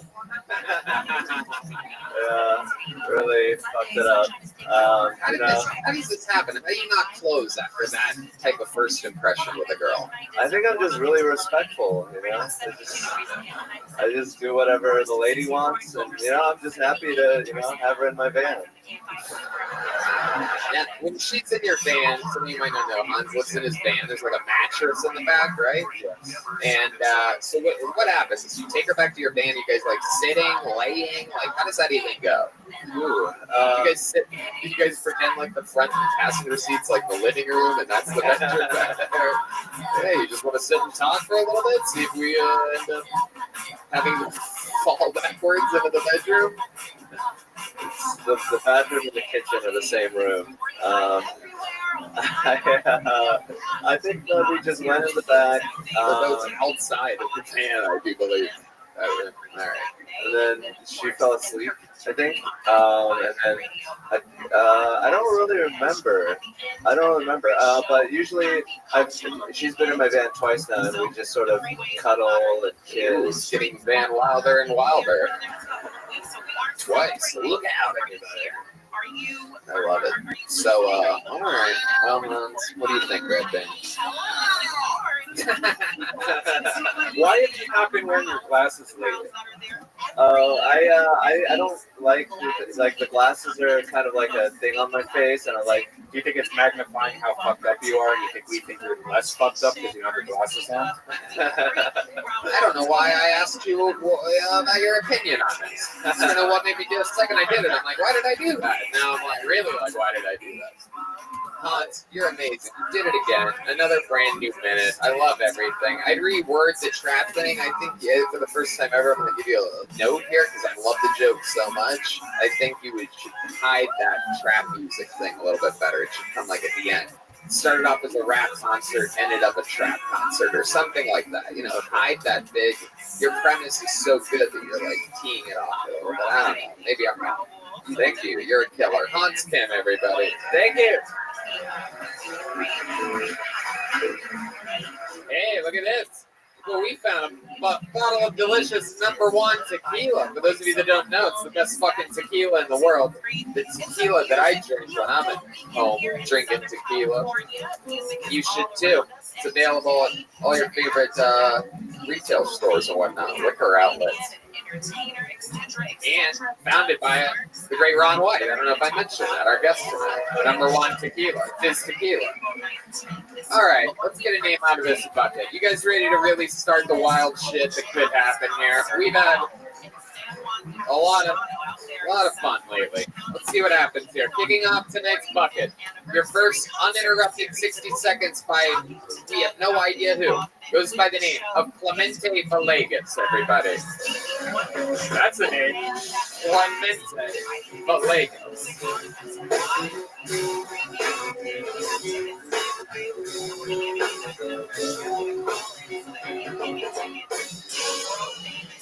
One more time for Clemente, everybody. Come on.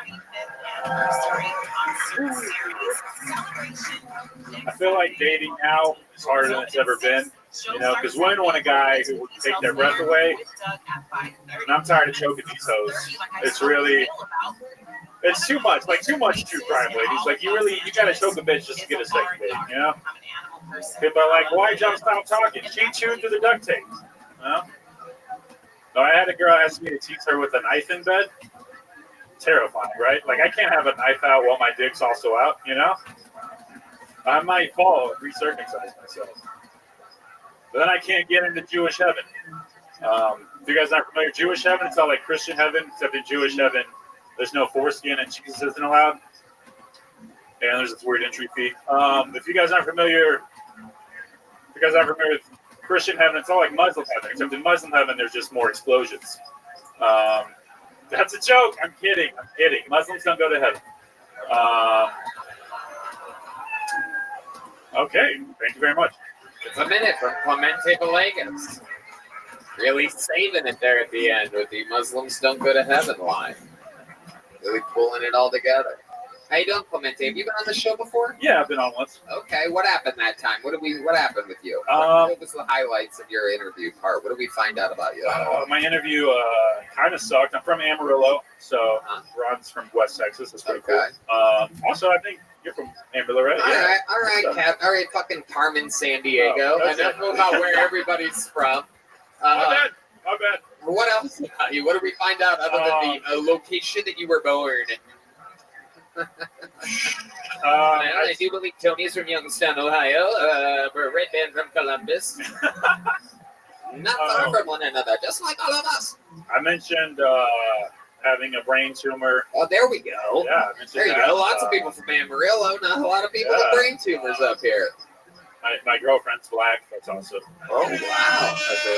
Oh, my goodness. Look at that. Was that the tumor? Wait, why did I get that reaction? Look. Let me backtrack here. I never explained a joke, but I don't know if you guys saw. What's the movie with Gabriel, guys? What's that called? What's that movie? Yeah, Malignant. How many of you have seen Malignant? A lot of hand raisers on that one. Nobody wants to make noise. Anyway, Netflix. All right. You know what? Fuck it. I'm not gonna explain it. It's a movie about a tumor that comes to life and it's black. So fuck you guys. That sounds like a fuck you guys for groaning at my thing. That was a wreck. I know I didn't know the Joel Osteen church thing. But trust me, I know my references. That's a real movie?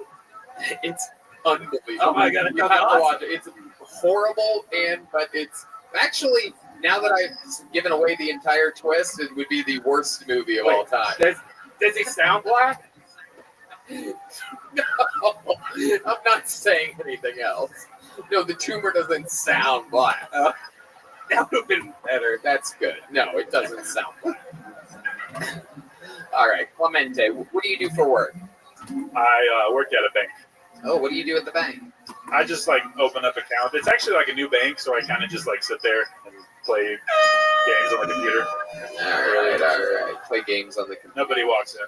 Damn. What's your love life like, Clemente? No, well, I'm in a 2-year relationship. Oh, that's right. You have a black girlfriend. Yeah. Where'd you meet her at? Back in my hometown. We moved here together. Amarillo, Texas, I remember. Yes. Yeah. That's rare. That's like a Pikachu or something. Yeah, that's true. That is true. A lot of songs about Amarillo, not about finding a black girlfriend there. That's for sure. I love it. So you're in Amarillo. You're at a bar, restaurant, work together. Oh, interesting story. There you go. We met through. She actually hooked up with my roommate on a Tinder date, and then we met up 5 years later. It's not that interesting now to say it out loud. 5 years later. Mutual. Did you remember her from 5 years before? Yeah. Oh, okay. They brought you along on their Tinder date? No, she just showed up at our apartment.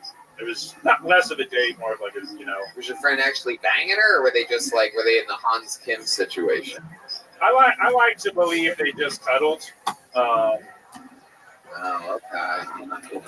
What? Is there anything you've been with white women before, right? Yeah. Is there anything different that you notice having sex with a black woman that's different than a white woman? Well, most white women just don't have ass. Yeah, that's more okay. That's more of a physical thing. I'm talking about in the bedroom, in the act of making love. Is there something different you notice about a black woman than a white one? That's a really loaded question, dude. Your attorney Ron White has saved you on this one. You don't have to answer that. You really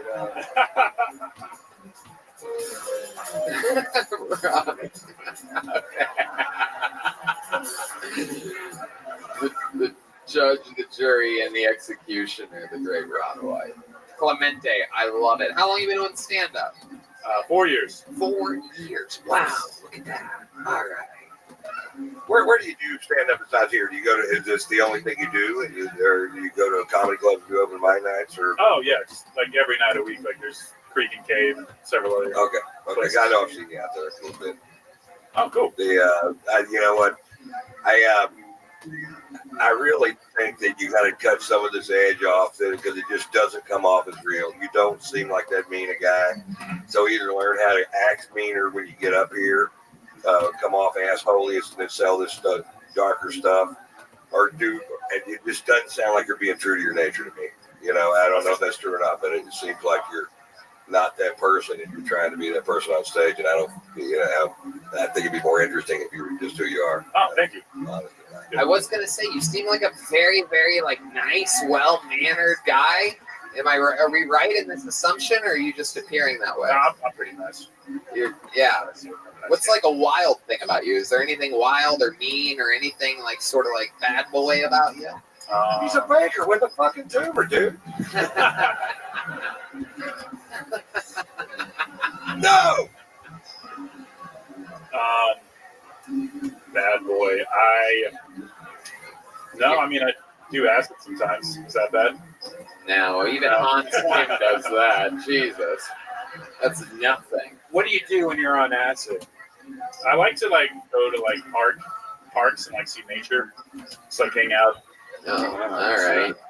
Fucking real fucking. I went to Gabby Petito over here. Concerts? Yeah. What's your favorite concert you've ever been to? I just went to Tame Impala, like a psychedelic rock band. Oh wow. Okay. Nice. All right. Look at you. These fucking bank tellers out there tripping their balls off at fucking concerts. Good to know you're counting the money. Yeah.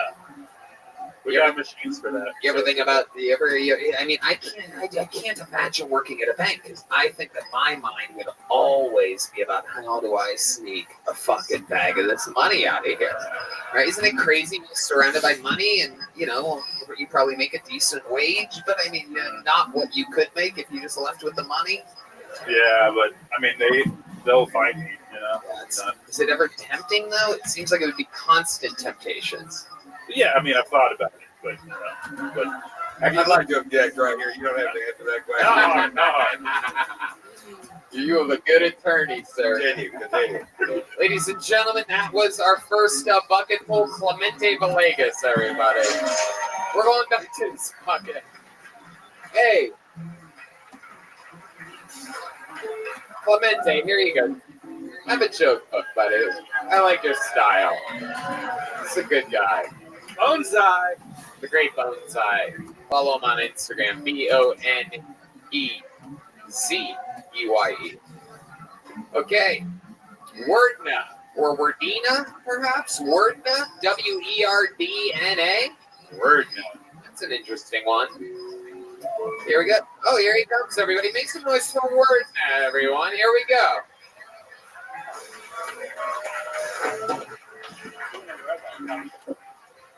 What's up, everybody? So I recently started watching Harry Potter, and yeah, it's actually pretty interesting. And I started thinking, why isn't this a religion? It has everything, the basic, right? Cult following, plenty of literature. It's fake as fuck. Now I'm not saying that everything about religion is bad because, I mean, it teaches women to keep their purity, practice anal sex, and that makes it a good wife, right?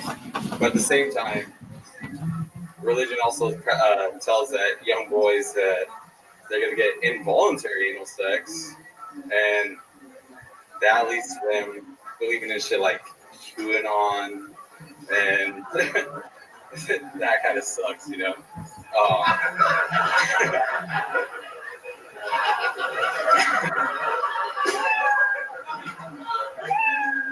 And I'm not saying that QAnon is like, you know, they're not all molested or anything, but they're pretty retarded as well. Jesus Christ. All right, word now, everybody. This is wild. Look at this guy. I love it. Or girl. I'm not sure what the fuck this is exactly. This looks like if someone put Rosie O'Donnell in the microwave.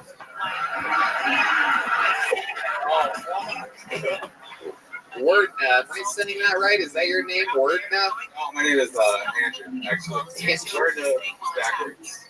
So, wow, that's so gay. Yeah. With an H. I love it.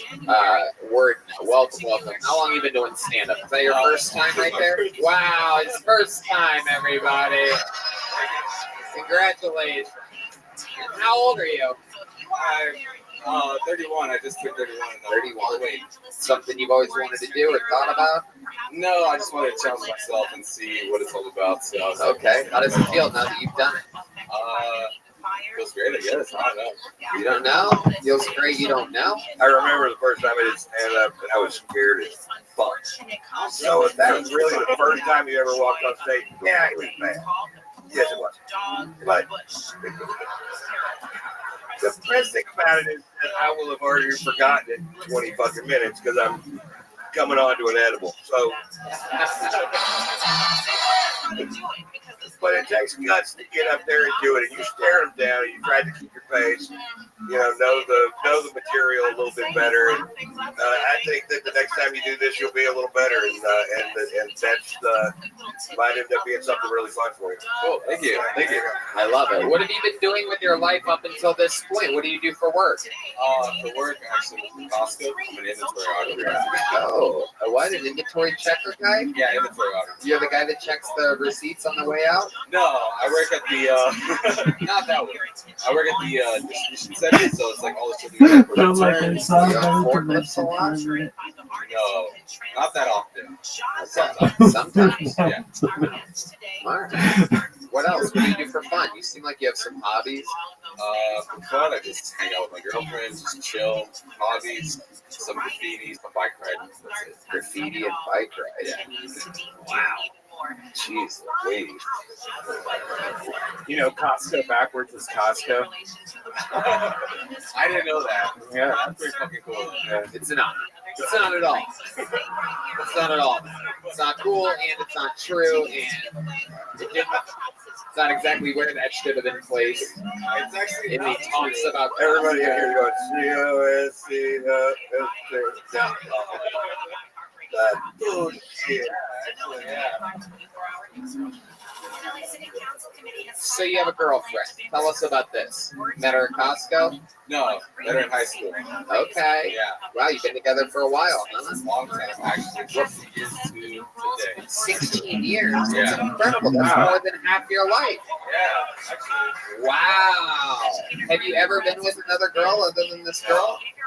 Oh my goodness, that's incredible. You want to try one tonight? While you're doing all these things for the first time, you ever think about the ultimate? No, I'm okay. All right, that's interesting. You think she's ever been with anybody else? Yes. I don't know, actually. What the fuck is this? Where is it? I don't even think I can describe it. My eyes are closed to some freak, that's for sure. Oh, for sure, dog. Certified freak. She's hanging out with right now. I mean, that's one of these egos, my friend. No, I love it. What does she do? She makes stuff on those.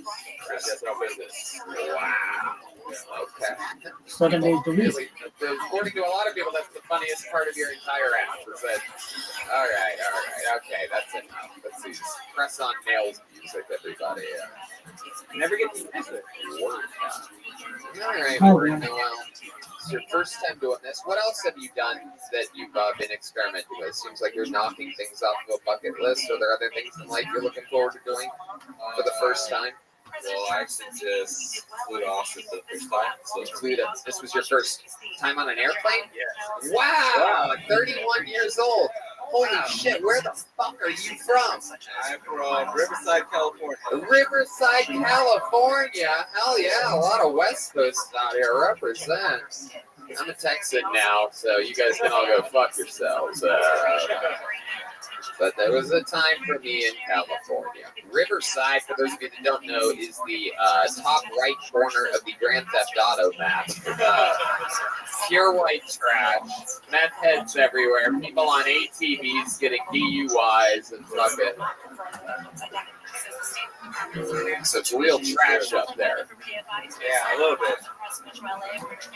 Incredible. What's like one of the white trashiest things you've ever seen? You spent your whole life there, is that right? No, well, very few people move to Riverside, so yeah.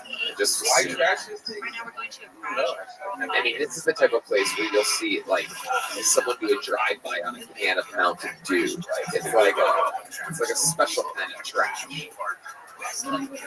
All right. It's wordness. I don't know what else to do with you, dude. You got your first time ever on stage here tonight. You're gonna get a little joke book for the whole thing from the great Bonesai. Take that back with you. What airline did you fly? Spirit? American. It's the only airline worse than Spirit. I hate fucking American. You guys ready for your next bucket full? Let's see what happens here. I have a good feeling about this. Make some noise for Cousin Berto. Cousin Berto. That's a cool name.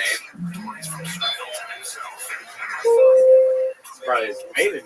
You guys having fun on here, huh? What's going on out there, Austin, Texas? You guys with us tonight? Here he is. Cousin Berto. Whoa, this is badass, dude. I am Cousin Berto, and I just wanted to let you guys know that, can I get personal with you guys? Can I get personal? All right. I recently just found out that choking during sex is a turn on for me.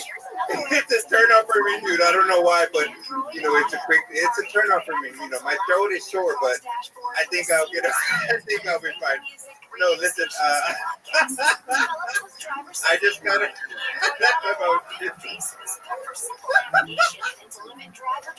I laugh about shit, I know. But I just got a new job actually. It's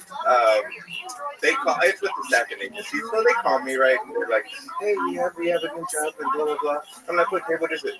And you know, and as a gay male, this was my dream job ever since I was a little girl. And so she's like, you know, well, you're gonna be polishing pipes. I'm like, holy shit, polishing pipe, dude. I'm like, okay, well, what time do I need to be there? 7. I'll be there at 6:30. Goddamn. It's overtime mandatory. And she's like, well, how many years do you have any experience doing this? I'm like, well, I'm 47. I'm 47 after this year. Thank you. Cousin, welcome to the show. I'm going to interview you now. You can keep that microphone. That's right. Welcome. This is your first time on. I remember you. I've never seen you before. You're like a gayer Mario Cantone. An incredibly straight-looking gay man. This is very rarely. I mean, you are just. Yeah, you are. Look at you. Crazy. It's funny that your first name's Cousin because I bet your family doesn't talk to you.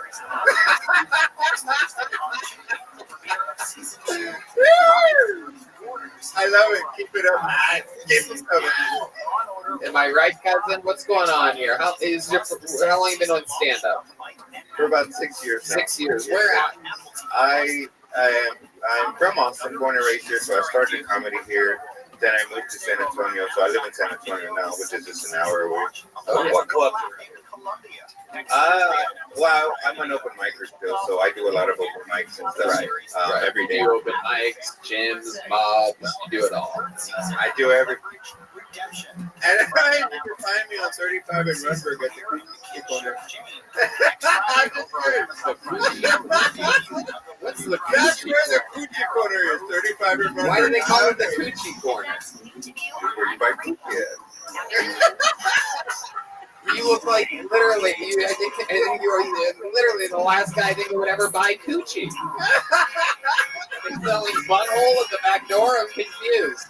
Why you'd be a coochie corner? I'd be more on Hershey's Highway. Whoa. Well, my sister works there. I'm just kidding. The fuck was that shit, dude? I dropped her off before the show, all right? Cousin Berto, you are a wild man. You look like you work at Homo Depot.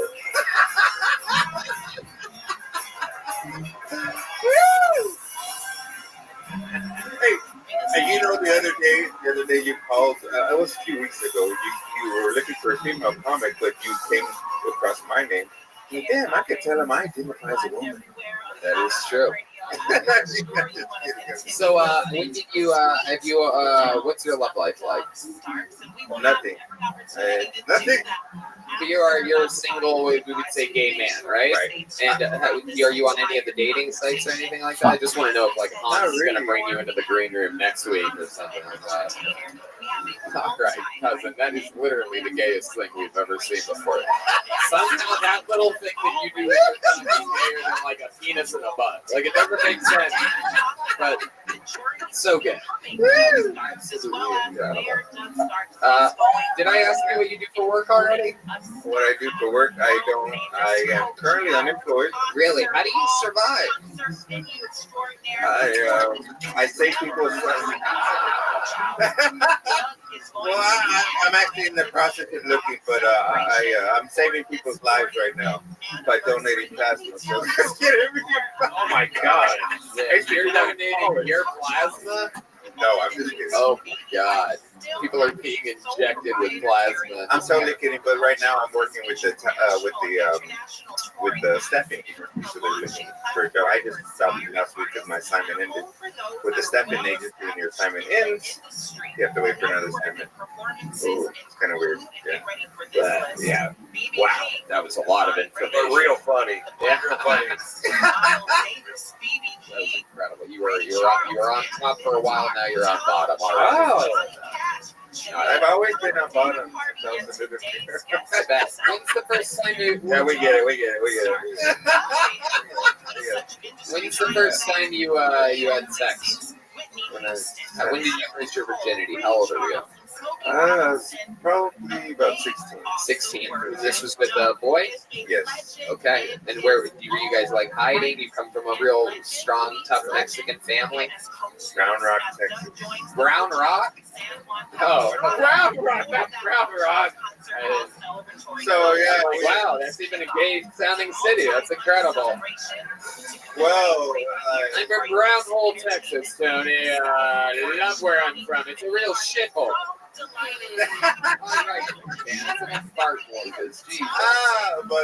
Yeah, from Round Rock is where I went to high school. But Round Rock, okay. So you're out there. What happens? You like on lunch break at school? Like what goes on?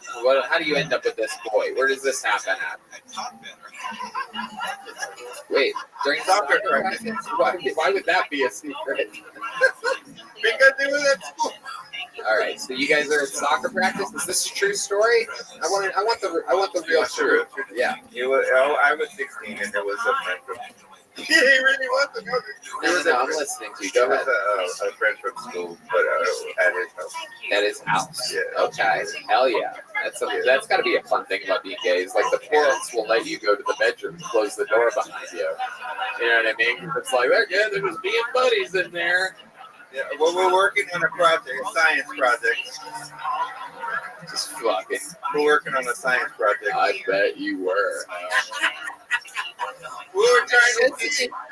They've been working really hard on that science project. Putting a lot of elbow grease into it. We're trying to see if the volcano would erupt correctly. I bet. Little fucking dirtball, you. I love it. Cousin, what do you like to do for fun? You seem like you have hobbies. You good at darts or something like that? My soul, everything that I do is actually comedy. So right. I don't really have time to. Other than stand-up, there must be something where you take your mind off of even this. And I really, go camping or anything like that? I mean, I like to go hiking and stuff, and I like to go to the park and stuff. Okay. What do you do to go to the park? You just watch the children at the playground, or? No, I like to watch. I like to get high and walk. I love Get it. high and walk. Okay. It's fun, dude. Nature's nice. So. It is. It is. Yeah. Nature's nice. This is something we all can agree on. All right, cousin. You got up here. You're very, very interesting, man. Very charismatic. Very likable. Thank you. Keep writing, man. Keep performing. Keep putting yourself in position to get seen out there. There's a lot of people that'll have a gay opener out on the road with them. I would never do that, but I mean. Well, I actually, for a while I didn't talk about being gay on stage. I kind of held it back for a while, but recently I started talking about it, and ever since I've been talking about it, like I've been able to come out of a shell, I guess. I think you should talk less about it. All right. I think it's okay to talk about it, but if it's everything, they're so bored of you. Then your sexuality, I think there's a lot of things to explore. You don't have to hit that note every fucking time, right? With every question. And I realize that's where you were kind of being led down, but just remember that there's other stuff too. But yeah, that's true to your nature, so that's fucking great. Whatever that nature is, right? So, but there's more to you than that. So just get off that note a little bit. Yes, that's what I do. There he goes. Advice from one of the best to ever do the damn thing. Ron White, cousin Berto. You know what, cousin, come here. I like you so much. I'm gonna give you a big joke, but there you go. 6 years with the game. Bottom bonus. Nobody loves the feeling of leathery skin more than cousin Berto. So. You know what, let's do something fun up here. Exactly 1 month ago, 4 weeks ago, we had two guys that got pulled out of this bucket that were, just so happened they were both completely morbidly obese. And we thought it was so funny that they got pulled out like basically back to back on the show. I had them both on the stage at one time just to stand next to each other. And then I decided, let's do something fun. Let's go 1 month. Have a weight loss challenge and see who can lose the most weight in 4 weeks. Are you guys ready for the final weigh-in right here, right now? Here we go. Ladies and gentlemen, this is Sam Hunter and Trey Pack, everyone. These guys looking to fill the shoes of Tom Segura and Bert Kreischer as the new big men in comedy. A couple big fucking boys up here. Look at you guys. This is what I like. Just a couple of the last firefighters. The full half acre of man right there. Right there, half acre. Come on. You guys are fucking big as hell. Now, Sam Hunter. Wow, look at those results. It is incredible what we've been able to do in just a month. You should have seen them a month ago. Whoopee. So Sam Hunter, you weighed in originally 4 weeks ago at 335 pounds. Is that correct? Yes, that's All correct. right. And how do you think it's gone for you this past month? It's going well. I feel like shit right now, actually. I'm like dehydrated. I'm ready to suck a dick for some water right now. I swear to God. Oh, wow. I was praying to Christ we would do this at the top of the show because I may pass away. But wow, that's nice. I love that you think of all the things you would die from. Dehydration would be at the top of that. 100%. You're more likely to have that random heart attack that you're going to have any day now than just any other time. That's not true. That's not nice, Tony. So you've stopped drinking water. Did you try to eat less food over the past 4 weeks? Tony, I'm gonna be honest with you. I haven't had water in 3 weeks, but I had 4 cheeseburgers 10 minutes ago. Doing this it's a new diet. Food only. It's good. Nice. So what have you been doing the past month to cut weight for this? I've been eating 1 meal a day, around 1,700 calories. Nothing but chicken breast, eggs, kale, blueberries, pineapple, like 2 gallons of water. Wow, this is hard work. Now, just as fast as you were doing that, tell us what types of things you were eating and drinking before that, the month before that, for example. When the episode dropped when we first weighed in, I was horrified at how I looked. Because I just moved down here, And that was 3 weeks of like hotels on the road, nothing but like face fucking Whataburger, and like going on like 6-day benders. Like I was fucked up. So you can admit that me putting some pressure on you and you randomly getting selected next to Trey Pack on an episode has helped your health the past month. Yes. Okay. Just wanted the world to hear that real quick. Just out here helping people. You fucking remember how gay you guys were in May? You know what I'm saying? Anyway, just a good person. So Sam, you weighed in at 335. We also said that whoever loses the most amount of pounds gets, from courtesy of Kill Tony and Yellow Rose, Red Rose, Screwball Peanut Butter Whiskey, gets $10 for each pound that they lose. So that's very exciting. That's something of the year. Anyway, weigh in with the microphone in your hand. Let's weigh in and We got Johnny up here. There he is. There's the scale. I think it's going to put the scale man, everybody. This is Johnny Depp, everyone. Remember Johnny Depp from the movies? That's what he looks like now. You shouldn't make him hold the microphone. That's a pound, dude. No, don't make it.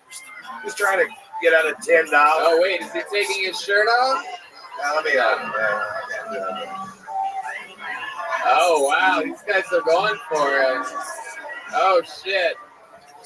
He's stripped down to his bathing suit.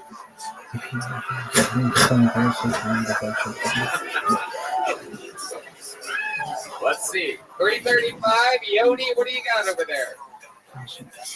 363. All right, everybody. It appears as if he has gained almost 30 pounds since. There's no way. That's what it says. That's exactly what it says. There's no way. Let's give this man a fucking microphone. Dude, there's no way. Wait, you do know that muscle's way more than fat, so you might have been like getting muscle. Thank you, Dr. Redband, for that bold prediction. Maybe he gained muscle. No. There's not a chance. Yogi, you think something might be wrong? There's not a fucking chance in hell I gained 30 pounds, dude. There is not a fucking chance in hell. No way. Yo, I was going to the gym like a motherfucker, dude. Like an animal. Yo. But Rob, why just tequila on the thing to make sure that the scale is correct? Yeah, it's on the bottle. And Ron's going to tell us whether it's real or not. Now, get the camera out of there. You might not want to.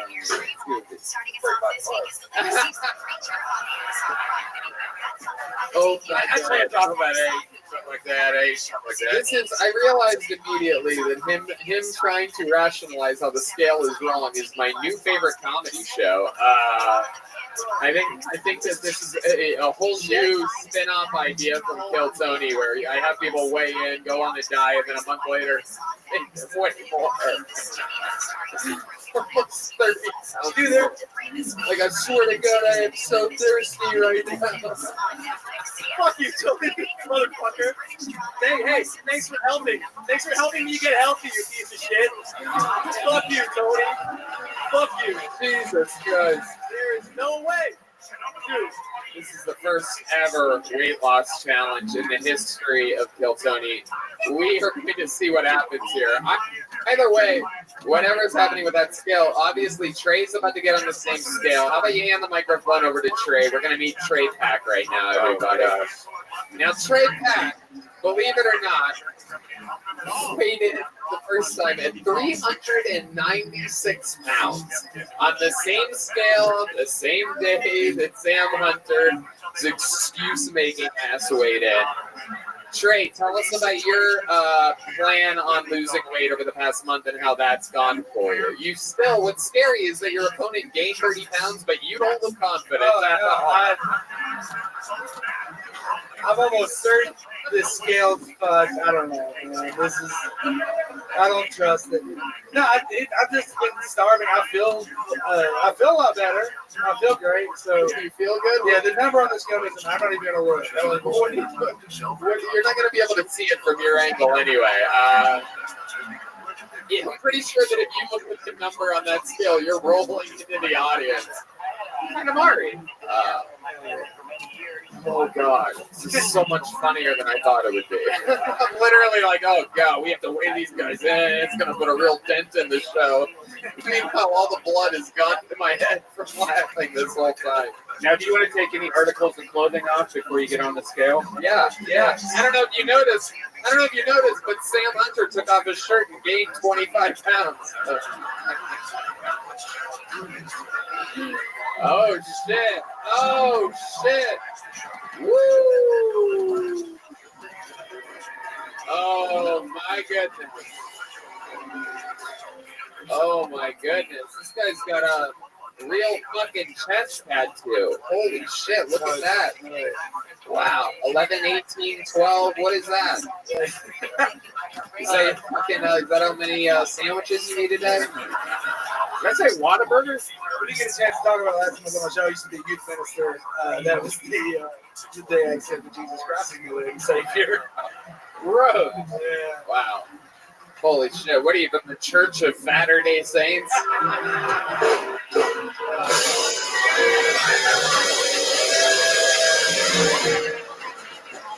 All right. It's time to weigh in. Trey Pack, again, he was 396. Can I get some drum roll or something for this? Trey Pack, 390. Welcome, Marty. What do we got over there? Whoa!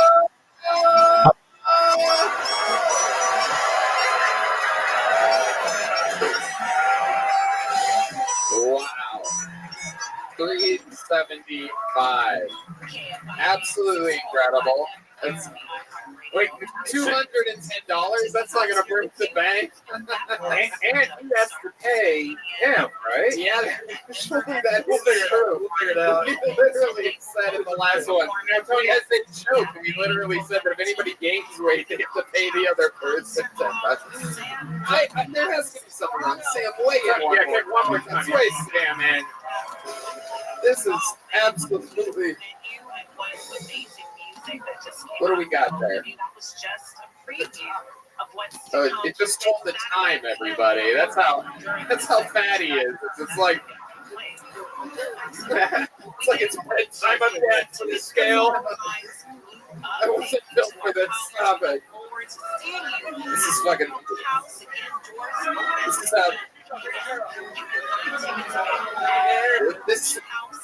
This scale might as well have been at Astro World this weekend for how many times how much pressure it's had on it. Let it go and then step on it. There it is. It's taking off his shoes, everybody. Wait a second. It appears to be fluctuating at about 253.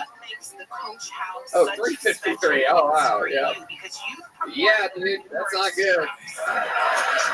Still looking at your original weight here. 335. Grab a microphone. Explain to us what the fuck you think is going on here. You gotta look at the before and after, bro. You are a fucking liar. I'm not. Yo. You mean before and afters? Come on. No, my friend who I started with in Connecticut, he had shows down here. We went to the gym back-to-back days. The whole time he's giving me advice, like, do this, do that. And I had to be like, dude, I know what I'm doing, chill. And I pushed back. So you went to the gym 2 days? No, I went to the gym like 5 days a week for the month. Yeah. And then like, by the end of the 2 days, my boy kept telling me, like, do this, try that. And I had to be like, dude, shut up. Like, relax. Then he called me out to the gym. And then when we got back to my apartment, he was so dehydrated, he was having, like, uncontrollable muscle spasms. Oh, shit. Like, he couldn't keep up with me in the gym, and I can't. There's no way. Let me ask you this. Have you had a lot of bread and pasta in the past few days? I have not had a lot of, no, I haven't had any bread or pasta for at least a month. He just built his muscle up and that weight for real. That's what happened. Guys, that is not how it works. Stop clapping. Oh my god, this is why they were able to fucking plow that vaccine into everybody's mind. Jesus Christ, that's how quickly it spreads. No, you just suddenly gain muscle. No fucks. And then you all clap when you're supporting him. No, I want you to lose 20 pounds in tears tonight after you get home. That's what I want. That's not nice. No, I'm kidding. I'm joking. I'm kidding. Obviously, I'm joking. I feel really bad for you. It's completely embarrassing what happened up here tonight. All right, well, I don't know. So you win $210 trade back. Congratulations. Wait. Tony, thank you. Don't you think we should extend this for another month? You guys want to go one more month? Why are you saying no? This is not something a nightmare. But look what you're doing. You're making yourself better. Don't you want to keep losing weight?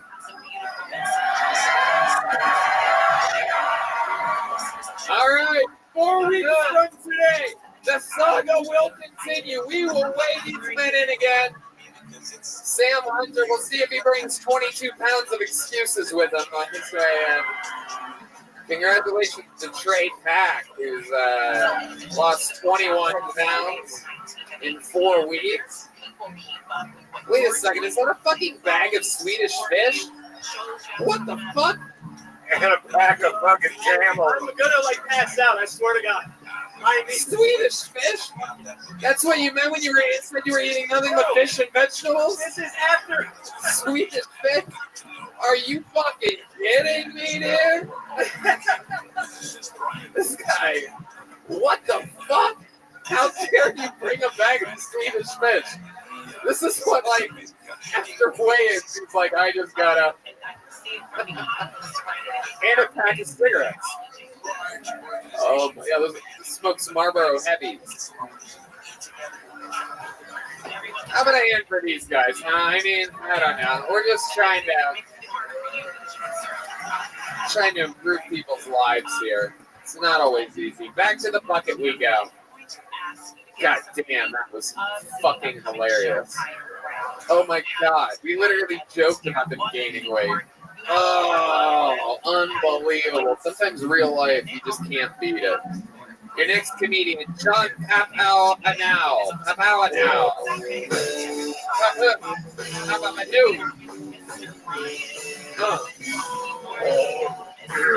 John!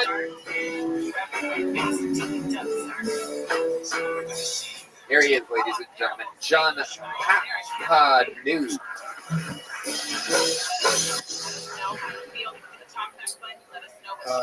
Hey, I had a rough childhood because my parents were what you call helicopter parents.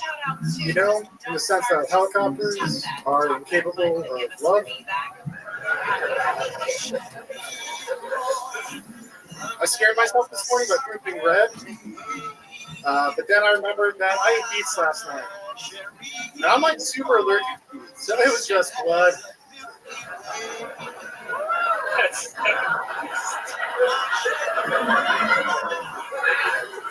Did you know that the Golden Gate Bridge was built with Depression-era relief funds and continues to be used for depression relief to this day?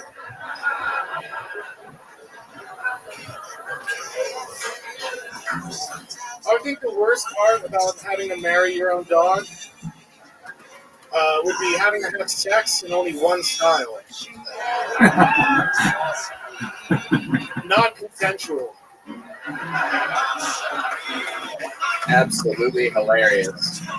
John Papawanu. Papawanu? How do you say that? Papanu?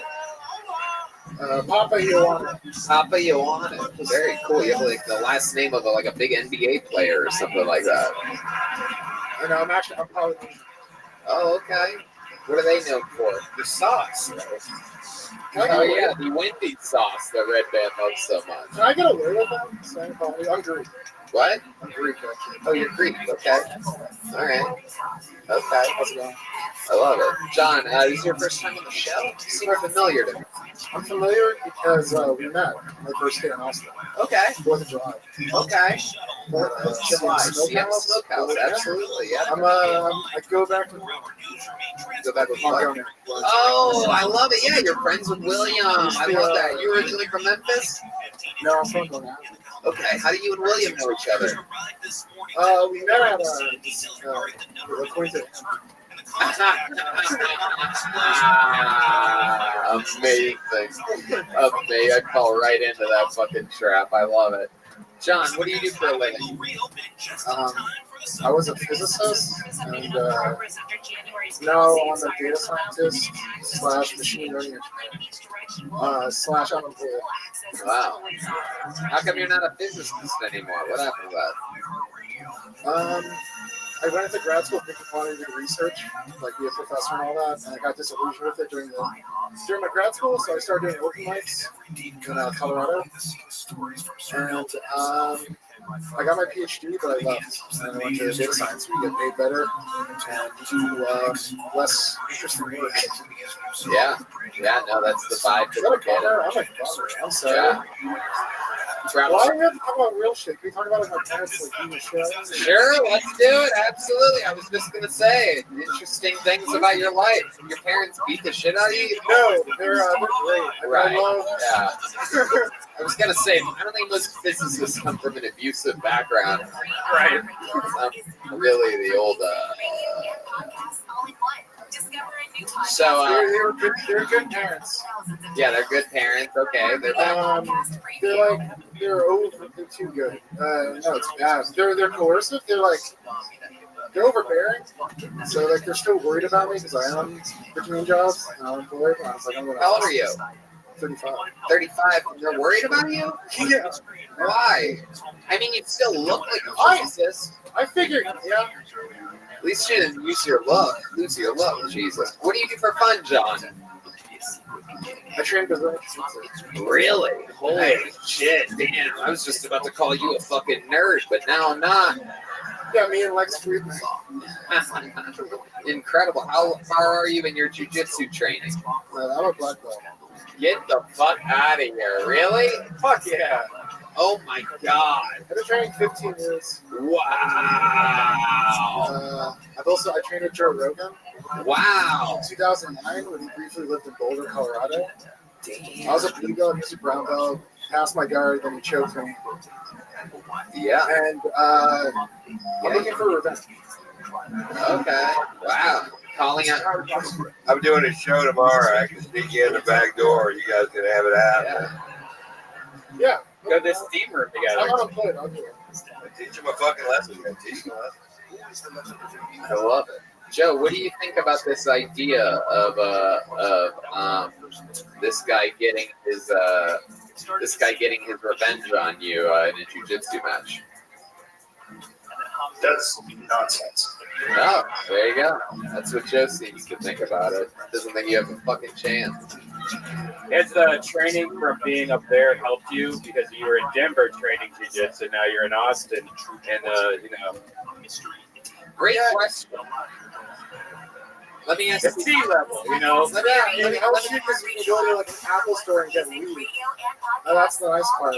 I must warn you, after you bragged about being a black belt in jiu-jitsu, there's probably going to be a man named Cousin Berto who asks you to choke him later. So just be aware of that. He's out there.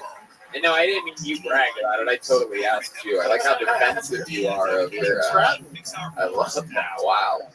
John, what's your love life like? I have a girlfriend. Ooh, la la. How long you been with her? Quite a while. 4 years. Okay. Don't lie to me.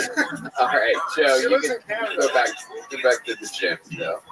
I love it. So where do you guys meet? Some fucking trivia night or something like that? Open mic? She does comedy too? She did.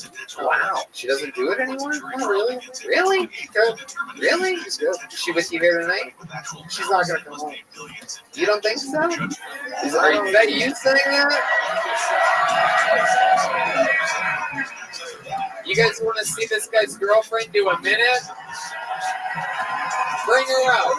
I guarantee you she'll come do a minute of stand-up. Bring her up. Introduce her. What's her name? Ladies and gentlemen. Okay. I mean, she's already here now, but just say her name and then hand her the mic, and then she's going to do a minute. Ladies and gentlemen. Do you remember her name? I'm trying to buy time, and you call me out. Okay.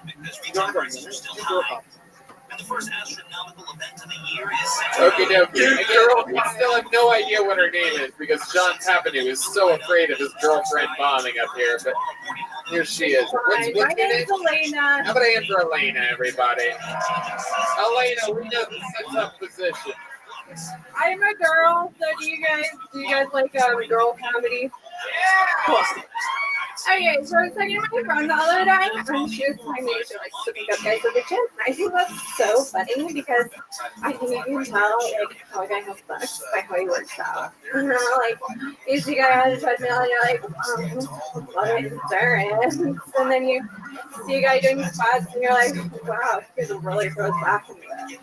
And then you see a guy on the bench press, like always getting one day, and you're like, that guy for sure comes blood. You know what I'm saying? You know, this bitch knows what I'm talking about. She fucking knows. She's saying that. I want to throw that with my roots, even and fix the pay gap. It's 20 whatever. And also, I didn't know about that. Unbelievable. Elena, stay up here for just a second. I can't believe your boyfriend didn't believe in you. Yeah. He thought you didn't have a good minute in you. It's a very uncharitable interpretation of things. And what was up with you saying, and here's some broad comedy or some lady comedy? That seems It's really girl rude. comedy. You know how people like girl comedy? That was great. That was good stuff. Hater and So you used to do stand-up more often, and now you don't? Yeah. Why'd that happen? I don't know. But it feels good when you do good, right? You feel I guess. I mean, I don't know where I am. I'm just a piece of luggage being carried around. Hell yeah. Okay. Here, doing it, I guess. Someone's been getting into her boyfriend's chemistry set. DMT, who? That's fun. I like your style, Elena. What do you do for work? Software engineer. Wow, look at you guys. I like you. What do you two needed a lens crafters? I like that. I know. Okay. This is a match made. I know. I'm aware. Does he ever try any of the wacky jujitsu on you? You train as well? I don't. And I taught him how to shoot a gun, and now I have no advantage. So I'm very afraid. In kind of a fun way, but very afraid. Wow. I like it. So you knew how to shoot a gun beforehand? Oh, that's perfect. Yes, very good. It's mostly that, right? You specialize in cartoon guns. Yeah. So I got a movie set that I'm doing soon. The last guy got fired, so they're just having me fill in. I'm really excited, really big opportunity. When you were doing comedy, how long did you do it? Like, what was the longest set you did? Yeah, I don't know. I'm supposed to give you a real answer, right? I don't know, like 15 minutes, 10 minutes. Yeah. Don't fucking talk for me. Okay, this is my moment.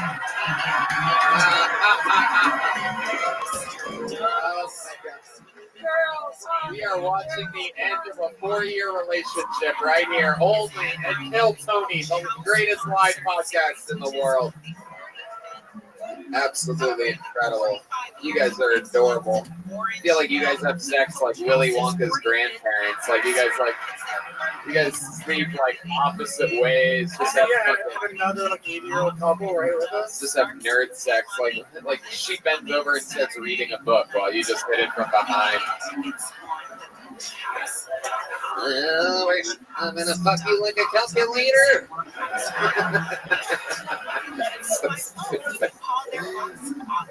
Do you want to do 5 minutes Thursday?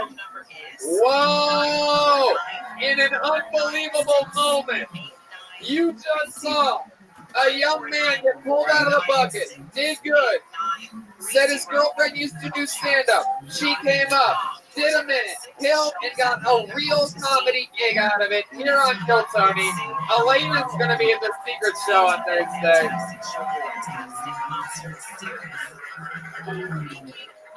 You guys take those. The big ones for her, the little ones for you, John. What are you going to do? Choke me?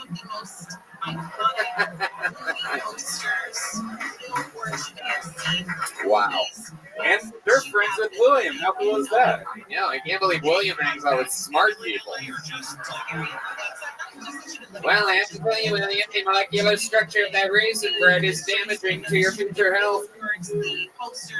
I love a good couple of doors. This might be the last bucket full of the night. This one is for I Power. This is a new name, I Power. We're gonna see what happens here. Here is I Power.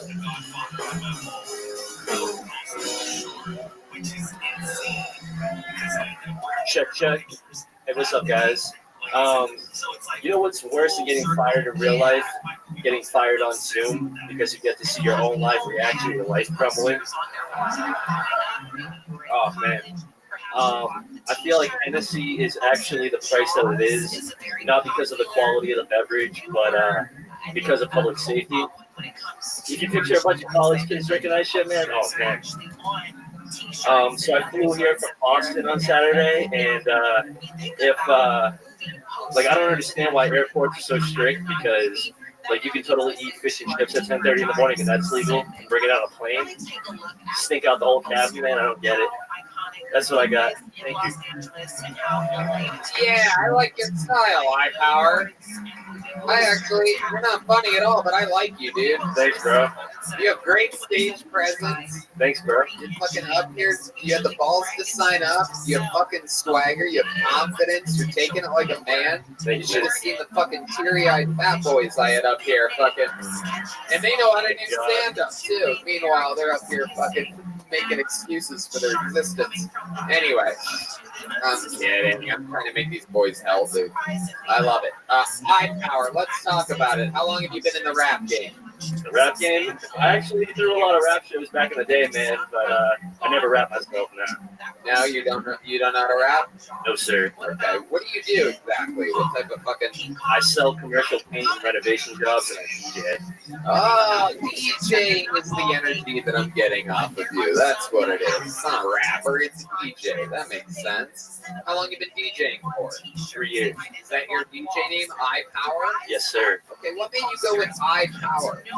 My last name's Power. Okay. And, yeah. That's the vibe we're getting. DJ Power. Whoa. Are you guys ready for the DJ I Power? Is that what it sounds like at your shows? Are you guys ready?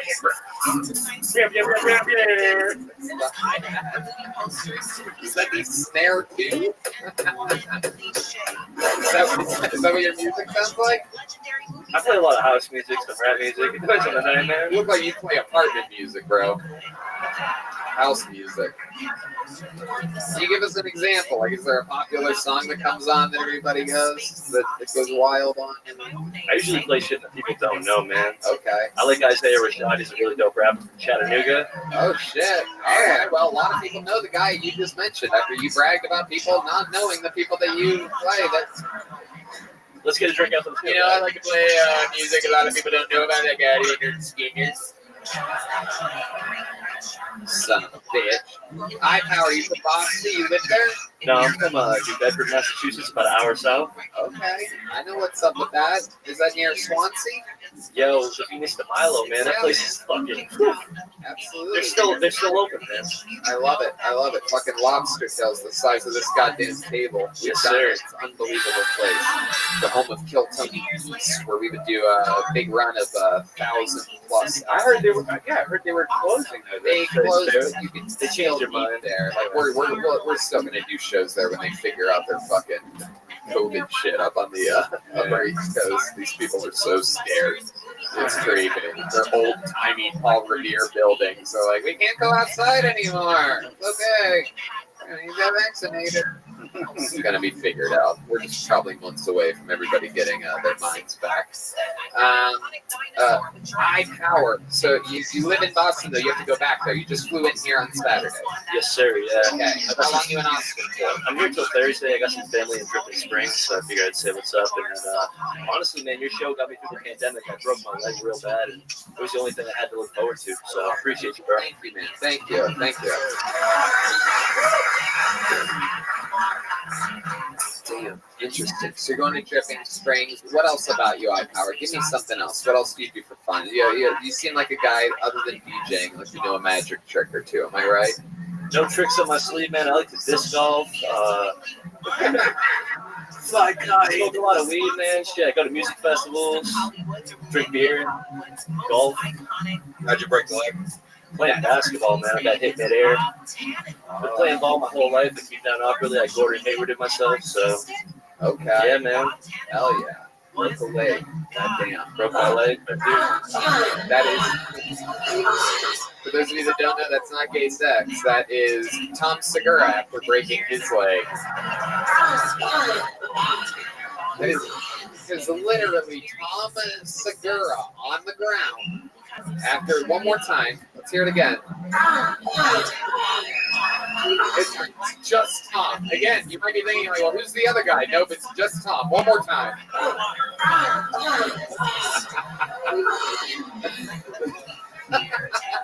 It was worse than that, bro. Shit. Yours was worse than that? Can you do an impression of what you sounded like when you broke your leg? Fuck.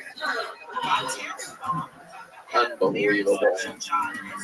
All right. Well, I like your style, man. It was my first time, bro, so, I did my best. And, oh, yeah, we know it was your first time, iPower. You did 33 seconds of good try. But I like your, again, dude, like I said, you have an unbelievable amount of confidence. DJ is really, playing other people's music is really taking your stage presence to a level that, I used to throw shows too, man. So I know a lot of original guys, and then basically I got sick of splitting the pot, so I just kind of. Okay. Thank you. I love it. Thank you, bro. iPower, thanks for saying the nice things. I'm glad we were able to help you through the pandemic. Here, iPower, take one of these. Put that on your turntable and smoke it. Hell yeah, dude. You guys think we should go to this bucket one more time? I don't think we can end it like that.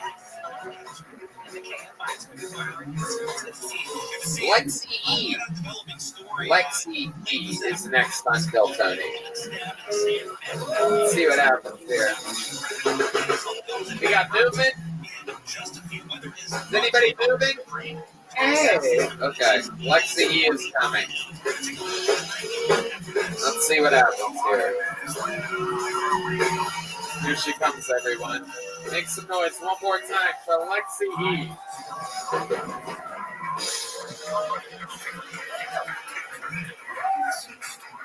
So, wore this shirt because it reminded me of the brown acid.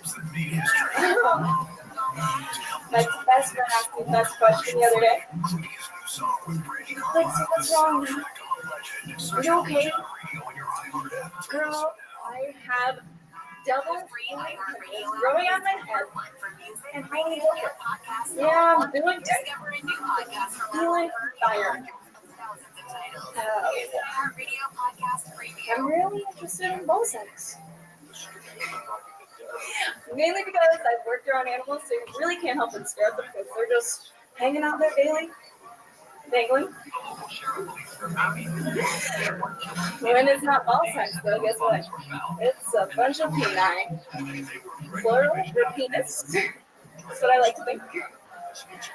I understand why some rhinoceros and cheese are going endangered because I'd be endangered too. If I was dealing with something that big on the regular. Thank you. Lexi E, everybody. Wow. Little did I know that going back that we were all wanting the DJ back up here. I mean, Lexi, you are like so. I think you're literally too sweet to be a stand-up comedian. Yeah. You seem like literally too nice of a human being to have any power up here. I have a lot of power. Okay. It's a shame you don't have eye power because turns out he is. Eye power is needed in all certain places. What? Hold the microphone up like this. Oh, eye power is needed in Even more. even more. I feel bad. I don't want to hurt you guys' ears. You know? Did you say eye power? I heard the other girl. You know that every time you say eye power, the noise happens? Except for that time right there. My producer's literally mentally retarded. I'm not getting too much. I said, he said he can't see me, everybody. And at a moment, and her, when she said, I said he's retarded. He goes, I can't see you. It would be the sound of the word eye power. And he would, no, but you didn't realize you didn't read. You said when she said that. Stop! You said what she said. I thought that was the rule. I was waiting for her to say it. Unbelievable. Look at the fucking impact that eye power left on this stage. All right. People love it. Wow. So how long have you not been doing stand-up comedy? No, that's what I was saying. My first time. Very first time. Okay. We gotta get. I'm like the other guy on the bucket list. We're gonna set you down the right path. I'm in Austin. I love it. So this is your first time ever. Where are you from? Orlando. Oh, okay. Got those Disney World energies. I see it. Yeah, because that's where I saw the ball sacks. What? You have to project. That's where I saw all the balls. Okay. Maybe you are funny. Maybe when we hear what you can actually say, it might be good. Yeah, I'm not used to this mic. She's a dirty bitch. Everyone knows that, right? Whoa. Hell yeah. Okay. Lexi, are you just visiting Austin? I am. I'm actually leaving Florida, so really just seeing where I end up. Okay. All right. Well. Life's an open road, baby. What? Life is an open road. Oh my goodness, you're just filled with fucking calendar bullshit, huh? Like daily calendar. Race in the road, leave Florida. Wow, what do you do for fun? What's like a wild thing about you that we'd be surprised to know about you, other than you call the police on black people at parks?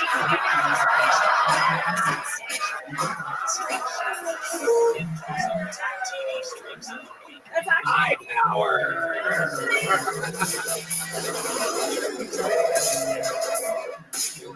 Alright, hold on.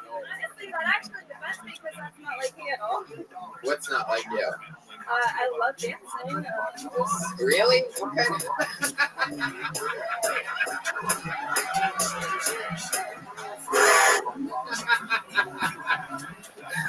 Wow, when you put your finger out like that, it made a weird sound. Did you hear that? Yeah, well, it's like Xenon, you know? Oh my god, it's happening. There's been people on acid, there's been people on Swedish fish, and now we have lithium and Zoloft joining the party, everybody. This is very, very exciting. Welcome to America, where everybody is on something. All right, Red Band, that's enough. What's going on? Why do you have it on your lap for the first time? It's here! Okay. What do you like to dance to? You really actually dance?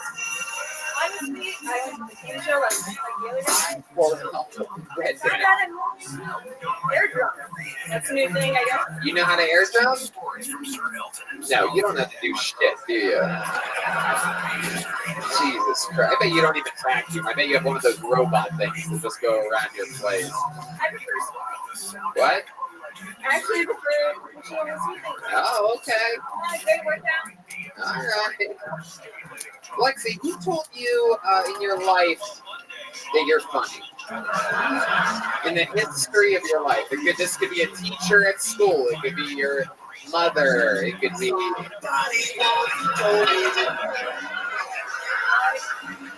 I guess no one, but I make people laugh. So, Where? Where are these people? What do you do for a job? Did I ask you already? Well, I worked at Disney. I was actually a safari guide. Holy shit. Are you serious? You nailed it in the head. Oh my god. Welcome to Disney.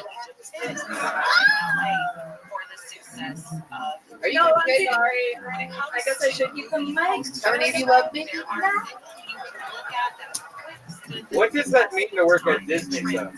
Yeah, what exactly did you do? All right. Red Band, you are wild right now. What does it mean to work at Disney? Well, Unbelievable. What exactly did you do at Disney?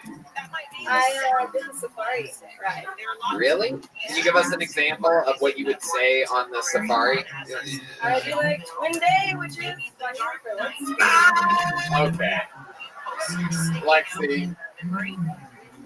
I gotta tell you, I would try to give you advice, but I told you to hold the mic closer to your mouth, and you never fucking did it. No, you didn't either. You didn't either. I'm sorry. Anyway, You're right here. It's just. yeah, It's just. I'm just saying, you don't take direction very fucking well. That's all I'm saying.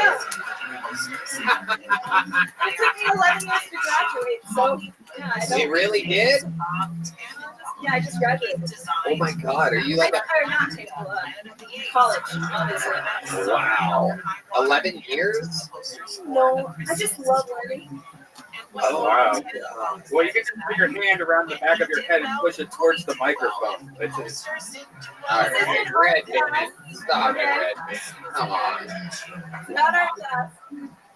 All right, well, I mean, Lexi, I don't know what the fuck to do with you, dude. I know. How long are you in Austin for? No, that's right. You're like on like an adventure. You're like this Gabby Petito energies out here. I'm leaving Florida. I don't know where I'll end up exactly. Perhaps in a swamp. Everyone's so worried, but. Lexi, I have got to get you off this stage. There she goes, Lexi E, everybody. We're going to keep it moving. Congratulations. Her first time ever doing stand-up. Make some noise for Lexi, everybody. Lexi, take one of these back with you. There you go. Absolutely. Lexi E, everyone. All right, there's only one way to end a show like this, and that's with a guaranteed fucking knockout punch. This young man has been a regular on the show, writing and performing a brand new minute every single week, longer than anyone in the entire history of the show. He now spends his evenings opening for the likes of Joe Rogan and a lot of the best comedians in the world. He's about to debut another brand new minute for you guys right now. This is the Big Red Machine, William Montgomery. There he is, live in the flesh. After a very successful weekend at Skankfest, he has arrived back home to Austin, Texas. This is William Montgomery. Hello, my name is William Montgomery, and my pronouns are those and under. Does anybody know if milky discharge from your penis is a coronavirus symptom?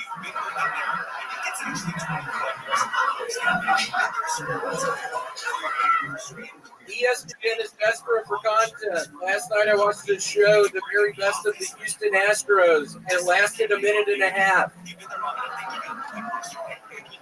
I'm gender fluid. When it's time to cook dinner, I identify as male. When it's time to mow the lawn, I identify as female. And then this final joke, I said it during one of the skate fests, but it's a rare, true story joke for me. Was talking with my father Larry earlier and told him I ate some Indian food last night, and he responded, "What, like deer meat?"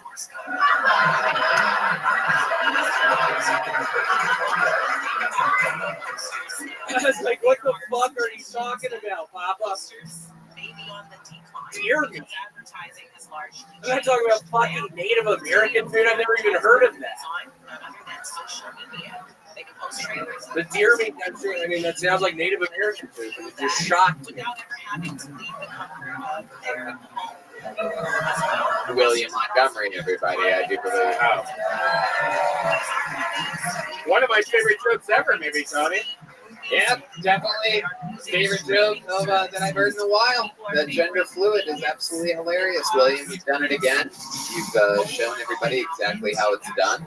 I'm sure that the people that have been called out of here or in the back taking notes. Lexi E is probably back there taking notes. You know who else is probably back there taking notes? He's eye power, everybody. Blatantly the thing that eye power, everyone. Would have been a great moment. There you go. There it is. There it is. Right on cue. Where is eye power? I'm a little worried about him. Yeah. Okay. Did you see his performance here tonight, William? I did not. Okay, all good. Did you have fun at Skank Fest? I did. I actually ended up making a ton of money there, and I got a little cosmetic thing done there. I got some new nails. What the? Whoa! What? Oh shit! Oh shit! What the fuck are those, dude? Yeah, it cost me $500 fucking. Are you serious? Holy shit! It cost me $500 fucking bucks. Now I can't fucking pee. I can't unzip my zipper. I can't open up a bag of salad. I can't even open up the fridge. I can't even get to the bag of salad. I can't even open up the fucking fridge. It was such a horrible mistake to get these implanted onto my fingers. It was $500. That is a great excuse to not eat. Fucking $500 I spent on this shit. I can't ring the fucking doorbell. Can't open up a fucking Butterfinger. What made you do that? Why would you spend $500 hard-earned dollars on what appears to be press-on nails? I don't know. I was thinking a cosmetic change that I would like to make with myself. I have always been self-conscious about my fingernails. So I thought spending $500 on some new nails would be a good idea, and it turned out that it's not. I can't climb in fucking trees anymore. Tony, the last skill, Tony, a lot of people don't know this yet, but a lot of people call it out as nails. Yeah, I don't think it's going to be in chronological order either. I think it's just going to be that. It's going to look like that. It's going to be the callback to this, I think, the way that this is probably going to go. I don't know. Yeah, I do.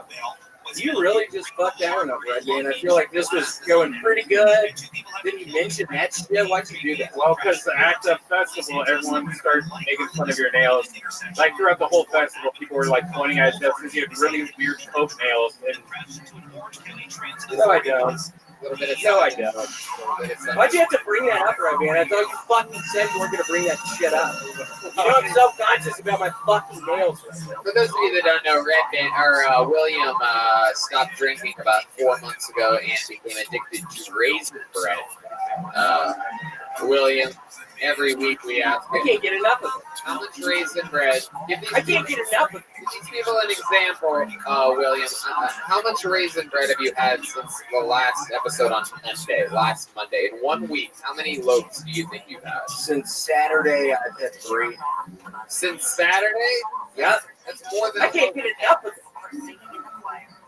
The sort of shit trying to put the fucking butter on it with these goddamn dumbass nails I bought for $500 fucking dollars. I don't have $500 at the moment. I did go to a fucking loan place.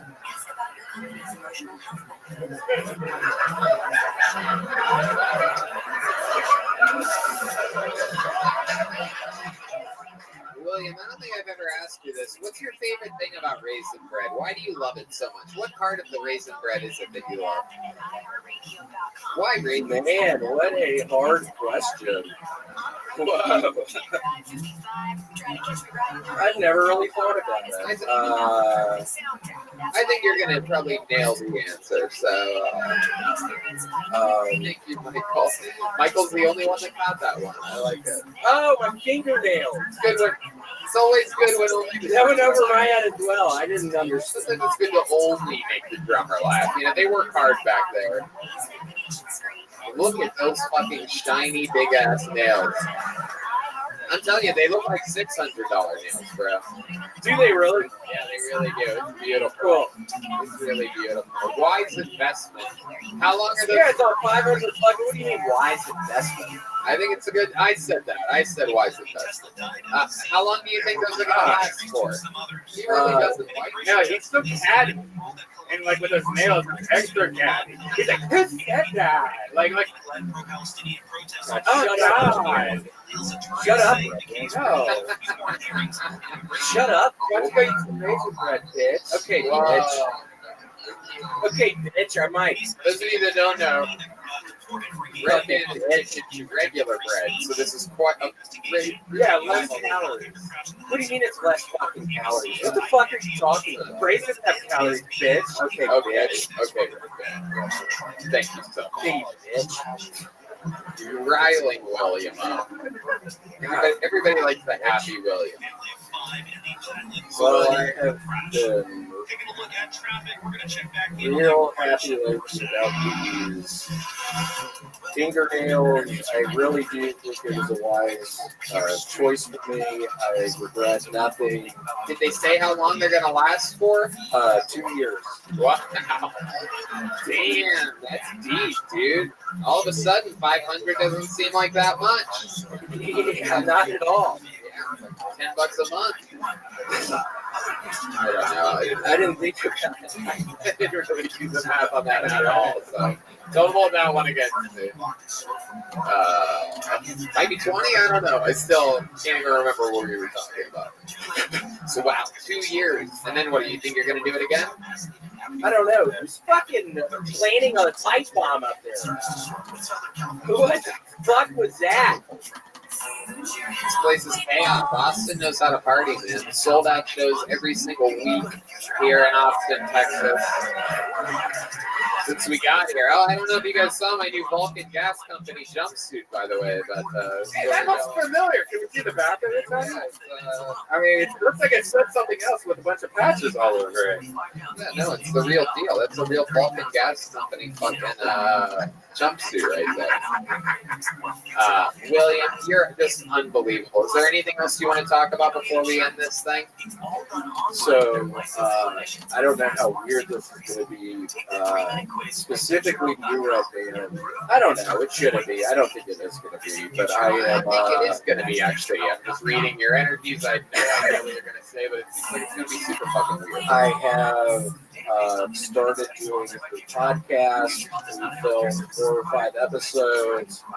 We're going to try to release it the Wednesday before Thanksgiving. Oh, that's great. Okay. Where will people be able to find it? What's it called? What are you doing with it? Where's it at? It's a website called theswamps.com. No, I'm kidding. I don't know. Okay, well, when you plug things, that's when the joke would stop. Do you know what it's called? The William Montgomery Show. Oh, wow. That sounds great. Everybody loves William. So keep an eye out for that. Of course. You have an amazing legion of fans that have found you. Even D-Man is going to keep his eyes open.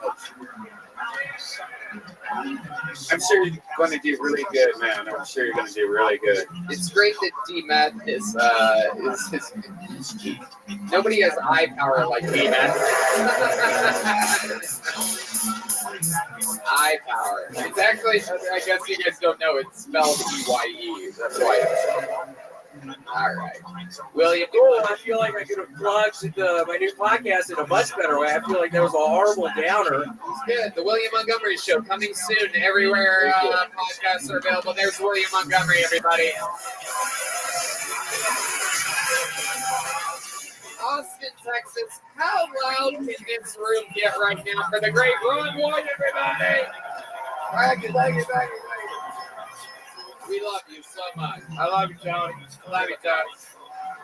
Look at this amazing drawing from the great Ryan J. Ebelt all the way back in LA. He just drew that while the episode was happening. He draws every episode of Kill Tony. All those prints are available at RyanJEbelt.com.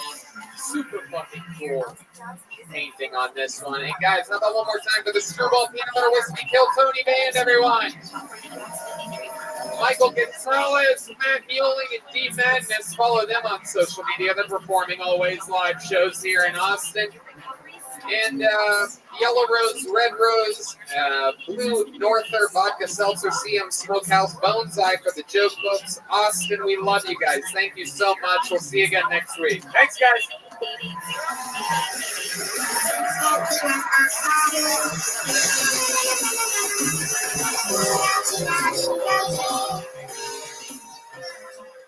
Yeah. Hey, let's check out the art by Chris Rogers real quick. Chris, come up here and show everybody what you drew.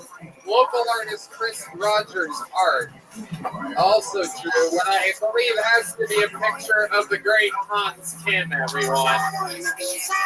Famous when he was pisses all over his head. Chris Rogers' art. After party starts in just a bit, guys. Stick around, grab another drink, unlock your phones if you want to, hang out, or you can do whatever you want. We love you. Good night again. Good night.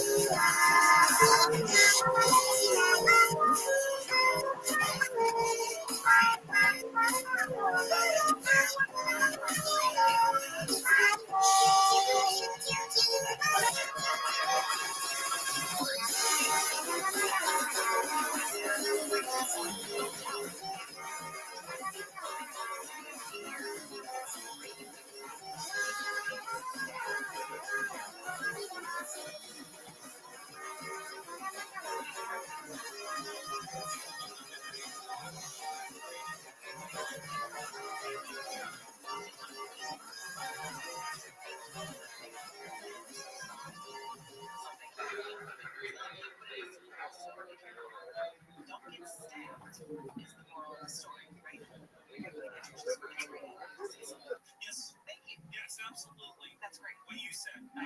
That part. All right. Answer carefully. All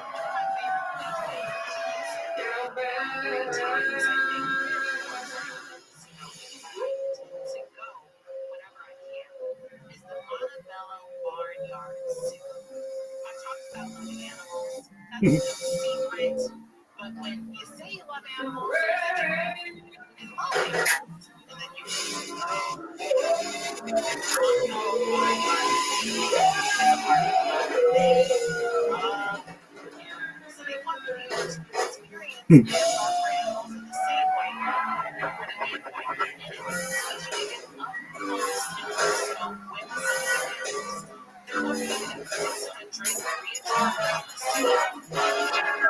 Hey, this is Rabbi coming live from Papa Jack's here in Austin, Texas.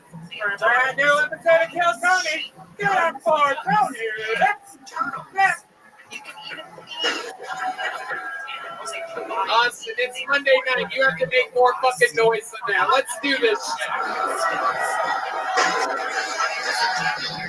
Yeah, everybody, Redbread's here. The whole fucking family. What a hand for the goddamn best band in the world.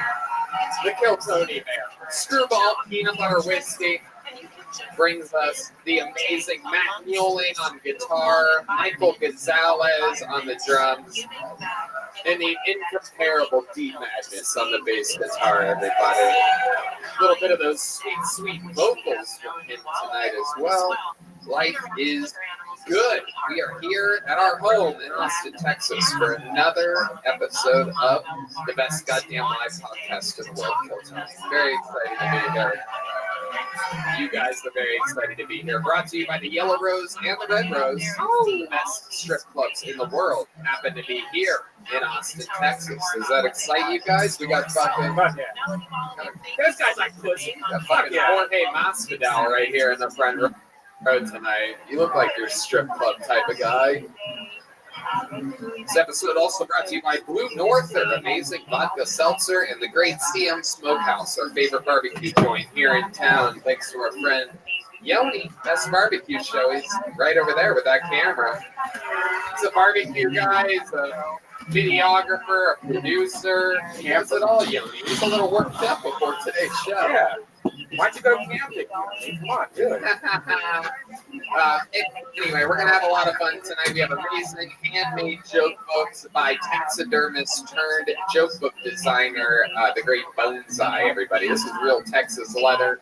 Kill Tony joke books, one of the people that that impress us tonight, and little tiny joke books for people that just did less than mediocre. And for the holidays, you can get him to make a custom one. Yeah, just go like to Instagram, yeah. Bonsai, Bonezeye.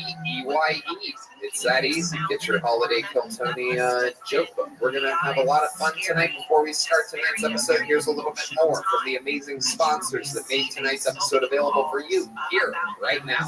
Hey y'all, when the moment for intimacy arrives, you need to be ready. Roman ready. Whether you've been in a relationship for years or just getting started, having the confidence that comes from preparation means you're free to enjoy the moment when the moment comes, if that moment comes for you, podcast fan. Even though you are far from ordinary, the truth is that ED is really common. In fact, 52% of the guys aged 40 to 70 experience some form of erectile dysfunction.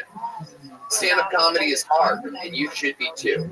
Go to GetRoman.com/Tony now to speak to a U.S. licensed healthcare professional about erectile dysfunction and get $15 off your first month of treatment. ED is more common than most people think. In fact, 52% of the men between 40 and 70 will experience, hey, you're between the ages of 40 and 70, Red Man. Why don't you tell us more about this?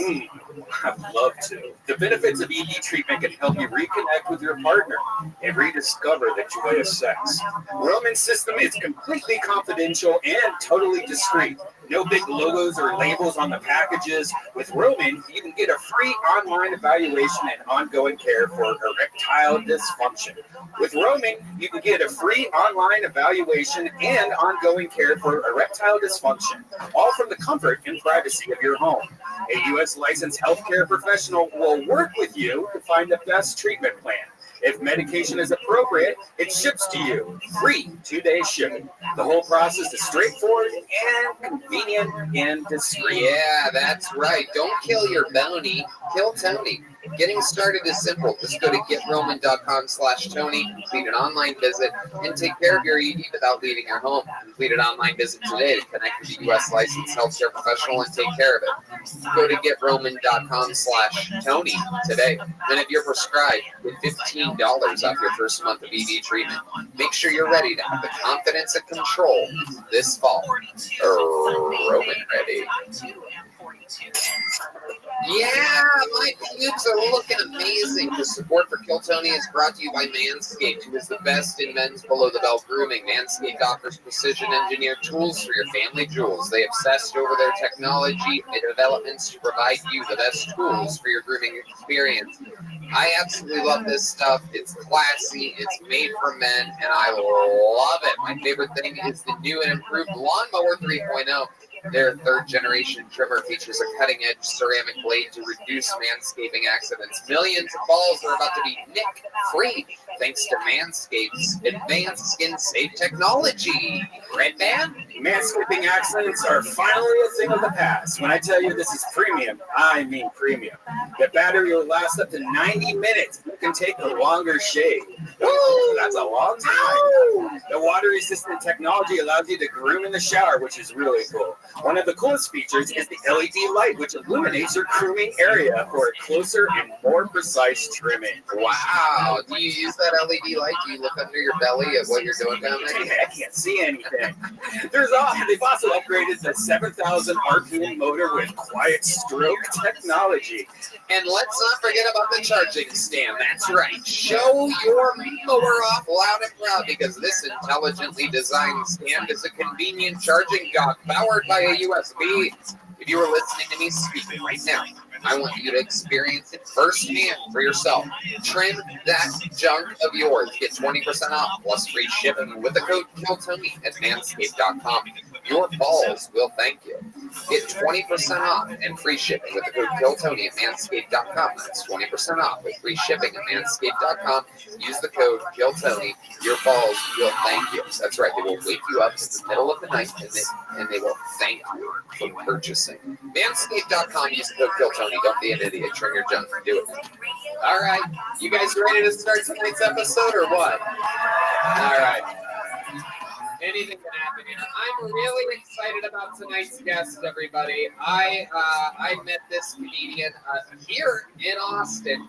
She is an amazing talent. Ladies and gentlemen, making her debut as a guest on Kill Tony.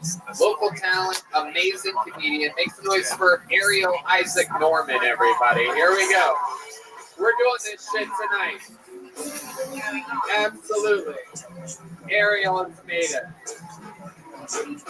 I love this.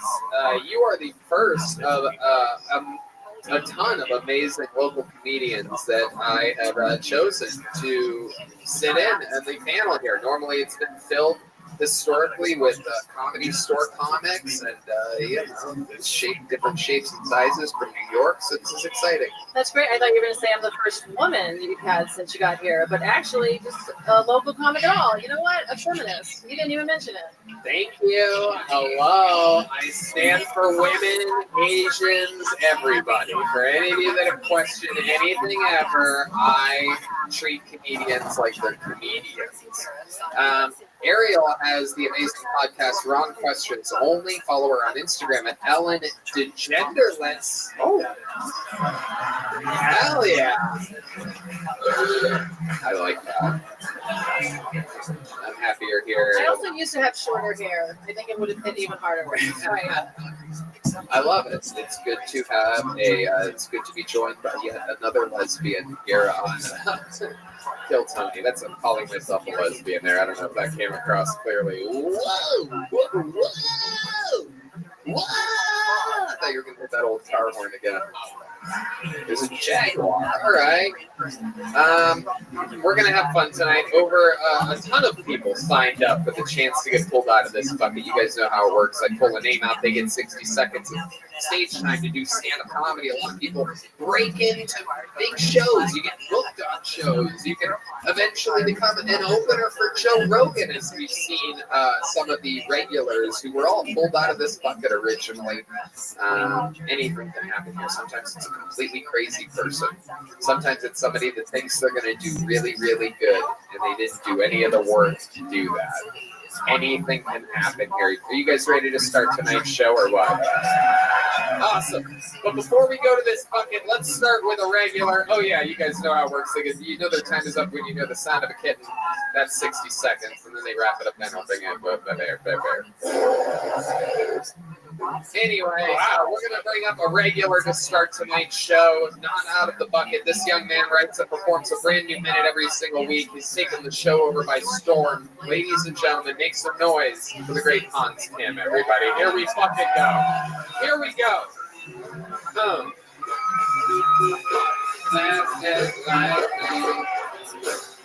Hello. Good to be here. So Kyle Rittenhouse is in the news. Kyle Rittenhouse says he was in Kenosha to provide first aid, which makes sense because I always like to include an assault rifle in my first aid kit.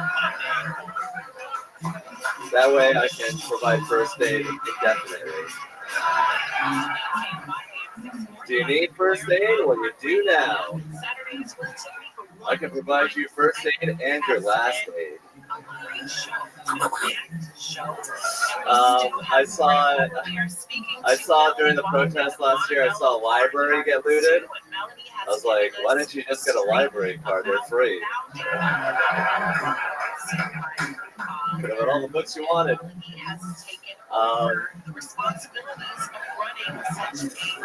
Sometimes when I'm sad about how little money I have, I go to a building with a revolving door and it makes rich people spin me around. Remember the bailout? I paid for this. Thank you guys. Hans man, makes it look so easy. Super likable. Look at that fucking smile on his face. Just a happy guy, doing jokes, living the dream. I especially loved your act out of the shooting. I believe the words were. Is that what you think guns sound like? Yeah, that's a Texas thing I've tried. It's my new catchphrase. Have you ever shot a gun before? Yeah. Where at? I actually met a fan from Kill Tony and he took me shooting. Oh, that's always trustworthy. I love it. Nobody I'd rather go shoot guns with than a fan of the podcast. Nothing better than shooting with someone that thinks they know you. How did that go? It went well. It was a bromance. We didn't talk to each other. It was like a bro date. It was kind of cool, man. What do you mean? Did you go to a range? Yeah, we went like 45 minutes out of town. Shot some guns. Got to know each other. What did you find out about this guy? He's very quiet and strong and wow. This guy sounds autistic too. Yeah. You guys must have gotten along just fine. Where did his strength come into play? How did you learn that he was strong? He was strong. Oh, just physically, he just looked very beefy. Oh, he just looked muscular, is what you're saying. Yeah. He didn't have to use his strength at any point. No, don't shoot that. I love it. Did you guys eat lunch or anything like that? 45 minutes out, it's a long way to just shoot guns.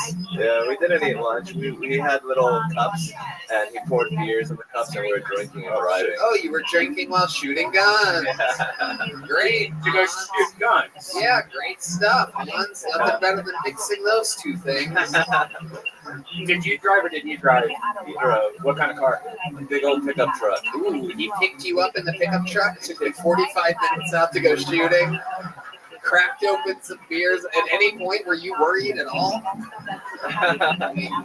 You don't really feel emotions, do you? Yeah. Fear is for the weak. What about concern? What is the concern for the week too? Honestly, I'm not that attractive, so it's like I got carte blanche to go anywhere, meet anyone. Like I go down dark alleys. It's Wow. Do you think because you're not attractive, nobody will rape your corpse? That's incredible, Hans. I mean, Hans, you have really good lips. I don't know if you know that. Thank you. Yeah, dude. I don't know. And when you're dead, everybody's butthole's the same. Yours is cleaner. Probably has no hair.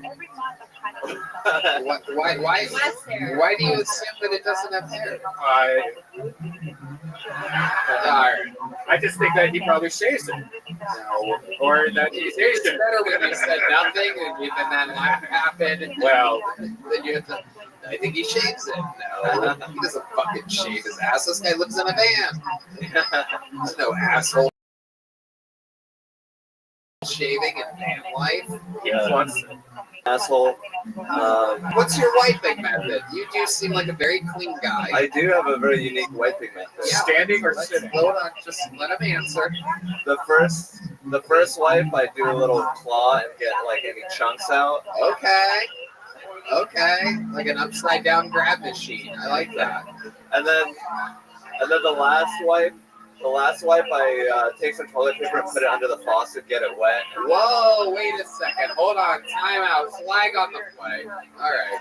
There's your one fart noise. Okay, I guess there's two. So hold on. You do the claw grab for the chunks.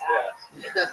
And then you stand up before doing another clean wipe. You stand up and waddle over to the sink.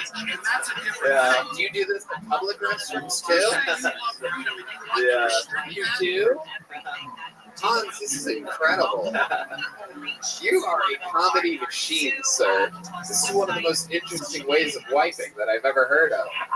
Well, everyone was using those moist towelettes, and that actually clogged up the sewage.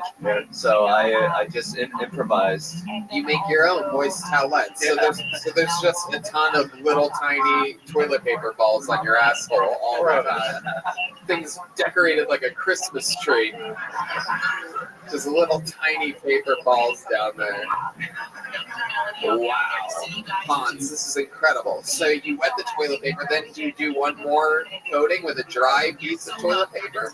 No, it's usually if I get the correct moisture level, I don't need a wipe again. But if it's do you keep checking the wet toilet paper to see if there's remnants on it, or do you just like do madness it? Just fucking just hope for the best and throw it in. You didn't hear. You didn't. D-Madness, I thought you were plugging your fucking ears. Don't plug your ears and still listen. You can't have your cake and eat it too, dude.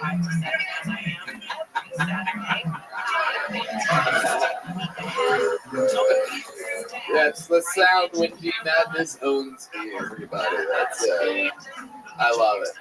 Hans, your wiping method is absolutely hysterical. So sometimes you waddle in public restrooms to the sink to wet toilet paper and you waddle back to that original toilet? Yes. And sometimes I'd imagine in your history of doing this that people have seen you with your pants around your ankles, waddling around. Does this happen? No. Really? Yeah. Why don't you just use spit? Oh. Red band. No, red band. No suggestions. Wait, from you. is that worse? Actually, you know what? That's a good point. I don't think it is. I know better. Way better. It just seems dirty. A lot of the audience are yelling no right now. That's what it's come to. Hans, will you ever do that? Will you spit on toilet paper next time and report back to us? Sure, yeah. For the bit, I totally do it. Palm went up. Spit for the bit. That's what we do here in Milton. Hans, no one gets the fucking show started like you. You are an instant classic, an instant legend. We love you. Can't wait to see your next minute next week. That's Hans Kim, everybody. Getting tonight's episode started for us. And let the chaos begin as my hand reaches into this bucket. Perhaps you yourself signed up. Sometimes we get... This guy thinks he already got picked. Look at this guy coming to this stage. I'm going to try that wiping technique right now. Yeah. We got some waddlers out there today. And the first name that I pulled out is Pedro Valenzuela, everybody. Here we go. It could be a local legend. It could be somebody's first time. Anything can happen. Here. Kill Tony live, Austin, Texas. We know this guy. One more time for Pedro, everybody. What's going on, Vulcan? Hey, so I'm Dominican, and you don't know any Dominicans. We're a lot like Puerto Ricans, except we don't do tags and shit like wear Puerto Rican flags on our shoes. We just wear Dominican ones. You know, Dominicans are very multicultural people, and I'm not saying that to brag. It really just means we have the island with the most rapeable native population.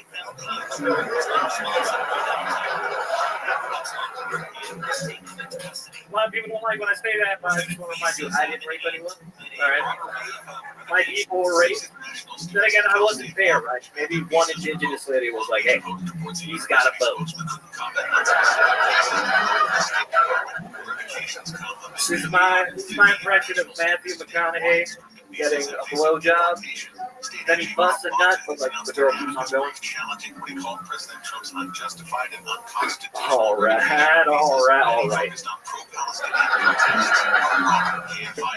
Pedro Valenzuela. Getting the show kick-started here. Out of the bucket. Pedro, you've been on this show a couple times before. How's it going? It's going good.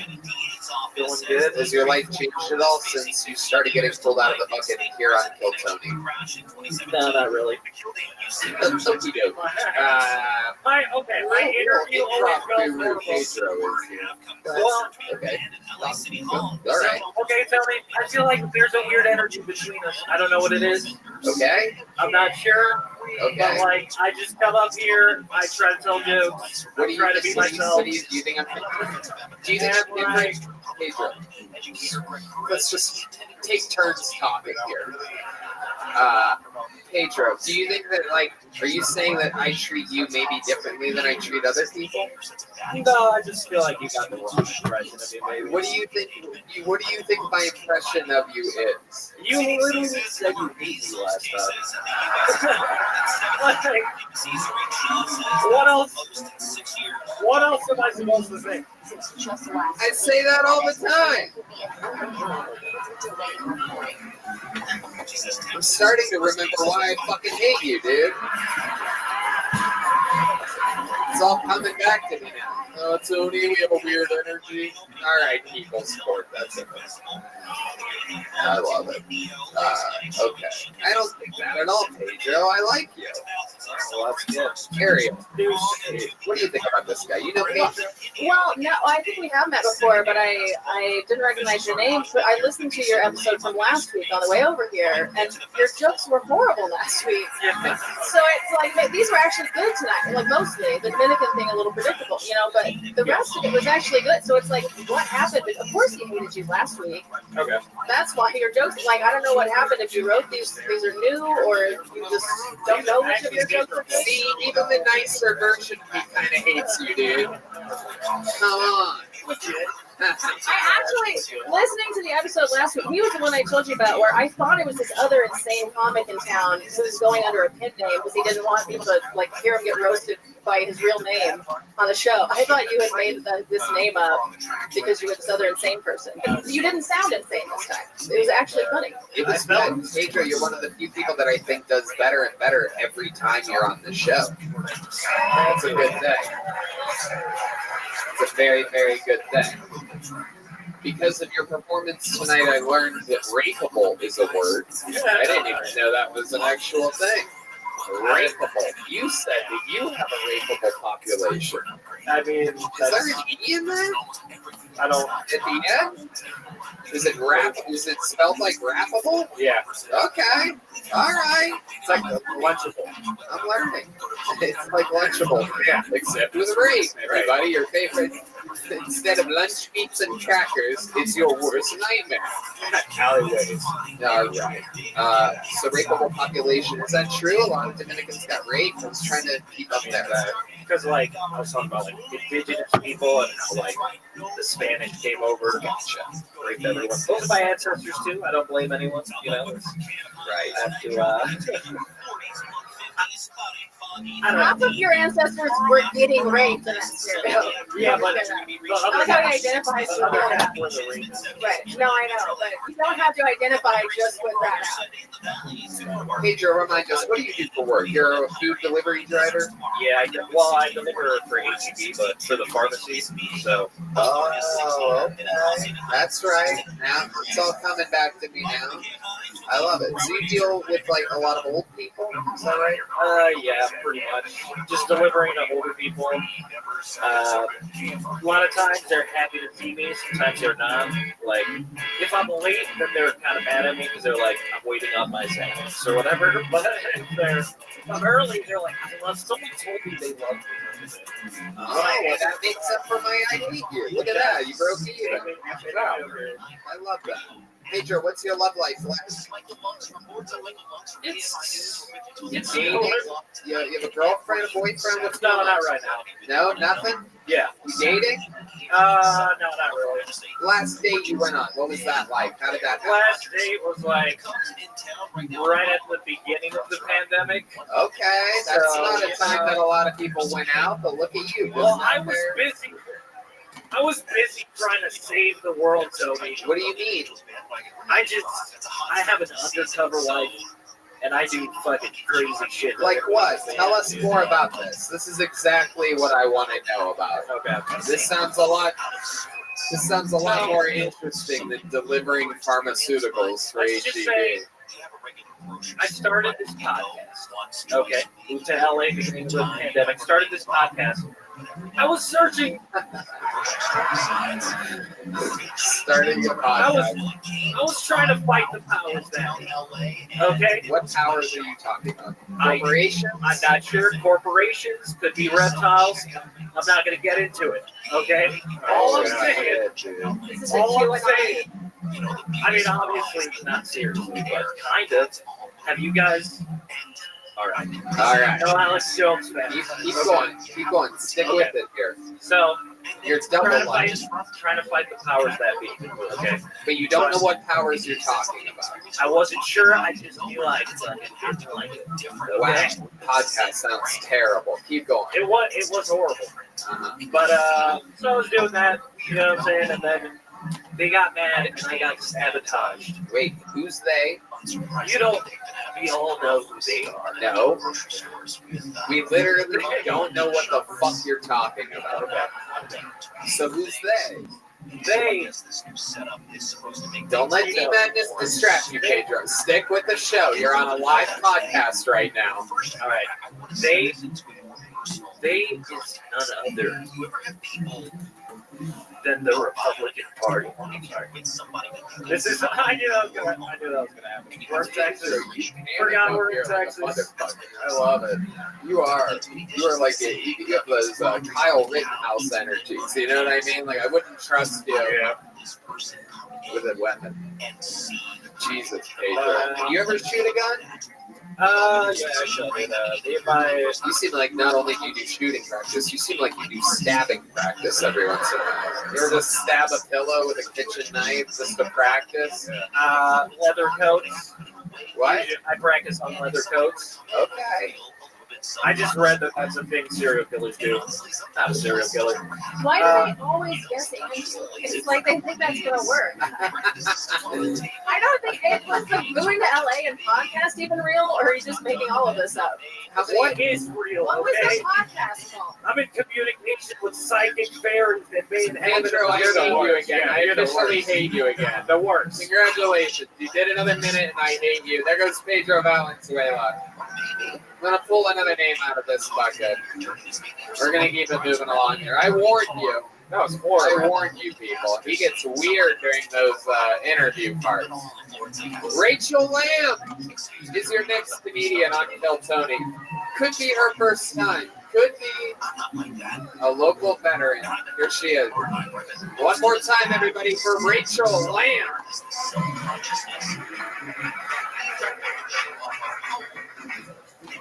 So, my husband and I got a vasectomy, and I like to include myself in this because when he went in for the consultation, they told him that he needed either a letter of consent from his wife or that I needed to come in on the day of the procedure so that way they could get my permission. That was his face too. He was like, my body, my choice. So we went to the procedure, our vasectomy, and he comes out after looking really guilty, high as a kite, and he takes both my hands in his hands and looks me in the eyes and says, Rachel, I need to tell you something that happened. And I'm like, okay. And apparently the beautiful new nurse, the first day of work it was cleaning the surgical area with iodine, and something happened that prompted her to say, in order to continue, that needs to relax. And I was like, whoa, whoa, whoa. I don't think this guy's ever going to cheat on me. I'm like, babe, it's okay. I get it. A penis gets touched, it gets hard. That's just what it does. It's like if the housework gets done without me asking. Okay, that's the bear. That happens on this show so that people don't go over the time, but I'm genuinely interested in where you're going with that. So I'm going to let you continue now. Maybe she just give you the blog post so you can just read it. It's like if the housework gets done without me asking, a vagina gets wet. It's just science. That was my punchline. Oh shit! Play the bear again. Give me the bear again. Oh my goodness! All right. So let's talk about it. Rachel, how long have you been doing stand-up comedy? Like on and off for 6 months. And on and off for 6 months. Okay, good. And that is that a true story? Yeah. Wow. How long have you been married for? In August, it's been 10 years. Wow, that's such a long time. Congratulations. What does your husband do for a living? He's a carpenter. Ooh, a carpenter. Oh my goodness. Look at that. Carpenter with did he end up getting the vasectomy? Yes. Okay. All right. Now, what do you do for work? He mostly supports me. Oh shit! Hell yeah! Here.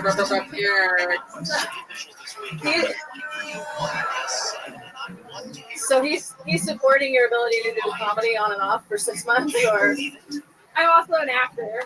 Oh, you're an actor too. Hell yeah! All right. I love it. You live here in Austin? No, actually, I'm just in town from Atlanta. Okay. No better place for an actor to be than Atlanta, Georgia. Have you ever, you do forensic files like type of acting, like reenacting? No, just like commercials, and there's television shows out there.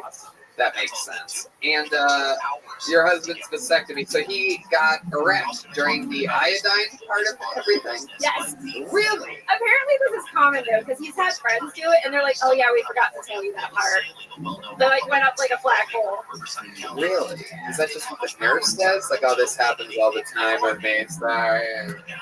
Did you see what she was doing? Was she iodining the shaft or something like that? Like, spit it in her? Oh my god, I can't believe you got hard. It's so embarrassing for you. No, she was actually new because another nurse walked by and she was like, okay, like kept walking. Yeah. Yeah. Maybe she was just trying to get that one last valuable load out of him. You know what I mean? Before he tied his little pistachios up into a whatever. So now you can't get pregnant from him. Is that correct? Yeah, it's amazing. And he gets to, sorry for asking such a vicious question, but he gets to just blast away anytime he wants, right? Yeah, we were really careful before this, but it's been like really awesome. Right. You were careful before this. Now it's party time. This is what it's going to be like when California reopens. It's like getting a vasectomy. Why are men so hesitant to get these vasectomies when it could mean that you get to come inside women? I know. Men are such pussies about your stupid balls. I agree. I think it's a good move. I was at a show the other day and there was a man who didn't get a vasectomy and his wife wound up having to get a hysterectomy because he put in his diary that he was going to get a vasectomy for 18 years and never did it, and then they had a COVID baby last year. And she had a hysterectomy because he couldn't just remember to tie his balls up. You can undo a vasectomy too. That's true. I don't think it's ever been done before in the history of vasectomies, but you can. They do tell you that you can undo it. Yeah, there's nobody out there like, I think I made a bad decision. I want to. Can you open up my balls again, please? It is an interesting thing that they say that you can undo it. It's an interesting. I would think more people would get the vasectomy. It seems like a good idea. Like $800 with no insurance. Really? 600. Whoa, 600. This guy went to the fucking. This guy got his vasectomy at a fucking Costco. This guy's fucking chinsing out on the vasectomy.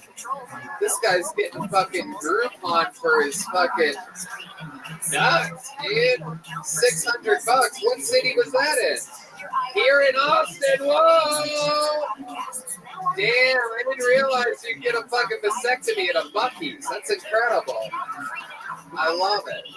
They filmed it also. Like you can upload it to your Instagram. It's like 2 minutes long. I didn't know. Really? Yeah. That's it? Did you get video of yours? Wow, 7 minutes long. You get thicker. Yeah, with your type of junk, they probably use I'm sorry, forget it. Forget it. Little fucking GoPro on those little nutsies of yours, huh? Yeah, wide angle. This fucking guy, you can tell he's these 7 minutes like something went wrong down there. These tiny little baby nuts. Is your husband has a generous size? Does that affect anything? The size of the nuts? The size of the sack? In the vasectomy? Yeah. Well, the doctor in the middle of the vasectomy took out his tubes and was like, "Look how healthy they are." Oh, fuck, Like when he was getting it done. Dude, I would punch that doctor in the face. Like, that is not part. You're not supposed to do that. Signed up. I did not pay $600 for you to pull out my tubes. So apparently he would have been very fertile or something like that. I don't know. It's like all completely related, but very healthy. Wow. And you didn't want to get your tubes tied? It's more invasive and it's more expensive. But I would feels better. What are you talking about? You just saying like random words in succession, like the language. What would feel better about that? Getting it done? What again? A doctor's hands in your vagina? Okay, that's how you think that happens. All right. Red Band pictures everything going in the sexual way.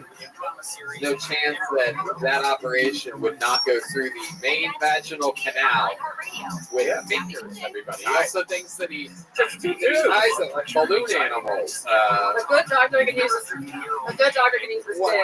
Fuck Red Band. Come on, man. Jesus Christ, dude. What my mom told me. Gotcha. Well, your mom's when I was a kid. No, that's what she told me when I was a kid.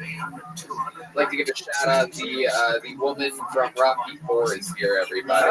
Very rarely is she out. Independence. Ivan Drago's lovely wife. Rachel, so you're being supported. When's the last time you did have a job? I was a photographer for 5 years. When's the last time you had a real job, Rachel? When's the last time you got a check of any kind? I worked at a bank. I think was my last job out of college. Wow. At a credit union. Okay. They're like real specific about that being different. Let me ask you this: 10 years of marriage, you guys are getting vasectomies, blasting away, having fun. How do you keep things exciting in the bedroom? How do you keep 10 years? How do you do that? You just do it every day. Oh wow! Or try to. Okay, I just heard Red Band get hard. That's incredible. Very rarely. It's a very low pitched sound. It's like a whistle.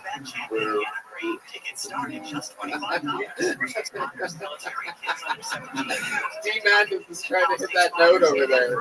D-Madness, give me the sound that Red Band's motor makes. What is it?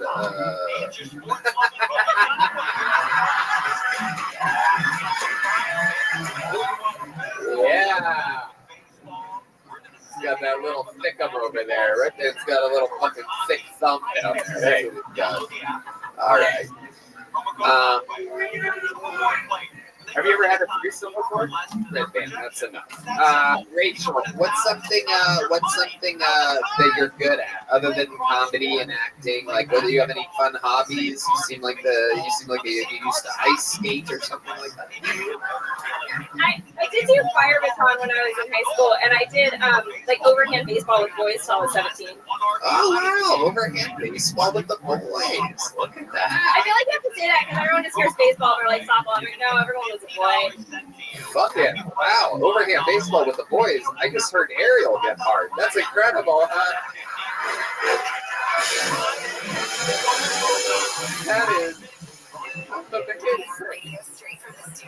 crazy, but I'm just in between. You guys are so erect right now. What's the sound of that? Yeah, G-Madness, what's the sound that it makes when Ariel gets boner?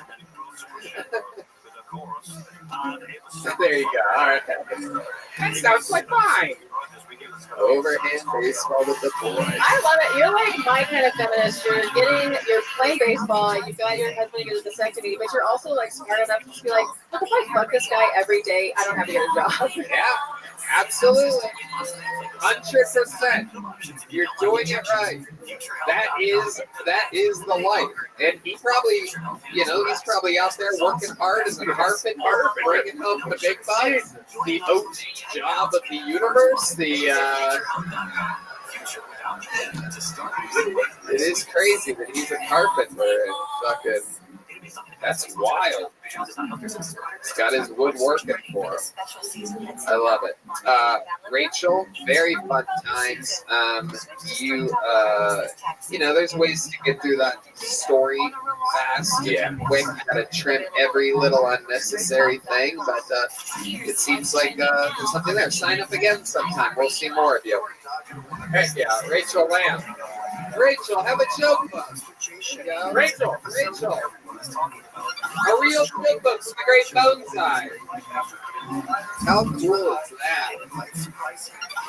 I mean, she was really just okay, but after Pedro Valenzuela's unlikable ass, she seems like a superstar. And he was right. You do hate that guy. You talk about him all the time how much you hate him.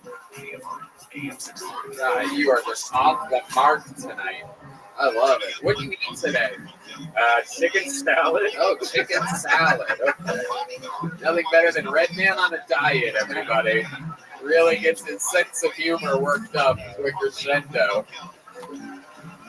I love it. That guy might kill me now because you said that for no reason. For a non-comedic reason, you said that. Ladies and gentlemen, your next name pulled out of the bucket is Jason Brendel, everybody. Jason Brendel, we're doing this shit.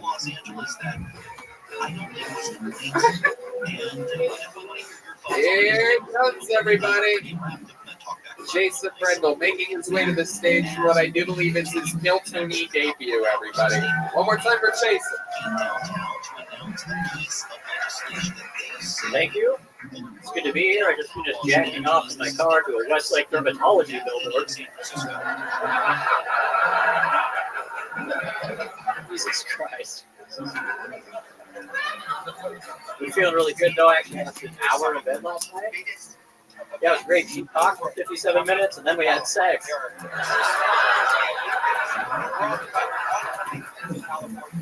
You know, you guys think Kobe Bryant took helicopter parenting a little too far? If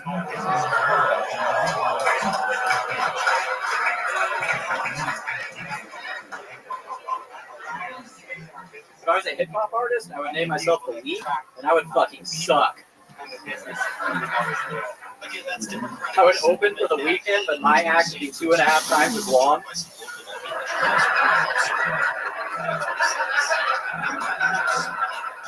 Everyone's gonna be like, Jesus Christ, we suck. Can it be The Weeknd already? Alright, Jason Brendel, an amazing performance. Wow. Welcome. Thank you. Indeed. How long you been on stand-up comedy? Almost a year. Almost a year. That's it. Wow, very impressive. Are you from here in Austin? No, I'm from Northern California. Northern California. Okay. What are we talking about? Stockton? Sonoma County. What? Sonoma County. Sonoma County. Oh, very, very fancy. Jesus, look at you. You're like one of the fucking kids from Succession or something like that. I love it. Oh, Sonoma County, Tony. So glad to be here. I was checking off to a billboard before this. Sipping hot tea. All right. I love it. So, Jason, you're just visiting Austin? No, I moved here about 6 months ago. Oh, moved here 6 months ago. I love it. What made you move to Austin, Texas specifically? Be honest. We want to know. Us real Texans want to know. What would make someone move from California to our great state that we live in? I just want to go somewhere where I can get on stage every night and have more creative opportunities. Yeah. What about the taxes and shit too? Yeah. What about the HEB? You know what I'm talking about, man? Stupid. Have you been to an HEB yet? Yes. And the greatest thing ever or best thing ever? Oh, best thing ever. What do you love about HEB? Tell these people that a lot of people listening to this live around the world, so they don't know anything about HEB. Give them your story about it. Oh man, they got everything. I got my vaccine shot there. I get keto ice cream there. I get $570 vasectomy. Yeah. I love it. Jason, what do you do for work? I drive for Uber. You drive for Uber. Okay. Wow. You seem like you would be a lovely driver. I have a 5-star rating. I bet you fucking do. Wow, look at this. Where's that fucking Sonoma music when you need it? Welcome to the 5-star ride. What kind of car are you driving? Subaru Crosstrek. Oh, whoa, Jesus, wow. Oh, boy. Yeah, it's actually aerial. Yeah. There you go. I was gonna. Very good. Ariel, you don't have a Subaru, do you? I was trying to decide if I could tell what a Crosstrek was. I don't know anything about cars. No. I have a Honda Civic. It's just right by now. Okay. All right. Honda Civic. All right. You like that? That's a good one. Durable. You have a Subaru. Now, is that like an SUV? Yeah, it's like crossover. What does that mean? It's an SUV. What? It's like a little bit smaller SUV. It could go both ways, either like a car or a somewhere in between. All right. Crossing. That's from the type of mood you're in. Yeah. All right. So how long have you been driving for Uber for? Off and on for like 4 or 5 years. So you're driving in Northern California. Now you're driving in Texas. What do you know? This is the main difference driving in Texas. Steelers nicer here. Right. That's a pretty big deal. That's a pretty big deal. And you're from Northern California. People get nicer the more north in California you go. It says a lot that you notice that this place is even nicer than there. Westlake Dermatology got a huge laugh. That is indeed a funny reference. A lot of people would say, well, that's just a local reference, but I think absolutely go for it. I made a reference to Thomas J. Henry a couple weeks ago, and it fucking destroyed the room. What is that? Wow, it's crazy. Because I thought I was just trying to make like a couple of my buddies laugh. Meanwhile, the whole fucking room went crazy. Thomas J. Henry is this he's this lawyer that has a bunch of billboards, but in all the billboards, he's like looking over his own shoulder like that. And I'm like, why the fuck would he? Why would he be looking like that? Like, why wouldn't he turn his body and be like, hey, I'm Thomas J. Henry? But instead, he's always like, what are you doing over there? Have you seen how hard that kills? Why would I not do that? Have you seen the other lawyer that's like a white guy that has dreads and he get who's that guy? Yeah, fuck that guy, dude. Fuck that guy. That's this guy's lawyer right here. This fucking guy. All right. T-Madness is out of control tonight, everybody. Jason, you seem like such a good boy. What have you ever done that is like naughty or against the law or something like that? Actually got kicked out of a comedy club the other night for telling a joke. Whoa, you got kicked out of a comedy club? What was the joke? It was like a whole minute bit about grocery stores. Why did they get offended? What was I compared grocery stores to countries, and like I said, like Costco is the United States because there's too much of everything. And the final punchline is Walmart is Mexico because it has a lot of Mexicans. And that's hilarious. Some guy. Michael Gonzalez is laughing, and he's our chief Mexican correspondent. If anybody should get offended, it's him. He loves it. He says home run. Oh shit. Oh yeah, he's playing fucking Selena over there. Where did you? So excited. Where did you get kicked out at though? Like who would kick you out? It wasn't the club's fault because it's a club that's inside of a bar. And so the guy went to play to the bar staff. Bar staff came and kicked me out, so they had to leave. Wow. Yeah. Oh my goodness. The guy broke some dude's nose like an hour after that. So. Oh wow, that's crazy. Yeah. The bar staff, not even the kitchen staff wanted you out. The bar staff was the one that was offended. Incredible. Yeah. Yeah, I did it. All right. Jason, do you have any special skills or talents that we should know about? Yeah, published a book of poetry. Really? A book of poetry? Wow. Yeah. Where's the ode to joy again when you need it here, Red Band? Well, I've been writing poetry in Sonoma County. I'm also a scratch golfer and I can rap. Wow, a scratch golfer? Are you serious? Wow. How you've been playing your whole life? Your dad plays? Yeah. You're close with your father, aren't you? Seems like it. That's every vibe that I get. This is how I would have been if I would have had a father in my life. I would have been like Jason Brentville. Getting kicked out for making. All right. Jason, you are one of the straight white males we've ever had on this show. And when you said that you can rap, you know that I'm going to make you rap right now. So what do you get a beat from the band? Tell the band what you want. Oh shit, they're just going with it. Wow. Yeah, I just turned 23. With my parents, I'm a stay-at-home G. I got nothing to do, no one to see, and I got things to avoid like sex and STDs. Yeah, I get less ass than a golf magazine. Only time I got that first base was on a suicide street. I don't get in that street, but I still have wet dreams, and I got fat legs, but I wear skinny jeans. Yeah. I'm a stay-at-home G, and it's as bad as it seems. I ain't got no job, I got no money, ain't got nothing to rob while you fancy fools in the city eating kebabs. I'm just sitting at home with a bowl full of corn, and my mom took out the comment, I'm gonna give it right back because I don't do dishes. I'm a stay-at-home slob. Wow. Yeah, you see me now. Wow. Wow.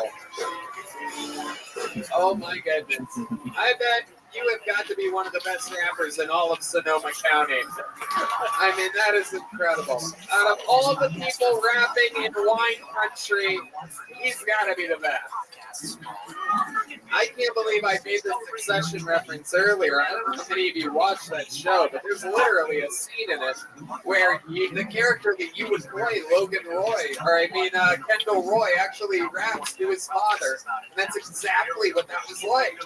Do you have any idea what I'm talking about? You are a character. Like, that's what he does, and it's embarrassing, and it's super white and weird. And you just did it. But he writes poetry. I mean, Yeah. you know, it's like, was that in your book of poetry too? Do you have raps? Just based weird? So I wrote a book of sonnets, just solo poetry. Ooh, sonnets, everybody. Sonnets. Yeah. I've been writing sonnets while I'm not Should we rapping. recite one of those too?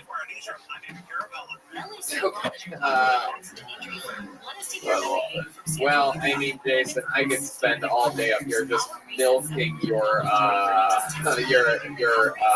straight white male fucking what are your political what are your political thoughts? Are you a staunch Republican? What does your father do for work? He owns a gas station. He owns a gas station? Oh my god. You got kicked out of a place for making fun of Mexicans? That's crazy, dude. I know. That just goes to show you what Sonoma County is like. The white people own gas stations there. Just to let you know how weird Sonoma County is. That's just real talk right there. You have a Chase, very, very great performance. So much fun up here. You gave it everything. It was absolutely great. A great fucking set. Take a big joke book. Come back again, Jason, will you? Sign up. I want to hear more of this guy. I love it. That was great. You guys want to do something special right now? All right.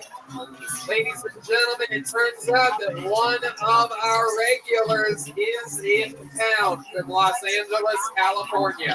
He's on and off again here between here and LA. Unbelievable comedian, great roaster. This is David Lucas, everybody. Live in the flesh here on Till Tony. Woo!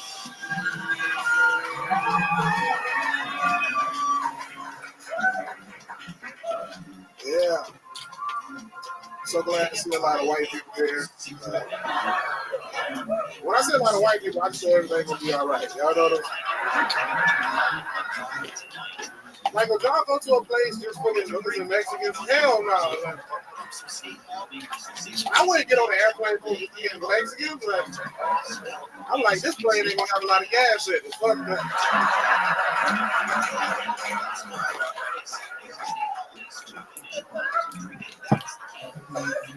I don't think scary movies are scary anymore.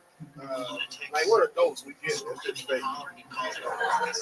Like, if they want to make a scary movie to scare adults, I think they should make a scary movie and call it Bills. It's about 3 bills that total $368, and they're all on auto pay.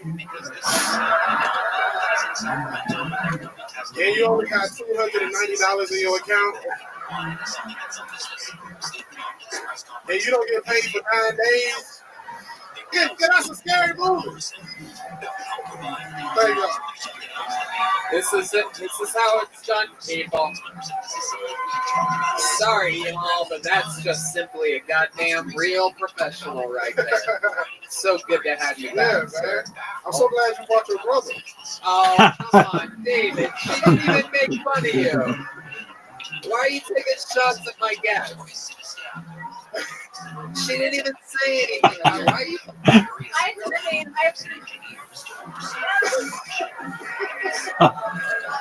David.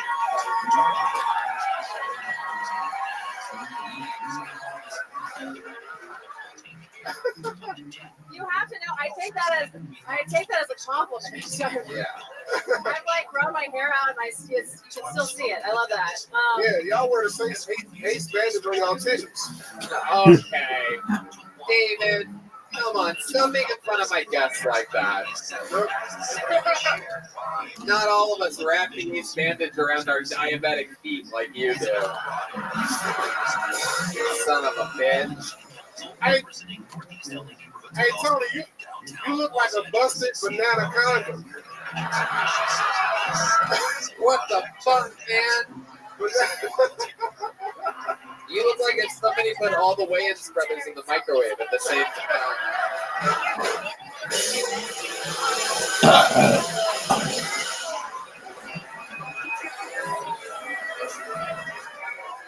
Goddamn, we're back to the bullshit. I love it. You're ripping through those jeans down there. What's going on? Your thighs are like the audience members at Astro World right now, trying to escape. You're trying to squeeze out of it. You guys can square up to the camera a little bit so that you can see your fucking. Look at those ribs, dude. What happened? You eat a fucking hot lunch today on your lap? Nah, fuck Tony. Your collar loose because your boyfriend was trying to make you stable when he was going out. Oh, come on. That's not even true. He grabs me by the back of my head, not my collar. No. You even turned Ric Flair gay on your shirt. He ready to suck a dick. Oh, come on. Not everything. Woo! How dare you insult the nature boy, Ric Flair, like that? You're the nature boy. Oh, you son of a bitch. Motherfucker. What made you put on yellow today? I'm trying to fuck. Well, you know. That shit look dumb as fuck, man. Oh, come on. Your ass look like a loose Allen Iverson sleeve.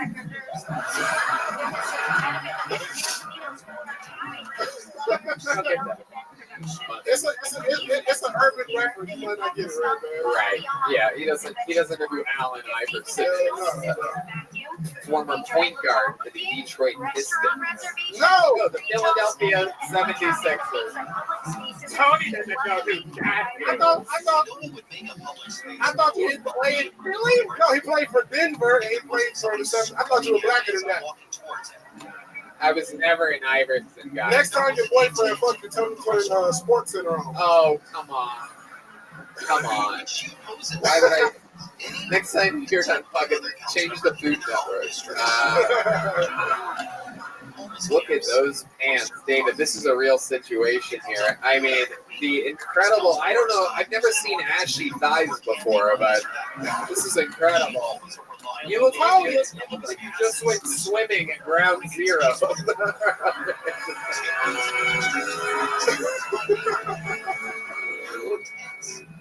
Tony, your shirt needs lotion. That shit look like Ashley Larry hand. Like,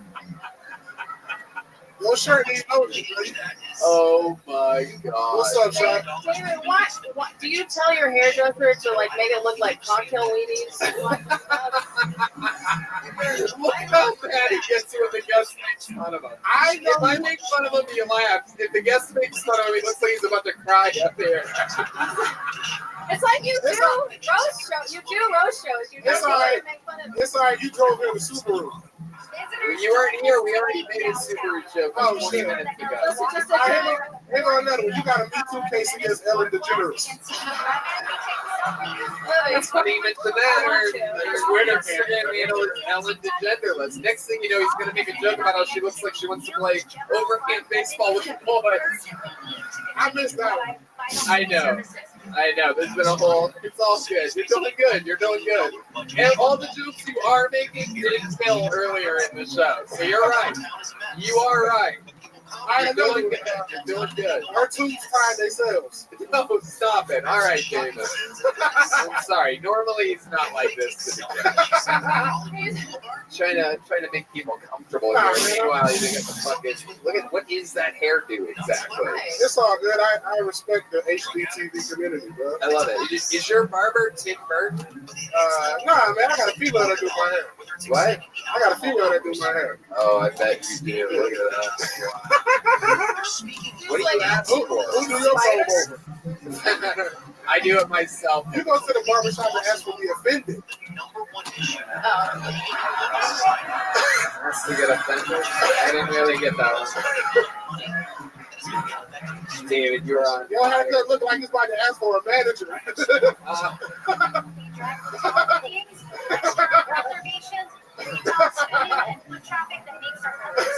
David, what's been going on? Tell us about what you've been doing in the world. You weren't at Skankfest. What's going on? We've been missing you. You haven't been in town. Yeah, I had to take care of my mama during Skankfest, dog. But shit, traveling, you know what I'm saying? My daughter turned 7 today. Oh my goodness! Wow, look at that! Wow, that is so incredibly. She's bigger than you, Tony. Oh, she is. More testosterone too, bro. I bet.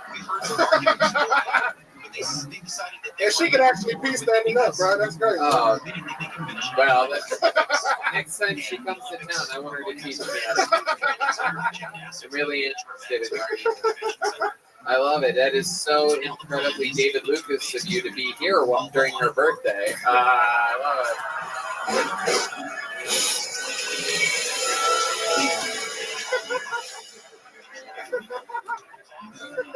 Yo, what up? What up? Yo, what up, Shody? This is your birthday FaceTime. Come on, FaceTime Daddy. Blow out your candles, baby. Blow out your candles. FaceTime. Son of a bitch. 7-year-old daughter. Mommy, why is Daddy only inside the telephone? I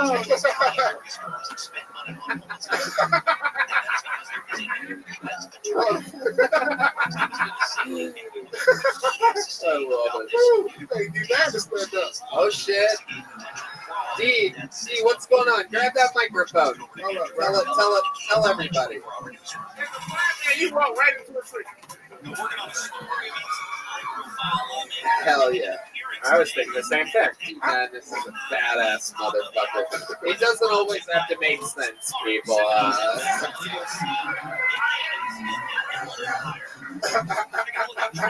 Look, he doesn't always make sense, but he can play the bass like a motherfucking superstar, dude. I'm telling you. Nobody can just play back to the booth. When D-Man talk shit to me, nothing brings me more joy. I swear to God, I beat the shit out of you. There's nothing He's challenging me to a game of dominoes right now. For those of you that aren't listening, Tony, you play dominoes? I just got the D-Madness actually bought me a set of dominoes for the Like the hood? You gonna teach him the hood way? You gonna teach him bones, D-Man?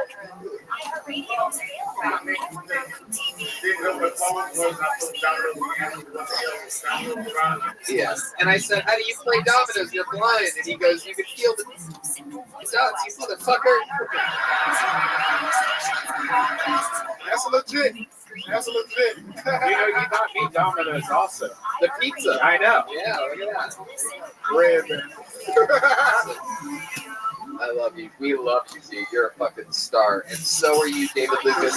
Such a fucking pleasure to have you in town. Welcome back to your future home of Austin, Texas. There goes David Lucas, everybody. The great David Lucas. Literally, one of the fucking best. An absolute murder. Hire him for your children's birthday parties. He won't go to his kids' birthdays, but he'll go to your kids' birthdays if you pay him enough money. 7 years old, dude. You'll never get this one back. She'll never forget this one, David. Make some noise for your next comedian right out of the bucket. Anything can happen. Katie Felton, everybody. Here we go. Katie Felton. We're having fun here tonight. There she is, Katie Felton.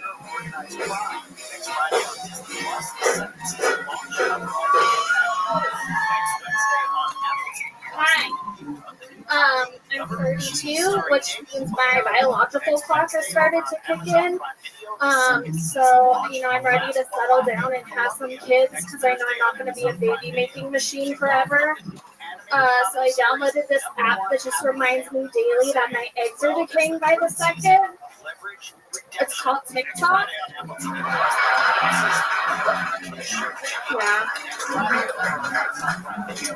Yeah. I'm a single lady, so to pass the time, I have a vibrator, and I got the most boyfriend-like vibrator on the market. Ladies, I suggest you spend the money. As soon as I'm about to climax, it just completely shuts off. So.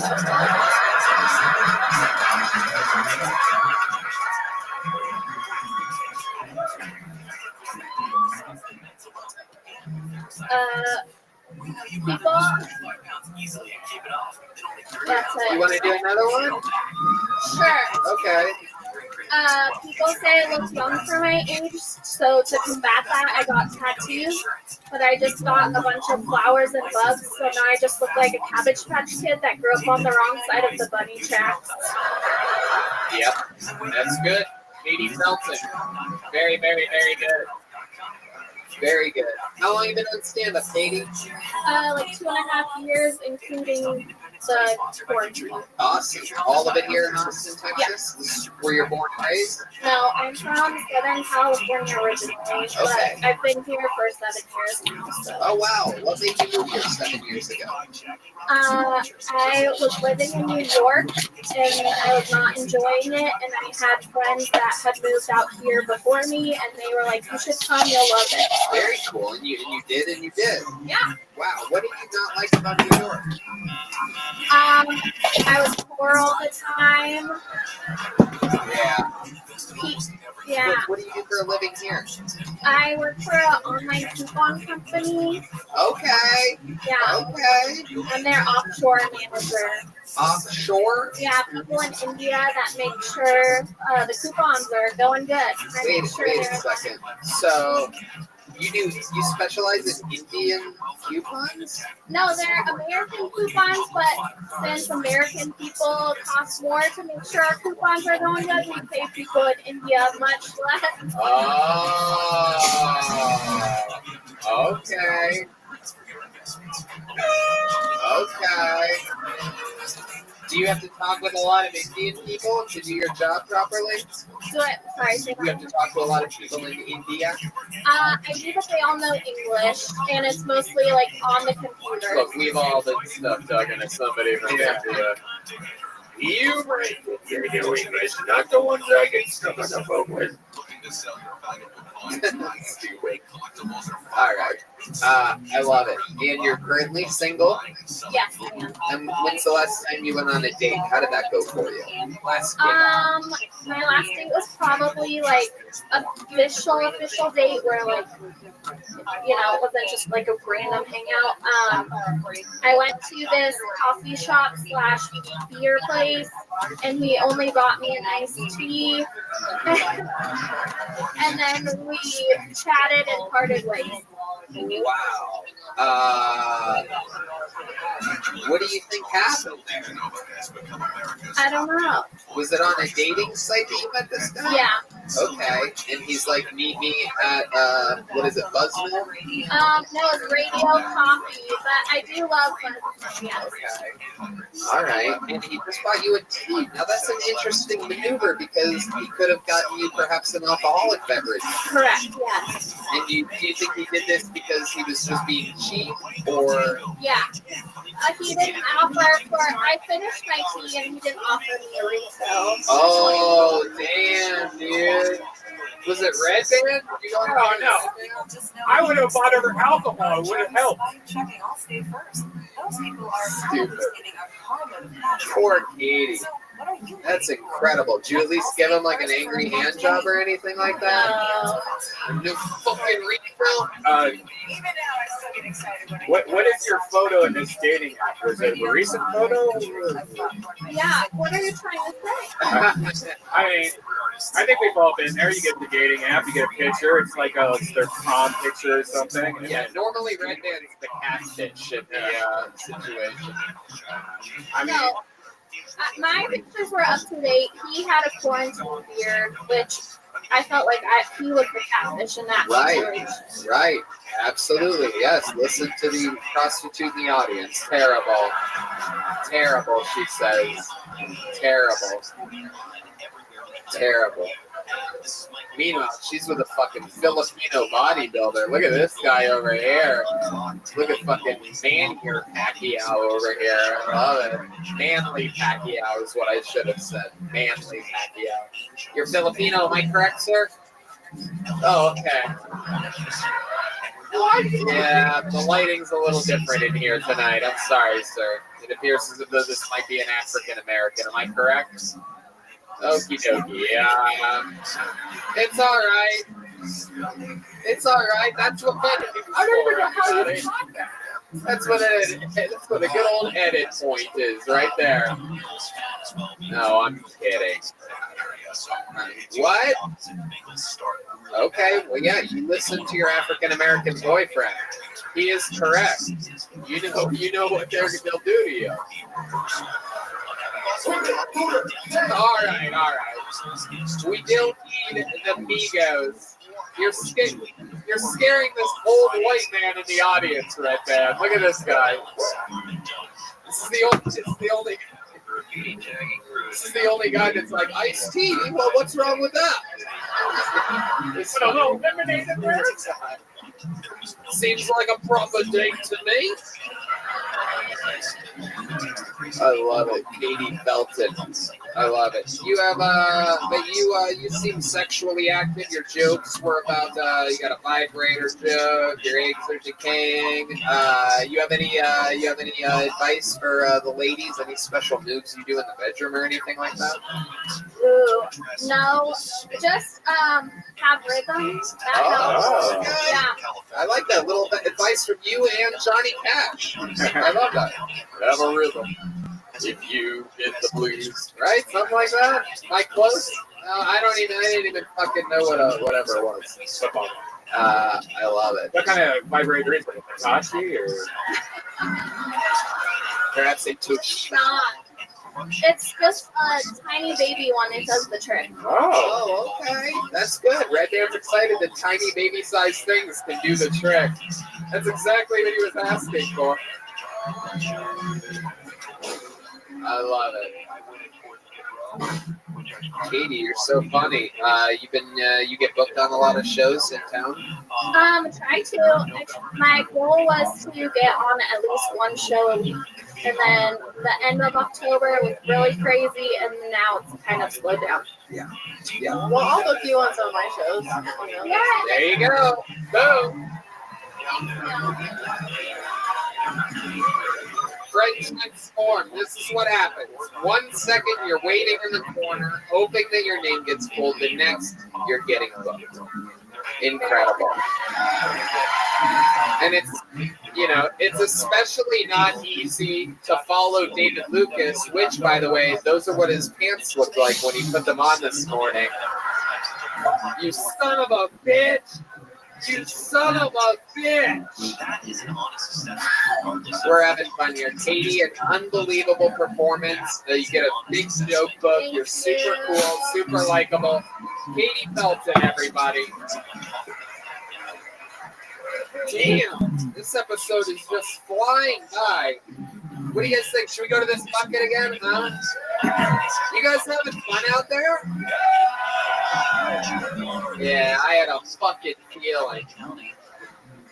Sam Hunter, everybody, this is a really big deal. This guy's part of the weight loss challenge for the month of November.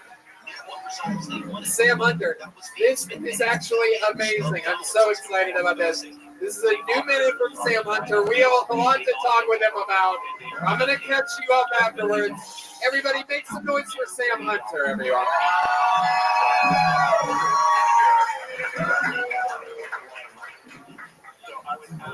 Hi. Big dudes have an advantage when it comes to sex than in shape men. It's almost like a fetish, like a peel. I was at a bar recently, doing my thing, being a fucking cool guy. That was insulting, I think. And this girl came up to me and she was trying to seduce me, like right away. And I asked her, what she was doing because she had so many other options. And she was like, honestly, Sam, you're so big, you look like you could bang me really hard. It's a little aggressive for me, but it showed me that the category of fetish that I fall under, that I can provide for these women, is just momentum.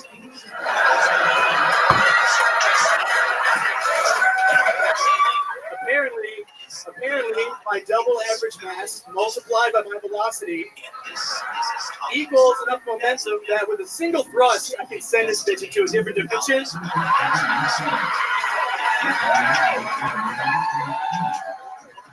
And hopefully she'll end up in the dimension where her dad actually loved her. Fingers crossed.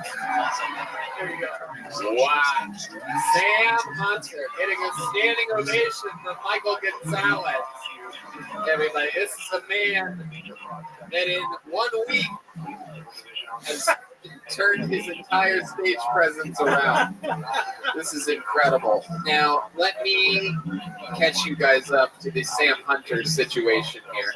We're going to rewind about 5-6 weeks ago on this show. I pulled Sam Hunter out of the bucket, and I pulled a man named Trey Pack out of the bucket. That day, they weighed 335 pounds, Sam did, and Trey Pack weighed 396 pounds. I brought them both on stage to join each other at the same time that episode, just to see what it would be like, and to see if the stage could actually handle it. And then once they were up, I came up with a great idea. I said, why don't we do a thing where for the whole month of October, you guys try to lose weight, come back in 4 or 5 weeks, we'll weigh you guys in again, and for every pound that you lose, I'll give you $10, courtesy of Bill Tony. What'd you say, girl? Hold on, wait, I love it. There it is. The scale is back, everybody. For those of you just listening to the podcast. Okay. So, then they weighed in a month later. First, I asked Sam, what have you done to help lose weight? A couple of the people that were here last week are literally dying of laughter right now. And he named all these things that he did. He also said, Tony, I'm dizzy. I want to get this over with. I need to weigh in. And when Sam weighed in, remember, his original weight was, I mean, this is absolute comedy at its finest. Sam Hunter originally weighed in at 335 pounds. And then up here, dizzy, a month later, he weighed in at 363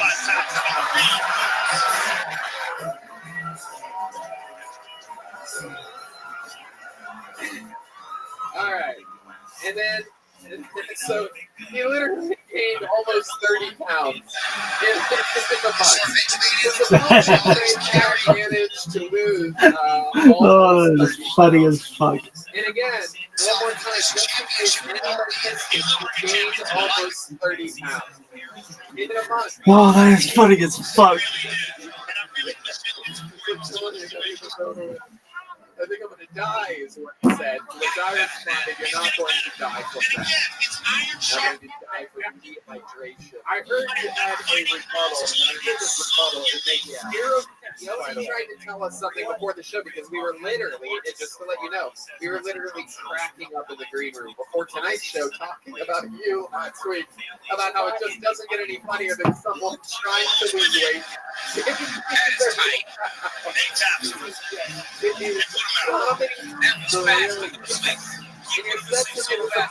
But now let's talk about it. What's going on with your weight? I gained all of that weight from the front part.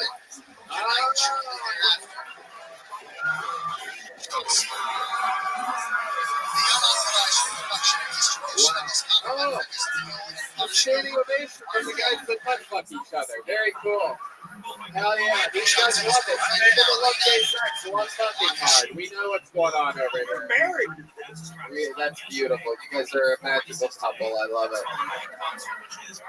it. So Sam Hunter, this is absolutely incredible. So if you also, another fun fact that type of shit that you can't make up is that after he weighed in, he grabbed something with his nose and stuff on the stage, and I looked at it, and it was a bag of Swedish fish. Because he couldn't wait to weigh in, because that's what he was craving. His literal fucking Swedish fish. And you might be thinking, oh, that's hilarious. The comedian, he brought the Swedish fish up here to be funny. He did not do that to be funny. He literally just eated the Swedish fish immediately next to him so that he could eat it, to be happy, to bring himself joy.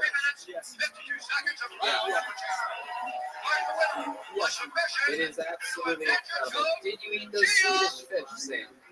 No. I was way too embarrassed to get another person. So I took this. I'm not fucking with you. Wait. Let me just remind you that the more serious you say you take it, the funnier it becomes. Perfect. So every time you're like, no, you don't even know. Like I sort of die inside every fucking time. But please scratch this itch that I have. Tell me how seriously you try it. The weight loss challenge. I'm sorry. I like to stay in the field challenge. Right. What are you feeling? What are you feeling? Through by the foot?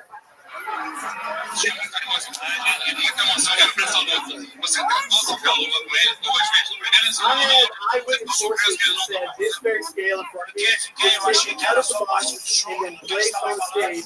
All right, so what you're saying is what makes algorithm, right? Listen. You're but the word you're looking at, algorithm. Right, so algorithm. Oh. So what you're saying is that it wasn't, so maybe the weight wasn't right. How many of the rednecks should get on the scale right now?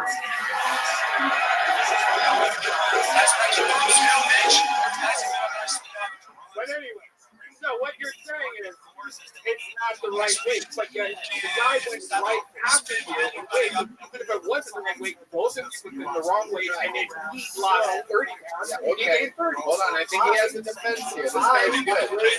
First, all the time, taking the calibrator. So his results after me would have been accurate. No, because we did it before we were celebrating both times we were jumping on it. Hold on.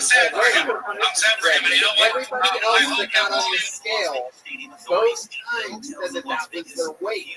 You want to get on it right now so you see it when you update? Absolutely not. Come on. Absolutely not. No. Sam, literally for the sake of all that is comedy, you have to. For my 345, 363. The only reason you wouldn't get on the scale is if you think you weigh more than 360. This elevates you in this unbelievable talent field. Last time I got up here, the first time I weighed in, I was 360 something. The second time, I was like 350. So there's already both of those are wrong. I weighed it twice. Check the tapes. Check the tapes. Check the tapes. So you check the tapes. Someone check the thumbs down. You're completely wrong. Yodi. Oh, he's giving a hard thumbs down, dude. Yeah, you can't put yourself in the way in right now. Tony, you're a motherfucker, Tony. How many of that to do?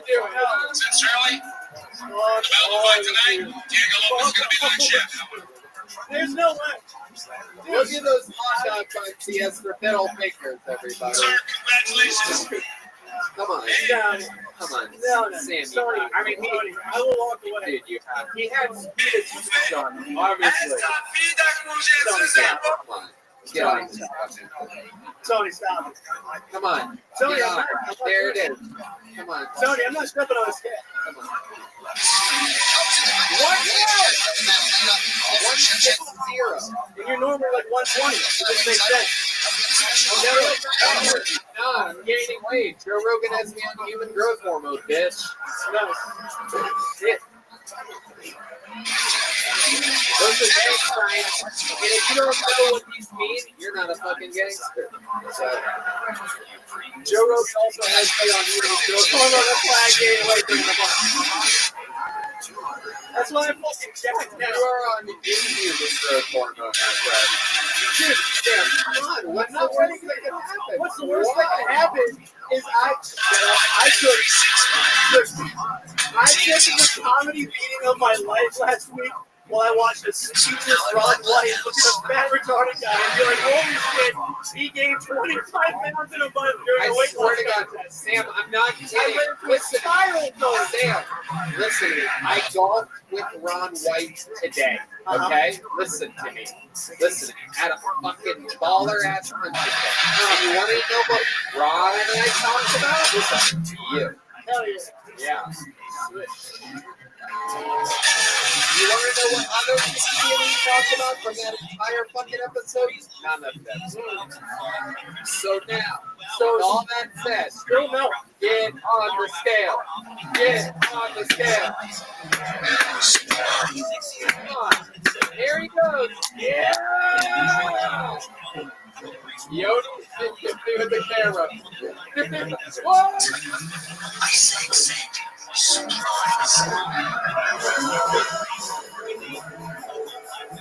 What happened?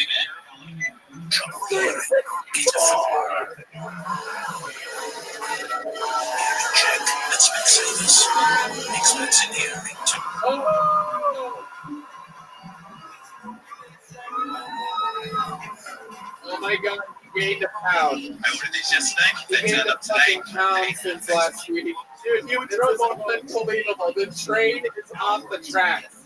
Sam, take us through your day. Let's figure out what is going wrong with your weight loss. There must be something you're not mentioning. Take us through this fucking. We all want to know what is the world's worst diet plan ever. This is incredible. You're averaging about a pound a day, by the way. This week only 1 pound for the whole week. So what was it? I mean, that's progress. That is. Right? So right now, I would go from 80-25 to 84. That's pretty good. That is true. I'm serious. That is true. That's right. We're good at this. This is how we rationalize the American economy and everything. I love it. We can rationalize all day. What's that just we doing? Oh, yes. I'm about progress. Sam, as the final level of this, we've spent way too much time with you, but it's so goddamn amazing. Take us through like a day. Like you wake up, what's breakfast like for you? A pound of Swedish fish. Yeah. Come on. A pound of Swedish fish. I found you have cereal. I do. I have HEB fiber cereal to make sure I poop. Does it work? Are you pooping? No, I just follow this thing right now. What kind of milk are you using with this fiber cereal? Unsweetened vanilla almond milk, 35 calories per serving. Okay. That's good. All right. Let's move on to after breakfast snack. Today, so I was following the cereal. You're literally laughing. You're not going to believe me when I tell you the truth. I know, probably not. Go ahead. So I took that beauty raspberry pie and just like started drinking bourbon. Because I was my asshole last year, 825 pounds, I'm not going to do it again. So wait a second. So, but today, I righted the ship. So I had eggs, tails, breakfast. Wow. I drank about a gallon of water, proceeded to go to the gym. Did you have egg yellows or white? Yellows, bro, not It's all right. It's all right. Go ahead. You go to the gym, then what happens? Go to the gym. Thanks, man. 20 minutes of cardio with sauna. Get back to the crib. Yeah. Smack one out. Okay. There you go. There you go. That's a couple pounds. Yeah. That's at least 1 ounce. Yeah. Okay. Everything counts. Okay. And then this kind of fucked up day. I had gluten-free mac and cheese before I came here. That's I'm not gonna lie to you. That's what it does. Gluten isn't really what you need to avoid at this point. It's the mac and cheese. Yeah, it's mostly mac and cheese. I would have to agree. Yeah. I would have to agree. Wow. 1 box? Yeah. Have you ever tried keto? I feel like you'd be good at keto. Yeah. Do you do like butter with the mac and cheese? You put a little butter in there? Yeah, that's like straight. What do you for rolling? Hot sauce and pepper is the lowest calorie, like season type shit. Okay. 1 box only? Box only today. Family It is. There's nothing worse than getting fat jokes by Red Band over here. That's incredible. It really. Is that really all you ate? Today, I'm telling you, I drank like. What's yesterday? Yeah, what I drank I drank like a bottle of bourbon and 8 tacos. A bottle of bourbon? Yeah, dude. Oh, that's your problem, man. You got all this sugar. That's all sugar. That's all sugar. Yeah. I love it. Oh my God. Really? Sam, you are a living legend. You need to keep signing up. You need to keep coming back. The weight loss challenge, by the way, is still on. We agree with you. In 3 more weeks, you're going to weigh in again. And we're all very excited. Pretty much anything you do at this point is going to be amazing. You're on track to get big last even if you gain weight. It's really a win-win for you. An unbelievable comedic set tonight. You already have a big joke book, right? Life is good. We'll see you again soon. Sam Hunter, everybody. There you go. I believe in you. We believe in you, Sam. I believe in you. Love that guy. I love it. What do you think? What's that? You do it? Yeah, we do. You guys ready for your final game of the night?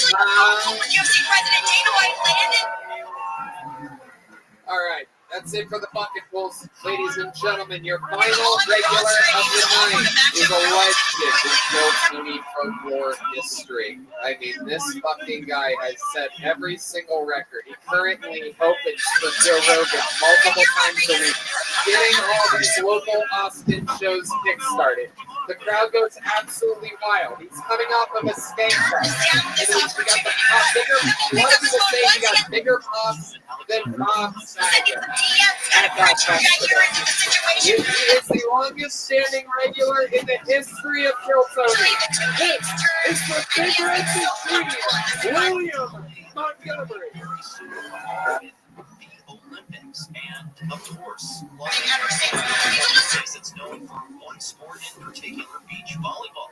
The city that has long been claimed to be the birthplace of that sport has decided. The guy that has been a champion for a really long time. I know that's got it. Overwhelmed by the moment he had. Its replacement. We'll talk about that next year. 5 times. Here and over the course of the KFI 24-hour newsroom. Yeah, man from Sid Rare, over the organization. But I mean, for an alleged bomb threat, we're going to have details on that story in a few. He knows that there's a lot out there on Yair Rodriguez. Roger Caron was 16. 12 years in solitary. Like that is where he takes his confidence. He watched Frankie Edgar fight Yair had success. He watched both fight.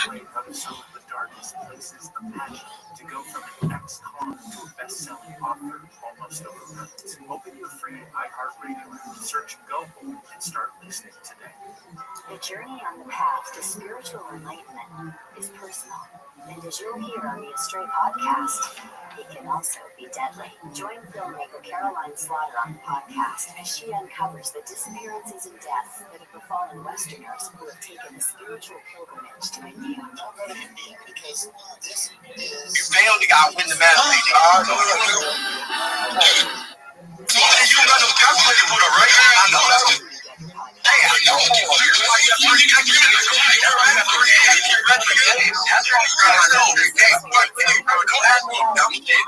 Ask her like bad farms like bad. I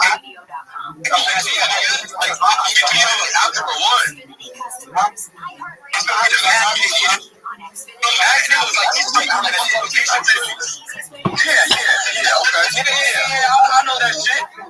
I bet. So that's what we're gonna do right now. You and obviously just don't see it. I bet. You go first. All right, not 7. 63. Oh, no. Yeah, nigga.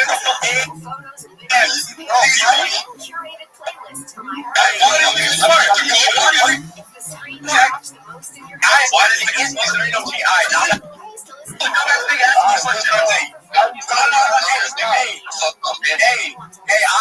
I'm next now. I gotta say my problem. Hey, give it 5 seconds. Listen. My name is Marley. Yeah, that's what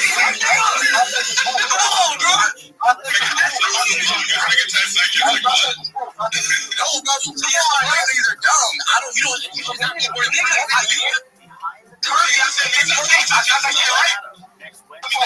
It's the launch of the British docu-series The Diamond Heist next Thursday.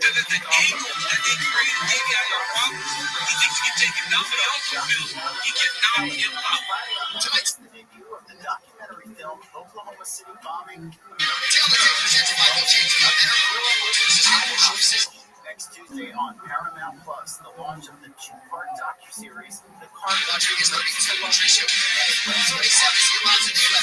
the drama series No Man's Land. Next Thursday on Tubi, on Peacock, the 5th season debut of Law and Order: Organized Crime. Next Friday on Disney Plus. Next Wednesday on Apple TV Plus, the debut of the new comedy Government Cheese, starring David Oyelowo. Next Wednesday on Prime Video, the 2nd season launch of Last One Laughing, Columbia. Next Thursday on Amazon Prime Video, the kickoff of the new as well as the 3rd season of Leverage Redemption. Next Friday on Apple TV Plus, the 3rd season premiere of the kids show Jane. And next Friday on series The Narrow Road to the Deep North. USC, which has to win up to $50 in score. Here's this week's iHeartRadio countdown of the top. That's by Wingstop. Don't miss any of the action. Give your stream on. Starting us off this week. Order now at Wingstop.com. That's followed by the debut And now, this fight is Creed Ramos in the UFC Featherweight Division. Severance on Apple TV Plus falls She marks flying out of the corner. 6 this week. Debuting at 5 is the new Guy Ritchie drama Mobland on Paramount Plus, and dropping down to 4 is The White Lotus on Max. A big martial artist, professional record, 36 wins. Jumps up to 3 this week. Remaining at 2 is the new mystery comedy. 7 losses.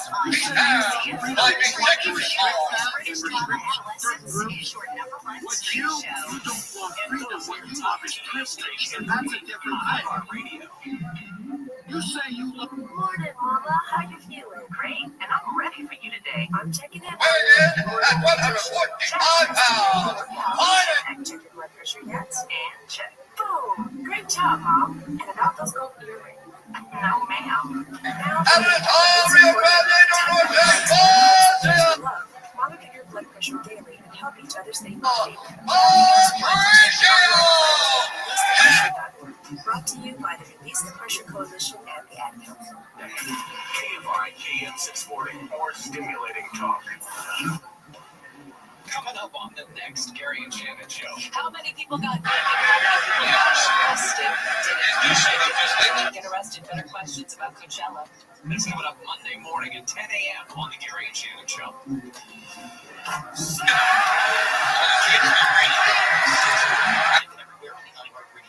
This is Michael Monks reports. I'm Michael Monks from KFI News. We're with you till 9. Greatest experience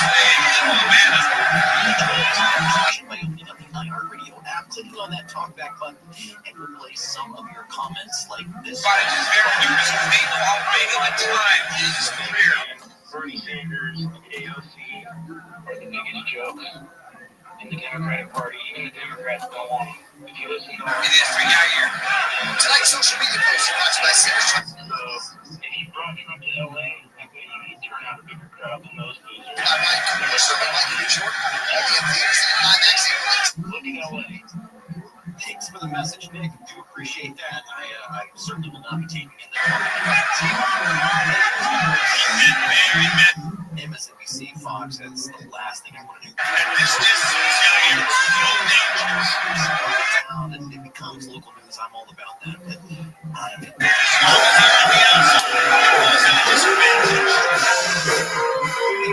Oh my goodness. It really is. The real William Montgomery.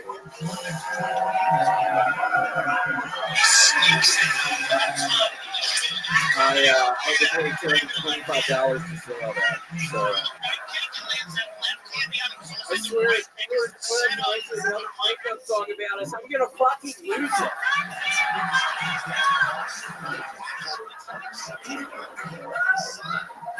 I'm serious. You saw him with Belinda. Get over me already. Look, I didn't want to say anything, but Taylor used to do blackface in the bedroom.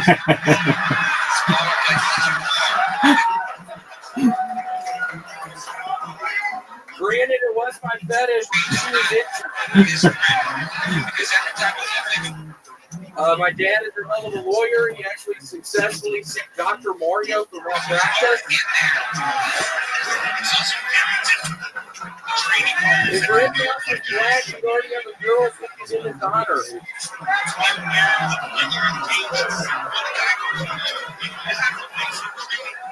All right, that's it. Thank you.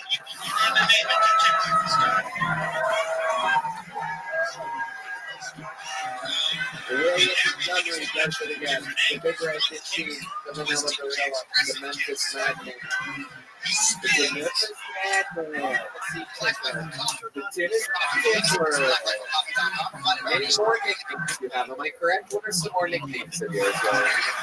Strawberry Twist. Ooh, that's a good one. Yeah, Strawberry Twist. People always used to call it that. It's actually very encouraging. I don't necessarily like this. Yeah, the raisin bread kid. The raisin bread kid. You call me that. I'm still fully addicted to fucking raisin bread. I can't fucking stop eating it. You might not know. He got sober a few months ago and became addicted instead of raisin bread. Yeah, I can't get enough of it most of the fucking time. I fucking dream about it. These are the types of answers. This is what I was expecting. Sam, I can't get enough of it. But after 2 years of negotiations, the city and LA28. That was kind of a fun one. That one really hurt my voice. You really got into that. Ooh, that would hurt my throat a little bit. That was interesting. The way that really hurt my throat. Wow. God, that is killing my throat. Man, you know how to work the room.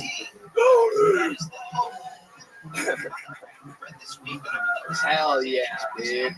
Up here just fucking murdering. You have the microphone pressed against your nose. Wow. Yeah, I got high as shit right before this. It was a horrible fucking mistake. I literally horribly on edge right now. What happened? You had to go to the bathroom? I had to go to the bathroom. Somebody had a joint. I smoked some of the joints. I immediately started thinking about the unlicensed firearm I still currently have in my fucking trunk.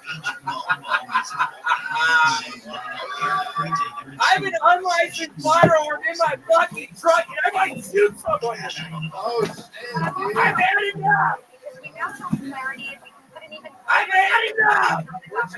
Where'd you get the firearm from?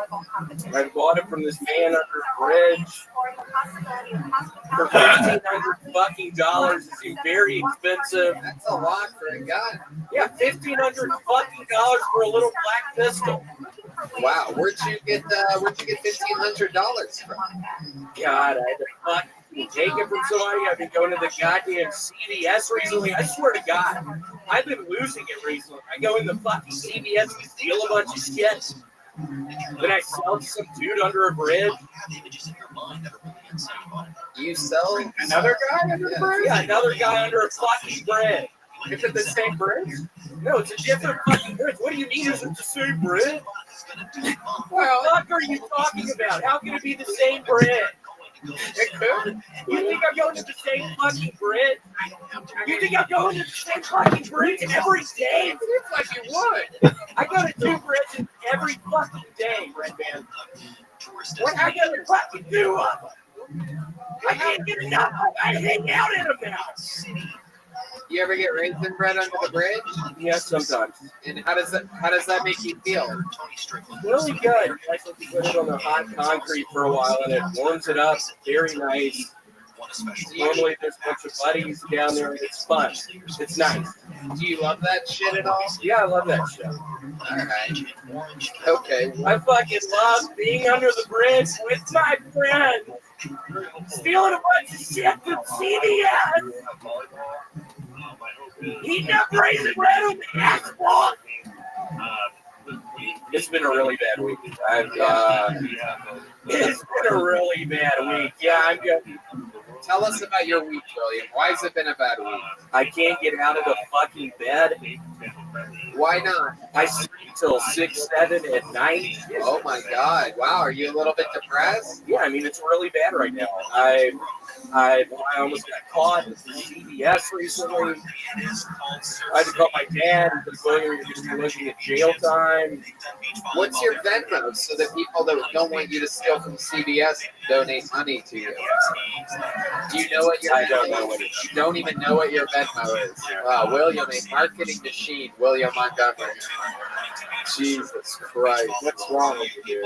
William Montgomery? Is that it? William Montgomery 1, perhaps? No, I think it's like William.Montgomery.16. Wow, perfect. Nothing better than having a password for your Venmo. What happened to your beautiful nails? You had really nice, beautiful nails last week.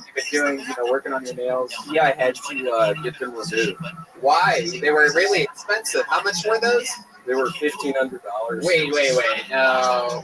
William, no. That's the number of the gun. No, they were $1,500, and it seemed like they were super expensive. I mean, it was the fucking guy under the bridge. There's another guy. Wait, you had a guy who pressed Yeah, on third bridge. And it's not a press-on situation. It was a surgical. He put me under. I was fully under anesthesia. It scared me a little bit because we were literally. Does somebody want to shut the fuck up? I'm having the fucking set of my life. There is the young lady yelling from the audience. One of these Austin girls with the Gary Clark Jr. hat. Everyone's trying to fit in. Everybody goes to the same hat shop on Congress and thinks they're original. I love it. Yeah, I mean, you're really going to have to shut the fuck up. We're going to have fun up here, but you really fucking derail it. You really derailed it. It's not like we were having a bunch of What did fun. you yell, young lady? Come on, let us know. Yell it again. It's okay. Don't be afraid. Do you have your organs? Do I have my organs? What the fuck does that mean, bitch? That's what it's free. What the fuck do you think, bitch? Hold on. She's with a little Mexican boy that's about to yell something right now. This guy's in way over his head. This woman is Russian. She thought when you got put out, they stole your organs, Austin. Just fucking someone get her out of here! Someone get her out of here now! I've had a bad week! Just lost the rest of the story away. Seriously, if you could only see me throughout the past week, it was nightmares. I couldn't get out of the bed until 7 or 8. Yes, William. Don't scare. You don't look right in their eyes like that. Tell her how deeply unhappy you are. I want these people to tell their friends good things about the show. I don't want her to go back to the Austin comedians and say there's a guy with an unlicensed gun that's having a bad week over and kill Tony. Ariel, have you seen William before? Do you know the type of monstrosity that we're dealing with here? This guy was built in a comedic laboratory. I know. I mean, I honestly, like, my favorite Austin pastime is talking to crazy homeless people anyway. It's just fine.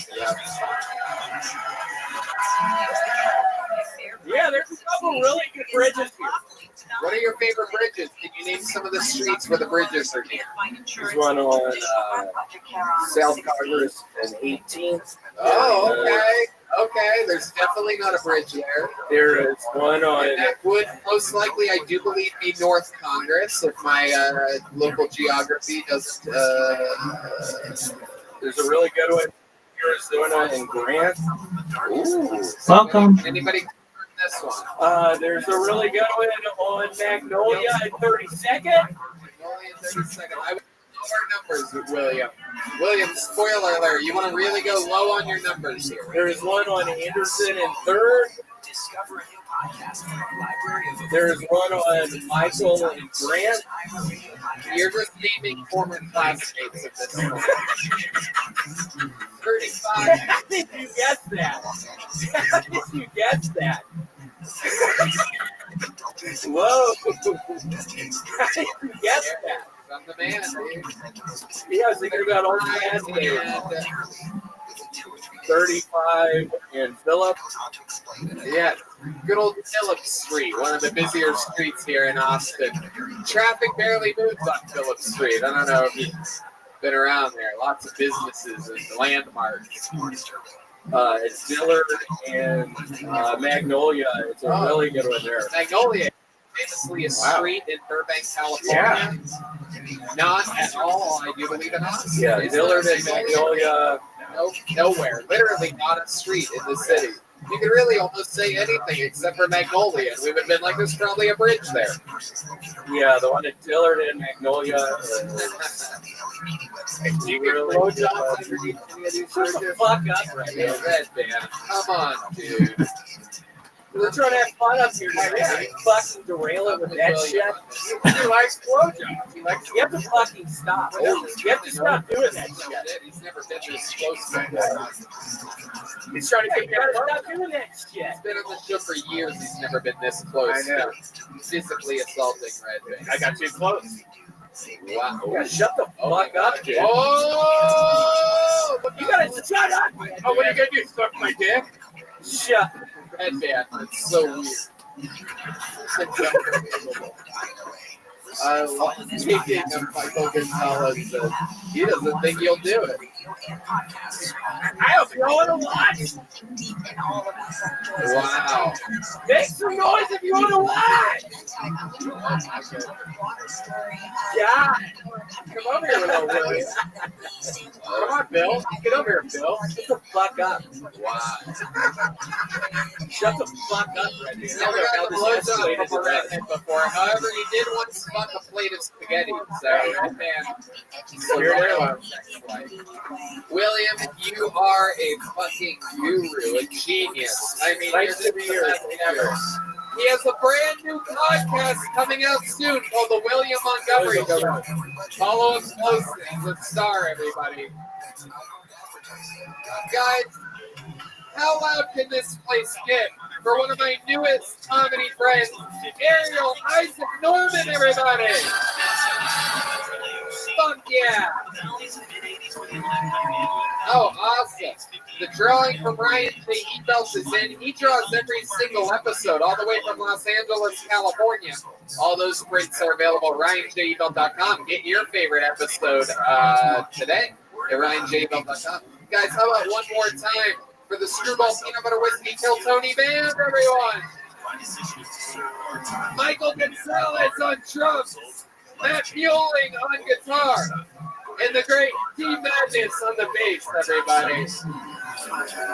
Thank you again to the Yellow Rose and the Red Rose. Incredible stuff.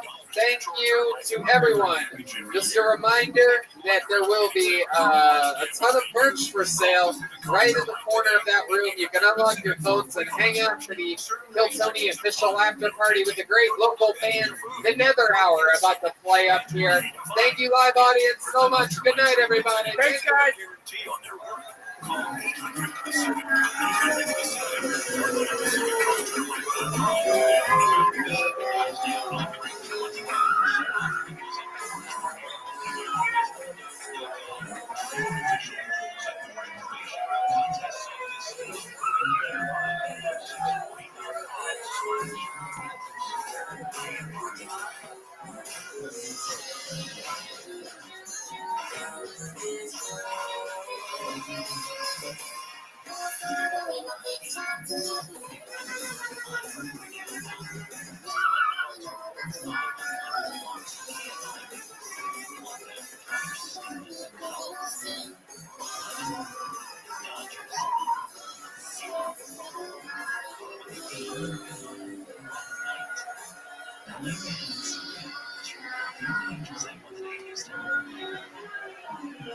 Rough time for the fast food industry in California. As we know, the minimum wage there went up $20. I'm sorry, to $20. And now apparently some jobs are being shedded. Prices are going up. Let's hear about it. The new study shows significant job losses in California increased the fast food minimum wage. New research published by Pepperdine University shows the industry has lost more than 22,000 jobs for 1 year since the state raised the wage to $20 an hour. At the same time, unemployment grew by 2.8% nationwide. Estimates ranked by WPA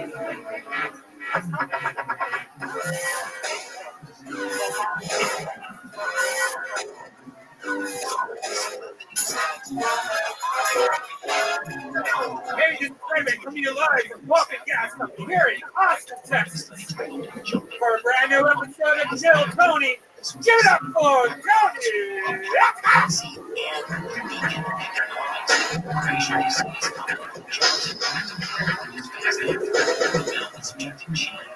Austin, Texas. Come on, this is a real life podcast. You have to make more noise than that. We're doing this shit tonight.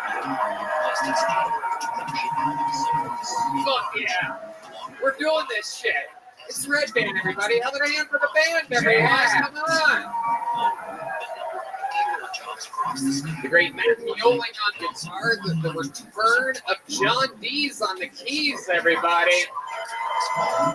Hell yeah. Fresh off of being on tour, doing his own thing, doing working with Gary Clark. Welcome back. The great Michael Gonzalez on the drums tonight, everybody. As always. And the great T Madness on the bass guitar, everyone. He's here live in the flesh. An undeniable part of every episode in the Austin DNA of the state of Kill Tony. We absolutely love him. Shout out to Bonsai, who made a bunch of great joke books for tonight. We're going to have a lot of fun. A lot of fucking fun. Shout out to the Red Rose and the Yellow Rose. I was told that the general manager is here. Yes, he is. Oh, he is a little person, so anything can happen tonight. Normally, I don't let you guys in on what I have up my sleeve for tonight, but there's that. That's happening. As always, brought to you by the Yellow Rose and the Red Rose and the Band. Brought to you by Screwball Peanut Butter Whiskey. How many of you like peanut butter? Make some noise for peanut butter. How many of you like whiskey? By a round of applause. All right, great. Well, mix that shit together. Go buy a bottle of Screwball Peanut Butter Whiskey because they sponsor the band. Delicious. Before we start tonight's episode, here's more about the amazing sponsors that made tonight's episode available for you here, right now. Hey there, auto mechanics and super cool do-it-yourself guys who work on their own cars. I want to tell you about RockAuto.com, the online store with every auto part and the best prices. This is your one-stop shop for everything auto parts. RockAuto.com has been in business for 20 years. They make it easy to find the parts you need at the best possible prices. You know about this, Red Band. You know, I actually grew up and I used to work on my own cars. We'd go to junkyards. We'd go to all the miscellaneous stores just to find one part. No more talking to counter guys that need to order your parts. Not really sure what you're looking for. Never have quite what you need and all that hassle, and they still charge you storefront markups. At RockAuto.com, you can easily find everything you need, and whether you're a mechanic, an auto shop, or just working on your own car, everyone has access to the same incredible pricing at RockAuto.com. Yeah, so if you're a car guy right now, go to RockAuto.com and check out all the parts available for your car. You're going to have so much fun looking at car parts. I mean, I know I'm a car guy. I got myself a little American Beast. That's right. So once more, go to RockAuto.com. No promo code needed, as their pricing is already that good. When you order, make sure to tell RockAuto.com that you heard about them on Kill Tony. Again, that's RockAuto, RockAuto.com. You know that to the show. Are you guys ready to start tonight's episode or what? We're live. We're here in Austin, Texas. Every single week we have one of the funniest people in the world on. This week, of course, no different. Make some noise for a local legend and one of my favorite comedians in the beautiful town of Austin, Texas. Make some noise for great Chris Tellez, everybody. Here we go. Chris Tellez. I almost said the great. And I said, he's great. Chris, welcome back. Welcome to the show. Vocal talent. Nice. I love it. Yeah, it's a good fucking, it means the world. You were hanging out with us, doing shows with us fucking 7 years ago. Yeah, the one. It was great. And fucking destroyed. I wish you guys could have been there so you have to give you the proper respect. But I don't feel like I'm getting right now. Everybody's like, who is this guy? I've fucking living in Austin for 11 years. Thanks, man. True. And that's what I mean by local legend. This guy can get you up and down Cesar Chavez Boulevard very easily.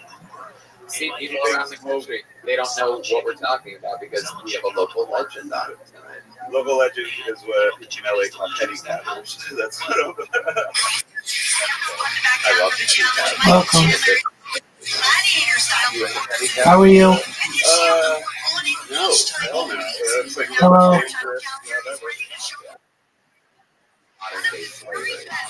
What'd you say? Hey, you gotta be 18 to be in here. Okay, that's a cool story, dude. Yeah. I have to tip extra. I always tip extra now. Red Man tries to get him to take the hills. All right. Why would I do that? Wish I never said petty cabbage. Fucking shit. It is. No, I love it. I get in the back of those pedicabs. They're like, where are we going? I'm like, San Antonio. Get the fuck out of here. All right. We're going to have fun tonight. Over 100 people signed up for the opportunity to get pulled out of this bucket and get an uninterrupted 60 seconds on this stage. Perhaps it's someone from the audience visiting from a faraway land.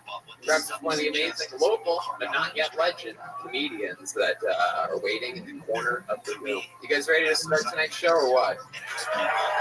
Oh, yeah, you know, 60 seconds. There's a kid. You love freedom and you want to restrict that and restrict certain Sounds like that. Yeah. Which you don't love freedom. Yeah. That's how you know they're different things. I'm going to take a break from the bear this week. Put him back in his cage. All right. You guys ready to start tonight's episode or what? I'm going to get to this in a second. Instead of saying the name I just pulled out, we're going to save that for a second because I have a special treat for you guys. This guy was made a regular here in Austin, Texas. He's a monster. Kills every single week. It's unbelievable to watch. Here's a brand new minute from the great Hans Kim, everyone. Start tonight's show in the bag.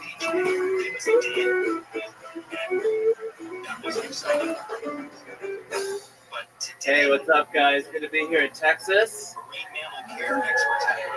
I love it here because there's so many big booty Latinas here. Asian women don't have that big a booty. It's like, damn, have you never picked up anything off the ground before? Not even a paperclip? It's interesting, you know, it's like we're doing squats now. It's 2021, get with it. But I do love the ladies.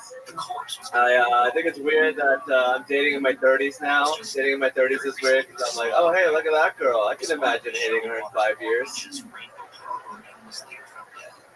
You know, women, they're all about pro-choice until it comes to deciding where to eat for dinner.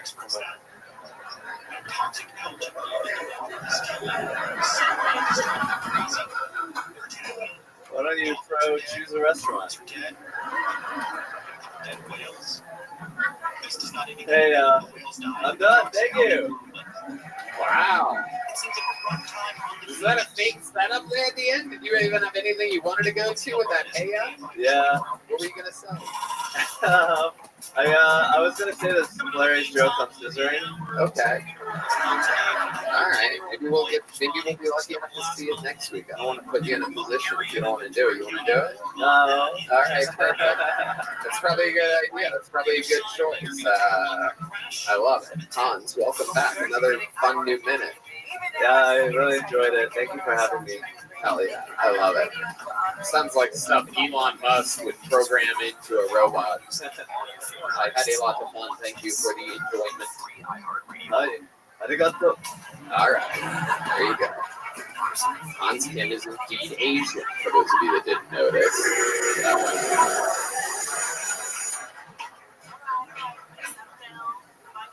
What's been happening this week, Hans? Give us an update of your life. Your real life is always so much more interesting than anything we can imagine. My real life is pretty fun. This weekend I went to Dallas, Texas to do a little comedy. Met a beautiful older woman. Whoa, you said older twice there, dude. Older, malfunction, old. Jesus Christ. How old are we talking, bro? Because right now we're thinking fucking like 130. Well, she left it. Whoa! Oh, shit. She was about 43. Oh, shit. She had a couple strokes. A couple strokes? Yeah. Holy shit, when you were hanging out with her? No. Oh my God. I'm not that pale. She had a couple strokes. Do you think that affected the way that she looks at all? Strokes leave people with facial structural damage. Yeah, definitely. I mean, she kind of abandoned me in the middle of Dallas, so I'm kind of pissed at her. Wow. But she was very, she was there. All right. She abandoned you. Was this a date? How did this happen? I met her after the show. She went to my show, and then I was like, come to this other show. And then she came, and then she was like, I'll take you to a second location. I was like, I can't. My friends give me a ride. I don't want to abandon them. And then she was like, I'll give you a ride back. And I was like, okay. And then she was like, I'm not giving you a ride back. And then I was like, wow. You must have fucked up. What did you do? I touched her thigh a lot. Whoa. Whoa, Hans. The way you said that, super creepy. I'm willing to bet he didn't touch that. I'm assuming. It was pretty real. Was she driving when you touched her thigh? No, we were in the back seat. Her friends were in the front, and she would like cross her legs, and I put my hand like right here. Oh, that's very forward. Yeah. And I'd imagine you were probably sitting next to her in the backseat of the car, and I picture you sort of looking at her in the eyes while you do that. Am I right? Yeah. So your head is turned at a 90-degree angle. Wow. While you're sort of right in the region of, I guess we call it slightly molesting at that point, right? I think she was into it. It was pretty hot. I was man-spreading, which is a no-no, but it was sort of like a forward move in a sexual advance. Would 43 be the oldest woman you've ever hooked up with? No, I actually hooked up with a 58-year-old. Oh, disgusting. Damn, Hans is into like reverse pedophilia or something like that. This is some fucking shit. What'd you do with a 58-year-old, bro? What the How old were you when you hooked up with a 58-year-old? Like about 26, 27. Whoa. Ooh, it was really hot. She did this thing where we were having missionary sex. Ooh, missionary sex. I love that. When you go to church afterwards. And then she sort of put her legs together, and then I was still having sex with her. Like, oh, that's called rape. Pretty sure that's where the rape referee would throw a flag on. We got a rape flag. We got it. Raping. Legs closed. That's no longer the missionary position, my friend. That is the crucifixion, if anything. She has kids, right? Maybe she just has a really loose pussy. She's trying to squeeze it together. Oh my God, Red Band. Red Band still doesn't know how vaginas work, everybody. So she closed her legs. What was that doing? Was that like making it? It changed the angle. It made it tight. It was just a totally different. Was it really tight before? It was adequately tight. It didn't seem like it's that tight. I didn't trust that screw with my wall, if that's how you described it. You sure we can hang this up on this? So yeah, adequately tight. I did it 4 months. Just hear a bang until like the middle of the night. Wow. Yeah. What else did you want to hang out with before the 50 days to your fucking 50 guys? I read that just because you have sex once doesn't mean that other sex is guaranteed. Like, did she die? Did you murder her? But that doesn't mean it's not guaranteed. It is always weird when you get sex with a chick and then she dies. Natural causes. Oh, no more? I didn't even get half their belongings in a marriage. I learned that women very very mysterious. They have a mind of their own. Well, yeah, they do. What the fuck? That might be the most insulting thing ever in the history. No. Just being Aldrin with it, I'm saying that he's just insulting himself within a minute of that. What else is there? I think that's how Asian men treat Asian women. Is that like kind of like a part of the culture? No, they great people all the time, all the way around. No matter what. Anyway, wow. So you were like all women just oh my. I mean, they think differently than us. Wow.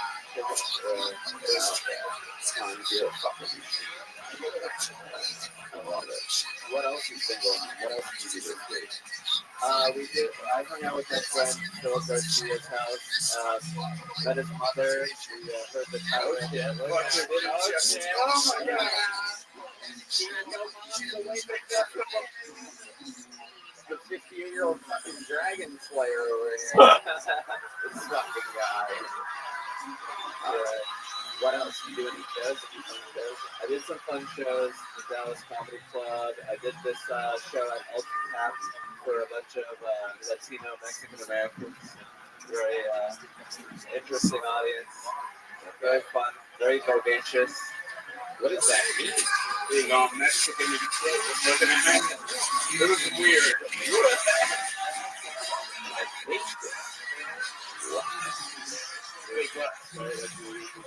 They were like shouting out, they were participating, they were exchanging energy.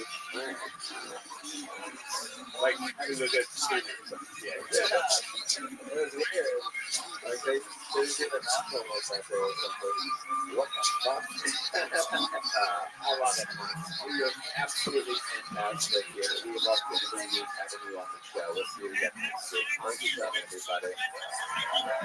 Living life in that time. See, I Wearing his glasses again. What? He's wearing his glasses again. Remember, he's been. Oh yeah, that was something. Sahad Masood is next on Joe Tony. Sahad Masood. All right. Hold on to the button. We got Sahad. Is there movement back there? Anybody see anybody coming? No? All right. I'm going to go with this first name that I told earlier. Emilio Babo. Emilio Babo. From the audience. Here he is. One more time for Emilio, everybody. But you guys heard that old parable? People who lived in glass houses could not throw their wives down the stairs.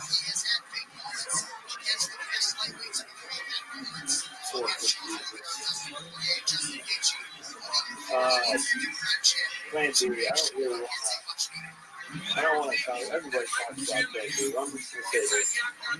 Plan B. Okay. When it comes to contraception, Plan B definitely feels the best.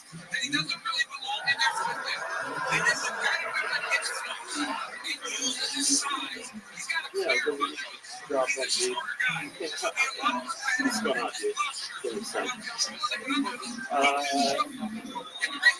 couple weeks ago, I found out that a roundabout is not the same thing as a human trafficking ring.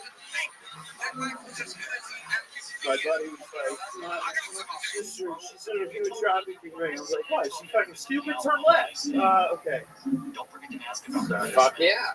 Emilio Babbitt, am I saying that right? Yes. Yeah. Welcome. How long have you been on stand-up? 2.5 years. 2.5 years. Yeah. All of it here in Austin, Texas? Yeah, all of it. Sweet. I love it. How's it been going for you? Pretty good. Yeah. It's been, yeah. What do you do for work? Oh shit. Yeah, that probably clears it up. Where do you work? What field do you work in? Well, I was a busboy. Okay. I'm on a TV show right now. Oh shit. Okay. I actually haven't seen it. All right. husband. Is it that new reality show on Netflix where the people live in a house together? I actually applied to that one, but I'm wanting for a work TV show. Really? Is that cooking show? It's the reboot of Walker's Stranger. Oh shit! No, that's a good show. I know that guy. It's so Jared kind of like it. Yeah, I He's know my boy, but it's the worst TV show. Oh my I don't know god. what the camera is, but I'm sorry, Jared. What's your role? What are you doing? I play Texas Ranger. Wait, you're Texas You're one of the Texas Rangers? Texas Ranger. I thought you were a fucking pedophile victim or something like that.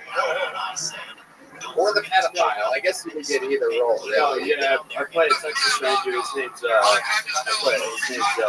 Haas. Yeah, right. Like the deputy character, right? I'm the young hotshot Ranger. He's a wise cat. He doesn't fall over the years. Cool. How long have you been acting for? You ever?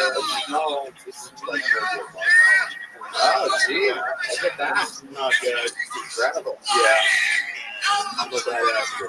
Where's Walker Texas Stranger? Where did people even watch it? It used to be on what? USA Network back in the day. It's on the CW. I told you guys already. It's a bad show. You're dressed like their old Scott. It's the idea. Do you remember that guy? I love that. Where did you get a turtleneck like that? I'm a big fan of turtlenecks. So where do you get one of that? I buy this myself, but that has gifts from grandma all over it. That's a fucking girthy turtleneck. It has to be a gift. That's my theory.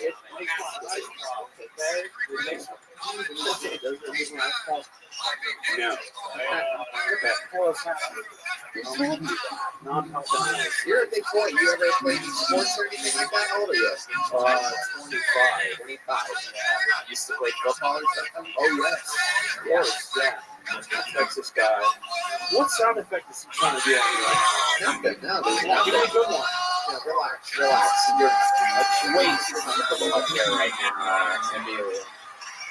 So what do you do for fun? We're trying to find out more about you. This is the part where you go into where you're like on guest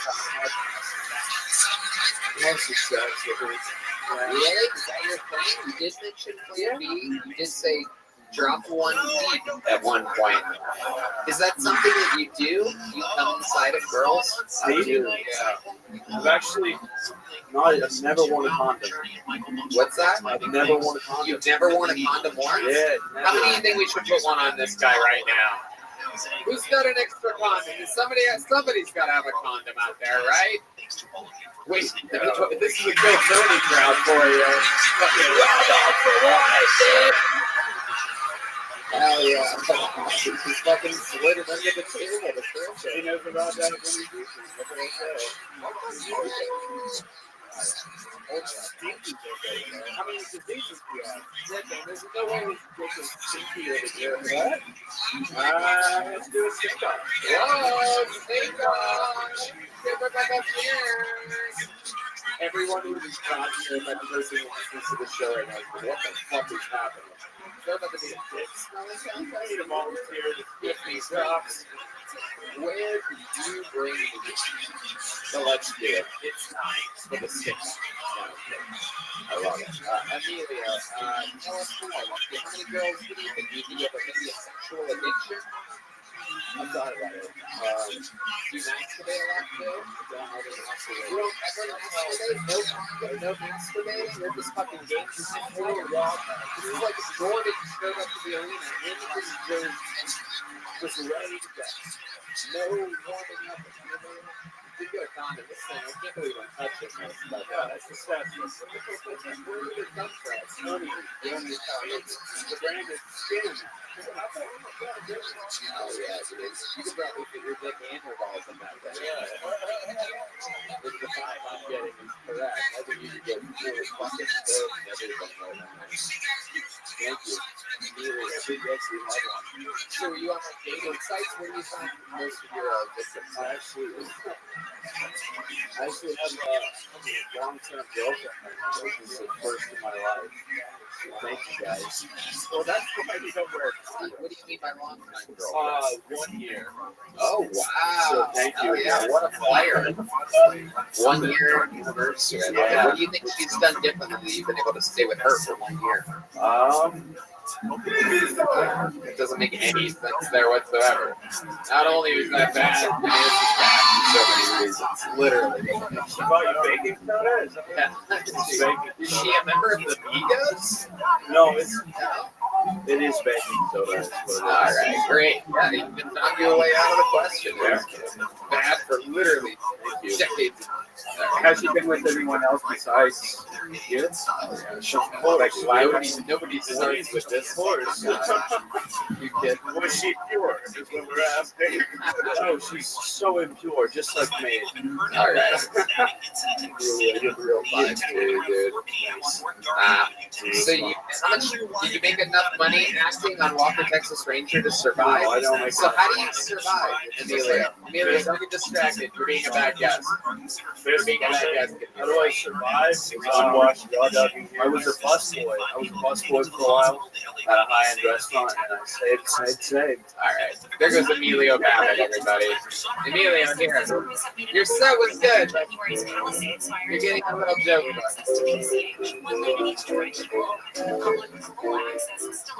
My microphone cord is tying itself in a noose right now. Don't blame it, Emilio. CW's got these so Oh shit! Michael Laird's yelling at the side of the stage. What is he yelling? What? Let him what? That? Fuck yeah, ladies and gentlemen, Michael Laird, everybody. Here he is. All right.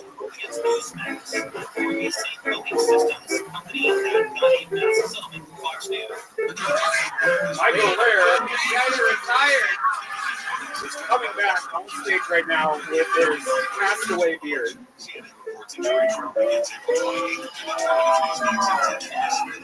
Guys, give it up for Michael Laird.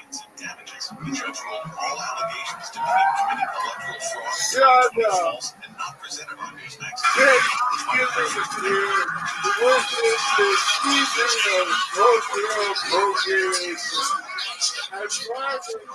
Fucking birds with their feathers trying to be English. You know what? I don't think this is a proper name. In fact, I don't think Nathan is the proper name. I think we should go Indian American. In American. Because no matter what you are in America, we're all the same color. Funny. Brother. It is very common culture is in that one. The president is hiding is running newspapers for commissioning. One free order by the Biden nation. You know what? So Texas is look at themselves.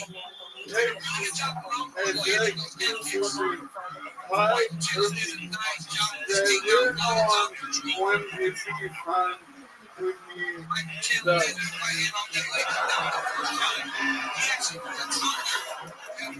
Look. Hey, we need to come together as a country. For the whole come with standing people for their white privilege. Now, how exactly am I to account from my white privilege? How about this? Let me take all my taxes, and you take all your taxes.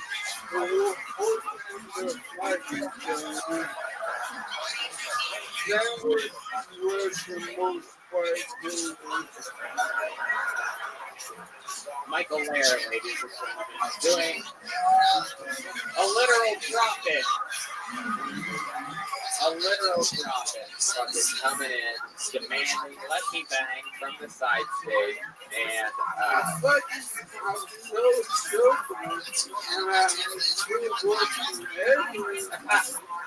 you look great. You look great. That outfit, you look like a Don Knotts estate sale. What is that? It's great. That is. It really is. I love this new Obi-Wan Kenobi you're doing. You were supposed to be the chosen one. You were supposed to unite us. Divide us. I am the fighter. Made the first thing. Let's get those results growing for you. Think podcasting can help your business? Think iHeart. Streaming, radio, His lightsaber's out. For those of you listening to the podcast, Michael has pulled out a lightsaber. In actual, we've never seen this technology before. One more time. Call We're going to CGI one in on the YouTube video. I love it. The Jedi, Michael Lair. I wanted to do my communion. Yeah, I love it. I know. Yeah, wait, okay. I mean, yeah, what are you saying? I don't get to call you Obi-Wan Kenobi when you come up looking like that? I'm not a spicy. Oh, you're not? No.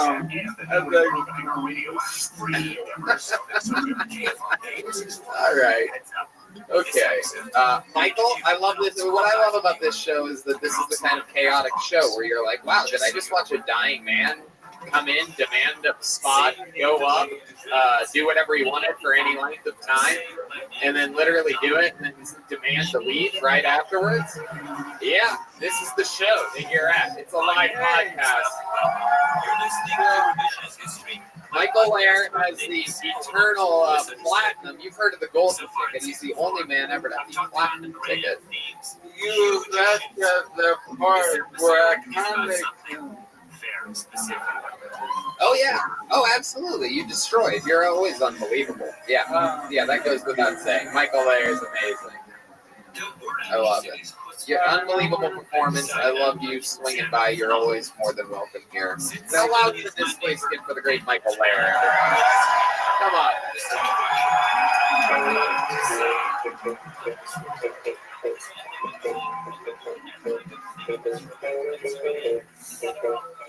Come on, one more time for Michael Lair. You guys can.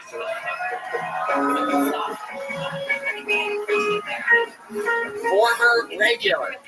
Those of you that don't know, he used to do what Hans just did, where he could write and perform a brand new minute every week. Retired a couple months ago, but not so retired. He retired Mayweather style, where he keeps coming back every once in a while. Then he says he's retired again, and then he comes back. I didn't know what the fuck was going on that entire time. I know him, and I barely, yeah. He surprised me there. All right. Can I get a water by you? John Foran, you're next on Phil Tony. John Foran.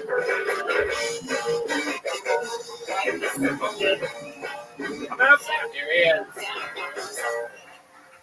One more time for John Foran, everybody. Come on.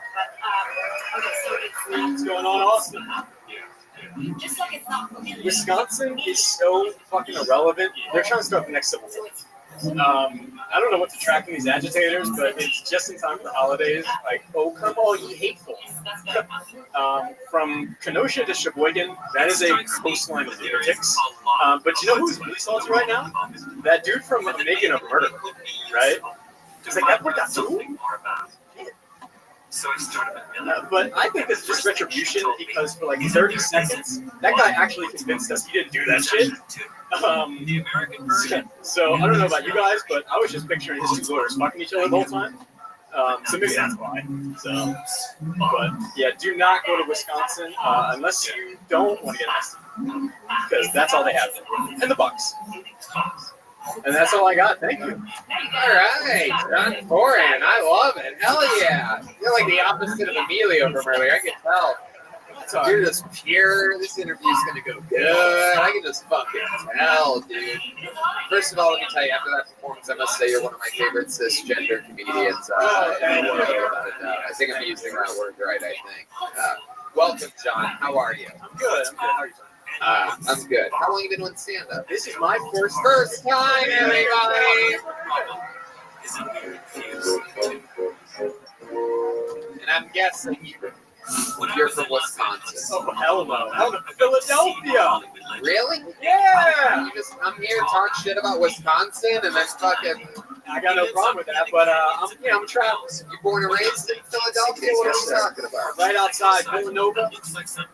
Wow. Oh my goodness. Wow. Another white suburban lady over there. I'll take it. I love it. Wow. So that's where you're born and raised. Have you been to Wisconsin? Oh, I got some cousins there. Is there any truth that on the playground is where you spend most of your days? Playing chess, am I right? What a nerd. All right. Stupid. How long you not? Did you just swing by and decide to just man, I'm like fresh, 24 hours. Did you decide to do stand up for the first time? First time in Texas. I fucking love it. So wow. Where'd you write your Wisconsin then? Like, that was just from the heart? Yeah, it's like, it was a tragedy, unfortunately. That kind of spurs your creativity. Don't. I fucking hate to say it, but. Somebody should call it that, but it's just like an experience. Hell yeah. We should get together and listen to Weezer sometimes. Wherever you are. I was like, Rivers Cuomo does comedy now? John, what do you do for fun? Everybody wants to know. So I just quit my job. Yeah.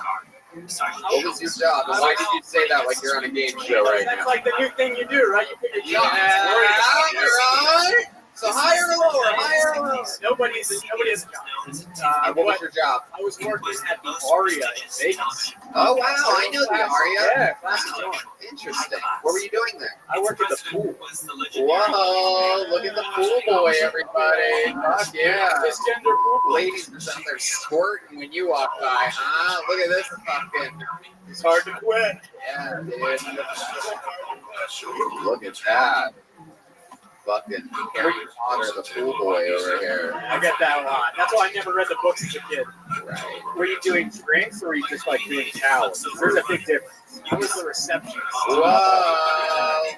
Holy shit. So you could get in if you had to grease me up a little bit. Wow. Damn, I bet they did. That's interesting. What did it feel like taking a job from some woman out there that could easily be working a receptionist I was the only job? man. I was the only man. What do you need for fun though, John? I'm trying to figure it out. Like, you know, what do you like get out and do? I've been playing disc golf recently. What else? Yeah, good luck. I used to play ultimate frisbee. This guy's going to go somebody for sure. What's that? You seem like such a good person, John. I'm trying to figure out something a little bit rebellious that you're into. What's something that you do that others? What's like the naughtiest thing you've ever done in your life? The naughtiest thing I've ever done. Think about the honest. Don't look at their fucking smiling faces. I want you to look deep inside your soul right now. And tell us a time maybe you committed a crime and got away with it. Maybe I didn't. I don't understand. So this possession, which is like the most needed thing. Possession what? Pennsylvania. They don't have it. They don't have it here. What else other than marijuana? Come on, there must be a time you did something, right? You once killed an innocent animal? Oh no. Welcome, Miss Aquarius. Can you hear me? Hello, how are you?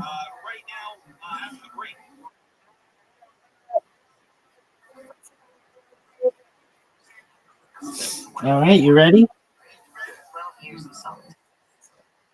Yes, ma'am. Pardon me. Thank you.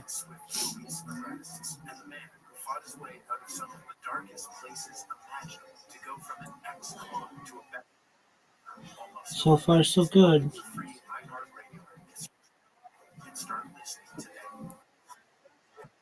iHeartRadio everywhere. There are hundreds of ways to experience iHeartRadio at home and on the go beyond the iPhone and Android app at iHeartRadio. It's another way. Activate iHeartRadio within Sonos to access all music, radio stations, and podcasts. Or even easier, Sonos icon. Then you can cast directly to your Sonos network and control the Sonos experience directly I can get this one. radio app. If you've got Sonos speakers throughout your house, I missed it. everywhere you want to listen, including the iHeartRadio Sonos integration. Check it out for free now. Get it. Anywhere you want to listen, iHeartRadio.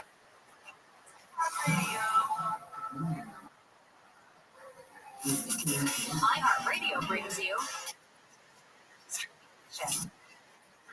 Watch, listen up. Next week on Netflix, Tuesday, the debut of the Swedish mystery series The Glass Dome, as well as the documentary special Behind the Curtain. There you go. Next Wednesday on Netflix, the launch of the British docu-series The Diamond Heist. Next Thursday, the kickoff of the Netflix romantic drama series Ransom Canyon, starring Josh Duhamel. That was right online. As well as the Dutch thriller movie The Eye Hostage. Next Tuesday on Paramount Plus, the launch of the two-part docu-series. Season 2 of the drama series No Man's Land. Next Thursday on Tubi, the premiere of Season 2 of the comedy series Borders. And over on Peacock, the 5th season debut of Law & Order Organized Crime. Next Friday on Disney Plus, the Get 7th something. season launch of Light and Magic. Next Wednesday on Apple TV Plus, the debut of the new comedy Government Cheese, starring David Oyelowo. Next Wednesday over on Amazon Prime Video, in Colombia. We kicked off an comedy series, #1 Happy Family USA, as well. That's looking good. On Apple TV Plus. Oh, not what I wanted. Not what I wanted. Get it. Nope.